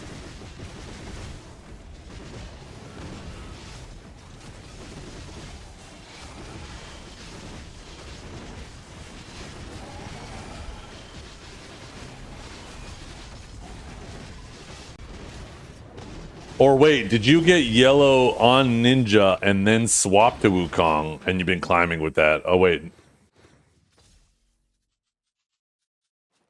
Oh yes, there it is.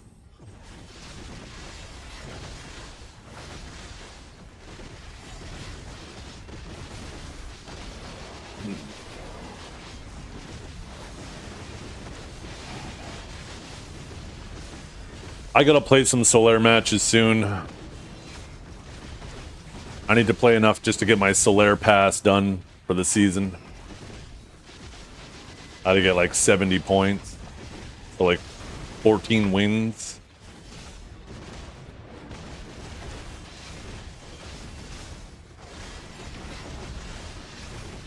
Hey, it's me, your pet. Where's my food, Zeph? Feed me.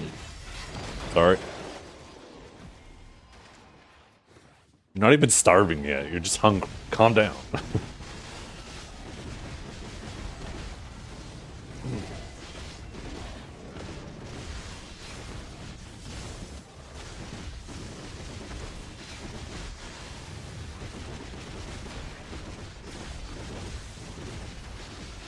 Two? I was like 7 or 8%. What do you mean 2?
Don't worry. I've got some big, thick, juicy sausage for you.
Did you see Choice's stream Saturday night? Janae sat in his stream going through his follow list, banning loads of people, and said, "These stay banned," and she was banning so many people the list was moving twice as fast as chat. He then got annoyed and she said, "I'll ban you from your stream." Wait, what?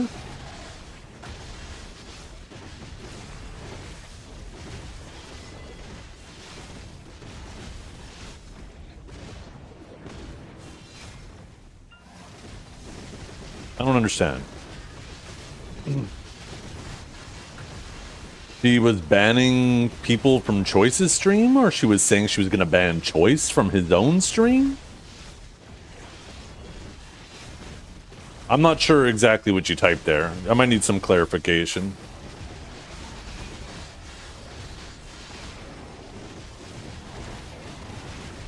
She was banning from his stream. Wait, she was... Was she banning everybody from Choice's stream that are banned in her stream?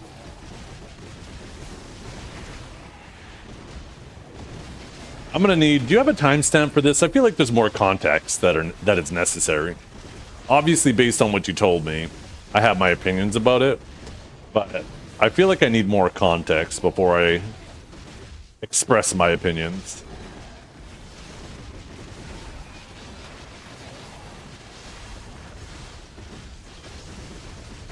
But I was there too, and it was said all in fun. Oh, I mean, yeah, see, if they were just kidding around and there was just like laughing and it wasn't serious. I mean, the fact that we're not sure if it's serious enough shows that there's a little bit of a problem there, but yeah, that felt way out of context. I believe that they were just joking around. It's kind of crazy, though, that we necessarily wouldn't put it past her. That kind of speaks for itself, though, right?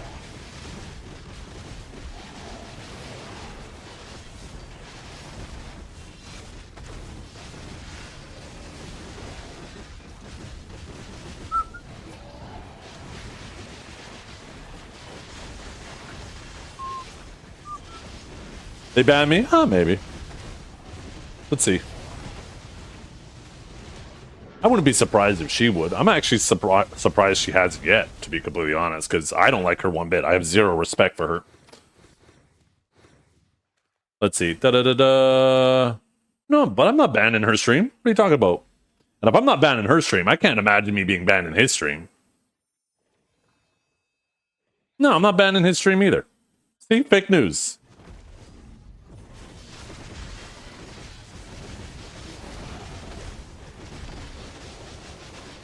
Fake news. You guys are instigating. Bad. Bad chat. Bad. Turn around. Turn around. Come over here. Bend over my lap. You're gonna get a spanking now.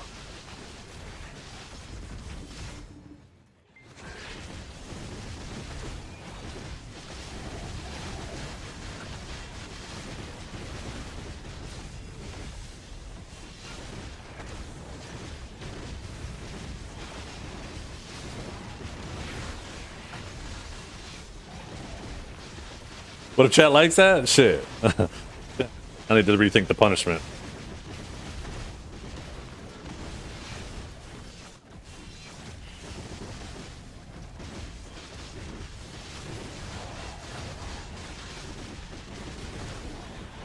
Yeah. To be honest, you guys, we've had a pretty nice stream today. I mean, I feel like we've talked about that enough, and a lot of how you guys feel is how I feel. Maybe sometimes less extreme. I know some of you guys, you really like to dig your heels in. But, you know, I think enough has been said for now. I'm really curious. Now, like, the ball is in Twitch's court. They did say recently that they're going to be addressing viewbotting on the platform. even though I don't necessarily agree with how they're planning on addressing it, I do like seeing movement in a direction that involves them addressing it. And now I think we just got to sit back and wait now, see what happens. The last thing you want to hear during a punishment is harder. Like, that sounds true. Maybe not always true.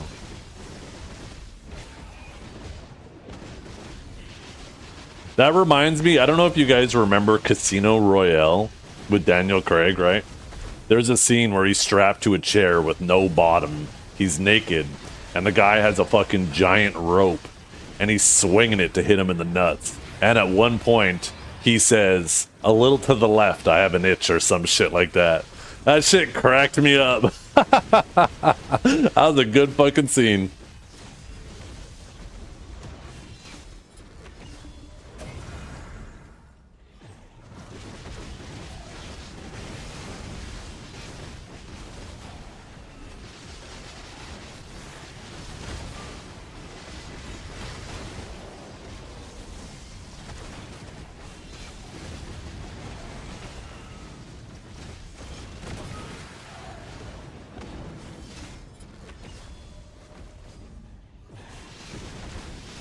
That's why he never gets women pregnant. Oh shit!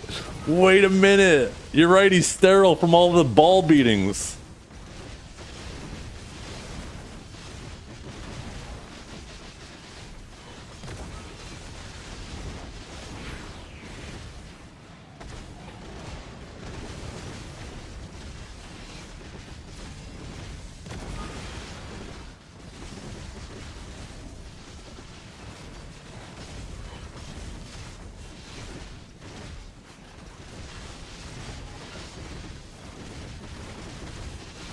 They're just jewels, yeah.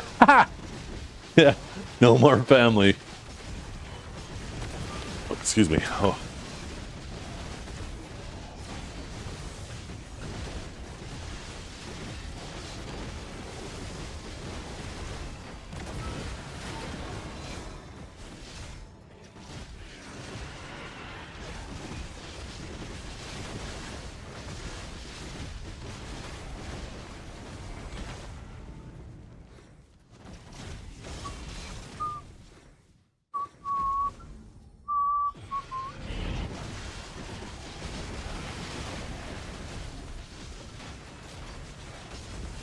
I'm gonna be sad when these blissful boxes are gone. I think this is the last week of the blissful boxes too, right? We only have a few more days.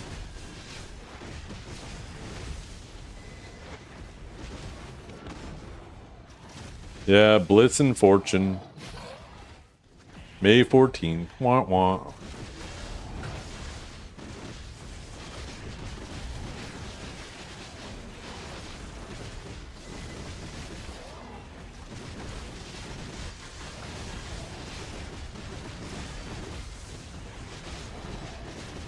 Fuck, maybe I should do some of my games before maintenance, because I already missed out on one set of weeklies.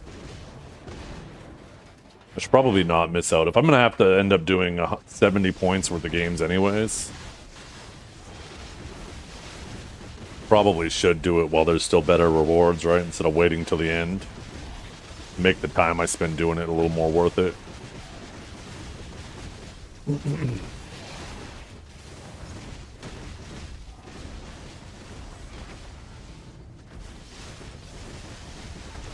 That second week of Twitch drops, it looks like there is only 1 week of them.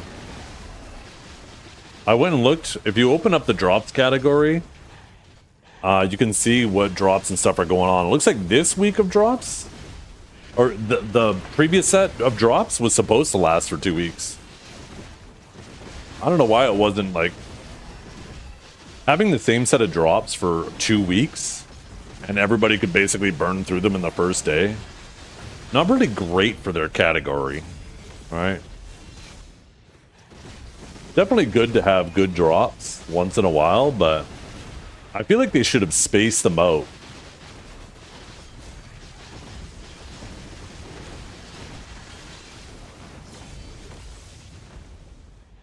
Instead of 15 hours of drops that could all be done in one day, could have been like the basic rewards plus the one additional award for each day, you know?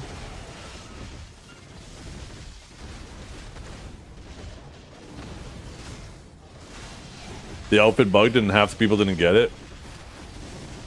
Yeah, that'll be fixed. Maybe that's why they decided to pause the second week or something.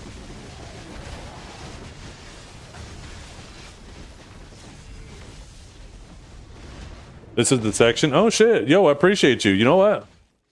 Mad respect for anybody who's willing to go get me the full context. I love that. 2 days ago. I'm gonna play this on my side monitor.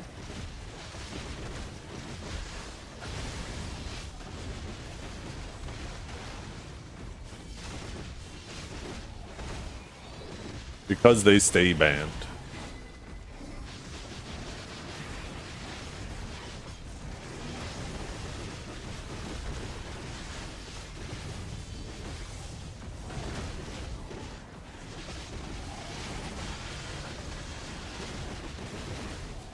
Oh.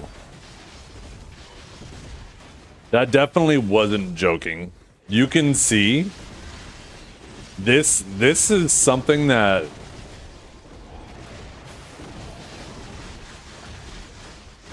they're definitely, it may have been like haha, I was just kidding after for appearances, but you can tell by the look on faces and the demeanor, the tone of voice, that this was originally like he was blindsided by it.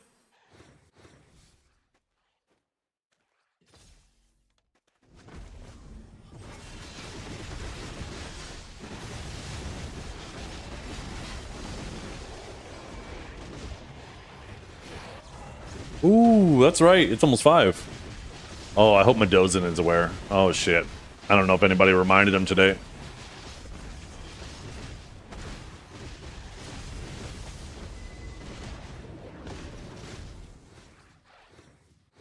Yeah, that was... Wow. You remember that time you told me that something, it's my stream, I'll do what I want? Yeah, well, same with my stream. Stop banning people. That was 100% not said in jest. You can tell this conversation maybe was tried to put a later spin on it later, but initially was not.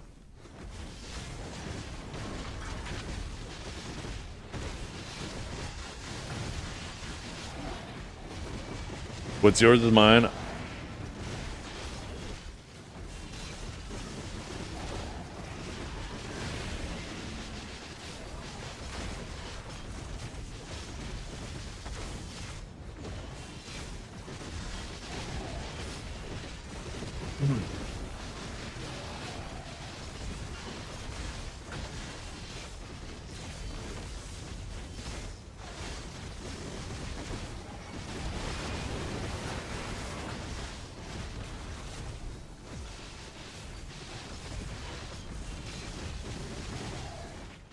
I'm convinced by the tone of choice in that conversation, if he didn't say something, all the people she banned would still be banned.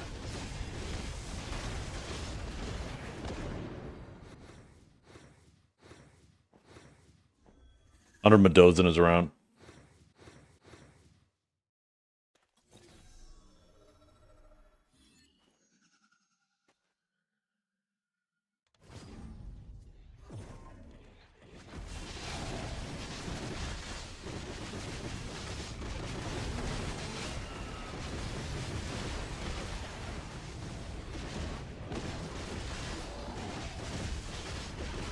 I mean, I don't wanna stream to turn into a bad thing. I have my own opinions, but honestly, none of them are very nice. So, as tempting as it is to jump on the bandwagon,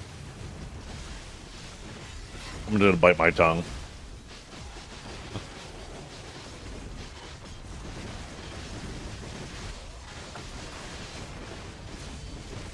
Yeah, Frost Goose, and you obviously know this, but definitely not worth getting in between, right?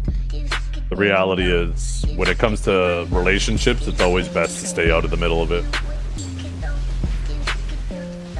I've seen good friendships get destroyed because of relationships. 9 months what we naming the baby? Zach Ian Jr.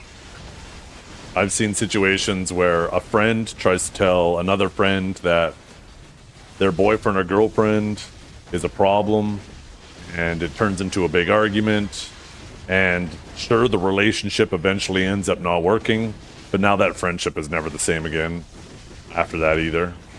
And it's a shame that that happens sometimes. It's one thing you learn to just stay out of relationships. It very seldom ends up well for the person, the third party.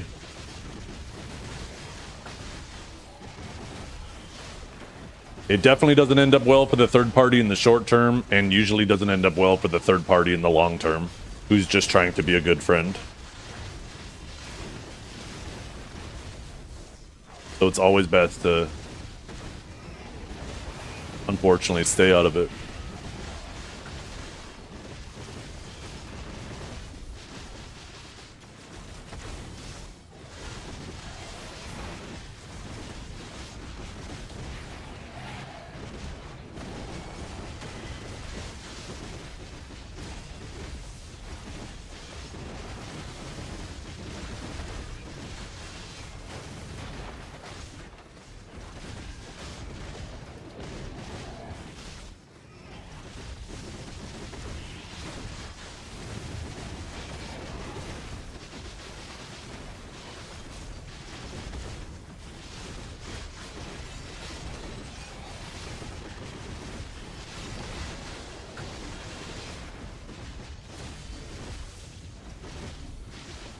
Yep. Yeah, I know, Frost, I can see by, yeah, 100% I can see what you're saying. Yo, NJ Plays, thank you for the sub, I appreciate you.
WWE? What do you mean by consumed by it? I feel like WWE has always been capitalistic. The whole nature of it exists because I don't think that's anything new. Maybe you're just becoming more attuned to it, I guess?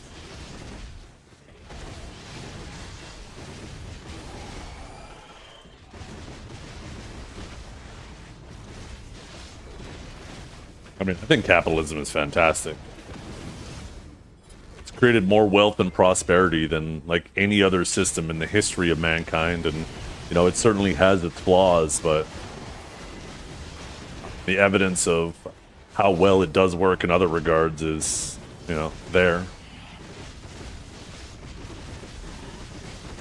Overpriced tickets, storylines that focus more on celebrities and wrestlers, way more ads. I think associating that specifically with capitalism is short-sighted. Everything is inflating right now. Everything. It's the best bad system we've come up with. I couldn't have said it better myself.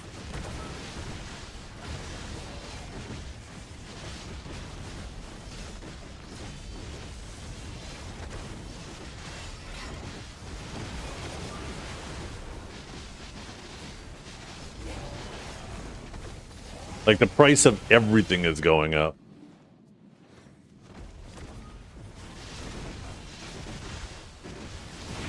And there's a lot of variables. It's hard to pin it to one thing.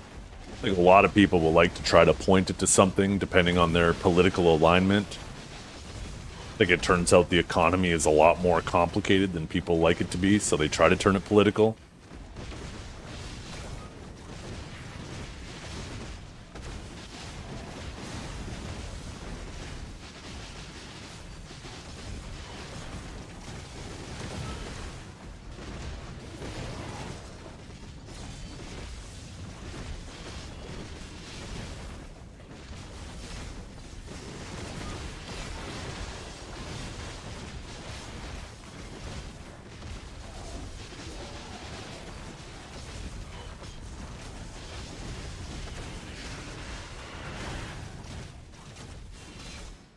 Tariffs and wars really don't help. But what do those have to do with capitalism specifically? Those things are separate from capitalism. You can have tariffs and wars without capitalism. I don't know if you're aware of that. Those things are a problem. I do agree with that. And let's not pretend, I'm Canadian. Let's not pretend like Canada didn't have tariffs before all this conversation went on with the US either. Tariffs are something that, you know, they've been going on a lot longer, but obviously are a lot more in the spotlight. Oh, in response to the economy, yes. Yes. I was missing that context. Yeah, it seemed like you're trying to tie it to communism, or not communism, capitalism, not inflation.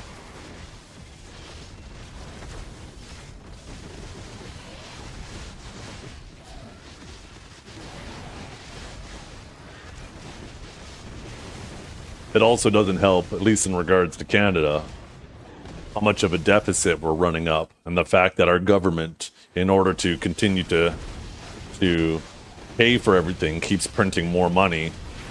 Anybody who understands economics knows that printing more money is one of the fastest drivers of inflation. And it's very insidious, because the government there's two different ways the government collects money to pay for infrastructure and pay for its own expenditures. One is taxes, which directly affects you immediately. You feel the taxes immediately on your wallet, right? And obviously people hate that. Where if they print money, it doesn't affect you immediately, it affects your savings in the long term. Because all the money you save for your future and retirement has less purchasing power because there's more money circulating the economy. And they're both effectively taxing you. Just one's taxing you in the short term, which people instinctively react to, and one taxes you in the long term that a lot of people just don't seem to have the economic foresight to see it affecting them in the long term.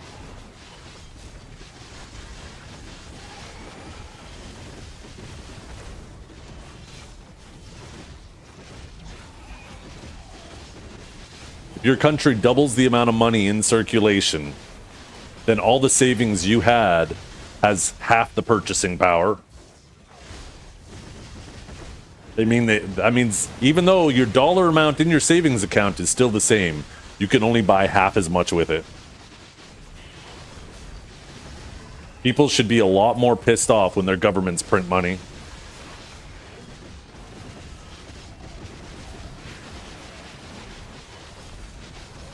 The problem is that even if we understand both cases, there's not much we can do. The people, I mean, you could vote more, right? There's a lot of people out there who don't get out and vote. And I do agree, it does feel like most of the time, doesn't matter who you vote in, they say the right things and then they get in and then they don't follow through with most of what they ran on, right? That's a reoccurring theme fucking all the time, which is annoying for sure. But I think there should be a lot more pressure on government when they want to put money towards other resources they need at the very least to make cuts elsewhere. That there's a lot of waste in every government that I'm sure is like a lot of just bureaucratic bullshit that we're putting the dime on.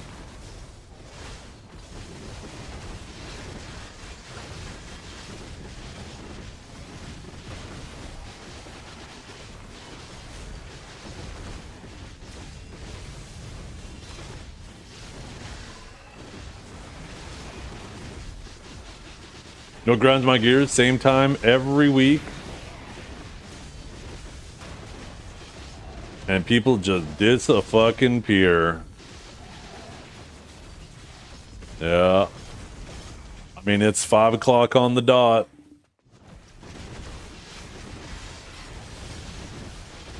You will own nothing and be happy. Yeah. Like welfare programs, I think having some social assistance is important, but I do feel like there's been a lot of overcorrection and people are becoming dependent on them. I think helping people in hard times is important, and it's a good thing because sometimes shit happens, right? Completely out of people's control. And if they can show and prove that they're trying to better their situation actively, then I think they deserve help. But for some people who just sit there and fucking live on it and have no drive to try to improve stuff for themselves, they need to be cut off. There needs to be a limit to that shit.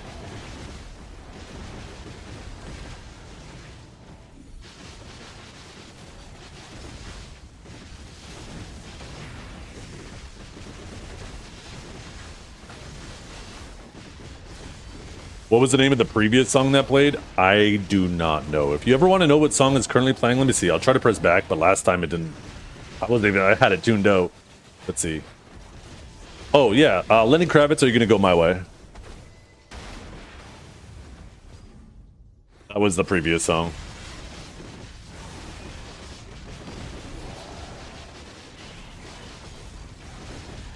I finally realized to think that I need to apologize for my first appearance here in chat, although it was a blast. Yo, you don't have to apologize, dude.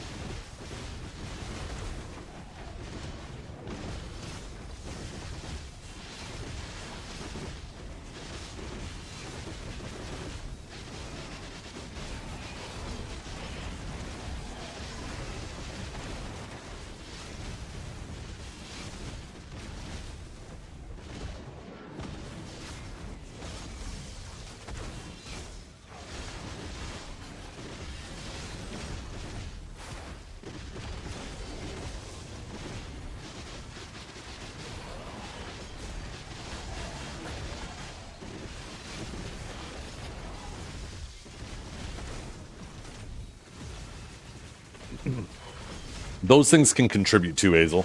One thing that's important to understand too is your GDP is also important, right? How much are you generating in terms of wealth for your country relative to the debt that you're accumulating, right? It's obviously a more complex system, but obviously things would be better too if you didn't print money and you still increase the GDP. Like, I'm not saying that all debt is bad. It's very clear that isn't. Like, even with your personal finances at an individual level, right? Debt with credit cards, bad debt. Mortgage, good debt, right? It builds you equity. There's good debt and there's bad debt.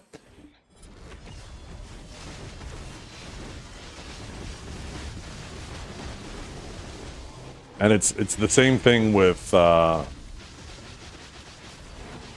and yeah, I mean, was COVID bad for the economy? Absolutely. I mean, it put a whole variety, whether it's distribution, labor, whatever it might be, it put a whole lot of strains on it. But to try to say it was only that too is a massive deflection strategy. Not by you, but there are people out there who will try to pretend like, oh, it's just because of COVID. Shut up. Yeah, COVID was a big part of it, but it wasn't just that.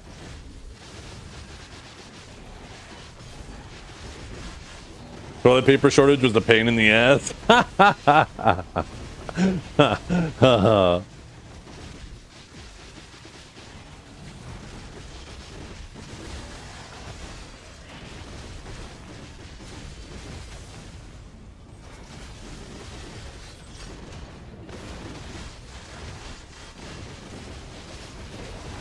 There was a person who apparently bought like a fucking pallet of toilet paper from a grocery store. And then once he realized, maybe it wasn't like a full pallet, but it was a fuckload. And he stockpiled it. and then later on realized he didn't need it all, and he tried to return it, and the grocery store was like, no, fuck you. Did streamers prosper from COVID? No, definitely not. I mean, there was definitely more people viewing, but I definitely wouldn't say we prospered.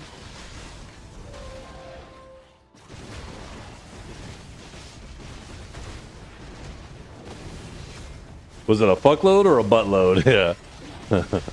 It was a buttload.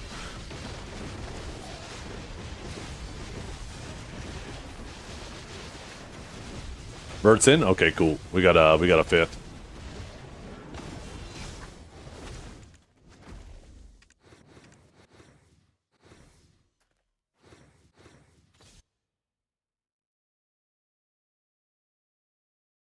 Nope.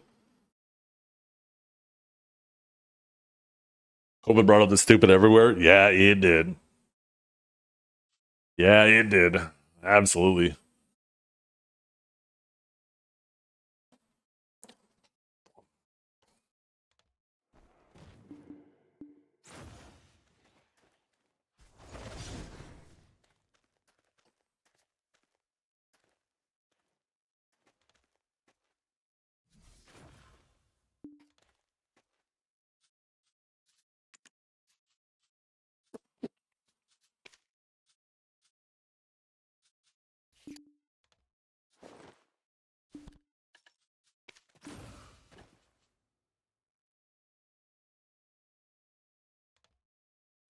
Oh. Oh, there he is. Uh-oh. This is awkward now.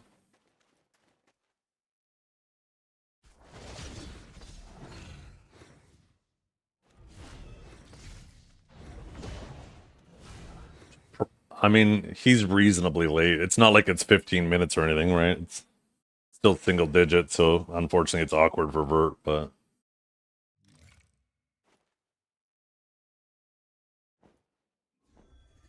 Oh, okay. Yeah. I mean, yeah, I guess it's up to max.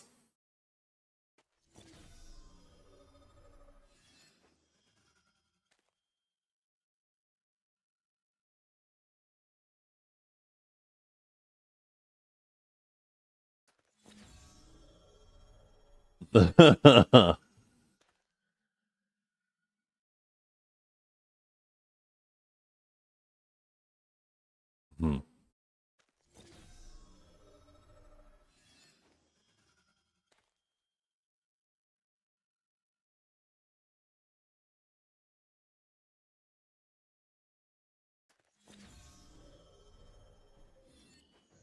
Yeah, I mean, there's a lot of things, Hazel. I'm not saying that printing money is the only thing that drives inflation, but it does drive inflation.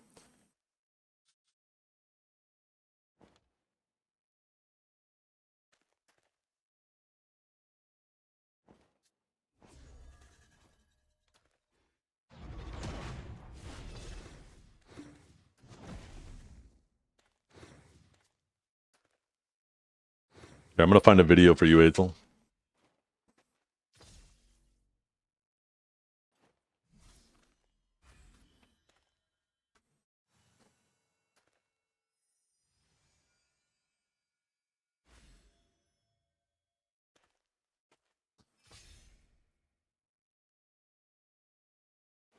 Okay, here you go, Hazel.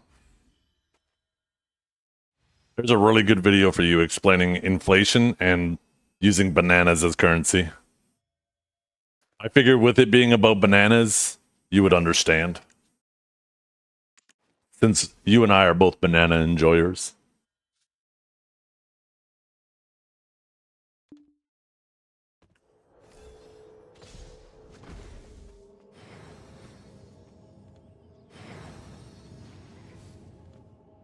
This cannot be.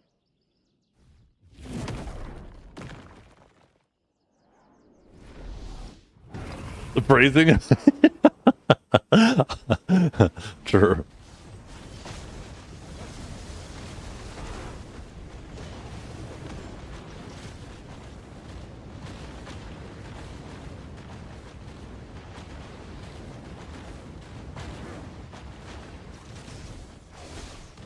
Yeah. One thing Hazel and I will unite about. If you're not a banana enjoyer, then you're wrong.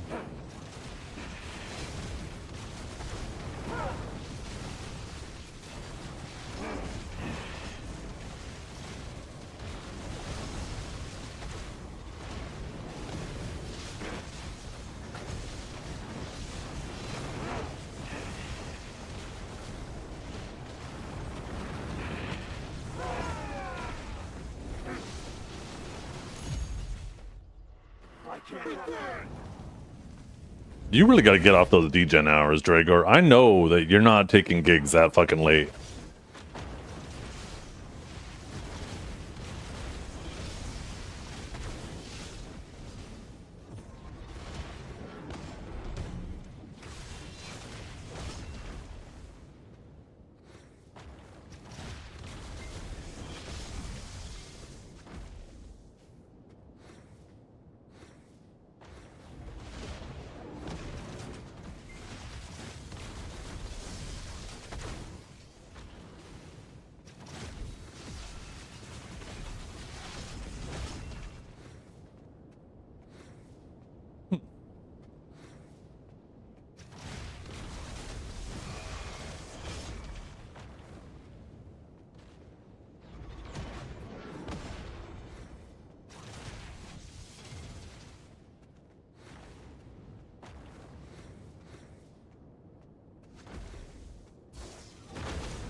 Yeah.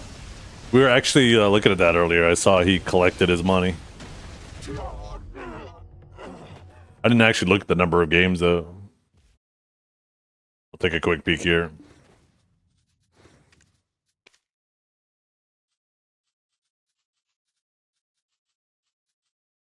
He's got a lot of games to play if he wants to move over to the Wukong ladder.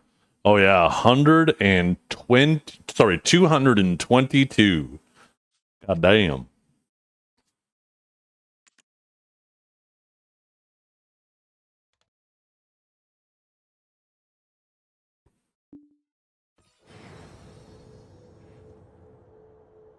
$1.60 an hour. Yeah.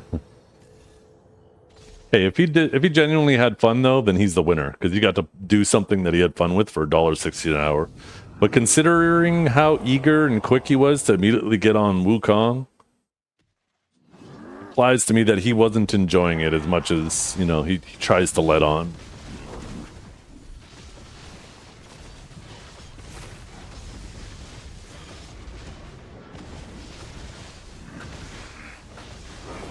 Oh, he got it in gifted subs? Wait. If that's the case, then it was only half that. It was 80 cents an hour.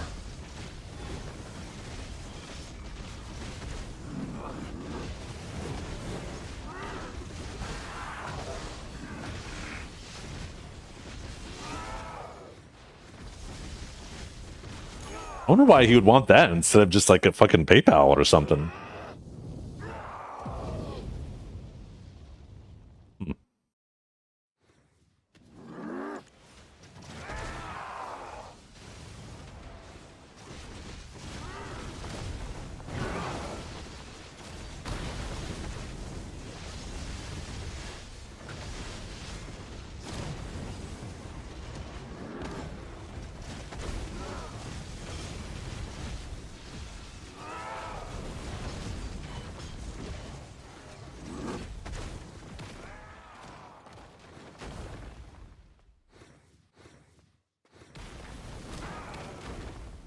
I could definitely see that.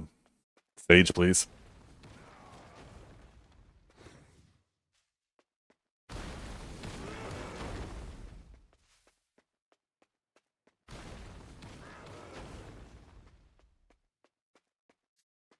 Hmm.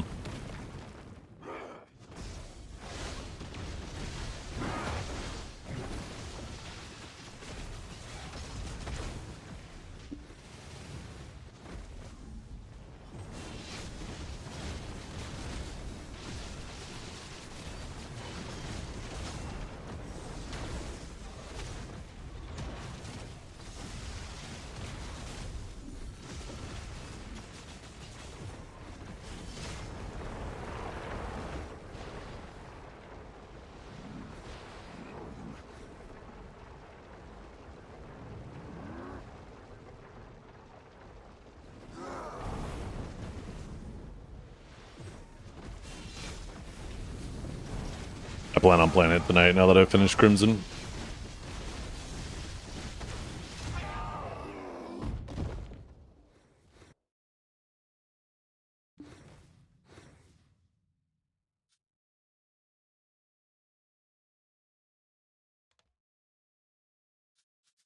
Mamo's alt? Is he on Tamer?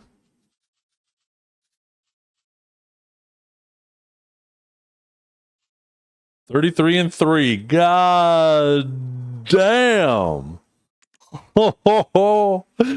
Jesus. Is Tamer it?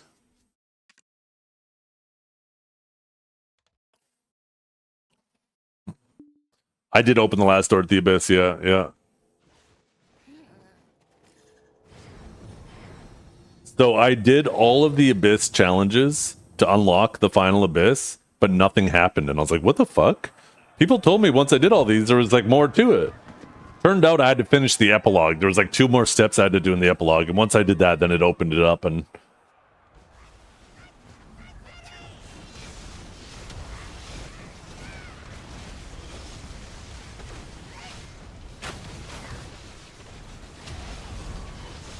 What do you mean Divio said some wild shit though? What do you say, Dragor?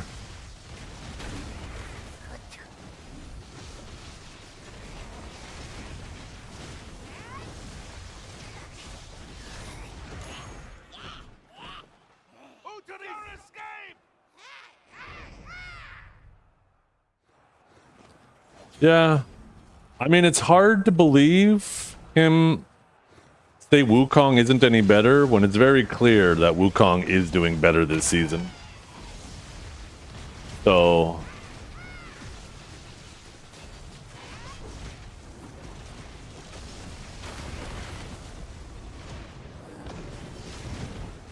And it's not even just him that's doing better, it's every Wukong. So... Although maybe it's because of the ELO inflation, maybe not necessarily inflation's a good word, but definitely they changed the way your rating works this season, so maybe it just seems that way.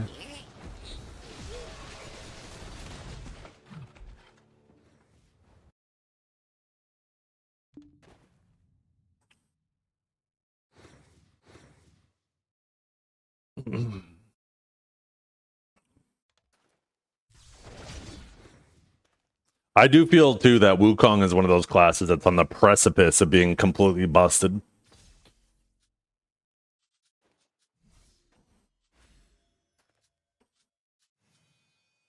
One wrong change, and I feel like they can make that shit giga busted.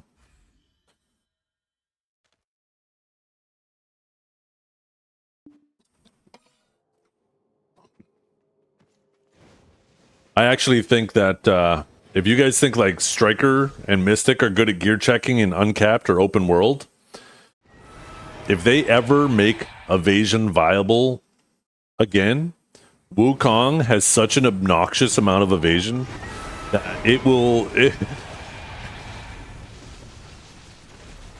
they could very easily make Wukong Wukong will make Mystic and Striker look like Wukong from Temu in terms of tankiness. If Evasion ever becomes good again.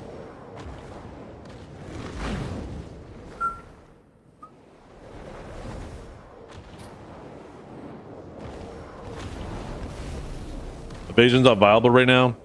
There's a couple classes. The only reason why Evasion is viable right now on a couple classes is because most people are running like no accuracy. Why would you worry about putting in like 2 accuracy crystals that'll make you weaker against 99% of the players just to be stronger against 1% of the players, right?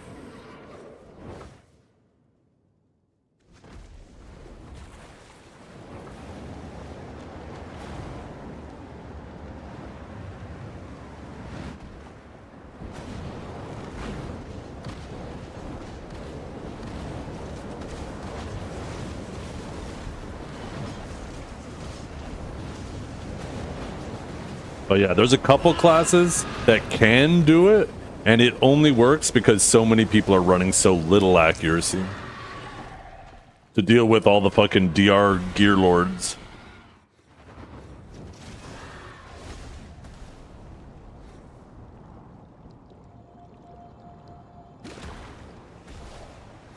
Come on, hit it, hit it, hit it, hit it, hit it.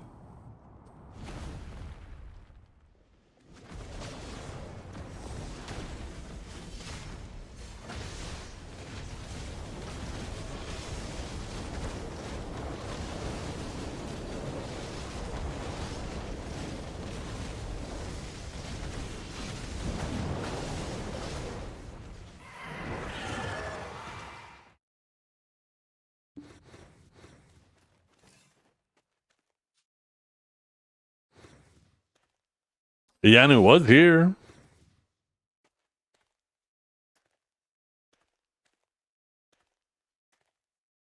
Yeah, that's fine. Yellow, I believe.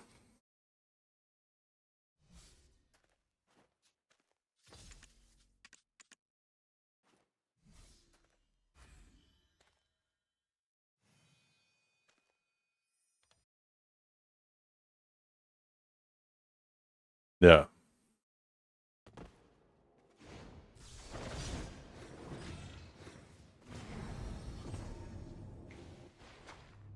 You will regret the grasp of death.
Good job, gentlemen.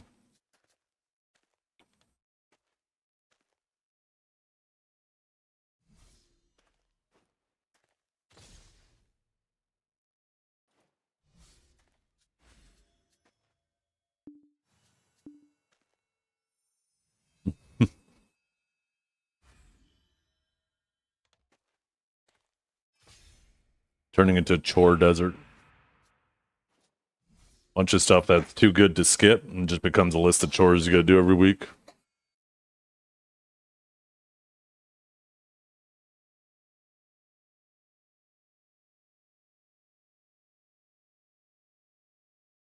See?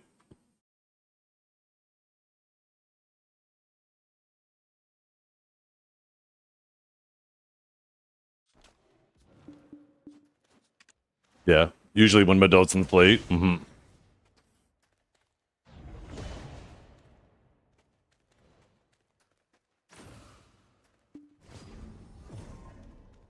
Yeah. Especially since he's a repeat offender.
What's up, Dreari?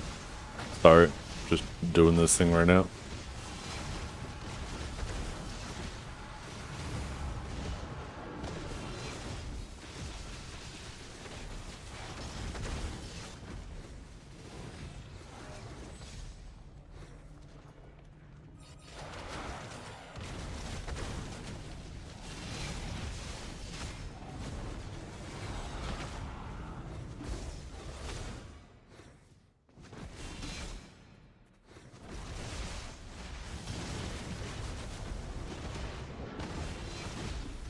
Not working. I mean, they should be. Can't really deal with it right now.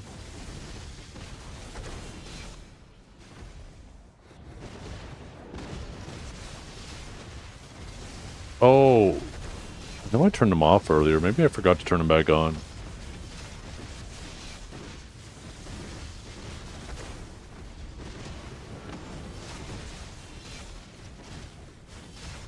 I'll look at it after this.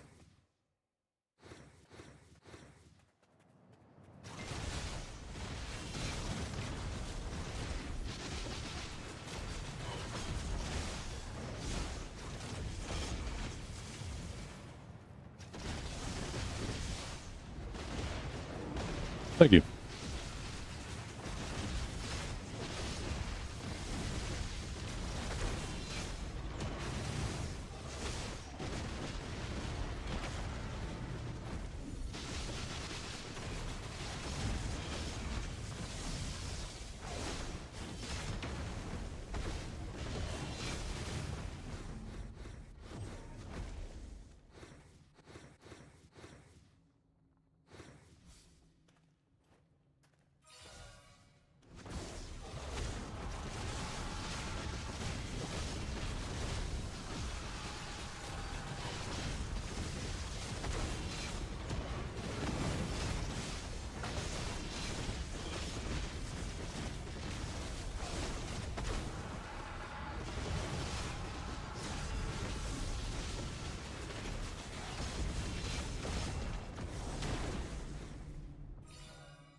I'm doing pretty good. Okay, there we go. Thank you. So fun.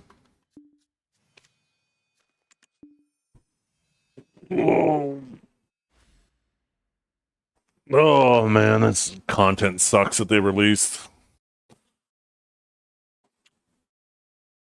Yeah, let me take a look at the redemptions.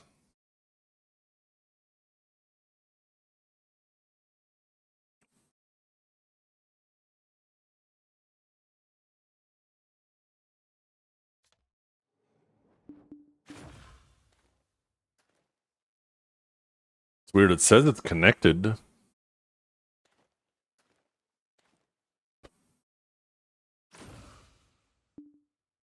me try to manually play it.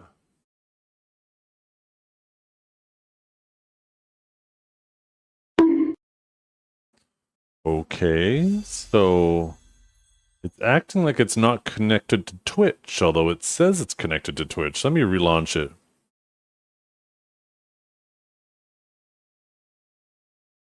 It's on the schedule. I've not read the Global Lab. Could you sum it up? Primarily just some class changes. Seraph, nerf. Grabs getting changed. Most of them nerfed. Some debatably buffed. And Awakened Drak getting buffs. Awakened Warrior getting buffs. And a little unnecessary nerf. That's kind of it. Okay, let's see. In which way? You'll have to go look at the specifics. Sorry, I'm not going to take the time to sit there and explain the specifics. You asked me to sum it up. You didn't ask me to give you the details. If you want the details, the notes are out there, right? Okay. See if this works now.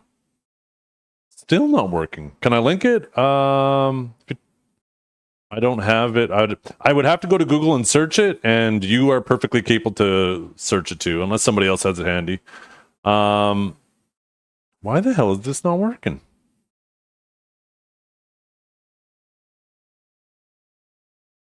Oh. Okay, connect to Twitch.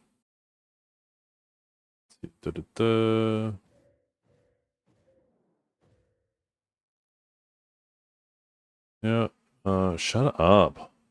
I'm sorry, not you. I'm talking to my browser here. My browser's being a dink. Okay, there we go. Now it should be working. Let's try again. And...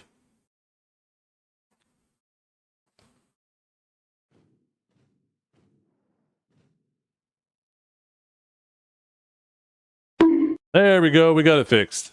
Okay.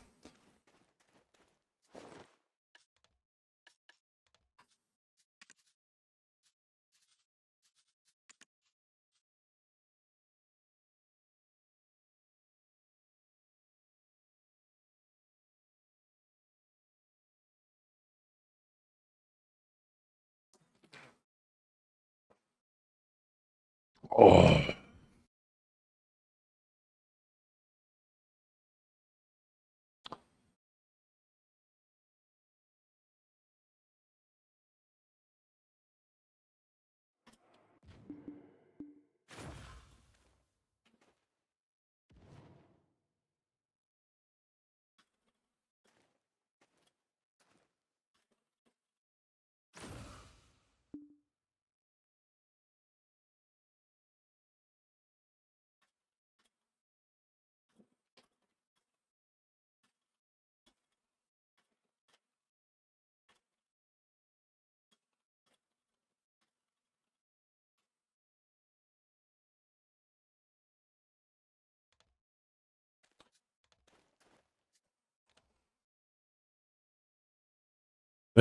You could just, I'm no sir.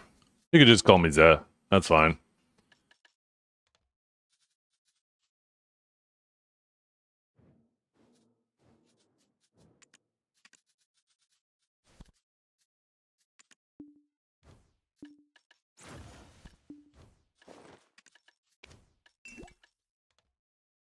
First princess.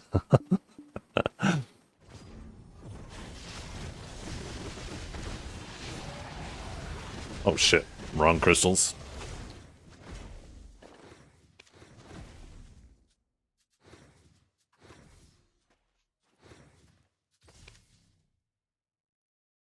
I love hot dogs with mayo. A big old hot dog just lathered in a heaping helping of mayo makes my mouth water. Mayo on a hot dog is fucking crazy. Surely there's no, but I understand. Okay, maybe some of you putting mayo on a burger. I still don't agree with it. But putting mayo on a hot dog is psychopathic. What adventure log are C10 bosses under?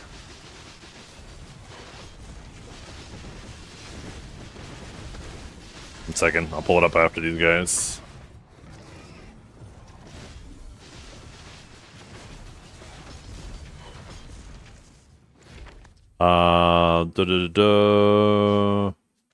Storybook morning bosses right here, and then there's C1 all the way to C10.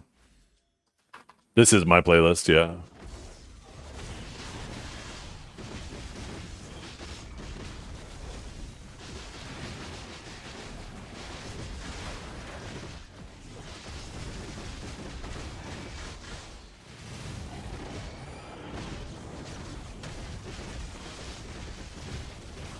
Well, this isn't DMCA copyright music, right? Like this music isn't my music, obviously, right? It's just if you check the VOD, if you were to make a clip right now, there'd be no music saved, right? And that's the main problem. Is these record labels don't want their music being saved on sites where they can't monetize it, right? Because for some reason, they think that people go to Twitch to find specific music.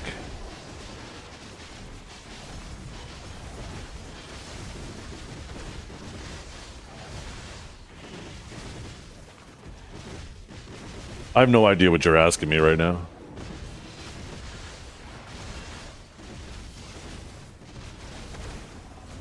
I have no idea what you're trying to ask me right now.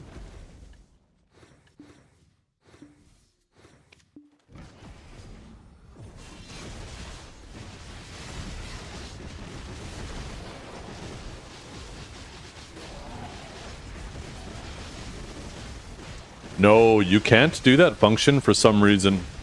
YouTube doesn't have that functionality to remove music from your VOD, but have it available in the live stream.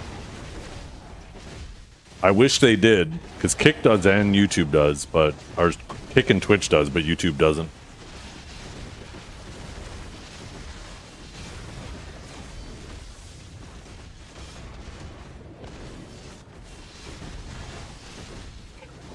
Dodomir, is that you, Dreyari? I feel like we got Dodomir incarnate here.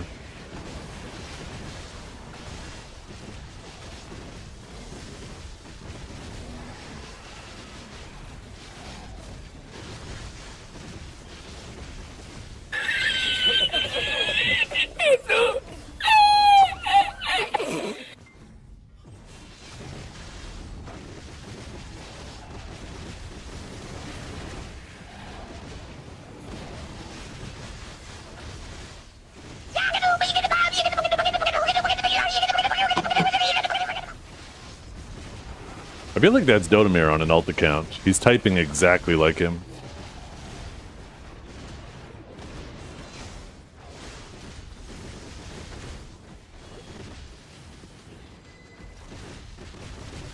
But I mean, it's an old account since 2017.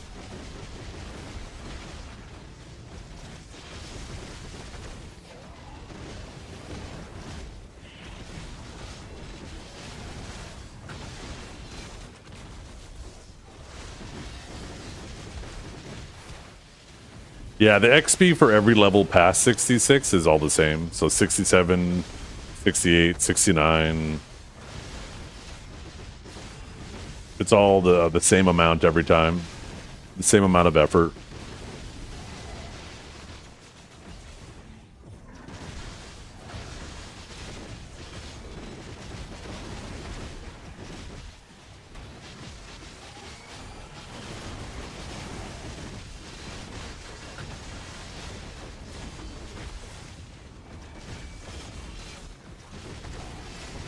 Yeah, tell him, Captain. You hear that, John? Grow up.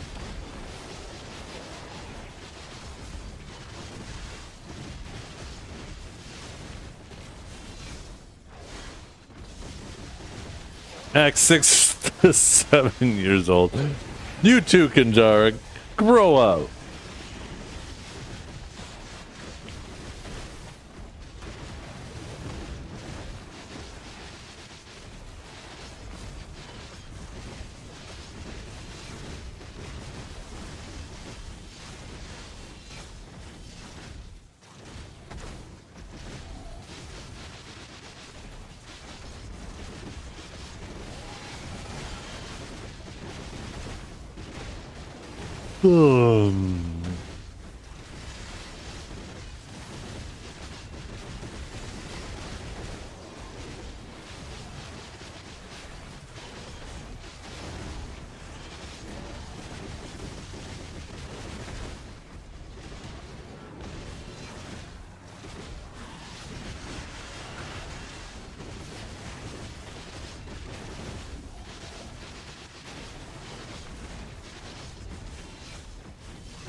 Fuck no.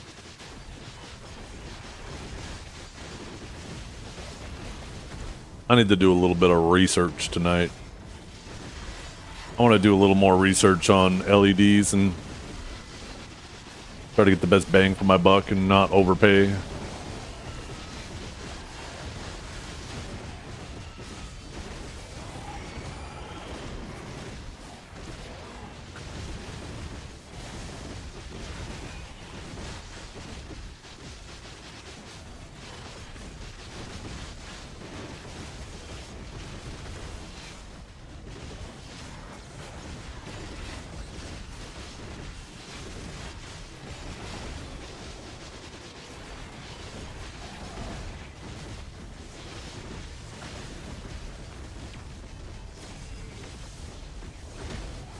AliExpress in Canada?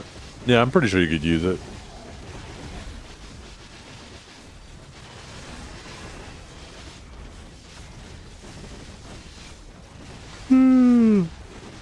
Oh, man.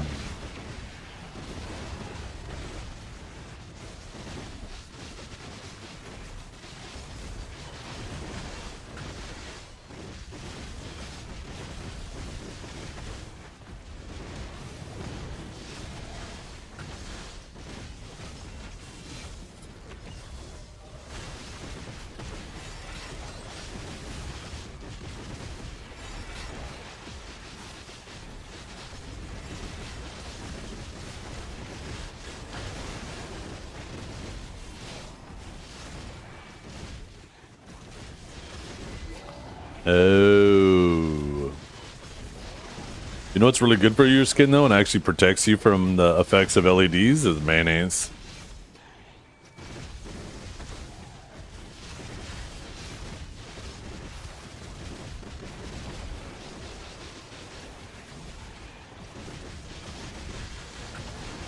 Yeah, it is fatty.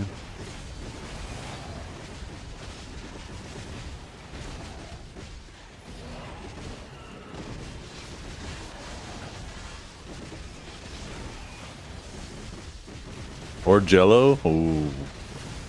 But it has to be the green Jello. Something about the color green specifically, the way it filters out different light frequencies, will help prevent you from getting skin cancer.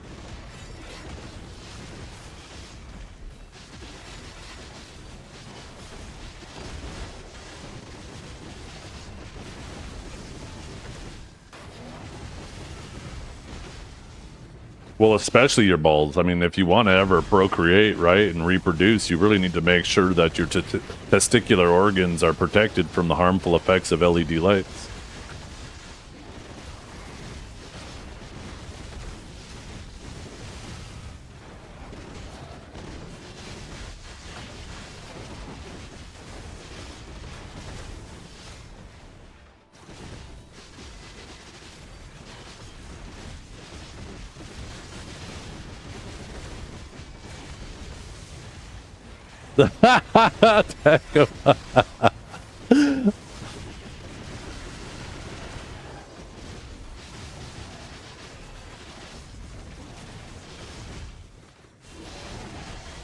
That's like an infrared sauna? Yeah. Yeah, 100%. I mean, just take a look at the James Webb telescope, space telescope, right?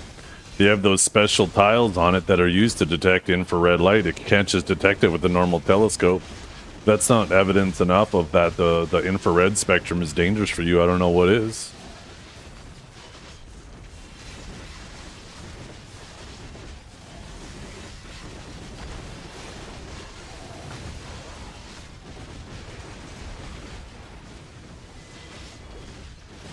What if you do infrared CBT? Oh, well, that's fine because it goes into internally and it actually pushes outwards against the bad infrared trying to get in.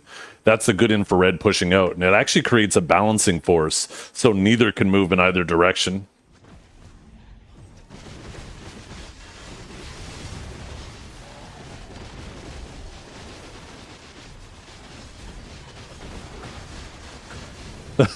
Hazel. Oh, shit. Yapping straight bullshit. Well, I really don't like that type of bigoted commentary around here. If you could please refrain from using words like straight, I'd appreciate it. Thank you very much.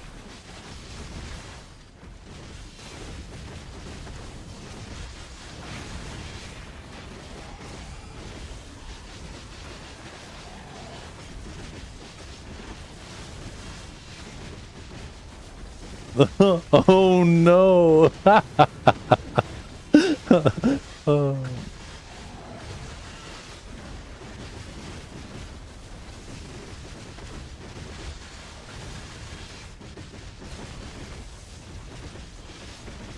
Yeah, right, Maine? 100%.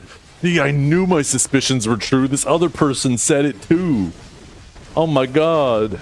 That must mean it's true. There's two of us.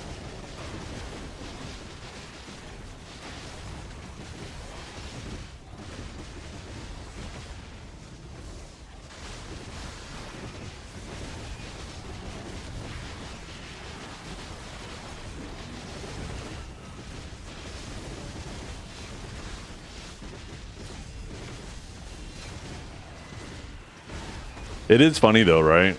If you actually put a man in a box, right, on a screen in front of people, and if you just say that, if that man in the box just says, just straight up bullshits you, but does it with confidence, people will believe it. It's fucking crazy.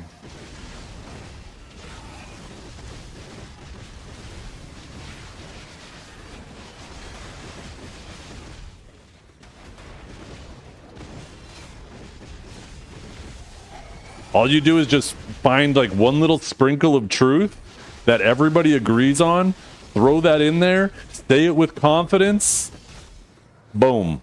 All of a sudden you got fucking a flat earth fucking movement.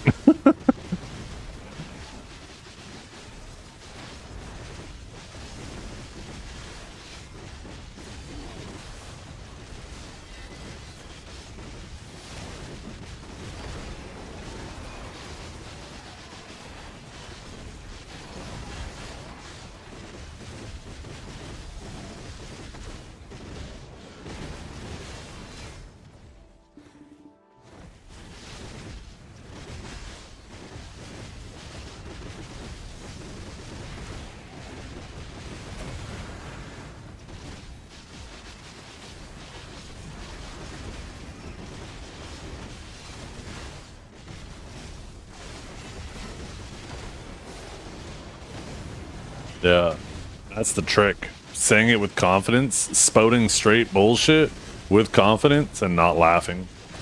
But that's the thing is, some of the people who do it, they don't laugh because they genuinely believe it. They genuinely believe it to be true.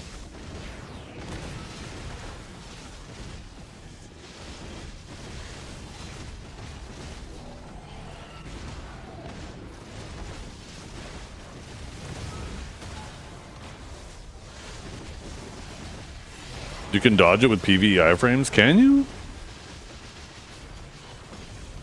That's probably true. Next time I get an orb, I'm gonna try.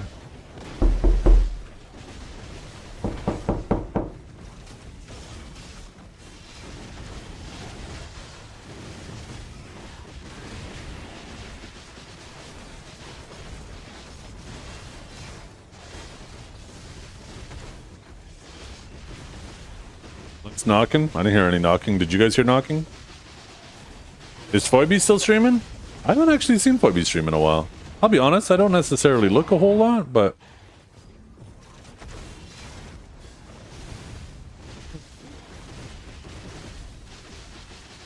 Same with,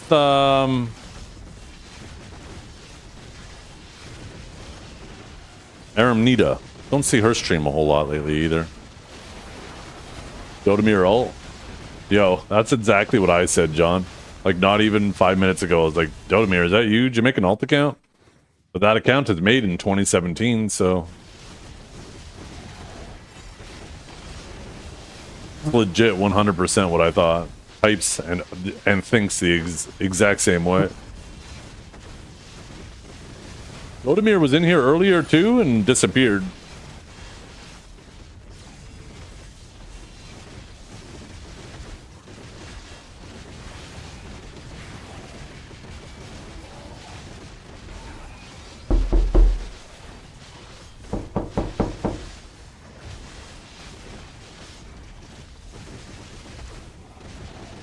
Because summer's coming? Yeah. The flies will be out.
Shut up, bitch!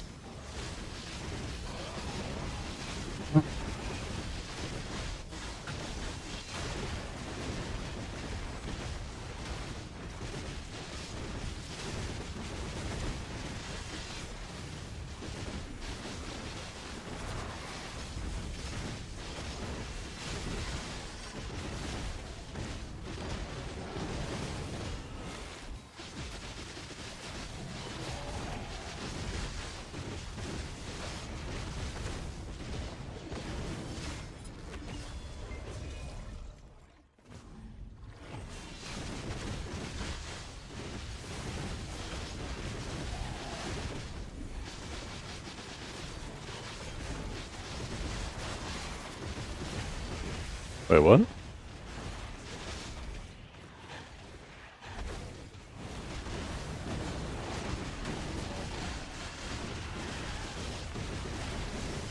The hell?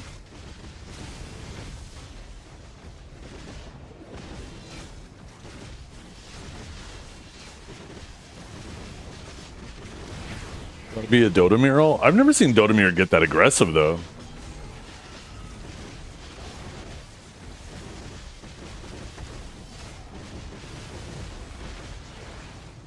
That's a curveball.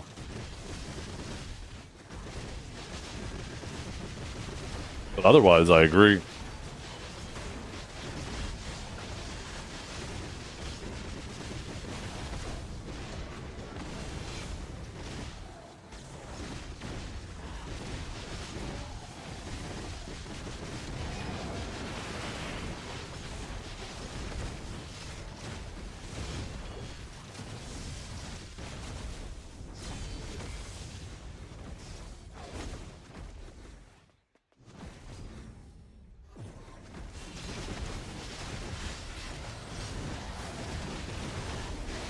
Shut up, bitch!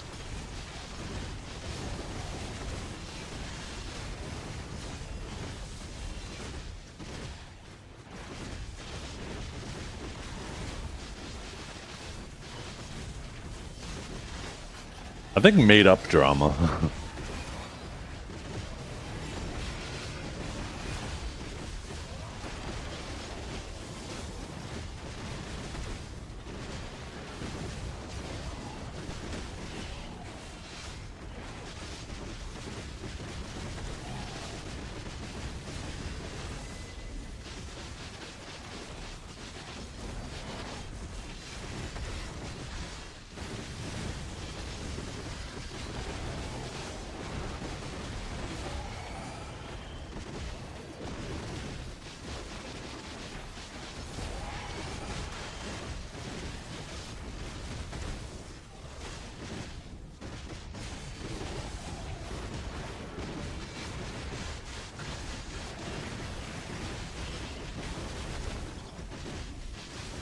Yeah.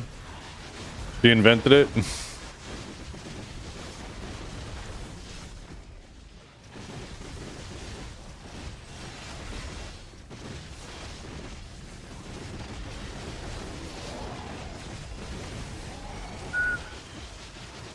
Jasoner mod invented knocking.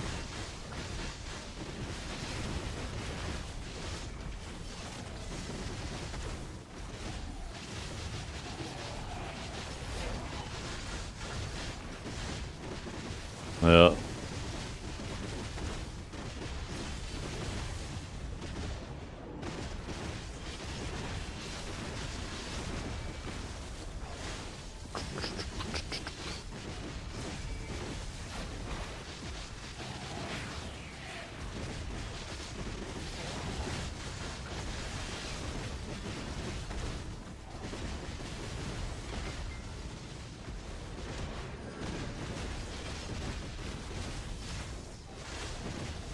Same here, Arpic. Same here.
Damn, it's already 6 o'clock, huh?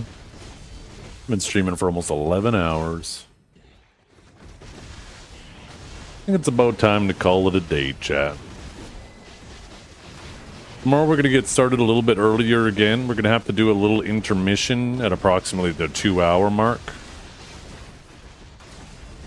But a little bit of a longer stream tomorrow. Not this long, but a little bit. But I think I'm going to wrap it up here.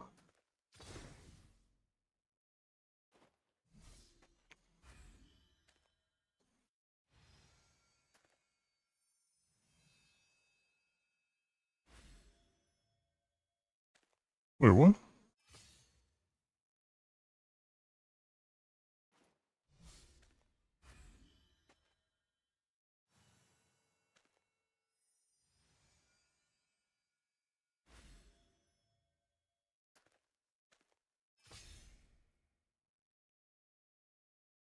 Oh.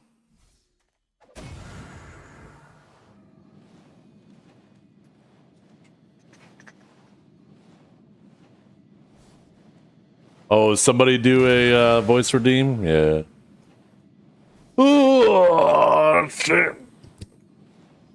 I should do a drive-through redeem. I should make it so like distorted and stuff. It sounds like a fucking drive-through, and do a voice redeem of that.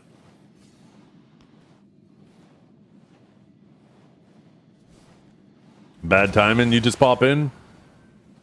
Let's see. Who am I going to send you guys to? There's Divios. There's Norelio. Armin just went live. I've done Divios recently. I've done Norelio recently. I've done Vert recently, though. I've done Armin recently as well. Maybe I send you guys to Pig, or I did see Zane. I think just the last time. You know what? Maybe I send you guys to Justin. Either Pig or Justin. I haven't rated either of those two in quite some time. Who you guys want to watch? I'll let you guys pick between those two. Justin Bieber? No. Just in case.